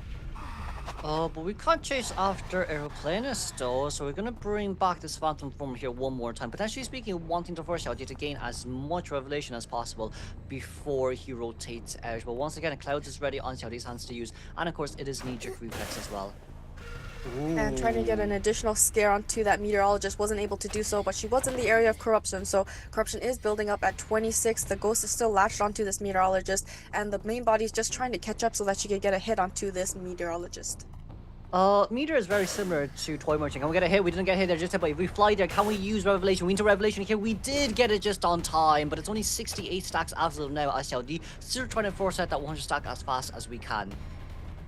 It looks like she's sandwiching the survivor with the ghost and the main body. The ghost is now going to also be infecting Nanako so that she can slow down that Cypher progress, while the main body still stays on this meteorologist. She's made it to the double pallet at 4th stop. But I feel like from the side of Xiaodi, we could utilize Nanako's presence nearby here to gun the Ivy and then force the 100 stack just so we can cancel it all out and then get a hit, and after on, things might just be a little bit better. But it seems like right now we don't want to disturb our Lucky Guy here just yet as we rotate towards Circus here, near the double pallet single window area. However, once again, this catch-up is a little bit slow for Ivy. Ivy does want to get that 100% corruption, but the main body is still too far away, so she needs to wait for this main body to first catch up and then get the 100% corruption. Thankfully, she is able to reinfect this meteorologist and catch up to the survivor, landing the first hit onto her. But I did such a great job there. Good main body revelation, and then the Phantom for the 100 stacks instantly. However, just because of the fact that it's already been 2 minutes, 2 Cypher Machines already done, including Mercenaries, and we see Lucky Guy here as well, getting rid of his Ostracon and 3rd Cypher Machine at 89%. Nanako is the closest survivor, and it looks like the Hunter has infected his Cypher Machine, so he may be forced to come in for this rescue since the 2 remaining survivors are on the other side of this map, and he is the closest. And the Hunter does recall the ghost towards this chair, and he's slowly coming to make his rescue. I feel like in this case we need to instant rescue and then gun just so Xiaodi can get out with his Clouds, because if he doesn't do it right now, he won't have any chance anymore. We just need to see whether or not we can do it. We're gonna get on instantly as well. That's going to encourage transfers, 58 stacks thankfully speaking here, but you can't even get on Clouds just because it's an Ivy we're talking about. We can probably force out of this one, but I decided not to do so, wanting Xiaodi to actually get in between as we got the beautiful hit past that palace. So Meteorologist able to transition quite a long distance away from her original position. Hunter is going to be forcing the airplanist off of that Cypher Machine as well, was able to infect her while chairing this Meteorologist. I isn't doing bad. It's going towards a tie scenario here since the Cypher Machine at middle now has been stopped. However, Lucky Guy doesn't seem like he wants to come in for harass. We might be aiming for a tie game here instead, as Nanako coming straight towards Godkite Cypher, and it's going to be a no damage rescue for a Mercenary. And with Tide Turner, even if the Meteorologist is hit right away, she will still be up and running for some time being, but it looks like the Mercenary will be body blocking, but wonderful blink through and able to down the Meteorologist. Mercenary will be leaving and keeping his full health while the Hunter is trying to chair this Meteorologist for the last time. Doesn't look like they have enough Cypher progress, so she will be able to send the first survivor back to the manor. The only survivor in danger currently still is the lucky guy. We're at half health without any borrowed time though. Yes, 2 items are good, but it's still an Ivy that we're talking about who could land 100 stacks of Revelation instantly and to hit you down. So it's one thing to be careful, it's another thing that we actually do have to heal. We're going to be able to get Leash here on time. Can we fly? Will we be out on time? We got 59 stacks. That's okay-ish from the side of Nanako. But purely speaking, we would like just a little bit more distance away from this Hunter. There's no blink left on the hands to use. So will this elbow pad come out? Yes, it will, as we go straight towards double pallets. Hunter's just going to change targets and go to the next Ostracon, trying to pressure Huasi's Cypher Machine next. It is the Airplanist, and he has 3 jetpacks to utilize, so he can kite for quite some time. A wonderful flywheel avoiding that hit, is able to throw down this pallet and stay alive for a little longer. But Huazi, he has 3 jetpacks still left on his hands to use. I'm not too sure if this is the best chase here for our Ivy, especially we've seen during the co-op days as well. When WBG LC Config played, it never went well for Aka. However, Huazi, we should be able to jump down for the jetpack usage as the Cypher Machine currently primed at 93%. Half health still on Lucky Guy. We could potentially pop it here the moment we get leeched. But I's kind of looking for a scenario where we can do it. Maybe a hit on towards Huazi first. She's going to be infecting the lucky guy once again, and we'll be teleporting to him. He's going to utilize his stun gun and make it back inside of the pallet so as to stay alive a little bit longer. He needs to be careful. She does have detention ready and at 67 corruption. We got that just on time, but the gate is open, which is the unfortunate part. And of course, with no dungeon here being nearby, it would be a tight guarantee game no matter how long Lucky Kai would have cut it there. But it just seems like right now from the side of MRC survivors, we are going to leave this area, and let's congratulate the tie game here for I. This is kind of what he needed for this game. Was able to get the 2-man elimination, so that puts a little less pressure on the side of the survivors. They just need to get that 2-man escape in order to tie up round 2. Then they will have a possibility to make a difference in round number 3.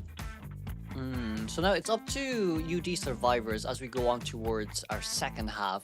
As of now, there's a lot of tie kind of scenarios here. We could possibly speaking replicate the same type of format that basically MRC has done, but I do feel like Opera Singer will probably be the preferable ban if Bailu does get to play one more time.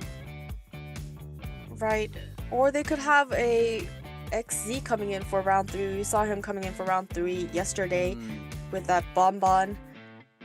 Yeah, possibly. Maybe there could be a chance if we want to give him a little bit more kind of map presence too, because he has kind of been officially as a round 3 hunter, so he hasn't really been performing as much compared to Bailu. However, I just feel like since it is still, you know, the second game after all, I don't think the switch will happen just yet. And on the side of the meteorologist, she did do quite a good kite. She was transitioning quite a lot, but after her items were finished, she didn't really have much to work with, and the hunter was able to utilize that blink incredibly well to make sure to down her as quickly as possible. And like from the side of our match stats, here we go as well, right? It's going to be 114-second containment time from the side of Meteorologist, and of course Watson 42, Mercenary 17, and Lucky Guy 41. Total pallets destroyed is 8 from the side of Ivy, 6 survivor hits, 4 knockdowns as well. The Cypher Machine decode in progress is kind of, we did decode a little bit more than usual, but that's also because it is an Ivy after all. However, I do feel like the reason why I probably chose Ivy was to first chase / Meteorologist. It's very similar to Toy Merchant. The moment you start flying and you get Revelations, it gets cancelled immediately. We saw that happening multiple times throughout this round as well, so it does seem like I was able to kind of execute this perfectly, and getting the tie game here is what they need. However, the points is still pretty far across from both teams. Right, and since the meteorologist was able to occupy the hunter's time almost entirely, we had so many items left at the endgame situation. They're just waiting for that one Cypher Machine to be primed. Hunter would change targets from the Lucky Guy to the Airplanist, but Airplanist had 3 jetpacks, and he ended up not even utilizing all 3 jetpacks. And the Lucky Guy continuously searched chests. He had a stun gun from the endgame situation, so a lot of items left on the side of the survivors, and they also kept their health. So we had the Airplanes at full health, we had the Mercenary at full health, and now we'll be moving on to the second half. These are going to be the UD survivors playing for possibly that 2-man escape situation. They are gonna have to do so because if MRC's Hunter get another win game, it will just be over in 2 games. We also see as well from the side of UD Survivors, we are pretty relaxed still for now. It's okay. I think the tie game from last game has kind of, motivated them back quite a lot. And then moving on towards the second half, it's like there's a lot of potential picks you do have to use. Opera Singer, I think, has to be permanently banned. Opera Singer, yeah, we don't want to see Opera Singer, but it was played in the round 1, so it will be in the global bans. Oh, so, yeah. Right? Goatman has to go. Yes, Goatman. We don't want to see Goatman. And we still have Hullabaloo and Ivy also available. On the side of the Survivors, it just depends on who they're most likely wanting not to deal with, right? So we have 3 options for them to still ban from the top 4. And if we think about the Survivor picks, we saw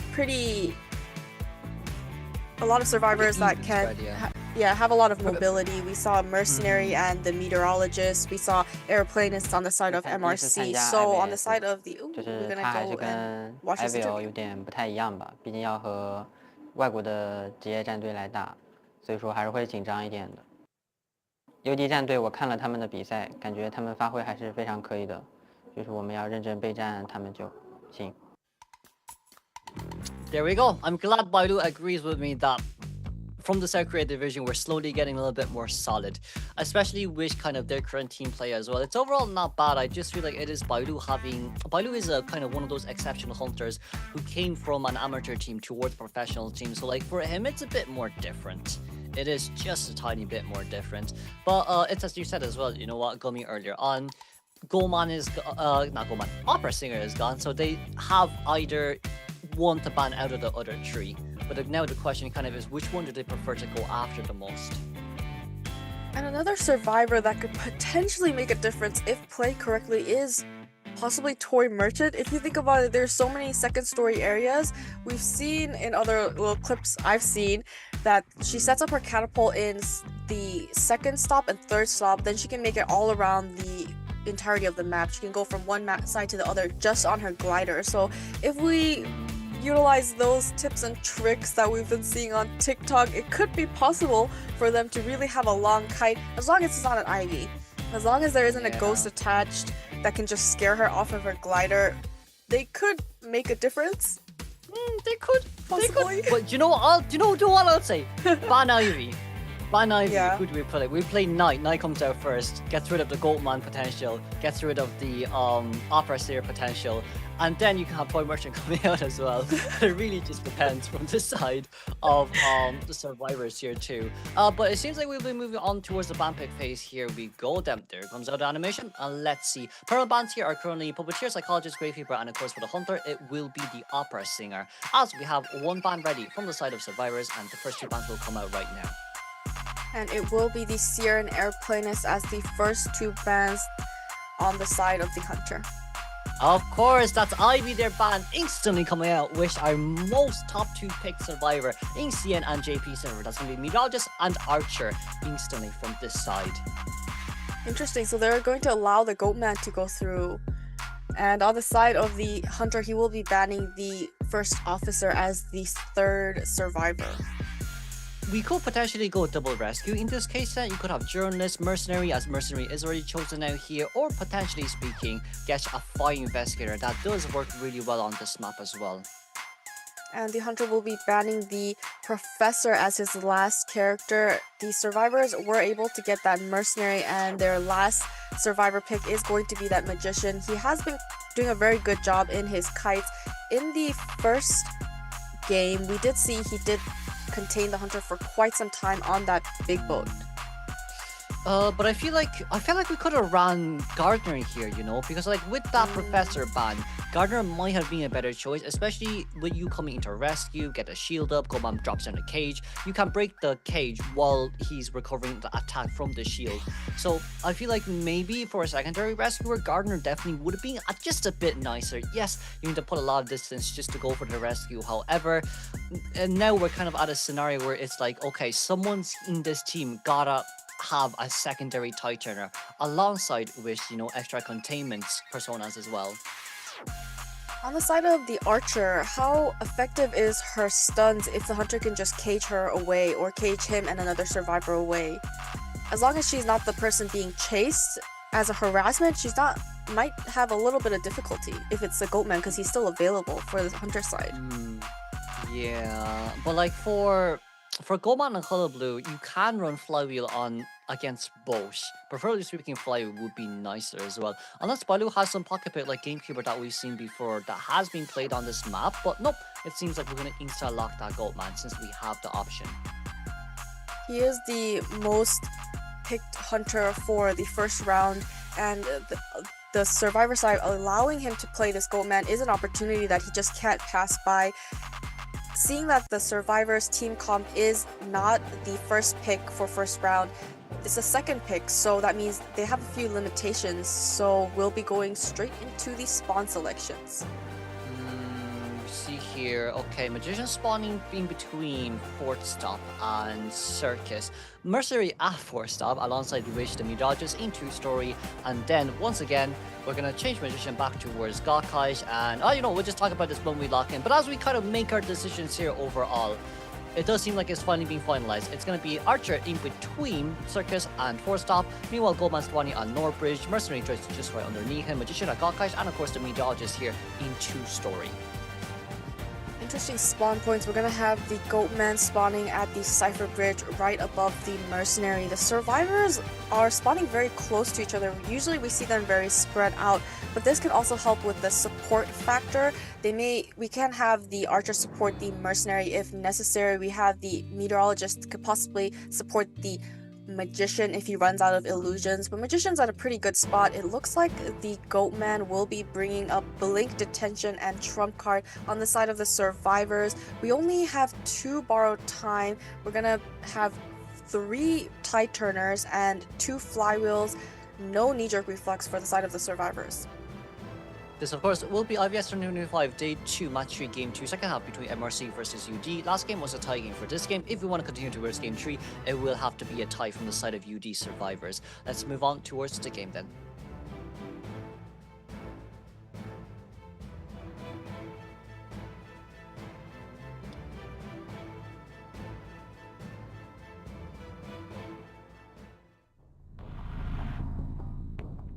Hunter will be spawning at that bridge Cypher machine, and he's making his way towards the Mercenary right now. Soul's already transitioned out.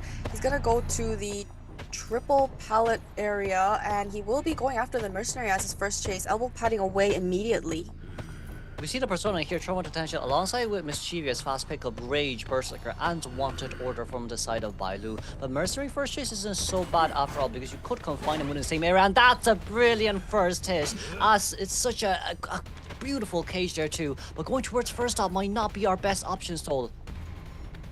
He's going to be ready to set up another cage. He needs a buffer zone, so he is waiting around this pallet. Hunter is going to be able to cage him away from that pallet, so it looks like he's just going to have to utilize his elbow pad. He's doing a lot of back and forth here, but the Hunter has caught up and is able to get the immediate hit onto this Mercenary. He has that delayed damage, and he's going to die as far away as possible.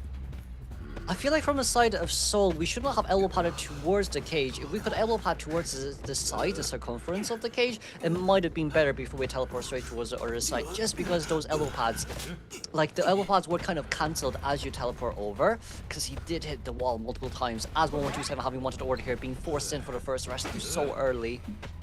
A chip hit onto the Magician. He still has a little more time since it wasn't a full 50% damage. Hunter is going to be breaking this pallet here, making it harder for the rebound kite. Oh, is going to get the hit onto the Magician. He ignores the illusion entirely, is able to get that save with Tide Turner, so the Mercenary can transition away. Oh, getting the hit onto the Magician, so it's looking like a double down situation. Oh, Magician used a flywheel just a tiny bit too early, as that hit has landed towards Merc. However, Cian is nearby as the Meteorologist. I'm not too sure how much we can do when it comes to harassing, but this Merc cannot be allowed to open the chest, as he will go down here with Cian currently being nearby. Possibly speaking, we're coming in early for not the early rescue, but just be in position for the rescue. But as of now, she will be found instantly, as her blood trails were seen. And with the Magician down, Wanted Order wasn't available, but it didn't matter because the Hunter already found this Meteorologist and was already able to injure her. She flywheels, but isn't able to make the rescue. It's a double down situation. The Rescuer has also been down. The Hunter is now free to chair this Meteorologist as well.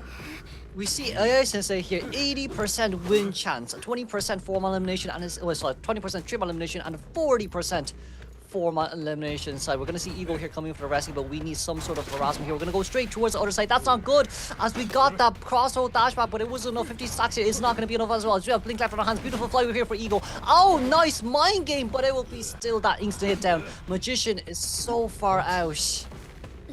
And he's also at half health. It doesn't look like he's coming in for the rescue. He's still at first stop. Hunter's gonna change to teleport, and he's gonna stop the Magician from even attempting this rescue. He hasn't quite found where he is, and that little laceration effect will take effect.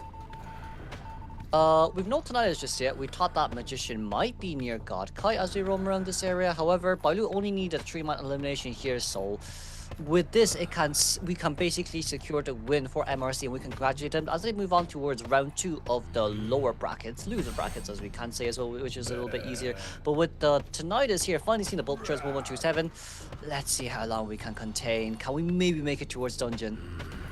Still has 2 illusions to work with, but they were looking for a 2-man escape, and that's unfortunately not available since he can't go for this Archer rescue.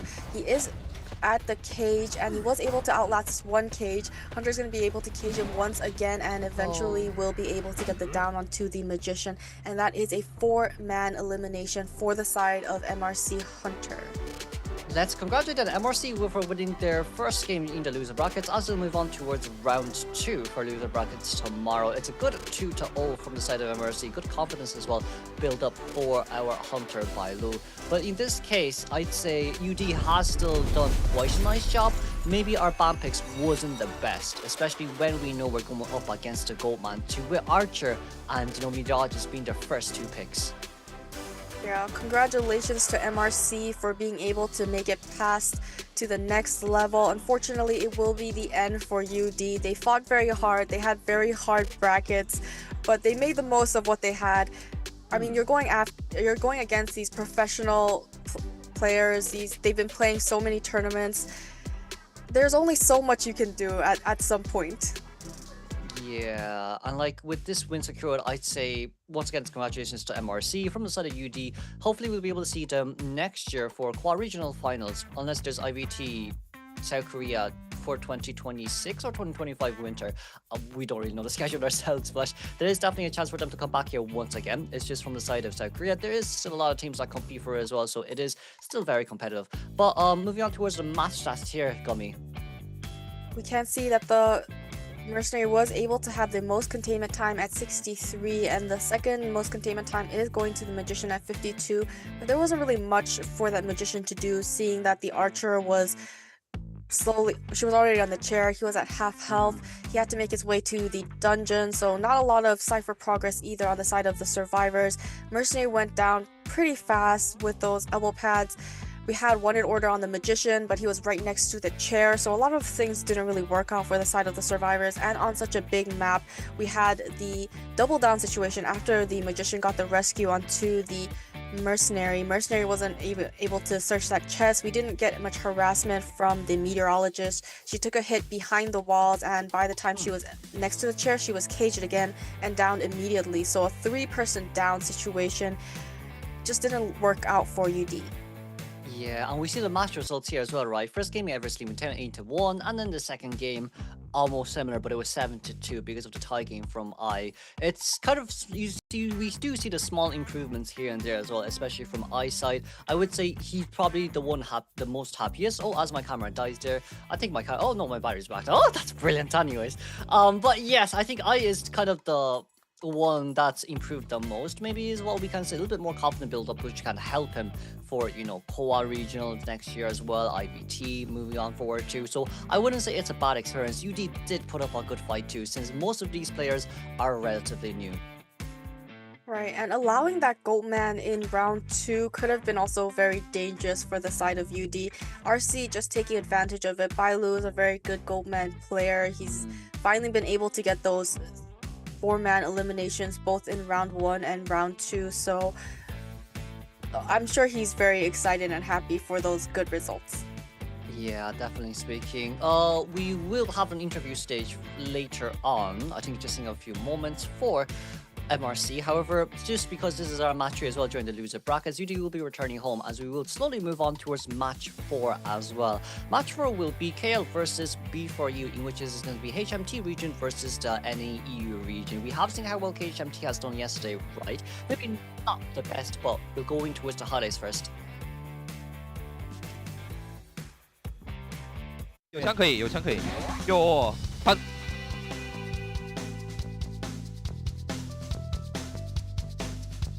娜娜，他要传走了，娜娜。他不会传不了，稳平了，稳平了，他没东西了啊。아 죽었다 이거. 보내면 돼.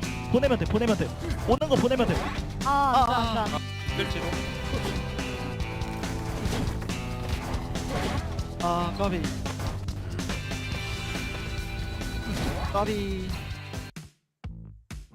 They Well did then, fight I mean, well. Sorry, I was just about to say we saw Mercenary there with the elbow patch through the cage. It was just so unfortunate it hit the walls. Yeah, they were saying, oh, that's unfortunate every time one of the survivors went down. They were like, push it with the wind. And then they're like, oh snap, she went down. So then, yeah, the little minor details that just unfortunately didn't work out for the side of the survivors. Yeah, well, the good thing, Goldman's getting nerfed next season, so can't wait to see them in the IGL and IVL, so at least there's less pressure from the side of survivors. Now we might see more unconventional hunters coming out too, like maybe Bonbon, maybe Breaking Wheel, just a little bit more moving on forward. However, it was nice matches, I think. It was kind of, what I would say is from the side of UD, at least there were some good fights put up, at least there were some, like, you know, nice tie games. There's definitely potential for, you know, good 4-man endgame as well, but this time it was just Bailu who was a bit too dominant. Right, I mean, AI did do good with that IV and getting that 2-man elimination. It was an improvement from the first match, so he is slowly improving. Hopefully we will be able to see them once again. The previous Koa team actually I think they went against UD, and UD was able to get the win. So they definitely have some competition. We'll see which team actually ends up making it to Koa in the regionals, but they're definitely now that we've gotten to know these players, it'll be nice to see them again next time, see how well they've improved. Definitely, yeah. And I do feel like as well, it's kind of like, okay, we saw the Nightmare being played round 1, fair enough. We definitely probably have to brush up on a little bit more hunters, especially when it comes to, you know, just going up against kind of the mainland JP and CN teams. It's a bit harder to win unless you have those meta hunters played rigorously and efficiently too. So, you know, from the side of UD, we did try go with the Nightmare game 1, in which, you know, it definitely worked to a certain extent, but there's only so much non-meta hunters can do, especially with how fast survivors can Cypher Rush too. And we do also have the Qist and Peddler possibly coming in for Koa, so the meta might change. We've had this meta of Goatman, Hullabaloo, Ivy, and Opera for such a long time. With that nerf on Goatman, we could see potential new hunters coming to the scene and potential new players that are able to really utilize these characters really well. Exactly, and not only that as well, with Xapologist being with Xapologist who has recently gotten buff as well, he could potentially be into, and for next season, I'm quite sure it's the release of Lanternist as well. So I'm quite sure we should get at least 2 new hunters and 2 new survivors in towards Koa just before it starts for the regionals as well. So we should be playing on relatively new patches. But moving on towards the best deduction here, it will be MRC by Lu. I mean, we do have to give it to him with those 4-man eliminations in both match 1 and match 2. If anyone was getting MVP, he definitely helped his teammates very much. The survivors also did very good. They got that 3-man escape in round 1, and they were able to get that 2-man escape in round 2. But it does look like the hunter getting a 4-man elimination really puts the pressure off of the survivors. Yeah. Especially for Bailu as well. I would say, look, he's already got so much on his back as well, being third overall in IVL 2. It's good. Like, MRC's performance overall is good. But we'll move on towards the interview stages. First, I will see you back for match 4. 好，欢迎来到赛后采访环节，我是主持人小小。首先恭喜 MRC 获得了本场比赛的胜利。我们今天请到了白鹿还有花瓷来到采访，两位先来和我们大家打个招呼吧。大家好，我是白鹿。哇，你好帅啊！大家好，我是花瓷。欢迎欢迎欢迎两位！你说白鹿好帅是白鹿好帅，还是刚才打的好帅？都有。一般吧。一般吧，行。这个有故事，等一下我们就知道了。那昨天到今天的话，其实我们是应战到了2个不同赛区，2支完全不一样风格的队伍。想问一下大家，在这么短的时间之内，做了一些什么样子的调整呢？花瓷，你怎么叹气了？哎呀，我是正好叹气，然后你叫我说。那你来说说看吧。就是放平心态，然后给白鹿立了一个小目标，2把杀12个。那我们请白鹿正面回应一下，对于咱们求生者给你定的这个目标，你有什么想要说的？这次没打到，下次加油。下次加油，下一次把你们自己队的求生者丢上去，让你一起抓了，全部都挂飞。那想问一下白鹿，今天上来歌剧演员那个4抓好帅啊，就感觉前期看起来好像魔术师的那个道具有点烦人，有一点卡脚。你在中后期追击的过程中是找到了怎样的一波机会，扩大了自己的优势，完成了一个很帅的4抓呢？传送过去快速击倒。就当时看到很快的就击倒到了心理学家，然后整个局势就被你握在手中了一样。那到了下半回合，想要问一下花瓷，就有想过说今天上来第一局对面也是拿出了噩梦吗？当时你们对于他的角色会有些什么样子的猜测呢？我们研究过，他们觉得只是就是波角羊，然后歌剧员、艾维和那个隐士，但是没想到还有一首噩梦。是，就那个噩梦拿出来，我比较好奇大家当时语音有一些什么样子的交流，有没有比较慌一些？还好吧。还好吧，就那一个阵容其实拿出来，我感觉开局确实有一点吓人，花瓷就是击倒的速度可能会有一点快，但是后面大家就是保你，然后包括说你的3-6非常非常的成功。后续的话，你有做一些先制思路方面怎样的调整吗？大概大家是从什么时候开始说要去运营一个3炮的？思路还好，就是其实就算前面失误了，后面稳住心态正常打就好了。这个主要是游戏。你失误了不可怕，但是你后面就是慌了会越来越失误才可怕，所以就是稳住心态就好了。就也是。然后后面争3炮是因为那个第2个移形，然后极限没拿到隔双刀，导致能3炮了。包括说就是能够感受到花瓷作为一名老将在场上这个状态的调整速度是非常非常快的。那我们到了 BO2， 今天因为是客场作战嘛，所以 BO2 有一个选图权，还是想问一下花瓷，今天在 BO2 上场的时候，教练会有给大家定到一些什么样子的目标吗？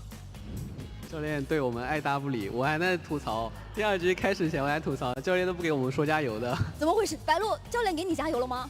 没有。没有，那一视同仁了，那到了那一局保平之后，下半回合就交给白鹿了。在他们放出了你的跛脚羊之后，面对那样的一个阵容，在选角上你有过纠结吗？还是就很明确，我就是要拿跛脚羊去打你？就玩熟悉一点的吧。就玩就是强度也有，然后也非常熟悉的角色。那一局看下来就是行云流水4个字的形容吧。先是快速的击倒佣兵，然后打一个双倒，然后呢又打人一个救不下来。你自己回忆一下，就这几波有没有哪一波操作是让你自己印象深刻的，觉得比较帅的？感觉都差不多。感觉都差不多，都很帅。那花瓷你来评一个。也都差不多。都没达到场均淘汰6的目标，我都懒得说，我说实话。就不管今天白鹿打得怎么样，2局没有抓到12个，就是白鹿的问题。白鹿要回去好好反思，是不是？行，那今天的话，刚才相信你们在上下台的时候也听到我们现场非常非常多欢呼声吧？两位有没有什么话要送给他们的？少点 ICU。少点 ICU 这句话我已经听过不止1次了，花瓷。那白鹿呢？我刚刚在后面听到你小声说要让花瓷先说你要抄作业，你不许抄作业，你说点不一样的。尽量少点 ICU。答得好，一个是少点 ICU， 一个是尽量少点 ICU。行，那2位对于明天的比赛有没有什么想说的？给自己再加油吧。你明天的目标要完成哟。明天一定要抓到12个哟。白鹿加油吧！加油加油！加油加油加油！努力抓到12个，那也是再一次恭喜 MRC 获得了本场比赛的胜利。接下来马上要进行的是今天的最后一场比赛，让我们稍事休息，马上回来。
欢迎来到2025 IVS 洲际邀请赛第2天第4场的比赛现场，让我们掌声有请两队登场。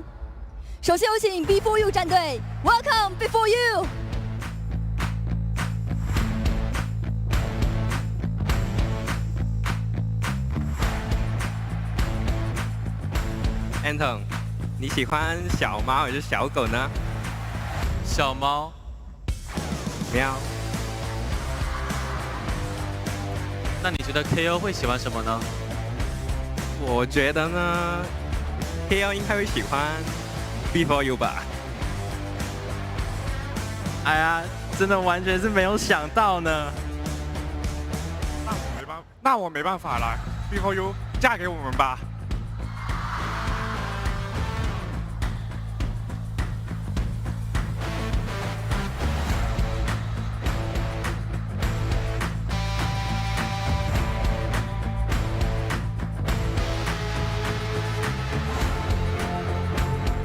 欢迎 Speedy、Green、狼焰、My Lag、Roland、Anton、Sprinter。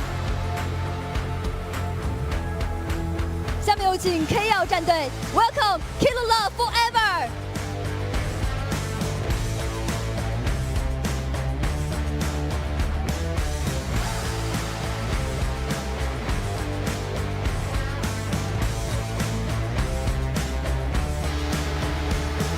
欢迎黑王、晨曦、图图、Yuki、小易、小歪、卡荣。这里是第2天第4场的比赛，由 Before You 对阵 Killer Love Forever。我是主持人小小，让我们期待双方的精彩对决。And welcome back to IVS Day 2. This is the last matchup for today. I'm Gummy here with a new person, but it is still Kiroshiro Game. He just hasn't put on his glasses. Oh, well, you know, Gummy, after that beautiful intro from both teams, it does seem like they both have kind of seen each other and quite relatively speaking enjoy each other's company. But I don't know, for the chat, if anyone has translated what they've said, I won't do it. I will do it. Yes, translate. Here we go.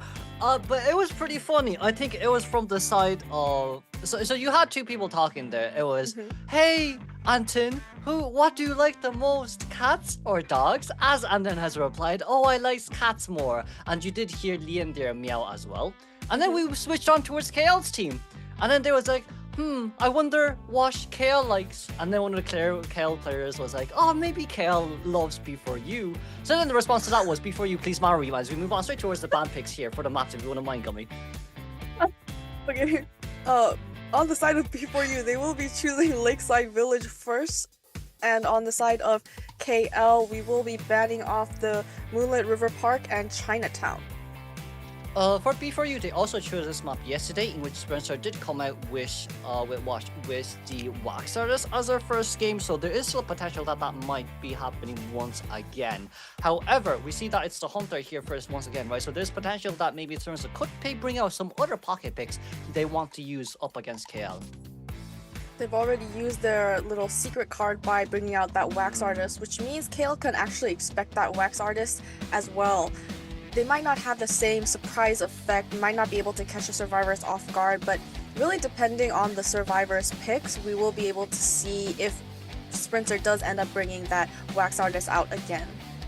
Exactly. We see both teams' rosters here as well, right before we move on towards their personal statistics as we go on straight towards KL's survivor side. First, as Before You's Hunter will come out instead of the survivors. We see here, right, it's going to be Krapit here with the Psychologist as Knight as a preferred picks. We saw them from KL that they did choose the Knight quite a lot. During yesterday's first game, but overall 5,974 average deductions, 29.11 second containment time, 1 average rescue, 198.5 average decoding progress, 0 average shields, and an escape rate of 0. Their Cypher machine yesterday was slow, but it was definitely enough for a 3-man endgame if it wasn't for that basement. Alright, we remember that basement. Everybody kept getting chaired, the rescues were incredibly hard, and now we'll be introducing the second player on the side of KL, will be Y. We do see his average deduction points as 6,172, also a 0 escape rate. On the side of Y, we can see that he in the 2 games that we played, he's both played airplanist, so he has to be the airplanist main on the side of the survivors. Yeah, and then we have Y here with Lucky Eye and our aeroplanist as our preferred picks. We saw there, right, the statistics overall isn't the best. It's just because yesterday's games we were up against ZETA after all, so you can't really blame them for their current stats. That's right, and we have Chen Z as the next survivor we'll be talking about. He does have an average decoding progress of 6,782 and also a 0 escape rate, but as you've mentioned, it is ZETA that they had to go after, so it is pretty hard, but he does have an average of 0.5 heals, so he is getting around, healing and supporting his teammates during the game. Yeah, and then we have our final survivor here. It's gonna be 1E, as we see here too. I thought that was a platypus for some reason as a plushie, but average deduction points are 4,239, 76.9 average containment time with 0 average rescue, decoding of 0, average heal 0, and escape rate of 0 as well. 1E has kind of been the main chase over the past, well, over day 1, quite a lot, as you know, first chase, you know, overall it's kind of like just ugh from their side. Right, and we will be now looking at B4U's Hunter. He's very well known. He has a lot of deduction points. It's 11,683, so looking pretty high on the side. He also does have a Wax Artist and Opera Singer as his main hunters.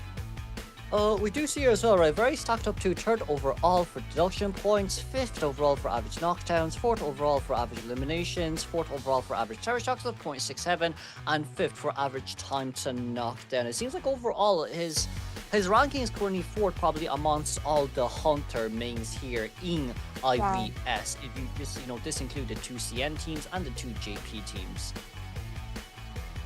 Interesting.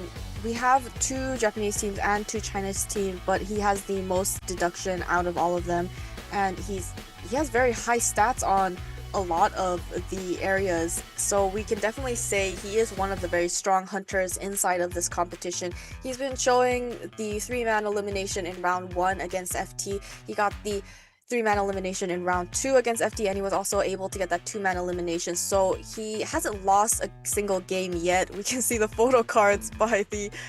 It looks like he's reject. He must be a reject Yeah, fan. I like the only thing I like about that is the sculptor.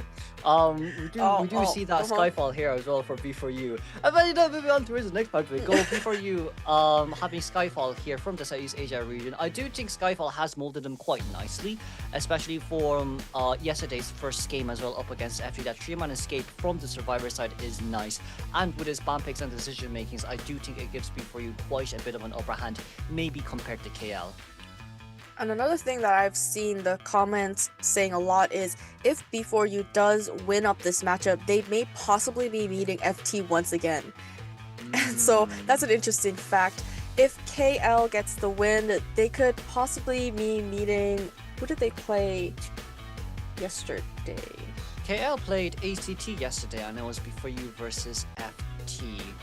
So possible rematch for KL as well. Definitely. It just depends on how kind of the format goes. Unless IVS doesn't want to have teams that face up against each other again, unless maybe it's, you know, upper bracket or lower bracket finals, then fair enough. We might see, you know, if B4U wins, they'll go up against ZETA, in which we lost against Overseas. So it's still quite a hard road ahead of them, unless they are able to see FT. I mean, we saw a very close game. B4U did better in the first half and FT did better in the later half, so if they can just balance that out, we'll also see FT has also improved a lot, and they also went against ACT, which is a very strong Chinese mainland team, so in that instance FT has also gained much more experience for their hunter. Yeah, and like in this respect too, it's kind of like we've talked quite a lot about HMT region overall compared to NAE region. It's been quite a while since we actually had a rematch here once again, and it does seem like B4U this year has more of a knack and a bit of a stronger advantage point, especially with Spencer here having so much good hunters on his hands to use. And in their first half time, they also did get a 3-man escape on the Survivor side, so Survivors definitely have the potential as well. On the side of KL, it was the match that you and I commentated, right? There was that it was that acrobat player that was chased by that opera singer player, and he was actually able to do such a great kite. So they definitely also have that potential. And since they're not as, looks like we're gonna go right to the picks and bans.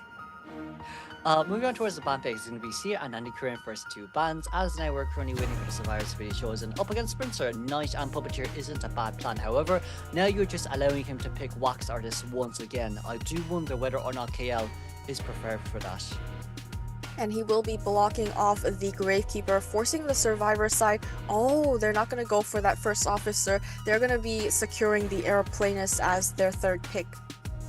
It's not a bad option here, as finally the Magician here has been banned. We're just missing one more kind of decent rescuer who can come from quite a far away. It seems like we're not going to go for a rescuer, as probably believing that Aeroplanist will be enough, so Novelist will be locked in instead.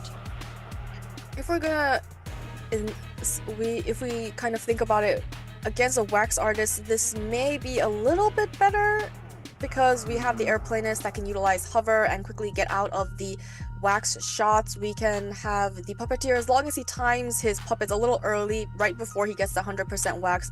We've seen it being done. He can still tank that hit.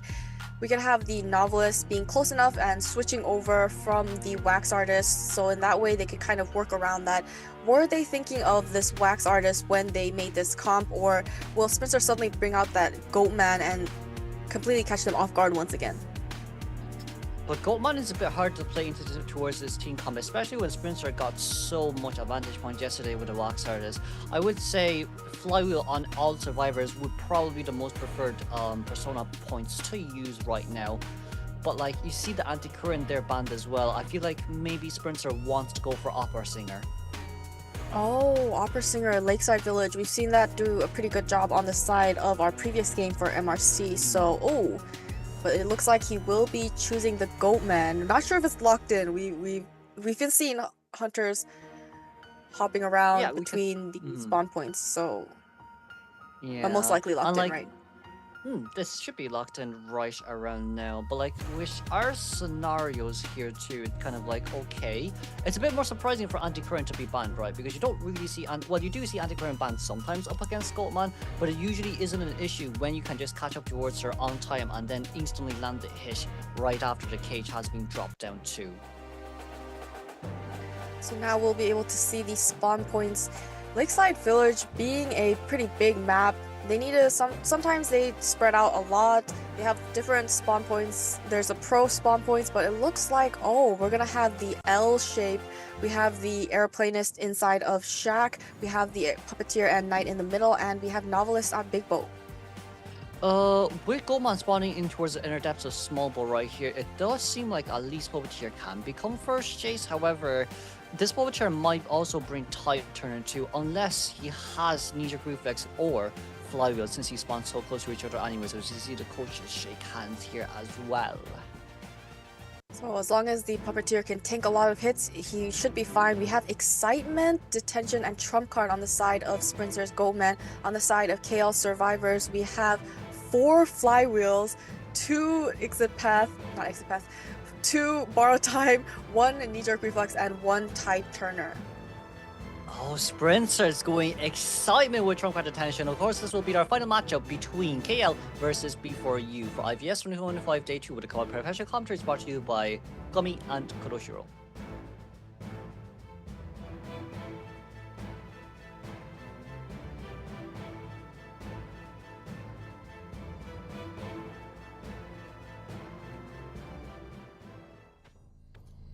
And Sprinter has spawned in Small Boat. He's slowly making his way towards the middle, where he will be running into Puppeteer as the first chase. Puppeteer is already making his way to a better area. But the rotation really wasn't the best. We're so close towards Goatman for some odd reason, and with Chen Si being right in front of us too, that's really bad. We could potentially get an ambush hit here, as we see finally seeing the Knight nearby. Knight attack prediction, there we go, that's nicely done, as we need one more attack prediction just to get it out of the way, unless the cage can be dropped down here on time. Will it? Just a question. It won't, as the cage finally will dissipate. And it looks like he's going after the Rescuer as his first chase instead of the Puppeteer. Is able to get the hit onto the Knight, and it looks like the Knight will be taking the next kite.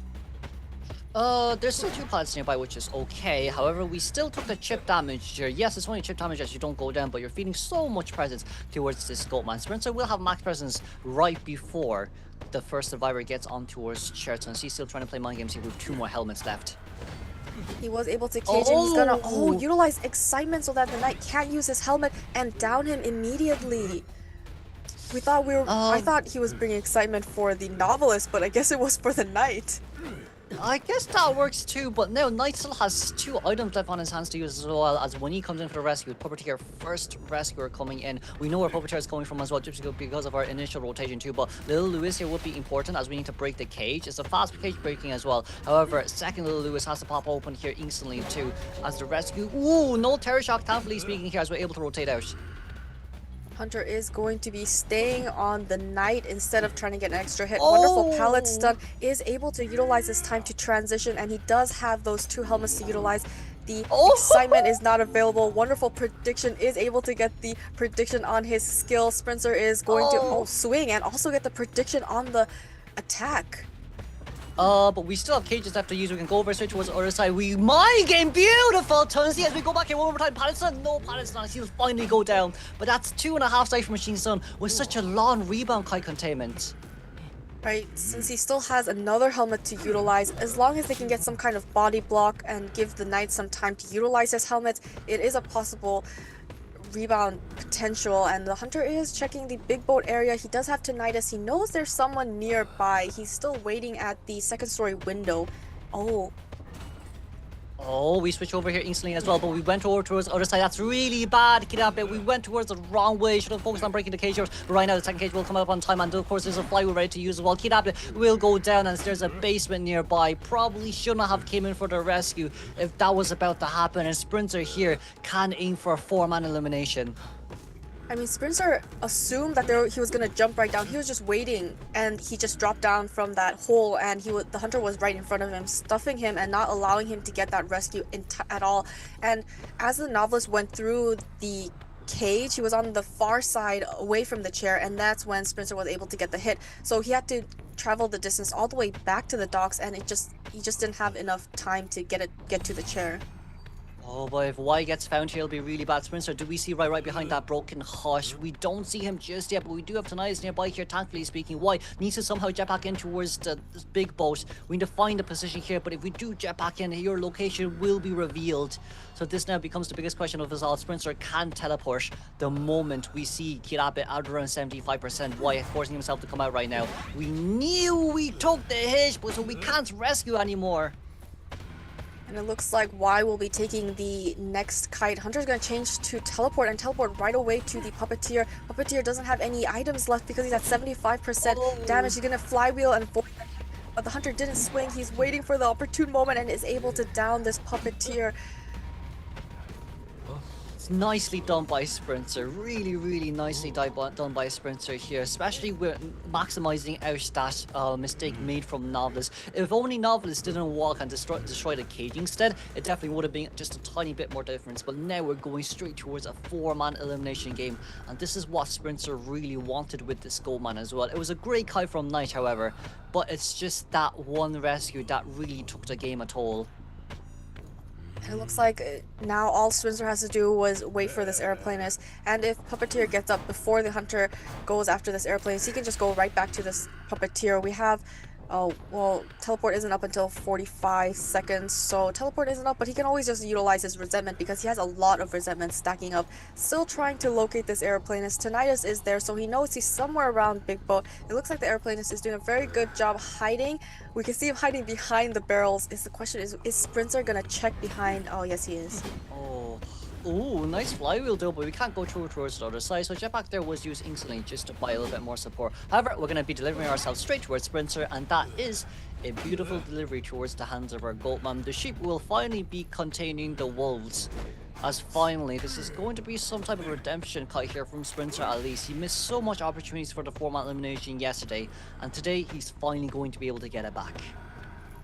And it doesn't look like the puppeteer plans on getting up anytime soon. He doesn't want to give that to Nidus. He wants the hunter to first find him and then he will possibly get back up. We can see Dungeon is also in this area, so if the puppeteer can just stay hidden on the ground without getting found and at least try to bleed out as quickly as possible. Now it looks like the hunter has found him and the puppeteer will be taking this kite once again.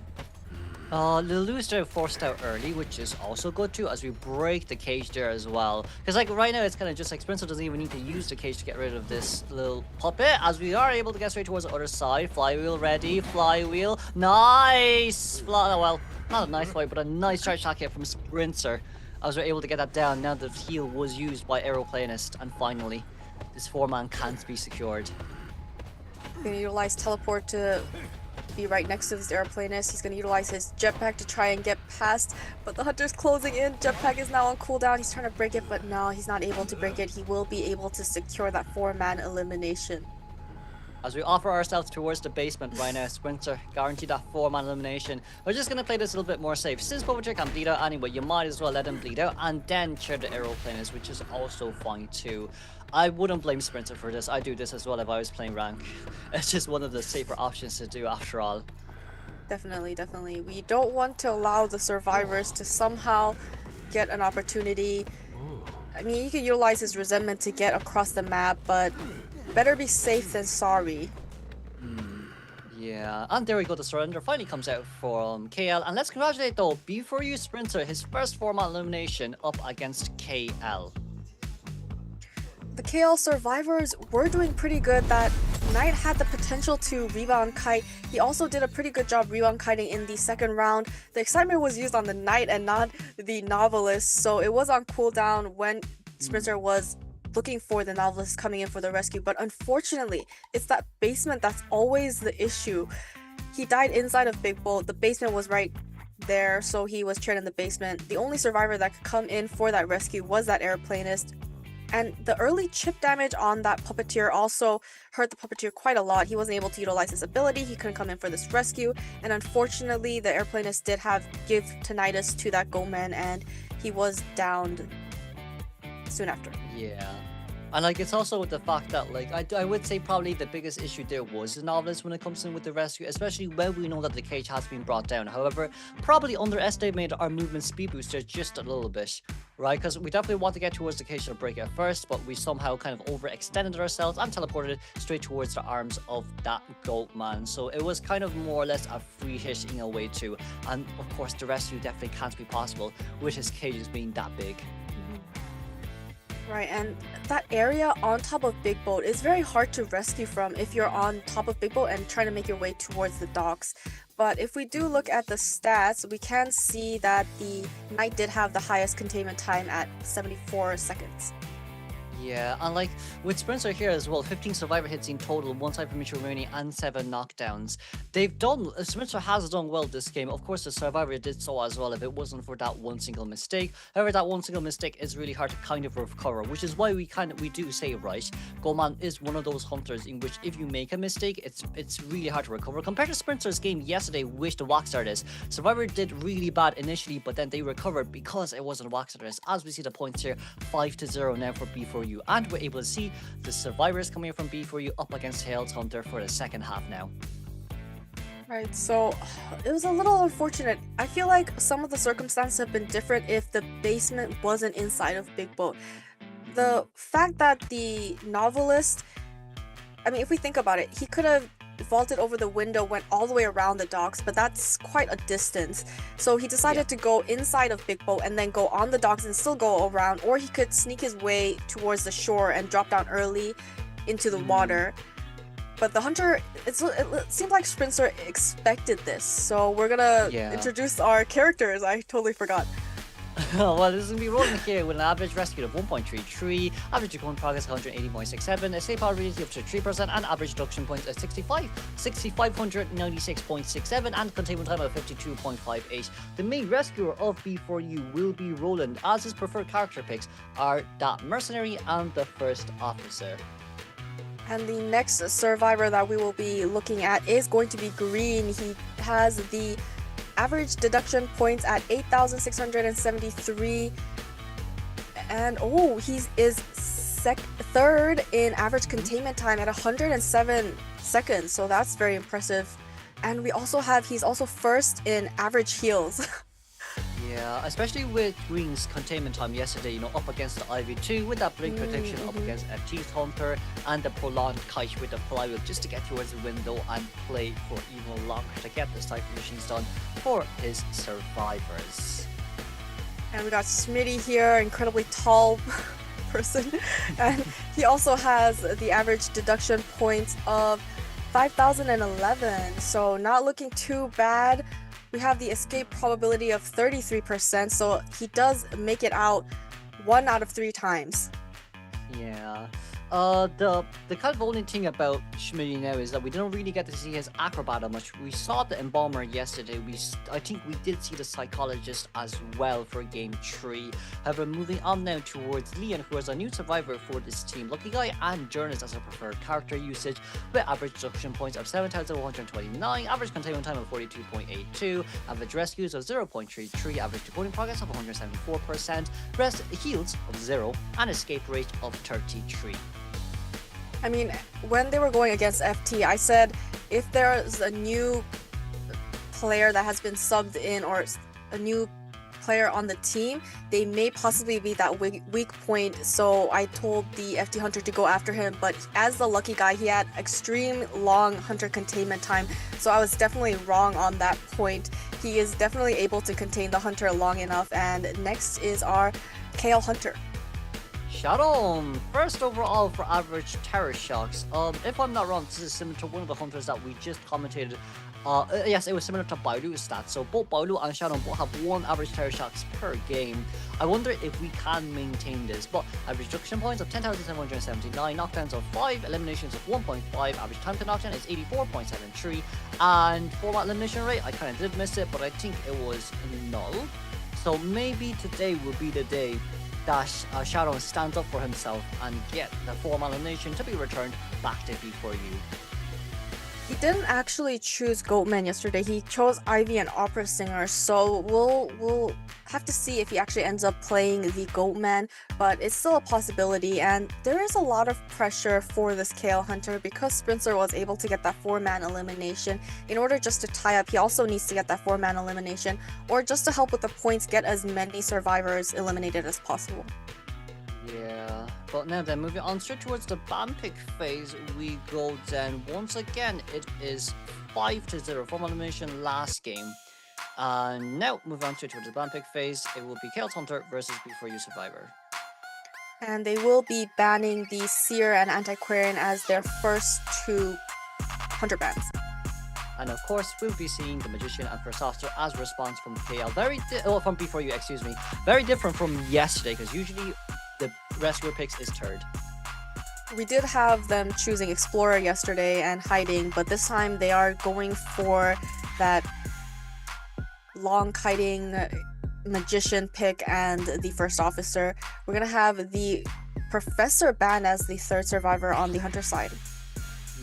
And then with the Puppeteer here being chosen out, the Explorer being banned out, and it will be in response to that Meteorologist being chosen too. Meteor works really well, especially near small boat and big boat areas, so it is quite a nice possibility to see her also healing the boat rescuers of First Officer or Puppeteer. We usually see Meteorologist coming around the 2nd matchup, but it looks like they want to take advantage of her ability in the 1st match. We can see she does a pretty good job on top of Big Boat, and even if Survivor, she needs to go for that rescue, she can utilize that cloud on Big Boat and just make her way slowly and safely towards that rescue chair. So they might be able to take advantage of the map and the positioning for Lakeside. Yeah, this is quite a hard team to actually play Goldman into as well. However, we've seen Goldman kind of defining expectations multiple times too. But for Shadow here, getting rid of Professor, it does make it quite obvious who we want to play. But we could pivot towards a different type of character too. We have seen Sprinter wish Waxardus here yesterday. And Waxardus can definitely do a good number on that Poetier and First Officer if you are good enough. And if Sharon has enough proficiency on those hunters. And it does look like he will be playing the Goatman. This is the first time we have seen him play Goatman, but since Goatman is such a strong hunter, it is definitely a possibility for most hunters to be able to play him, and we can expect it. We've also seen when Schmitty was playing the Explorer, he did a very good job hiding and assisting with that cage breaking, so it looks like he doesn't want to get that surprise of Explorer on the side of the KL Hunter. And the extremely hard thing about Explorer is the fact that you don't actually know how much progress there is because of those cages. Yeah, and then we're moving on straight towards the area selection mode. Here we go. This will be Lakeside Village Game 2 second half, as we see survivors will now start spawning in. As purple tier is seeing Shaq Magician as small boat, first officer as the main exit gate at big boat, and of course big boat given towards that meteorologist. We do see that the hunter will be spawning in the middle in between the scattered survivors. We've seen lots of different positioning for the spawn points. We see them usually in the line or in an L shape, but this time they decided to spread out evenly, and possibly everyone will be expecting to take this kite. The coaches are going to shake hands and will be prepared to go into the persona webs. And of course, it'll be Flywheel on Magician, Flywheel Tide Turner on the Meteorologist, Tide Turner on our First Officer, and then finally Ninja Prefix and Tide Turner on Puppeteer. And on the side of the hunter, we're going to be bringing Blink, Detention, and Trump Card. This is game 1, second half B4U against KL. I'm here with Kuro, and I'm Gummy, going to be commentating this game together.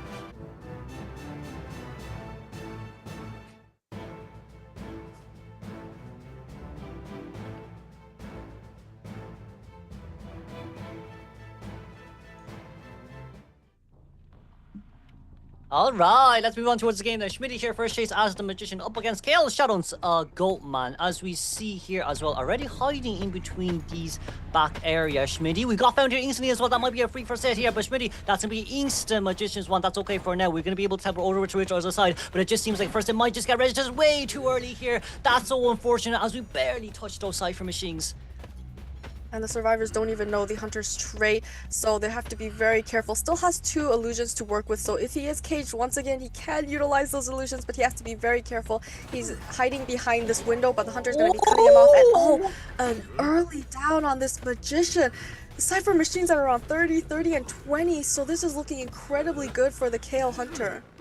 Shadow was we were so patient with those cages in which we dropped it right in between the pallets to force Schmitty over towards the side where he could not use his wands at all. However, Roland is now currently nearby. He actually might get found here if we're not careful, but thankfully we're a little bit more patient here. But Shadow knows where you are. That's gonna be Roland here, popped open the pocket watch here instantly. However, we're so far away from the chair, but it seems like we're able to make it, but the hit did register. So that 5-second tight turn time is gonna be over. One more cage and we're gonna be able to make it over straight towards the other side.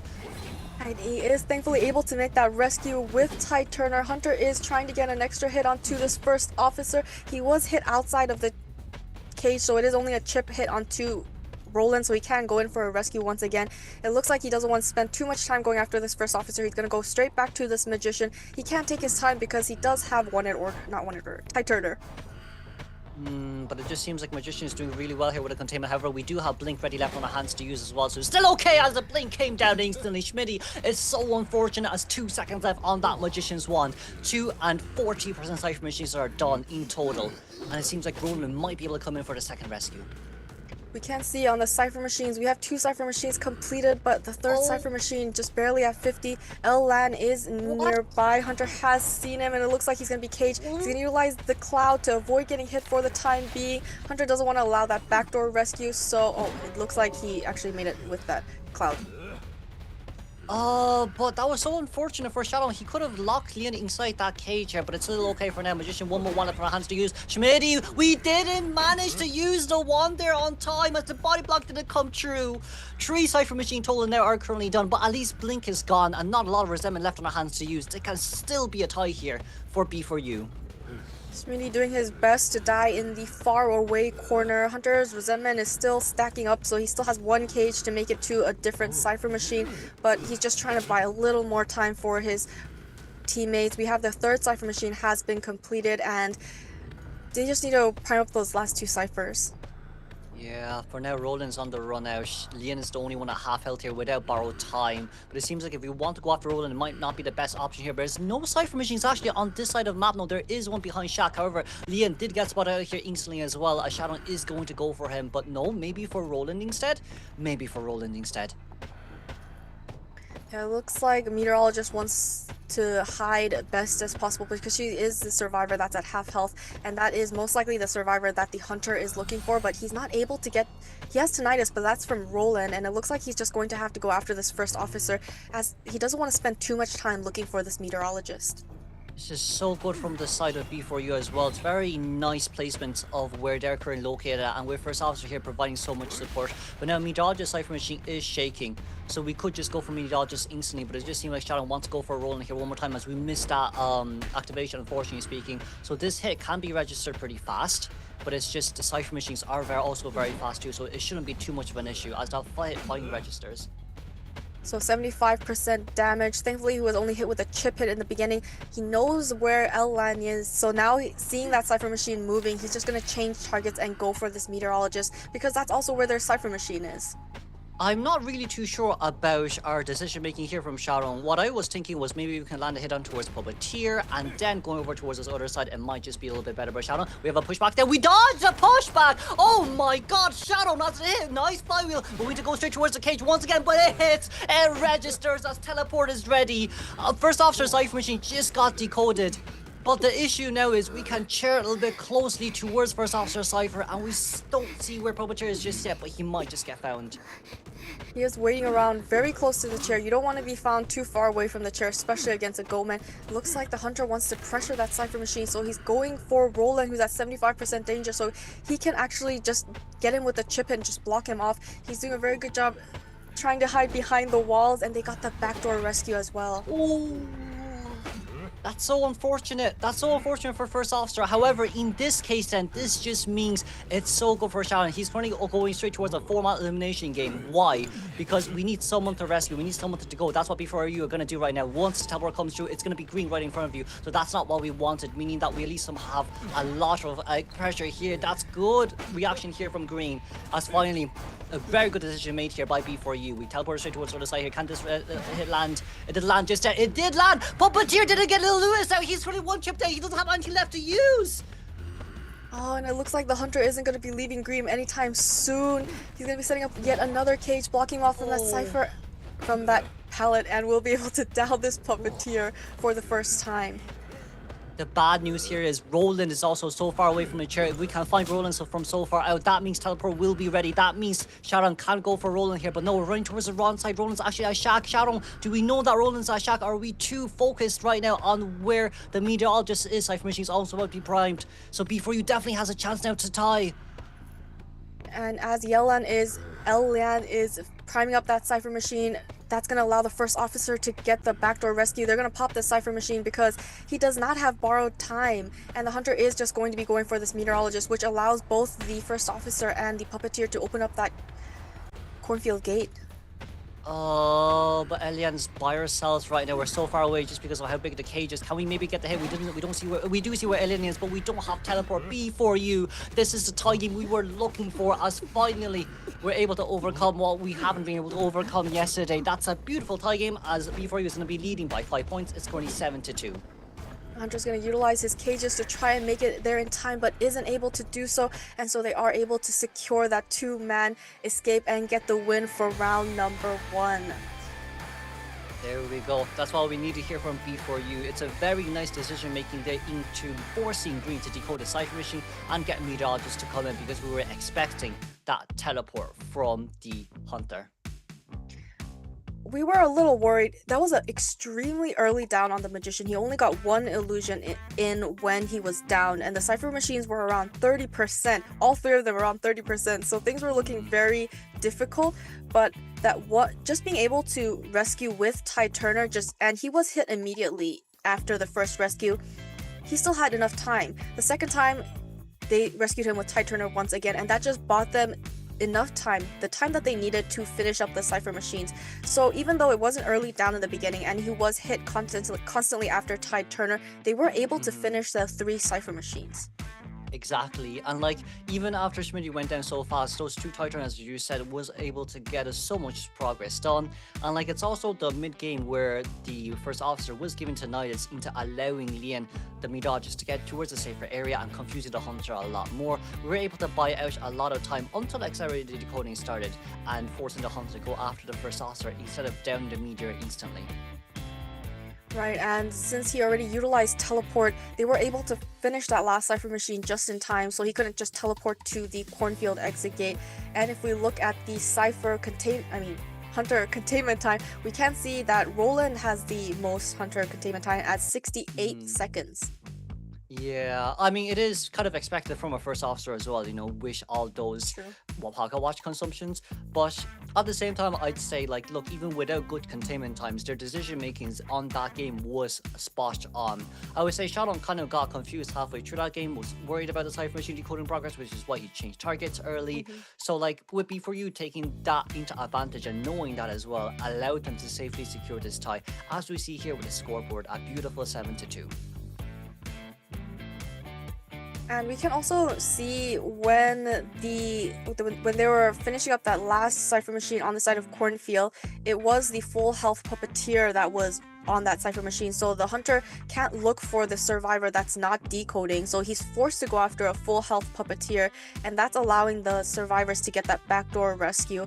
And even though he didn't utilize his puppet the second time, he bought enough time for that backdoor rescue, forcing the Hunter to utilize teleport to finish the Cypher machine on the opposite corner. So it's those little decisions that really bought them enough time, and they were able to secure that 2-man escape. Yeah, however, now if we think about second game, which will be coming up soon, right after the highlights. 镇不住，可以。下一波谁秀？打头。我准备。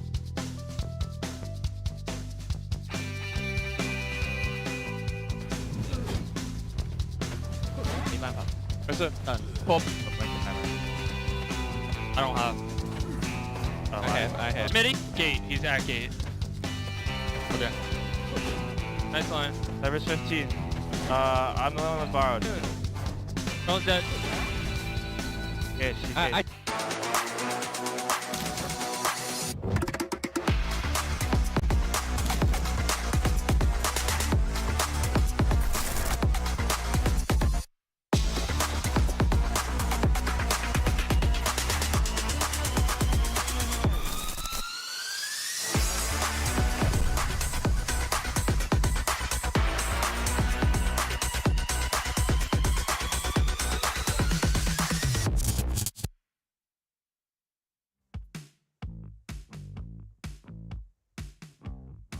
And we're finally back.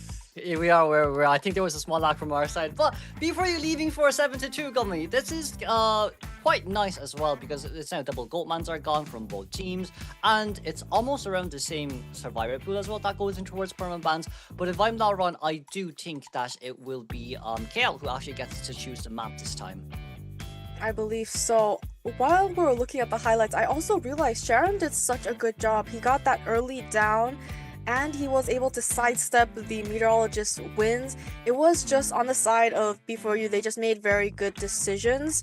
So that was a very strong Goatman performance. He was able to find the survivors coming in early for that rescue, forcing those early rescues. It was just a little unfortunate, but he does have another chance in round 2. Really looking forward to see how he recovers from this match. Definitely. We see KL here choosing El Leo's Memory. This is the map that they chose yesterday, where Wenyi as the Acrobat contained really well, and it seems like before you banned it in River Park, allowing their Hunter to come out first. Right, so it looks, since KL has chosen this map, they may have some kind of strategy to utilize. We have seen in other situations where the team that chooses Leo's Memory likes to bring in that Explorer to help with the decoding. There's so many areas. There's so many good areas that he can hide entirely, like the snow patches. He can hide his entire body inside of them. I think he did this yesterday with the plushie. Yeah, I think that's the emotional support posture. It's definitely necessary from the side of KL, especially since I think most of their members are new. So it is a lot of pressure still on stage at the end of the day. But we do get a kind of a pan view of all the KL survivors, right now, right before we move on towards B4U.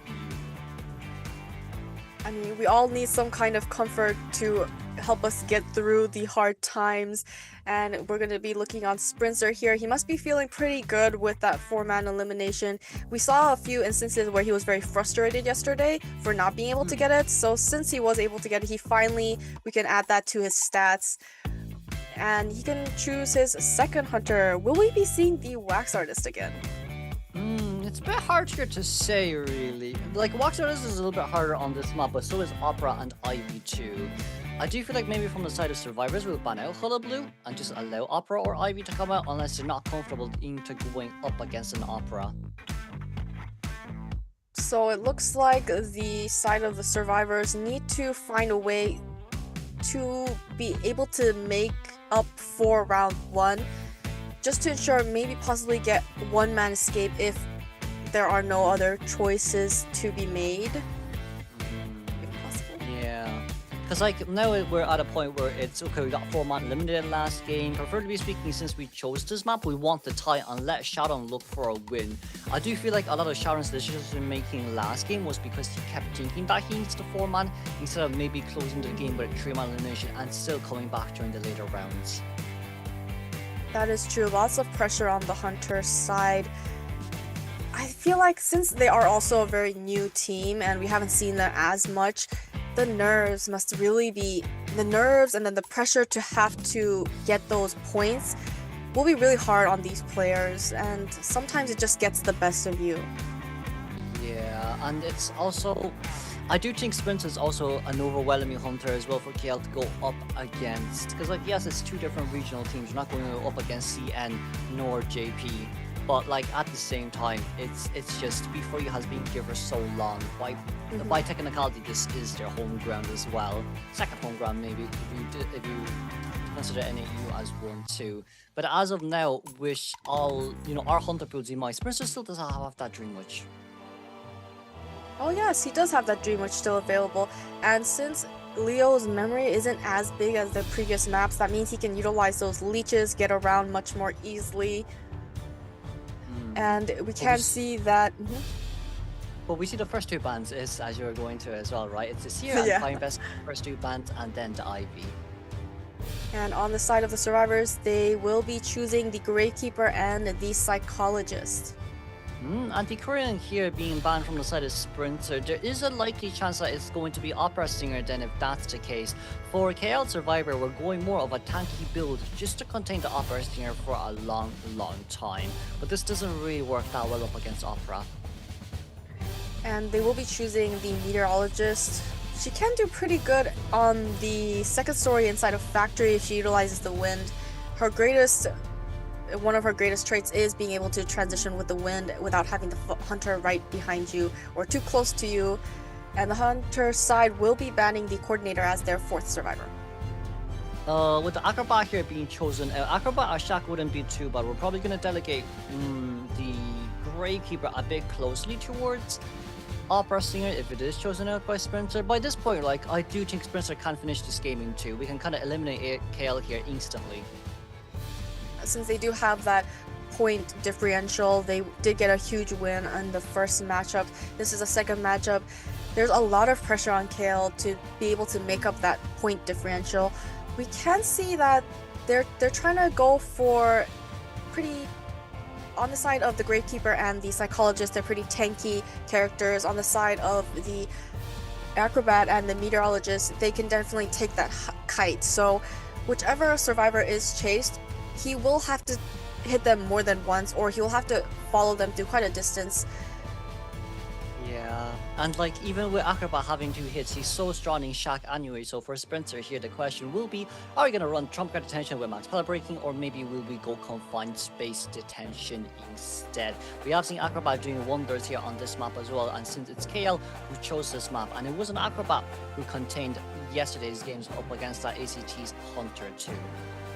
That is true. The Acrobat did do an amazing job inside of Shack, and once again, the Acrobat will be inside of Shack. We'll have the Meteorologist in the middle, and the Psychologist inside of Factory, and the Gravekeeper at Christmas Tree. With this then, it's going to be Opera Singer spawning by bottom left-hand side runes. I usually call that water tank runes just because there's a big water crank at the corner. But for Opera, probably Psycho would be our first containment unless we want to go after Gravekeeper, who's the only rescuer in this team. If B4U did do their homework, they did also see that Acrobat inside of Shack did contain the Hunter for quite some time. They may actually go for this Psychologist instead. On the side of Sprinter, he will be bringing Blink, Detention, and Trump Card. On the side of the Survivors, we do see 2 of them have Borrowed Time, 2 Tide Turners, 1 Flywheel, and 3 Knee-Jerk Reflexes. And of course, this will be B4U versus KL here for IVS 2025 Day 2 match for Game 2, first half in Leo's memory. Currently B4U leading with 1 victory.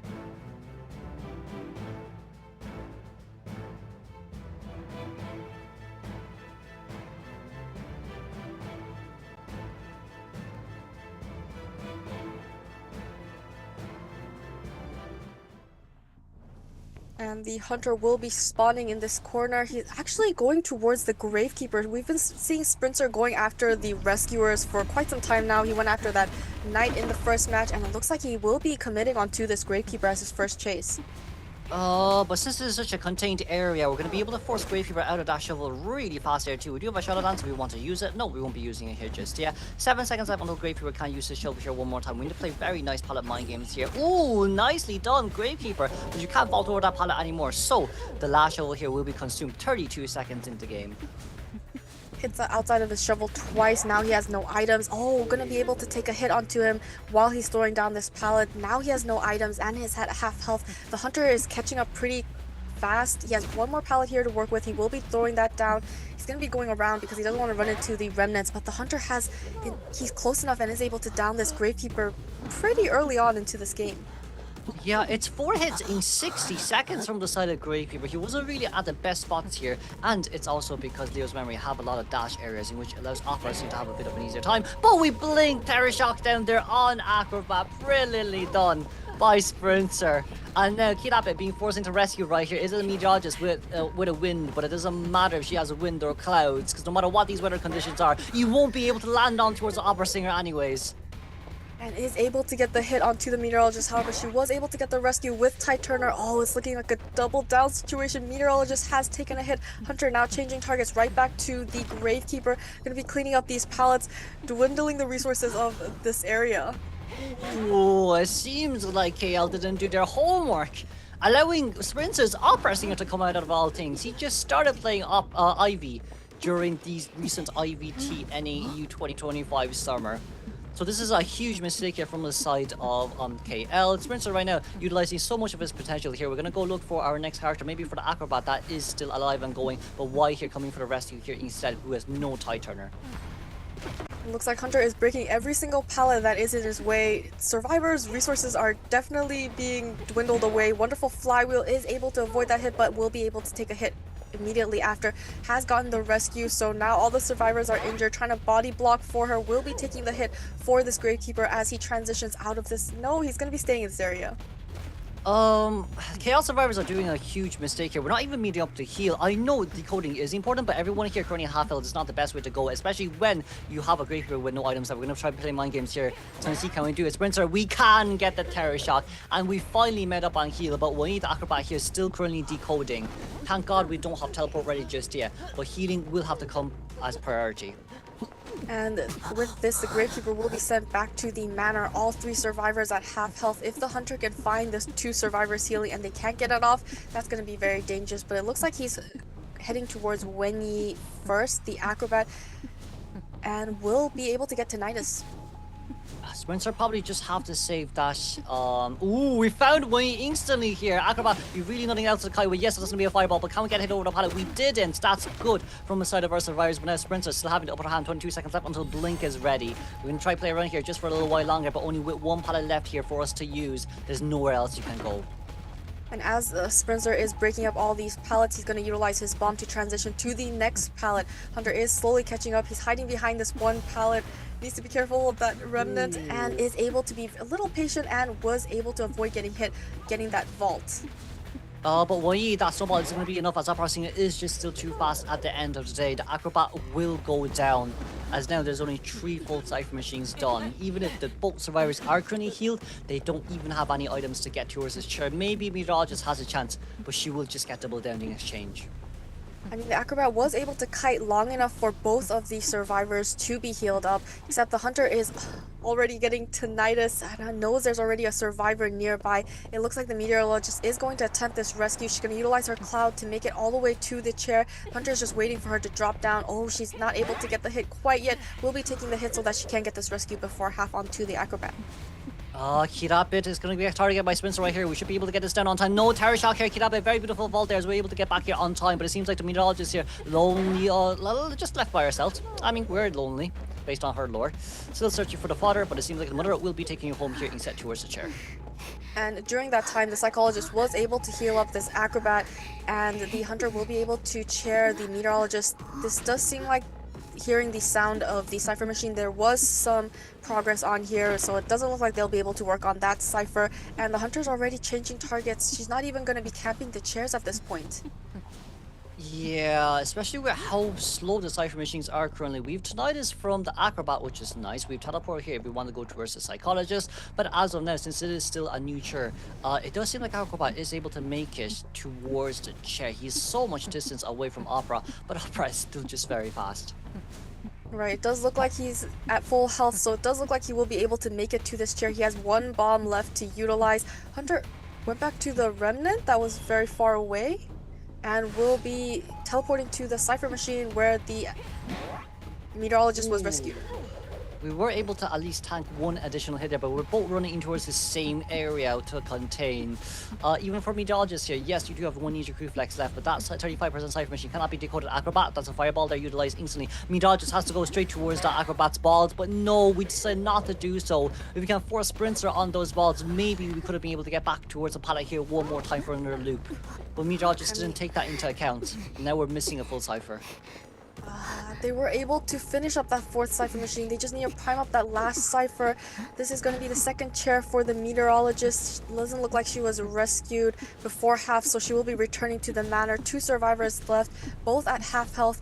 They are working on that Cypher Machine, with the most progress is only at 22%. Yeah, and like now we're at a point where it's Psycho doesn't have self-heal. Well, Psycho does have self-heal. It's Acrobat doesn't have self-heal, but Psycho with no borrowed time. We've already decoded an additional new Cypher Machine, which is nice.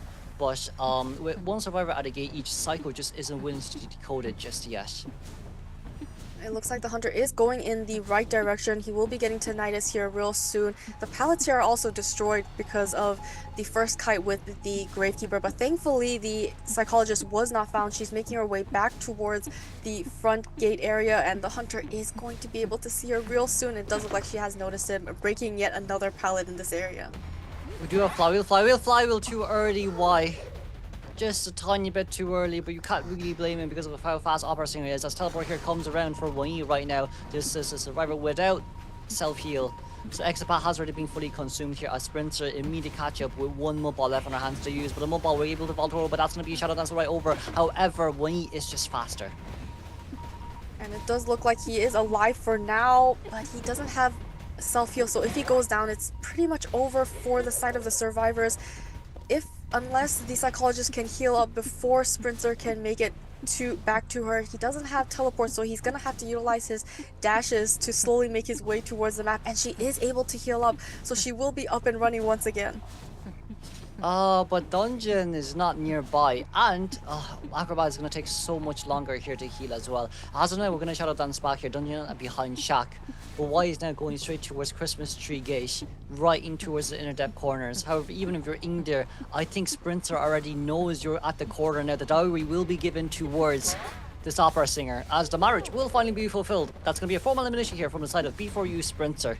This is kind of the post-match interview as we talked about before, where both teams were kind of talking about it, and it seems like, yes, B4U will be giving the handing towards the marriage for this one.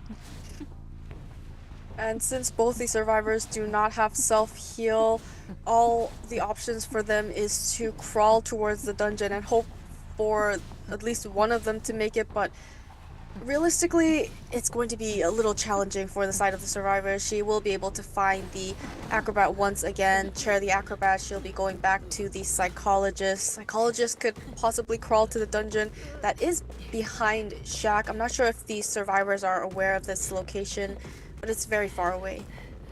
Yeah, for now, Sprinter is just trying to guarantee this format elimination. We're going to allow Acrobat to struggle free as many times as necessary. So in this scenario, it's kind of where we want Psycho to bleed out first, as we still have Acrobat right in front of us. It's a good decision here made by Sprinter. However, Wang Yi, we can't really consume any more items if we want to try go for that dungeon jump.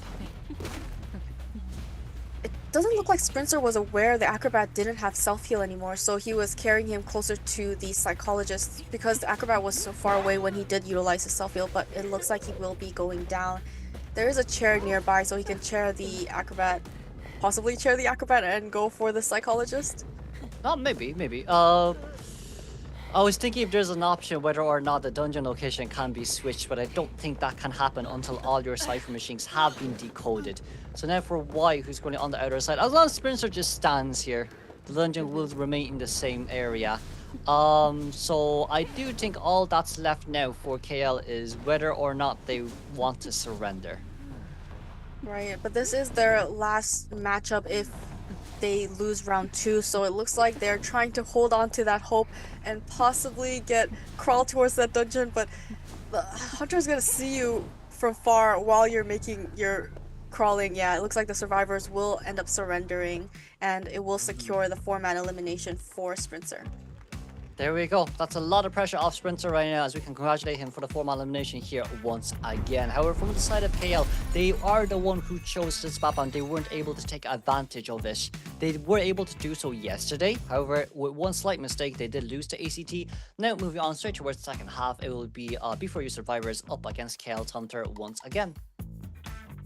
Right, and when we were going after this opera singer, we had the Gravekeeper taking that first kite. He was hit out of his shovel, so immediately all of his items were gone. Sprinter broke all the pallets in that area, so that forced him to transition away. When he transitions away, Sprinter breaks all of those pallets in that area as well. So he can't really transition too much, and the most crucial part was not getting the blink out and getting the immediate down onto that acrobat, that terror shock. So now another survivor has to come in for this rescue. A survivor is down. He had to utilize his self-heal. I don't think he was able to see whether Acrobat was able to utilize it or not. That's why he kind of dragged him along the game to make sure, just to be sure, right? We don't want to make any mistakes, right? And so that forced another survivor to come in for that rescue.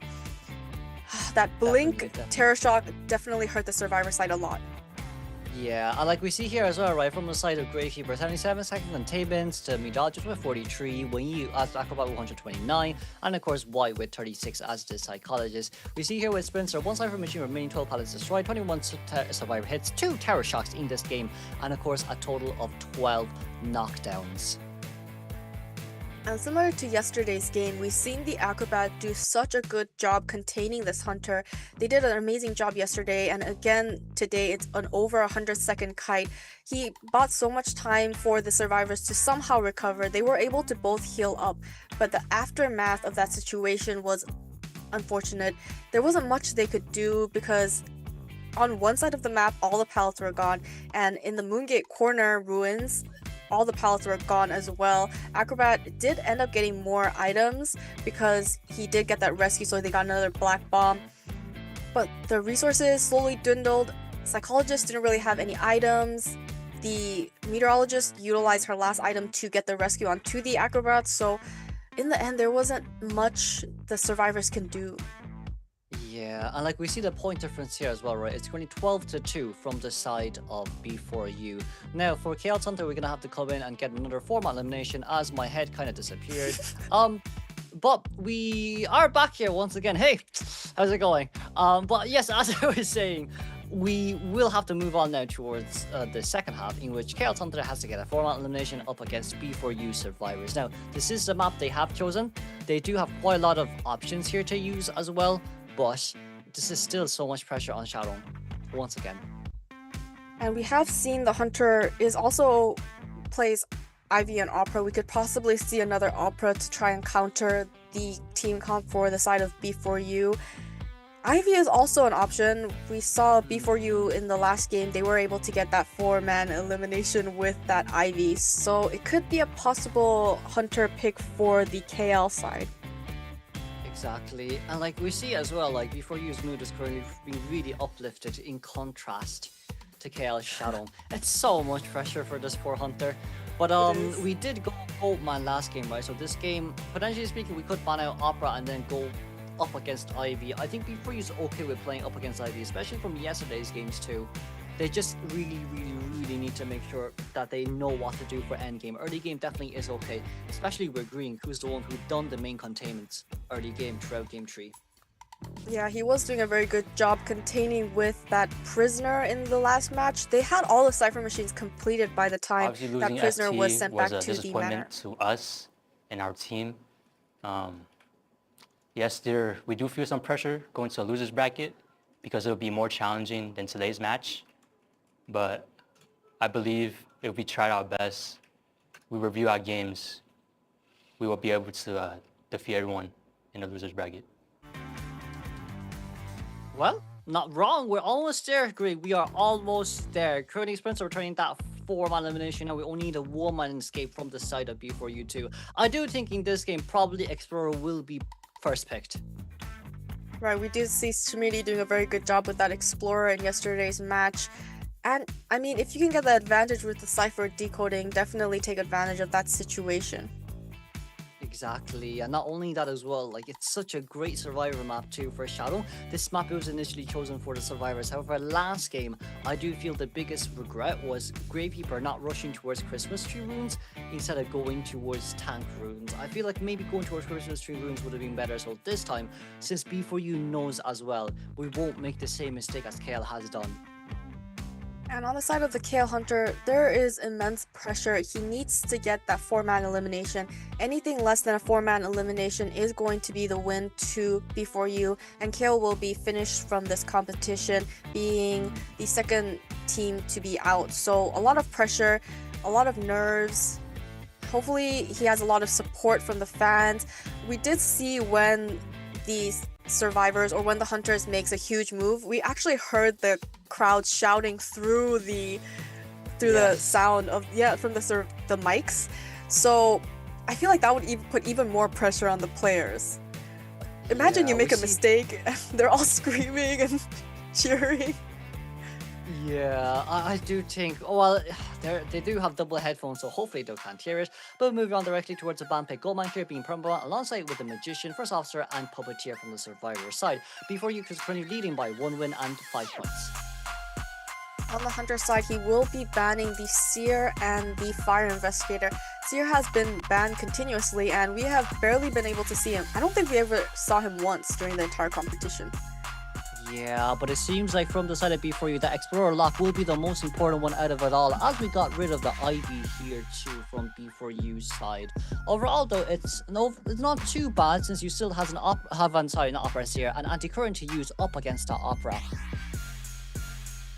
And it looks like, as you've mentioned, they did secure that Explorer. They do like making those little moves where they can win with that sudden Cypher Rush. On the side of the Hunter, he will be banning the Aeroplanus next as a way to slow down the survivors.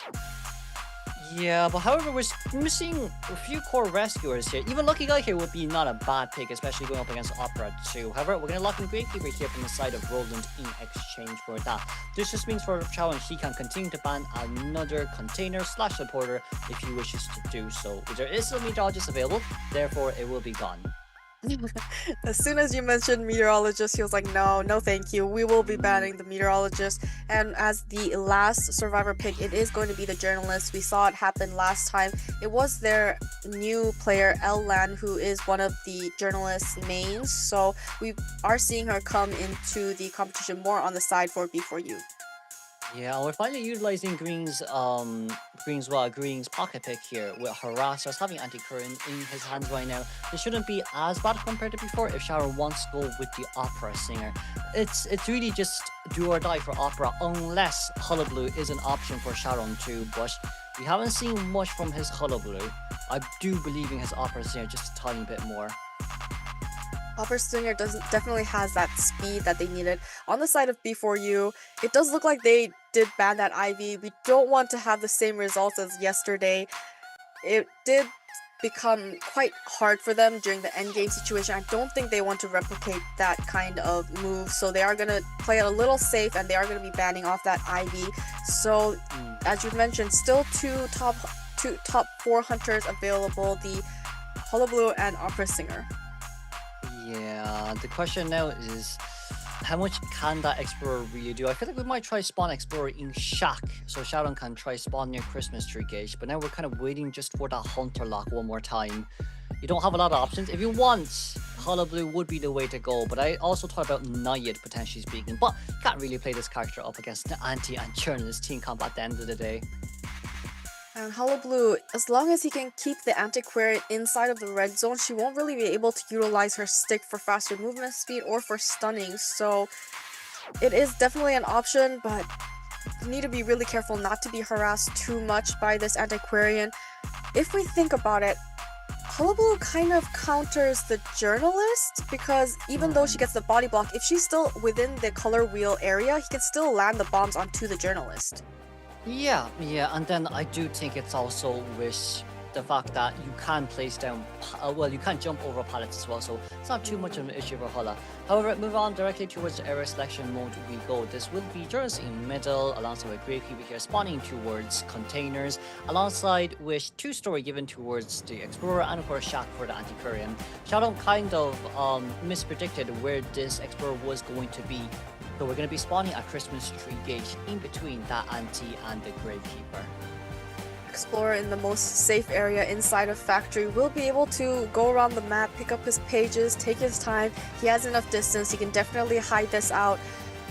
A little challenging for the Hunter, he spawned right in between the Gravekeeper and the Antiquarian. Gravekeeper being able to tank a lot of hits, Antiquarian with that harass possibility. We see the persona points, here we go. It's going to be exciting here with Trump card Insolence for the side of Hullabaloo, and then we're going to be able to see Explorer with Tighter and Knee-Jerk Reflex, Journalist, Tighter and Knee-Jerk Reflex, Gravekeeper with the Tighter, and of course, last but not least, Green, Knee-Jerk Reflex alongside with Flywheel. And this is Game 2, second half B4U against KL. I am Gummy here with Kuro, giving you the commentary.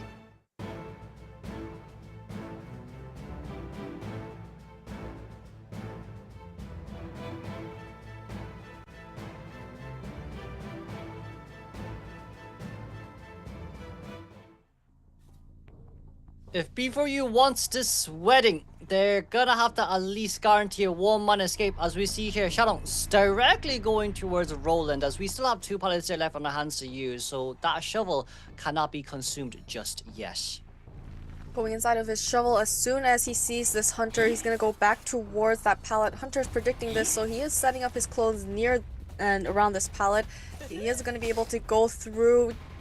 This pallet isn't been pushed, hasn't been thrown down. Oh, he's gonna get out of his shovel so that he can tank another hit with it. So he still has 2 shovels left to utilize. He may throw down this pallet so he can continuously loop this area. From the side of Shadow, not destroying that pallet was kind of the bigger mistake. However, we're just 1 red ball away from victory. 1 red ball landed! We landed on time! Okay, Shadow, can we land 2? Landed 2 here just there. But the snowball range is within range. However, we didn't manage to get there on time, unfortunately speaking. As Roland, it's a terror shock hit, but we still have a shovel. It's okay. We just need someone to rescue. Another early down from Sharon. We do also see that the Explorer does have a 50% page, but that's still an early down. The Cypher machines were around 50, 40, and we had the 50% page, so a very early down for the side of this Hunter. It looks like he's going to be going after the little Orphe that's getting the rescue onto the chair. Hold on, it's a terror shock hit there. Can we get a terror shock hit on towards Journalist? No, we can't, as Journalist beautiful rescue there, as we want an extra hit here. But the big issue here for Ishan is he doesn't know how to use his pallets properly, as now Very easy Gravekeeper shovel here from the side of Gravekeeper. Thankfully, we can contain for a little longer. However, can we potentially get Lian to come in with an Orphe polish? We need an Orphe polish here potentially speaking. No, we won't be able to see as Roland did contain after after Tide turn time, as he will go down here for the second time. So it looks like it is going to be his second chair. 2 Cypher machines completed. We have the page being picked, the second page being picked up around 30%. And it looks like Green will be coming in for this rescue. No Tide turner on the side of this Antiquarian. Oh, Elian is still nearby because she is still at full health, so she can definitely come in for this rescue once again. We're putting up so much pressure here now for a shot on, but now we're leaving the chair here. Antiquarian isn't really the best chase. If we can, we need to try look for the Explorer. But Explorer is already back into miniature mode here once again. Green in towards this area we go, but if you really want to chase after Green, he's someone without borrowed time, so it's not too bad. Everyone does have borrowed time. However, right around now, we didn't get anything on. Okay, that's fine. There's still flywheel left on the side of our Green, but flywheel early. Can we stop? We can't stop here just in the fire zone, and that's gonna be a damager landed. And that's the first hit onto this Antiquarian. The Gravekeeper has been sent back to the manor. Oh, double bomb, and utilizing the clone is able to down this Antiquarian pretty fast once again. It's the first chair for her, however. Schmitty's right in front of us. Shadow, if we go towards the right direction, no, we're not. Okay, we're still okay for now. Schmitty can come in for that backdoor rescue. This backdoor rescue can come in really clutch, but if that's the case, you need to go after Schmitty right after he rescues. Now, Sharon's being very careful because that 90% page means the Cypher machine definitely is enough, with Journalist being the only one decoding right now. We don't see anyone here just yet. There's our man coming for the rescue. Okay, that's a hit straight towards Explorer. We need to target Explorer here. First and foremost, that's to be Red Ball. Red Ball can slowly land, but we just need to get the hit down. That's brilliantly done. And now go after Explorer is all we need here. Can we abnormal? Can we abnormal? We can't abnormal here just yet. But if that page comes through, that only means one thing. We can teleport. There we go. Last Cypher machine on the other side of the map right now. If Antiquarian goes over to decode, the teleportation is there. Wonderful job from this Explorer, utilizing that Tide Turner time just to finish up that Cypher machine. Now the Hunter's looking for the next target. It has to be Elian coming in for this rescue because she's at full health. The last Cypher machine at 68%. On the side of the B4U survivors, they only need to get one survivor out, but they need to finish the Cypher machines in time to do so. We can just pop the Cypher machine early. It doesn't even matter whether or not we can get the rescue here. What matters most here is actually for Journalist just to contain for a little bit longer, but it's okay. That's hit now just on towards Lian. There's still a chance here for us to get a 4-man elimination from the side of Shadow. We still do have teleport left on our hands. We realize that no one actually has borrowed time here anymore. 8 seconds left until our double surprise is ready. Anti-current 30% debuff on that gate as well. Lian, we vaulted over on time, but the Red Ball will deny this marriage. Now, Journalist down on the ground. Sharon's the one who does not want this marriage to happen just yet. We can return another 4-man elimination as Green's on the other side. One more double surprise is all what we need just to locate this Antiquarian. The Hunter did want to check and make sure that there wasn't any backdoor rescue. We do see that Schmitty has been sent back to the manor. Now the Hunter is bringing the Journalist all the way around, trying to look for the Antiquarian. Is just going to go ahead and chair this Journalist. Oh, B4U, not again. Green will be located here immediately by the double surprise. We have excitement here to use as well. That's how excited we're with this game, Sharon. Another 4-man elimination. It's Green by himself with Flowey, but even if you do disarm, it does not matter. It's a flip towards the wall, Green, as we got the white ball on. 2 seconds of double surprise left is on our hands. And for B4U here, the game isn't over just yet. The flywheel came out early, and Sharon will be denying this from B4U as we move on towards Game 3. I mean, Pressure. not being able to get that backdoor rescue, Elian was buying quite a lot of time with that Journalist. Instead of going for that rescue, they did prioritize popping that Cypher machine, which is what they did. It was the endgame situation, but since he prioritized popping that Cypher machine, he wasn't able to get to that rescue in time. The Journalist went down. Instead of the Hunter going for that slugging strategy, since the Cypher machines have been popped, he did just chair the Journalist right away. But with that clone, he was able to locate Green and was able to down him. Yeah, I think during that endgame scenario, both the Journalist and the Hullabaloo kind of forgot that the moment the red zone is on that little Orphe, it cannot use any of its ability. Neither can he drop down a palace. So in that case, I felt like from journalists, she should have left immediately the moment that, you know, the Hullabaloo was near the palace, instead of kind of camping behind it too. But there was also hesitation from the side of the Hullabaloo. Maybe it was kind of trying to predict whether or not we can get the palace strike down. However, I do think it's still just too risky, especially when you need that one-man escape. I mean, KL Hunter being able to get that 4-man elimination for his team allowed them to make it to game number 3 or match number 3. If we look at the match stats, we can see that the journalist had the most Hunter containment. We can see that Roland, as the Gravekeeper, has the second most, as he was chased the first, but the first chase, it was a little bit of an early down for this Gravekeeper. So things just really worked out for the side of Sharon. Yeah, I feel like Gravekeeper's initial containment was good, right? Because like Sharon didn't destroy the pallet, Gravekeeper was able to save his second shovel and then change towards his new one. And now in towards the mid to end game as well, we have 2 survivors coming in to give pressure. And with the point systems here too, it's 12-7. It is still hard to come back, especially when Sharon needs another 4-man elimination, excuse me. 3-man just isn't enough. If you can get a 3-man elimination / 3-man escape, before you will still win based on points. Right, and on the side of, we'll be watching the highlights first. 要死了，低不掉。OK， 没事没事，是。儿子，哎，走了，我走了，没了，又倒着。对 ，Warps up。Insert. It's fine. You need to let me know when it's for. I'm dead. Go get. Just kite, line kite.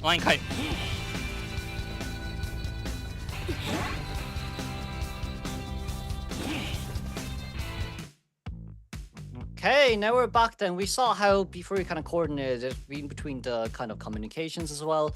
But now it's game 3. It's not the end just yet. We were so close yet so far away. And now up against KL2. If I'm not wrong, this is actually B4U's map selection. So there's no map bans no more. So at least B4U can choose an easier map for a sprinter to play around in.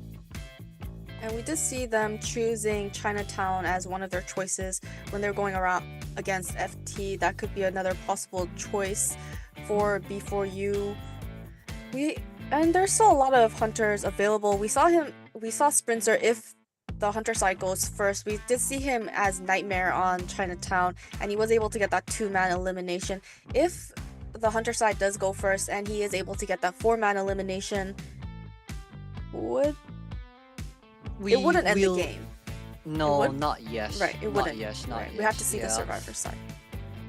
Because like if the survivors can tie and the hunter can form eliminate, I think that would be for the best. But in this case scenario where it's B3 who gets to choose the map and KL that gets to choose the faction, I think KL can utilize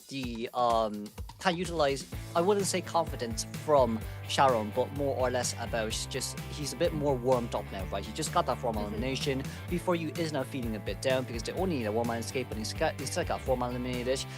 KL can use that mentality into targeting B4U and try aim for that 4-man elimination again. Right. I mean, I feel like maybe during the end game, would things have gone a little differently if they went for that rescue onto that Explorer, because then that means they'll have more survivors up and running. But the one thing about their persona is not having borrowed time. So even when the Cypher machines were popped, they were all at half health, so they didn't have that end game possibility being at half health. Yeah, I feel like it's as you said as well, right? Maybe if Explorer didn't come to rescue, it would have been fine. It's especially with the fact that if you just Explorer to stay there and the other two to decode, Explorer still has that 90% page, so he can just pop up on any Cypher machine by himself. And Hullabaloo can't even leave the chair anyways, just because you can't locate the Explorer. You still have this tinnitus. So no matter what happens in that scenario, for Sharon, it is a lose-lose situation. But because Explorer did come in, we were able to target Explorer, go for Explorer. And yes, even if the Cypher machine did pop, we know which Cypher machine has popped from Journey's side. Because by the time we got Explorer down, Journey's popped her Cypher machine, so we know where Journey is anyway. So that might just be the biggest error of endgame from the side of B4U. Right, and unfortunately, the only survivor that was up and running was the Antiquarian, who has that slow gate opening debuff. It was just not the ideal characters up and running towards that endgame situation. They were kind of working around by Explorer still being able to finish up that Cypher Machine with his pages. So at first I was a little worried if he's down too early and the pages get lost, that would have been a complete disaster. But he was able to finish that 4th Cypher Machine. But just unfortunately with that 5th Cypher Machine pop, the things just didn't work out for the side of the survivors. Yeah, because now I think from the survivor side, we could potentially come out with, the mechanic. We have a mechanic, we have Embalmer still from Schmitty's side. But moving on towards the map ban picks, here we go for game 3. It will be KL banning out Chinatown as B4U chooses the Ever Sleeping Town. It'll be KL's Hunter coming out first, up against B4U survivors. So if it's like KL's Hunter coming out, we still have Ivy and Opera will not be available because they get 2 bans and we have 2 global bans. So if they want to block out the top 4 hunters, they could possibly not have Ivy and Opera on the side of Sharon, which were the remaining 2 characters that we saw from yesterday. So I'm not sure what else is inside of his hunter pool because this is their first time making it to the 3rd game. Yeah. Well, before you once again, look, we just need a tie. If we can 3-man escape, even better. They still have a chance here to 3-man escape. They still have a chance here to 3-man escape, and that's kind of what we should be looking for here as well. In game 3, where you can get rid of the top 4, I do wonder whether or not Sharon has any pocket picks that could potentially surprise us, and whether or not B4U has these information as well.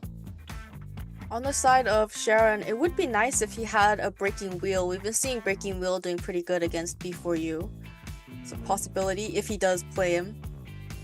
Yeah, especially in Chinatown too, we saw from yesterday's games as well. But I do think even if it's a Breaking Wheel that comes out, B4U should have, enough time to prep for it, just in case. And on the side of B4U, we still have a lot of potential characters that are still available. We haven't seen the Acrobat on the side of B4U, have we? Well, it's a lot of games. It's hard to remember. It is a lot of games, character. yeah. No, Schmitty has a really good Acrobat, right? But I just feel like it's a bit hard to bring it out. Just because of the fact that it's now kind of catered a little bit more towards Meteorologist and Antiquarian. But game 3, it's definitely doable for that Acrobat to come out. And from the side of, B4U too, you green with the harassers. He's done solo with Prisoner yesterday. You still have the lucky guy from Lilian as well, and then Roland just being Roland. As long as we pick a decent enough rescuer, it should be okay. Yeah, and we have other picks such as the Coordinator. If they want to at least get a 1-man or 2-man escape, Embalmer is also still available. We have the Fire Investigator is also still a very good pool. I think Smitty plays Fire Investigator a lot, so we do have a lot of still available good survivors to go against round 3 Hunter. Just wondering what Sharon plays. Since we don't have the information, we just have to keep guessing.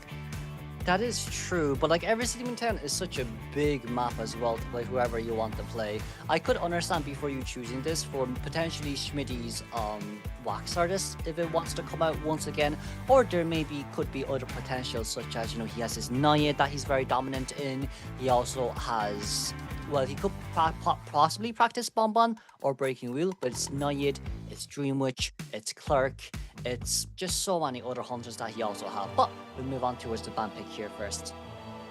And during the first 2 games, Goatman and Hullabaloo were used, so they are in the global bans. On the side of the survivors, we have the Magician, First Officer, and Puppeteer are unavailable. And in game 2, we have the Explorer, Antiquarian, and Gravekeeper will not be available.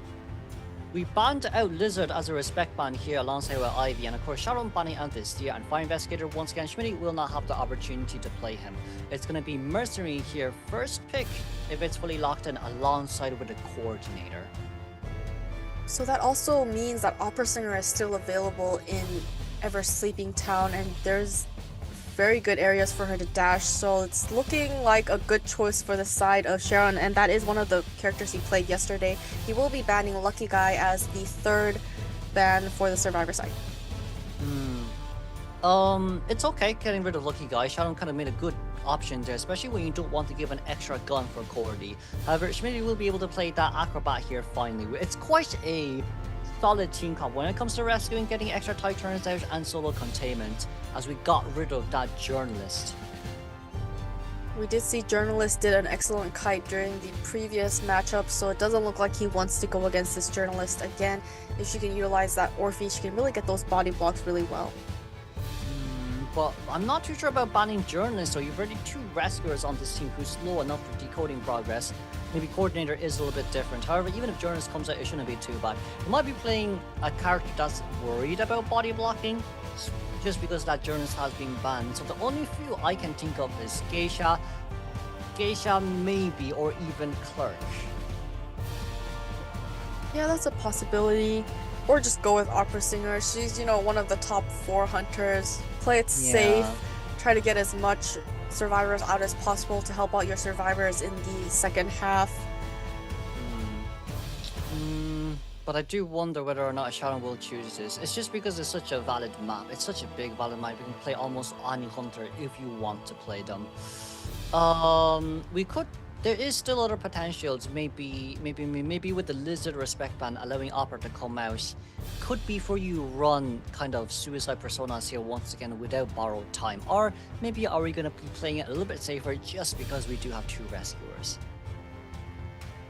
The fact that they were able to do that research and know that he plays that Lizard and respect ban is very interesting. We haven't seen Lizard do that well against survivors, but if it's a hunter that survivors haven't practiced as much, they might want to avoid it, and it does look like Sharon will be picking the Opera Singer as being one of the stable hunters. You want to get as much survivors out. You're going to choose the hunter that is the most stable to give you the best results, and it does look like he will take this advantage. Unfortunately, he can't play his Lizard, but he will be able to still play the Opera Singer.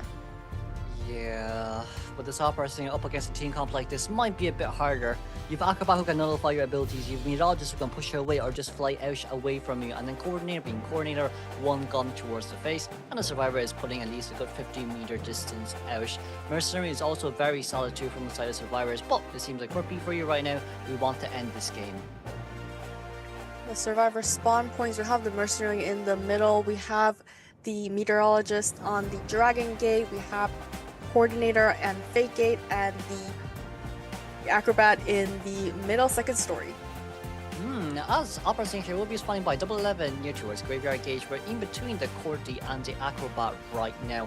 Coordinator might be the best chase if we do have excitement. However, probably wanting to force some items out of Merc first before excitement is ready to go after that Cordy. That would be the best scenario here for us. Alright, if we don't want to allow the Acrobat to utilize his bomb and make it inside of Graveyard, then he'll have so much resources to utilize and also keep the survivors away from the hunter. But from the coach's side right now, I do wonder, because like with B4U's team comp, it's very solid, but you're still going up against Opera Singer at the end of the day. You're going to be able to see Acrobat here with Titan Need Your Reflex, Meteorologist with Need Your Reflex, the Coordinator with Need Your Reflex alongside with the Mercenary with Titaner. So only Acrobat without borrowed time. Shadow Run, Trauma Attention alongside with Blink. This will be IVS 2025 Day 5 Match 4 Game 3 first half between KL versus B4U. The professional commentaries will be brought to you by Gummy and Kuroshiro.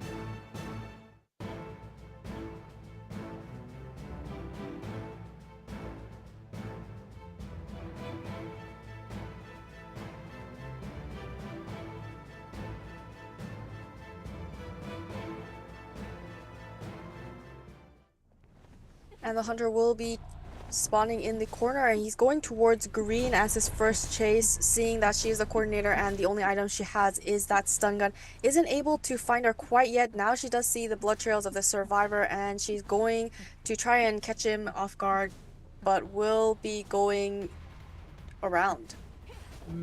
For green here, at least able to get towards Shrine double pallets, which is nice. We have quite a big open area here to dodge the gun as well, and it's harder here for Opera Singer to play around. We do Shadow Dance here, in which we can use as we Shadow Dance back. However, the gun will be the immediate response from green as it's finally being shot out. 37 in towards the game. Right, you have to utilize the gun when you're in a nice open area so that the hunter can't dodge it, hide behind some obstacles. He's also going to be leaving corner house because the basement is there, and it's going to be incredibly hard to rescue against an opera singer inside of basement. It looks like he has caught up to green once again. He might be taking a first hit here. He's running out to the open and will be able to get the first hit onto the coordinator. Oh, Green has to be a little bit careful there because he nearly ran towards the tram. We do have Blink ready right about now. It's currently 68 seconds in towards the game there. Yes, that pallet has been dropped down, but can we get a Blink down here? We can't Blink out just yet. That speed boost might be crucial for Green to dodge the pallet, so it's nice from Sharon as we're able to get that Blink hit down. Well, if we do look at the Cypher progress, it is a pretty average kite. They do have 80% on 2 Cypher machines and 56 on the 3rd Cypher machine, which is most likely the Mercenary because he does have that decoding debuff, but he is still in the middle, so he can definitely come in for this rescue with those 3 elbow pads. Yeah, now it's kind of just like we can kind of play this really safe, right? Because like from B4U, a tie game really is all what's necessary. And then you're going to be needing a sprinter just to eliminate one, and that can take the game home here as we move on towards the next round. But Schmitty here first rescue, he does have the second tie turn here as he's the one that finishes Cypher Machine 2. It's a mud ball here for the catch up. Okay, Schmitty, we're just gonna have to perform a normal rescue here. That's all we need, and then just run out to finish the 4th Cypher. Oh, is barely able to get that rescue, was getting very scary, was able to get that rescue with tight turner. Hunter immediately back on green, so at least it's not a double down situation. Misses her dash here, so she needs to take a walk and catch up on foot. That's good from the side of Schmitty, a really good rescue there. And like with this in mind then, it's already 3.5 Cypher machines done. There's not much Sharon can do here anymore. If it does end up as a tie, KL Survivor will have the 4-man escape next game, and that's definitely not possible at all. As of now, all survivors are still decoding. Roland Cypher Machine is finally going to be able to pop, but by the time he comes into rescue, Cypher Machines will be primed. Yeah, Cypher progress is looking incredibly good for the side of the survivors, and Roland also does have tight turner, so that's going to buy them even more time. We can see the coordinator also went all the way to graveyard, so this is a great area for kiting, and they don't have to be afraid of that basement because they already know that it is in corner house. Roland now going to utilize that elbow pad to make his way towards the chair. Nope, he's just going to run towards the chair. It's okay, it's okay. Even if you get Sarah, he can still rescue. It's fine, we have enough time here. 20 seconds is enough for 60% life machine to be done. That's going to be no damage rescue as Cordy still gets hit. But that's no problem. We just want Green to stay somewhere and potentially speaking, get the Mercenary to force heal. And we can see a 4-man endgame as everyone here has borrowed time. Can we maybe get Mercenary to force heal here? Is that a possibility? No, it's not. We want to guarantee a safer gameplay here. Is Tight Turner over yet? We're going to be able to drop down the pallet here on time. Tight Turner is over on time. It's so unfortunate, but at least we can pop one a Cypher as one survivor at a gate each. So endgame situation, 3 survivors up and running. Hunter is closest to Roland, so she is going to be running towards that exit gate. 2 survivors are on the other side. She's going to... Oh, he's left the exit gate now, and she's going to utilize teleport and just teleport to the other Cypher. It's okay, Dungeon is so close, Dungeon is so close. Dungeon is just that graveyard here. Leon can use one single cloud and get towards Dungeon here instantly, or we can drop down the pallet here first as well. That's a nice pushback, but we need to go out even further. That's a missed dash there from Sharon. That's so good now. Leon waiting for his cooldown now to be ready. That's going to be a pallet drop down, 2 seconds left on the hands to use. We can actually fly towards the Dungeon here. That's all what B4U needs to close out this game, but Liam's still playing around these pallet areas just for a little while longer. Potentially speaking, we could wait out until the tension's over, but right now, Liam, we still have another win here to use. Can we win push? We win push on time. We did it. And Roland coming in for the body block. Roland, is he going to be able to escort this one through? Or that's going to be a vault over that, but that's still okay for now. But it's a terror shock hit down, unfortunately, for B4U's meteorologist. But this is still okay. A terror shock. Oh, well, not terror shock, excuse me. A tie is all what we need. But Dungeon was so close. It was so close. And the fact that the Mercenary was coming in to escort that meteorologist, it was a potential 3-man escape, but still a 2-man escape is good. That still puts a lot of pressure on the KL survivors. So we'll have to see how well they perform, but a wonderful kite on the side of that coordinator. Excellent saves with those tight turners, not going down at that basement and not missing that stun gun. Yeah, and like it's like KL needs a 4-man elimination. So for a sprinter, he can play whatever he wants to play. There's a good chance that we're able to see his pocket pick of Dream, which being chosen out here too. And like with such the Cypher machines in Eversleep Town is a bit far away, but they're not too far to the point that Dream which can't Cypher pressure mid to end game. So now moving on towards the second half of game 3 with this beautiful tie from B4U, we can definitely see, Sprinter potentially having a bit of an easier time. Right. I mean, when you were commentating, you were talking about could the mercenary potentially come in for that force heal. They did. If he did come in for that force heal, they would have actually had enough time to pop that Cypher machine.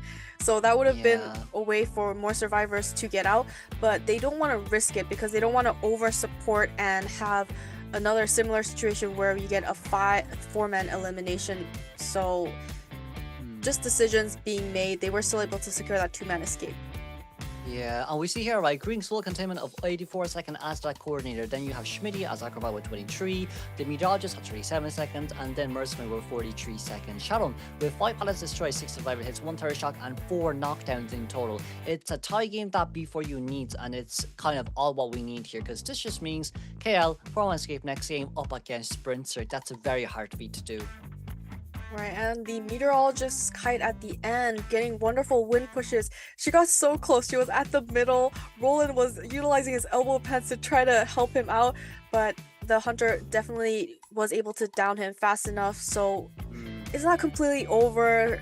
Still incredibly hard for KL survivors, but we'll have to see what kind of... Are they going to try and have a lot of decoders and Cypher rush as quickly as possible? Usually when they need a 4-man escape, we see a lot of harassers coming in for support, because if they do end up going early, they need to keep that one survivor alive for as long as possible. Yeah, and now we're at a point where it's like, okay, we have seen KL's performances. I think from our caster side, we can say it's definitely not the best as of now. Still, we got him 4-1 eliminated multiple times up against Sprinter now. Preferably speaking, this time, even if we do lose, we would like to secure a tie just to prove ourselves. And I don't think that's a bad option to go out as well. Alright, so a lot of pressure. There's still a lot of characters that they could choose to possibly help them. We'll see if Antiquarian can make it through, so they could have some kind of harasser. We have seen in the previous matches, Ford has been doing such a good job to help the survivors really make it through and support them. Oh, and we have a substitution coming in for one of the players.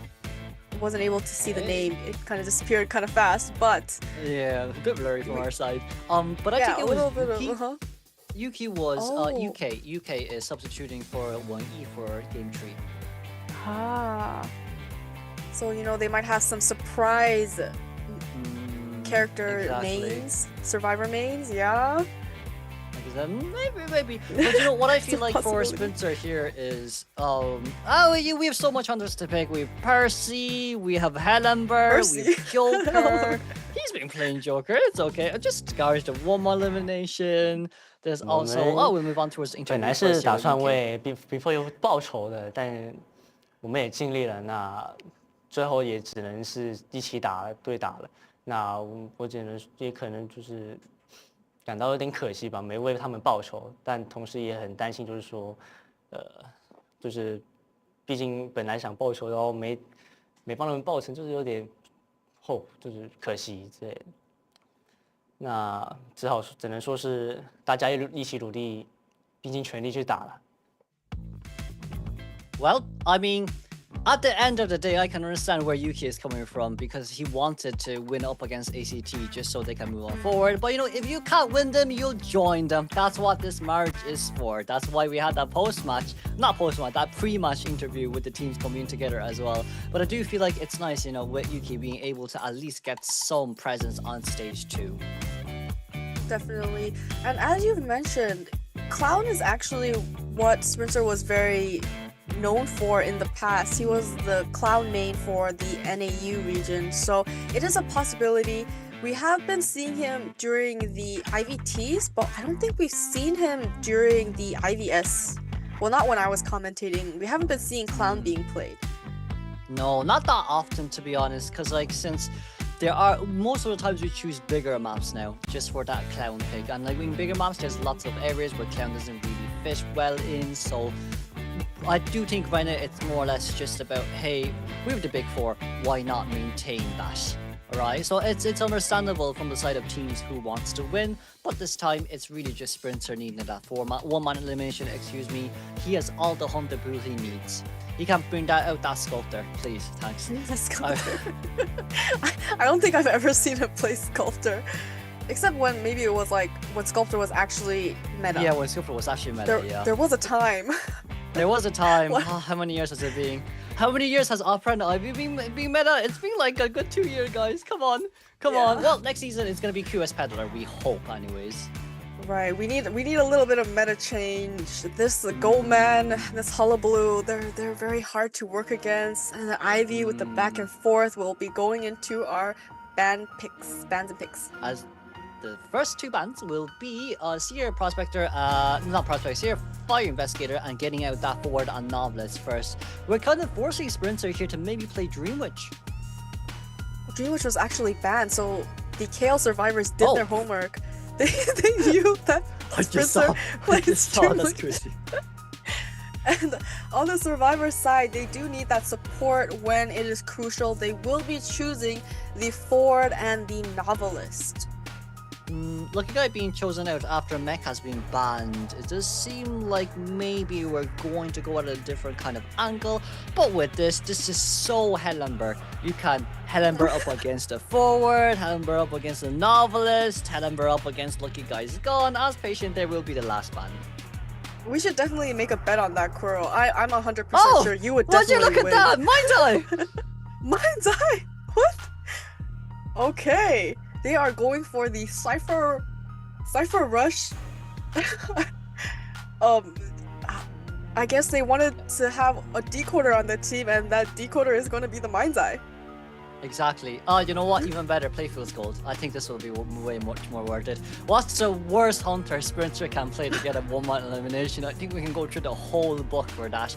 Mad Eyes, you know what? Mad Eyes works really well on this map. I wonder if Sprinter has a Mad Eyes. Go for it. I mean, you just need to get a 1-man elimination, right? I mean, risk it all on Mad Eyes? Sure, why not? No, it's so doable. You get one survivor down and start locking the survivor and bleeding them out until the end of the day. Bring them to the corner towards Graveyard, and just, you know, the bleeding coming through, that's going to be so crucial. Even the harass, nothing much you can really do in that scenario. However, I guess we're back to being serious now. You can play quite a lot of different characters, yeah, and I do feel like for Sprinter, Wax Artist would be his main choice, yeah. And it looks like we'll be able to see his Wax Artist once again. He was able to get the 3-man elimination with yesterday on that Wax Artist. On Lakeside Village, it is a different map. We're gonna be seeing Ever Sleeping Town Wax Artist. A lot of straight paths. The houses are in straight lines, so it's gonna be hard to avoid the waxes unless you go inside of the alleyways. Just gotta make sure to avoid the line of sight of this hunter. And you know what? I do feel like with this team comp, right? Back to the wedding hold scenario once again. They definitely want Spencer to chase after a Mind's Eye first, and then you'll have 3 escorts. You have like 3 older brothers here defending for the Mind's Eye. So if you can get past them, then that will be the marriage complete. This may not be the map of Red Church, but it's still okay. The lore is still pretty accurate and still pretty canon as we finally move on towards the Era Selection mode for our final matchup. I mean, they gotta put the Mind's Eye in the safest spot unless they want to bait Sprinter to going after that Mind's Eye. Yes, he will be put as safe as possible inside of the Graveyard. We have the Forward in the middle being the Rescuer. We have the Novelist at Dragon Gate and Lucky Guy at the Fake Gate. Oh, but Mind's Eye is the safest one out of them all. I wonder if we'll bring Teleport for this one with Question Effect. This should be Mind's Eye before her recent buffs, so there's a chance that Prisoner can actually find him too. But with that spawn selection, it will be the Graveyard Cypher machine there being locked instantly. If there isn't a Cypher there, then it'll be towards the entrance of Graveyard. And Hunter will be bringing Warp and Detention. No third trait on the side of the survivors. We have 3 Tide Turners just to support that Mind's Eye. We have 4 knee-jerk reflexes and no borrowed time. And of course, Sprinter will be bringing Detention, just Detention for himself alongside with Warp. For this one, this will be IVS 2025 Day 2 Match 4, Game 3, second half. Survivors in the 4-man escape to go over time. Sprinter, just a 1-man, will be enough to secure this and move on towards round 2 of the lower brackets.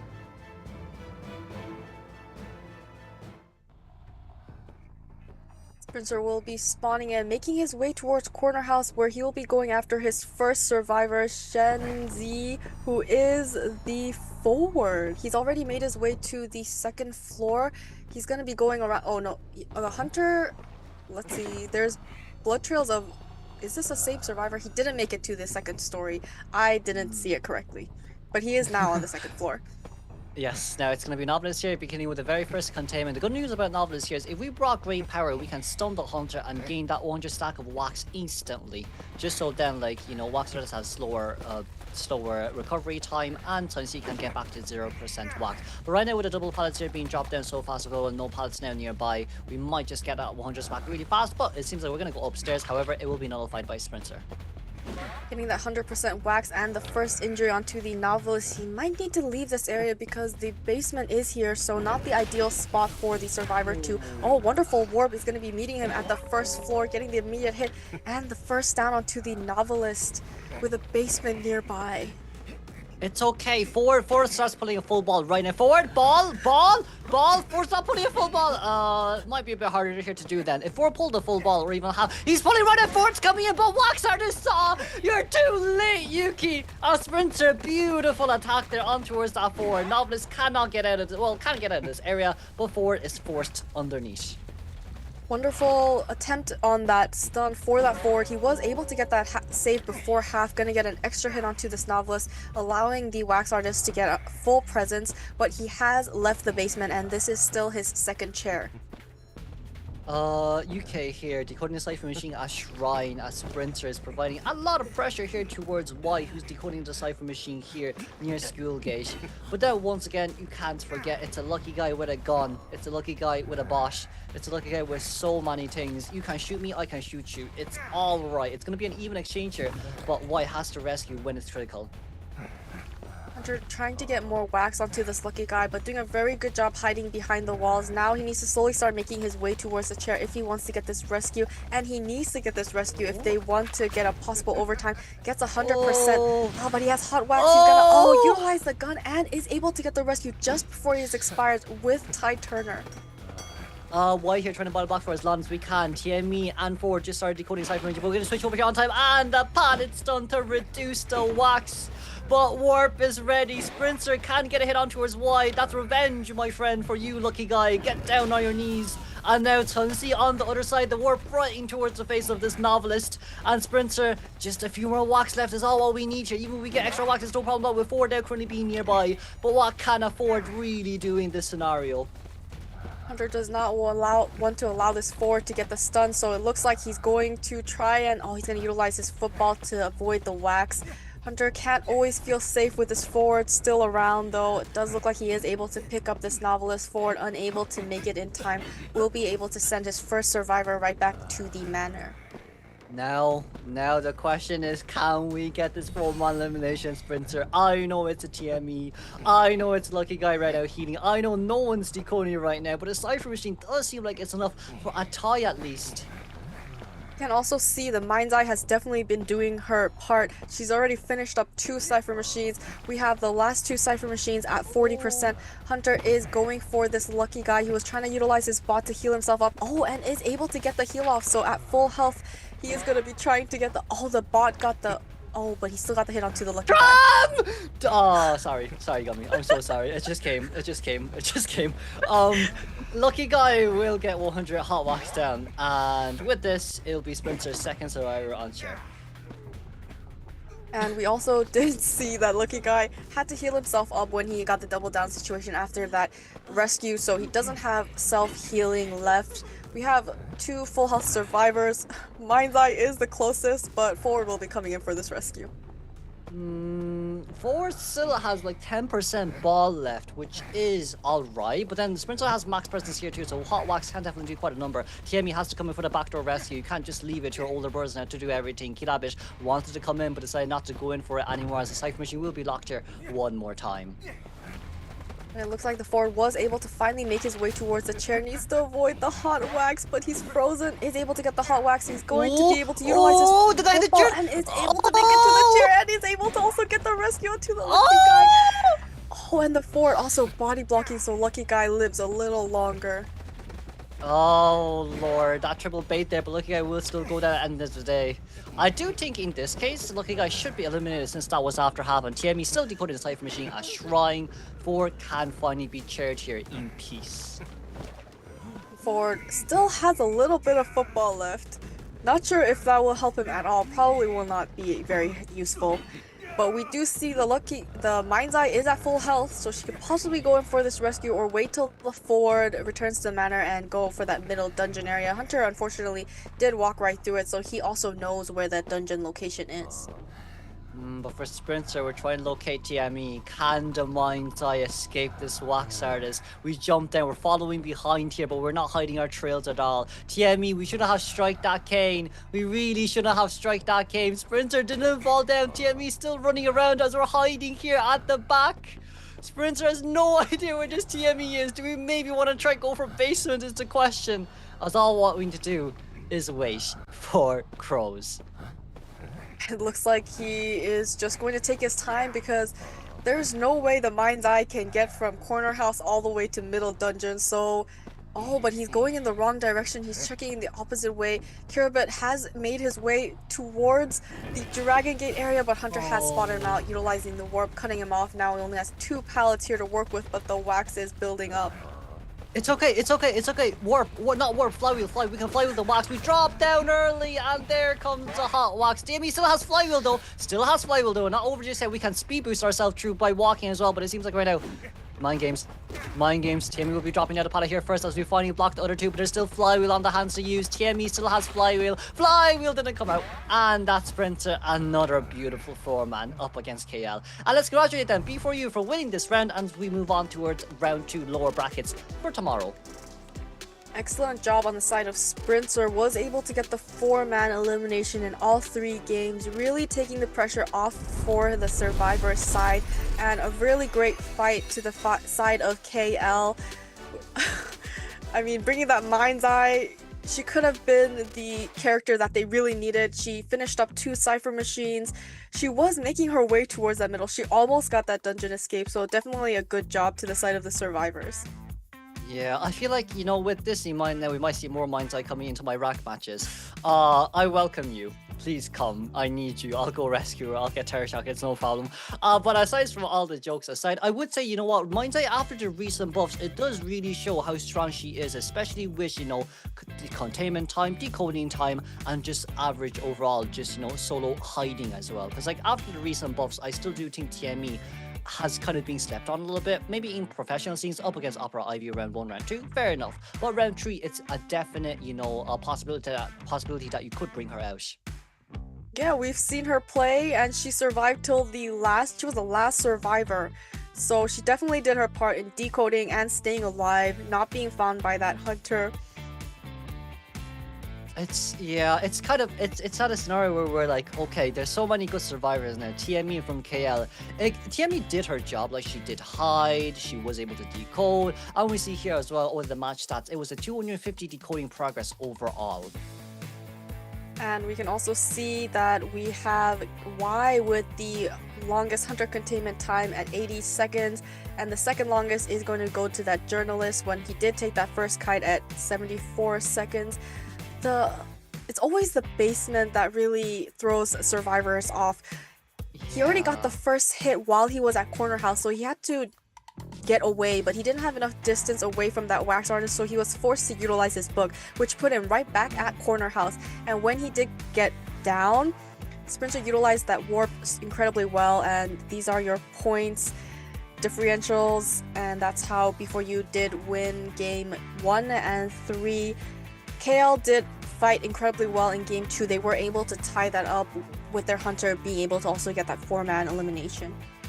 Yeah, it was a nice fight here from KL, and of course a lot of props to Sharon as well into getting that 4-man elimination for game 2 under so much pressure. From the side of KL, it's as you said too, right? Like yesterday's games we had a basement, today's games we had basement twice again, and like rescuing up against Waxers in basement is hard. Yes, we probably should have pulled that bot a little bit earlier for the stun. The moment you started hesitation there, like Sprinter found the opportunity to hit the forward for free, and in that case it was kind of like it definitely could have been ready. But we'll move on towards the highlight and then we'll be back.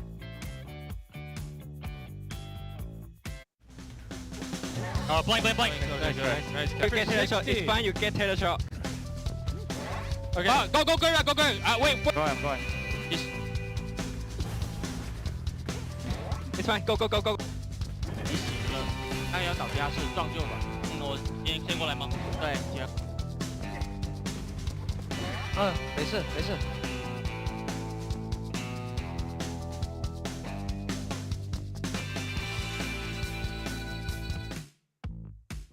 Right, welcome we're back then. back. We're back. But you know, during that highlights, we did hear KL saying, "Oh, they wanted Forward to actually come in for the stun rescue," but unfortunately, he was just too far away. I mean, he still just took a normal hit and was able to get the Novelist out of basement. So they got rid of. No, you didn't get that stun, but you were able to get the Novelist safely out of the basement with Tide Turner. That's gonna allow the Novelist to get out of the basement area and get chaired in a much open area to be able to rescue him for the second time. But I mean, yeah, it was quite challenging. Yeah, but you know, it's during the pre-match interview as well. Like, you know, we saw as well KL and B4U are like, you know, kind of on good terms too. They probably will be screaming quite a lot before their next matchup. We do wonder who the next matchup is after the interview phase, as we then move on towards tomorrow's schedule. Since not too sure whether or not they want to go up against FT again, depending on what the IVS rules are. Because usually based on region versus region, it would be nice to see different teams going up against each other instead of the same one over and over again. Right, there's a lot of potential scary matchups. ZETA is also in the bottom bracket. Exactly. I mean, they made it all the way to the championships. They got second place. Not the ideal matchup situation for B4U, but they had already 2 matches. They got their warm up. They finally got their win against KL in the second day. It's gonna be a hard matchup. Yeah, I know. We'll have to see though. But before you, once again, especially everyone from the chat as well, we have to give a huge congratulations to we beat South Korea division, we beat HMT division. We're not third. We're fourth, guys. We're climbing. We're actually climbing. That's crazy. But yes, once again, it's kind of like even no matter what happens for the next few games, it's kind of like, once again, huge congratulations to B4U, especially from our caster side as well. And it's a bit unfortunate for KL, but they are still a relatively new team. So in one sense, it is understandable because B4U has been with us for such a long time. Right, and they did fight well. So also good job to KL. You fought well. You got that tie in round 2. Another potential matchup, because since UD lost against MRC, so MRC is going to also be in that bottom bracket. MRC is also one of the a team that you could go against, since they both won on the lower brackets matches, right? Yes. So they could possibly be paired together as well. It just now depends, because usually we're like, okay, whoever loses on the upper ones will move down to the lower ones and they won't face up against each other. It kind of just depends, because like it's a weird scenario here this time, because it was B4U versus FT day 1. So if we have B4U versus FT day 3 again, depending on kind of what scenario we want to see, it's going to be a good kind of revenge match. But usually speaking, we would kind of switch it around to see different teams versus different teams. So I would be quite interested to see tomorrow's matchup after the interview stage. But the good news here also is that finally we have proper EN translations for B4U, so you'll be able to see them with the translations as well, unless they decide to get their two, CN players to, not CN players, but CN native speakers to talk. But we'll really have to see. Right, we're gonna have 2 interviews. Let's see. Oh, there are 2. All right, there are 2 people that can also speak Chinese. No, there's 3. Yes, So- we saw the pre-match interview. We weren't at that. They could have said all that in English, so I didn't have to translate. But I do think we still will have an English translator there. So I do look forward to see who actually is, because it's rare for us to go on to interview stage. And actually understand everything that's going on. Exactly. Finally, English translation. That's so rare. Except you understand it all, so it doesn't really matter for you, right? Oh well, no. It's for everyone watching. It's for all the everyone English, watching. yes, English speakers. Exactly. You finally get that English interview. Even if they speak in Chinese, the questions, I'm sure they're gonna interpret it in English, so at least we know what they're asking, right? Yeah, it should be. Because like I'd say most likely interviewers as usual are, either Smitty, Sprinter, maybe Schmitty, Roland, but the best deduction will be given towards Sprinter. And very well deserved as well. Being able to get the 4-man elimination in all 3 rounds it really helps the survivors. There's less pressure. They just need to go for that one escape in each round.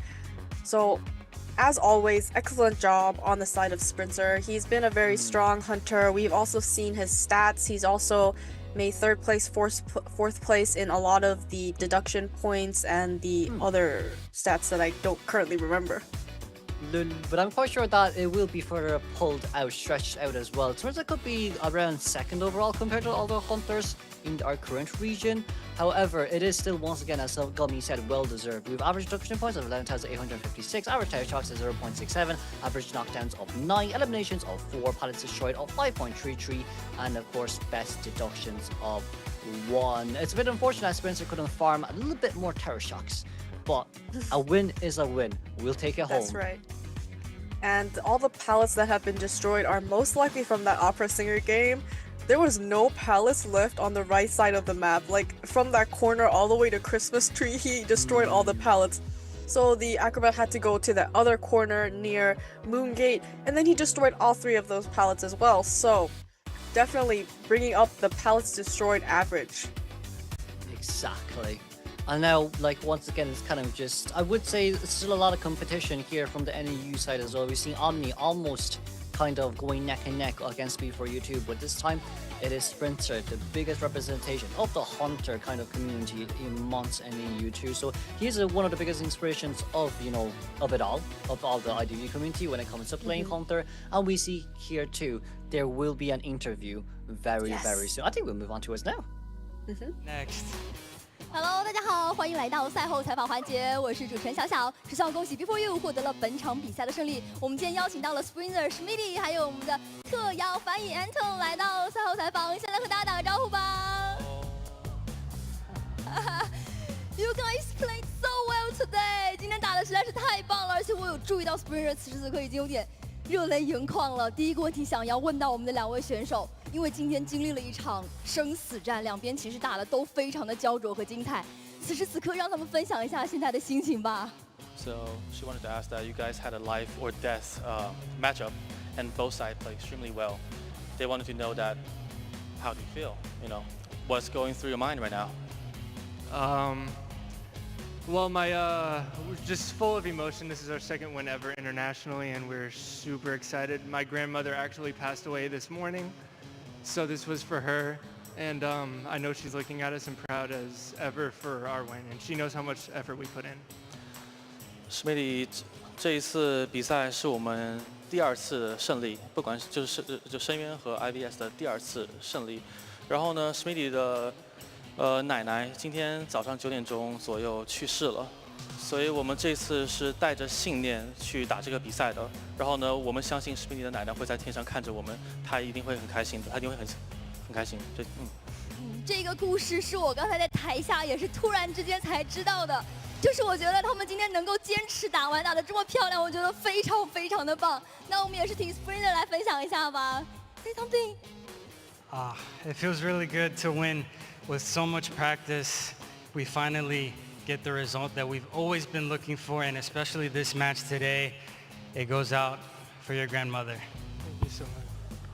我们做了很多准备，然后呢，我们也终于得到了我们想要的结果。然后这次这个胜利也是给到了，就是献给我史密尼的奶奶，所以我们非常高兴。是这一场胜利真的是非常非常的有意义，能够看到大家之间的这一种情谊。那么我们再回归到今天的比赛，首先第一个问题想要问到 Sprinter， 当时那个跛脚羊4扎非常的帅，那一波拦到少说家没有让他救下来的人让我印象很深刻。想问一下他当时会想要怎么样去进行一个操作呢？ So for BO1 first half Goatman on Lakeside, you were able to stuff Novelist pretty well near Big Belt, and we wanted to ask that. what was the thought process when you were trying to make sure Novelist didn't get, the rescue off? First step, you need to know the general location of the Novelist. And after that, the precise location of the Novelist, it just depends. It's lucky, you could get lucky finding the Novelist. But once you find him, if you're too far from chair, as Goatman, it's just, you're not getting it. Too far. 对 Spencer 来说，首先是要排一个大点，先要排到他就是大概的位置，所以是大船。然后他之后他需要排一个精确点位，然后呢也是很靠运气的。然后他这次也是运气比较好排到了。然后呢，对小说家来说，其实在那个距离其实比较难，本来就比较难救。他只要正常打的话，基本上小说家就已经很难去救援下来了。当时其实就是有一种胜券在握的感觉了。那打到我们的 BO1下半回合，想要问到。史密利这边当时那个3人残局，我觉得大家拉扯得非常的精彩，骗出了对面的一个传送。大家当时对内有一些什么样子的交流？最后守住优势，保下了平局呢 When you guys have 3 people left for the Lakeside BO2 match for survivors, you were able to coordinate pretty well and force TP from the Goatman. How were you able to do that? What was the thought process when? Yeah. We knew that he would TP based on our previous coach Aaron taught us a lot, and because of him we were able to outsmart the hunter. Green and Lion also were able to outsmart the hunter. We knew that he would TP to the half health meteor, so we sent half health meteor go for save and full health puppet who can kite to decode. 信息有点多啊。是这样的，当时呢，我们的前教练 Aaron 之前在 RBO 和 B4U 都出现过很多次的。Aaron 他已经跟我们说了这个屠夫他大概的打法，然后呢，我们知道他会去传送，然后我们就让。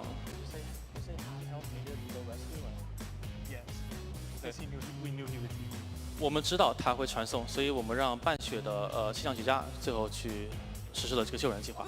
就首先大家赛前准备功课做得非常的充足，包括说对于场上局势经跟着技能的一个判断也非常的准确。那到了我们第2局 BO2 的上半回合 ，Sprinter 上来又是非常帅的一个4闸。想要问一下他当时对于追击目标的选择就很明确，要去追守墓人吗 ？For the second match on Leo's memory, you were pretty determined to chase the Gravekeeper. Was that planned? It was planned before once they picked Gravekeeper, that was my plan. I knew where he would spawn, and I went to chase their rescuer, one of their tide turners. 早有预谋。是的，对 Sprinter 来说，在他们选点的时候或者选点之前，他当选到 BP 选到守墓人这个时候，他就想的是闷搏命，然后我们就去抓这个守墓人，看看能不能把他快速击倒。如果有快速击倒的机会，把搏命闷了之后，那么我们就有这个机会去滚雪球了。顶级监管的思路就是从你选了那个角色选点就已经开始要跟你去博弈了。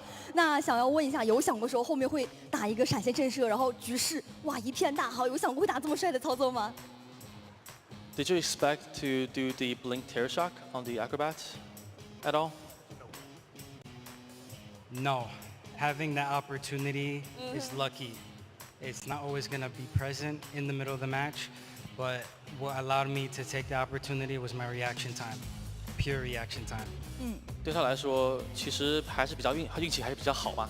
他其实是用了自己的反应能力去达到了这个杂技演员的闪现震慑。我觉得也是很谦虚啊，就是能够在场上有如此快的一个反应。那到了第3局，还想要问一下史密迪这边，因为当时感觉大家好像就是最后一波，哪怕是去摸一下头，可能就4人开门战了，但是大家好像很果断就把 Green 给卖掉了。当时大家的目标就是说要保平嘛。So for the BO3 on Ever Sleeping, Roland was, he could have touched the survivor and get a 4-person up, but instead he went to the gate and allowed a tie or at least 1 person escape. Was that planned? What were you thinking? You guys seem pretty determined. In the comms themselves, we actually had a disagreement. Half the team said force heal, half the team said go to gate. At the end of the day, we trust our rescuer Roland the most, so we decided to go with the gate, let Green die back Tombstone and get the tie. 当时呢，其实队里是有分歧的。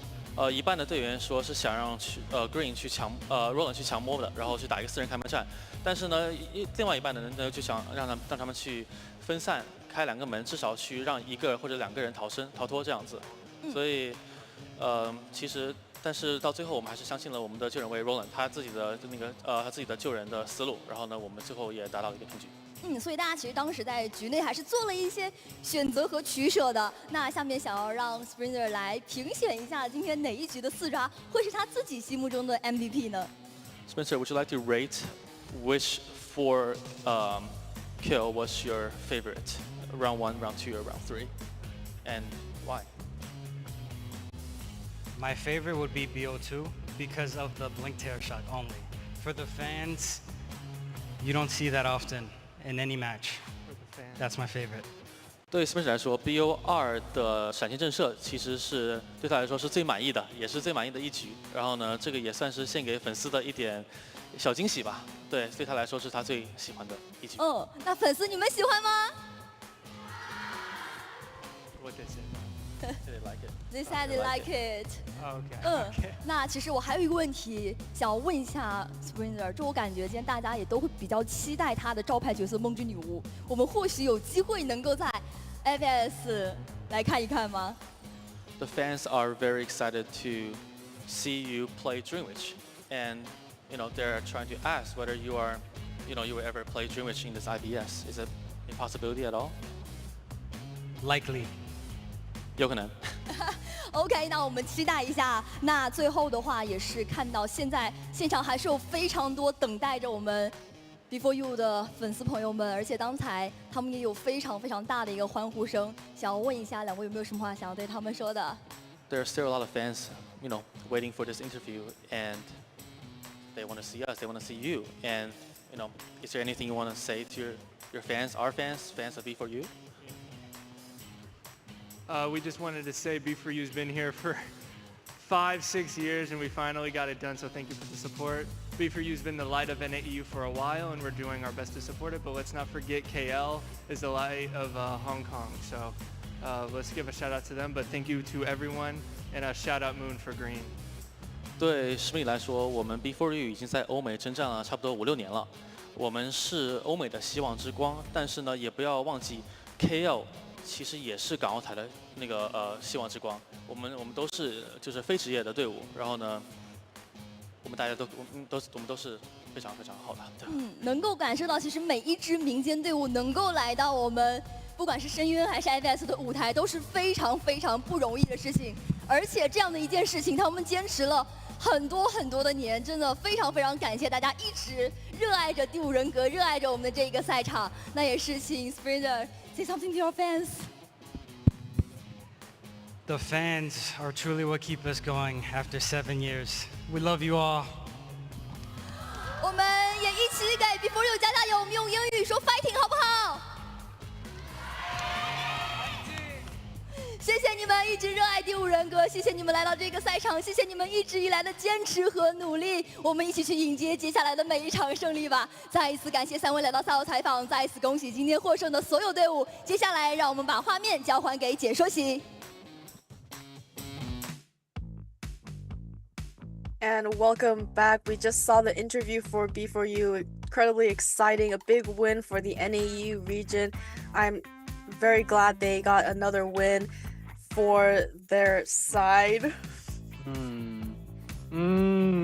But yes, once again, let's give a huge congratulations to B4U as well. It has been 7 years, as Spencer just stated too, and we do know as well, we need to give lots of love towards Schmitty as well for his recent loss of a loved one too. So do make sure to go and support him either on Twitter or on his YouTube channel as well. That should be Schmitty IDV on YouTube and then RVL/Schmitty on Twitter. Could be wrong from the Twitter side, but from what I remember, that was his username before. Once again, though, huge congratulations to B4U one more time as they were able to secure this win up against KL. And also, good job on the KL side. A lot of new players. These are the game wins for today. On the side of RC ZETA, we did see RC getting the win. On the side of ACT versus FT, ACT were able to get that win.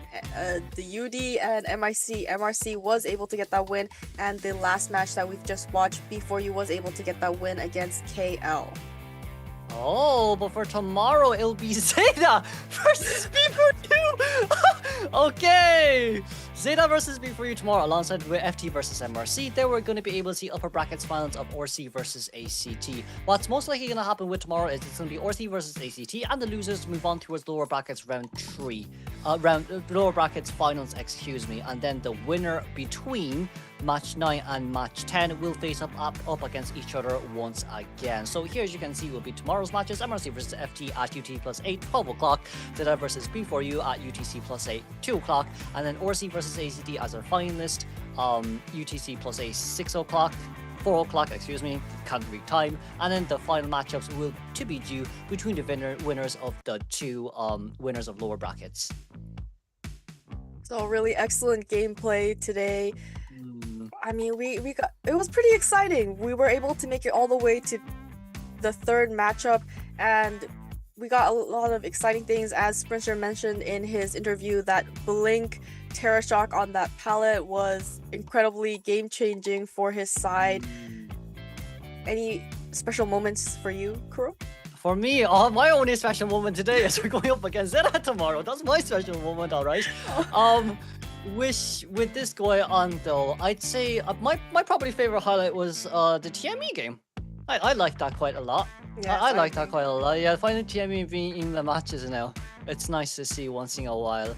But what about you, Gubby? What about you for these games played by B4U? I think the most excited part was the time when you were very excited in that last match. You were screaming on the top of your lungs. And, you know, yeah, it gets me excited when you get excited. You're having a fun time. I'm having a fun time. Tomorrow's going to be even funner with ZETA, isn't it? I'm quite sure you're commentating that one, aren't you? I think I am. Oh yeah, but with all these going out as well. B4U, okay, we're finally on lower brackets round 2. It's gonna be a very tough challenge tomorrow, right? First one is going up against ZETA, and then you've MRC versus FT for the Southeast Asia division. So like for both the regionals right now, it's going to be kind of a tough game. So for FT Southeast Asia, for B4U from NAEU, we have just seen KL and UD has been eliminated now from the lower bracket finals. Hopefully we'll be able to see them again for KOA or even just for IVT KOA qualifiers too. Yeah, it's always interesting to watch non-Chinese, non-Japanese regions, because we know most of the time the Japanese, Chinese regions are most likely to get the win when going against the non-Chinese Japanese regions. But when we get to see the non-Chinese Japanese regions, we get to see, oh, which region is better. We kind of compare them, and we did get to see that this time around. Well. Yeah. You know, just learning about the new players. And tomorrow, we're going to have them go against the Chinese region. We're going to see FT going against MRC. Yes. So that's going to... FT did pretty good against ACT. It was pretty close. So we still have some hope. And then we did see B4U doing pretty well against KL today, so yes. Definitely if they just concentrate, and there's hope. There's one thing that we have to mention. ZETA for KOA 7, I think they format escape sprinters I think they format eliminated sprinters. They format escape sprinters Dreamage. However, that will be end and the conclusion for our Day 2 for IVS 2025. We'll see you all tomorrow, and that's bye bye for now. 5秒，有机会。大概10秒左右。9、8。他要传走了，真的。传不了，我停了，他没东西了啊。보내면 돼. 오는 거 보내면 돼.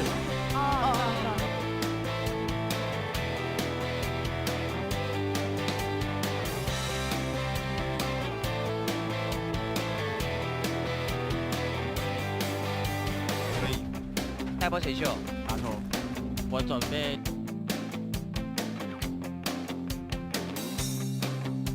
Smitty? Gate. He's at gate. Okay. Nice line. Never 15. I'm on the bar. 来打， You need to let me know, I'm an explorer. Yeah, go ahead. It's fine, go. 你洗了，他要找压是撞就好。我先飞过来吗？对。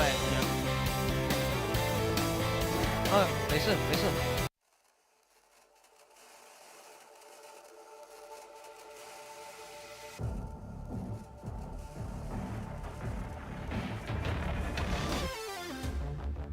I try to find my own cause, forgetting what it was.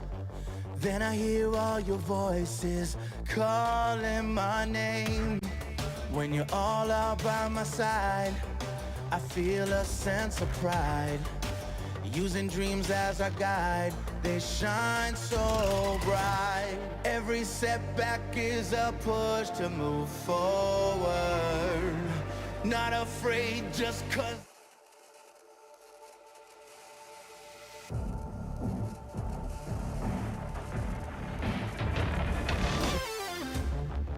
I try to find my own cause, forgetting what it was. Then I hear all your voices calling my name. When you're all out by my side, I feel a sense of pride.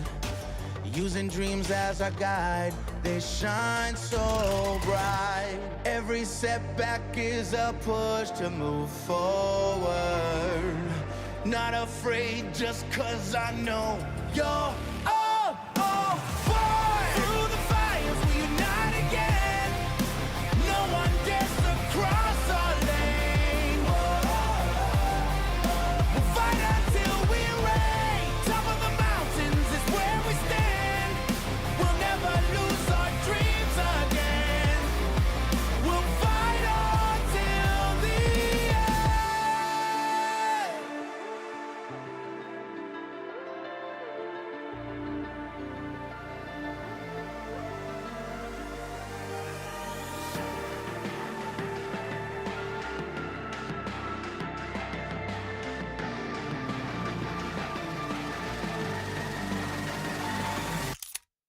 Facing struggles, we fight, we won't retreat. A bond so strong, no one can compete. United we stand, we won't accept defeat. We'll fight together, making victory so sweet. In the journey of life, challenges repeat. Together we ride, the world's at our feet. Keep on fighting! Through the fires, we unite again. No one dares to cross our lane. We'll fight until we reign. Top of the mountains is where we stand. We'll never lose our dreams again. We'll fight until the end.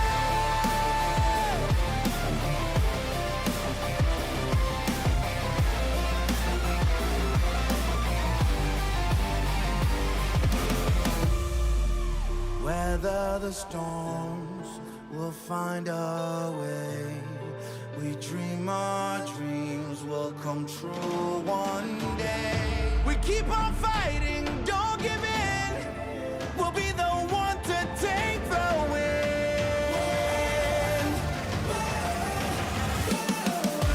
Through the fires, we unite again. No one dares to cross our lane. We'll fight until we reign. Top of the mountains is where we stand. We'll never lose our dreams again. We'll fight until the end.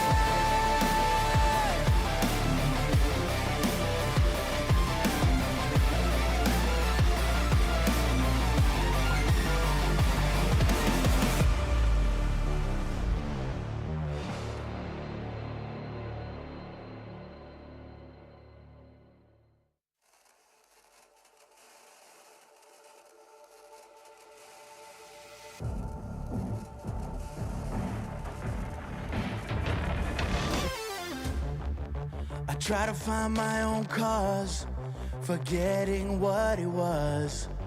Then I hear all your voices calling my name. When you're all out by my side, I feel a sense of pride. Using dreams as our guide, they shine so bright. Every setback is a push to move forward. Not afraid just 'cause I know you're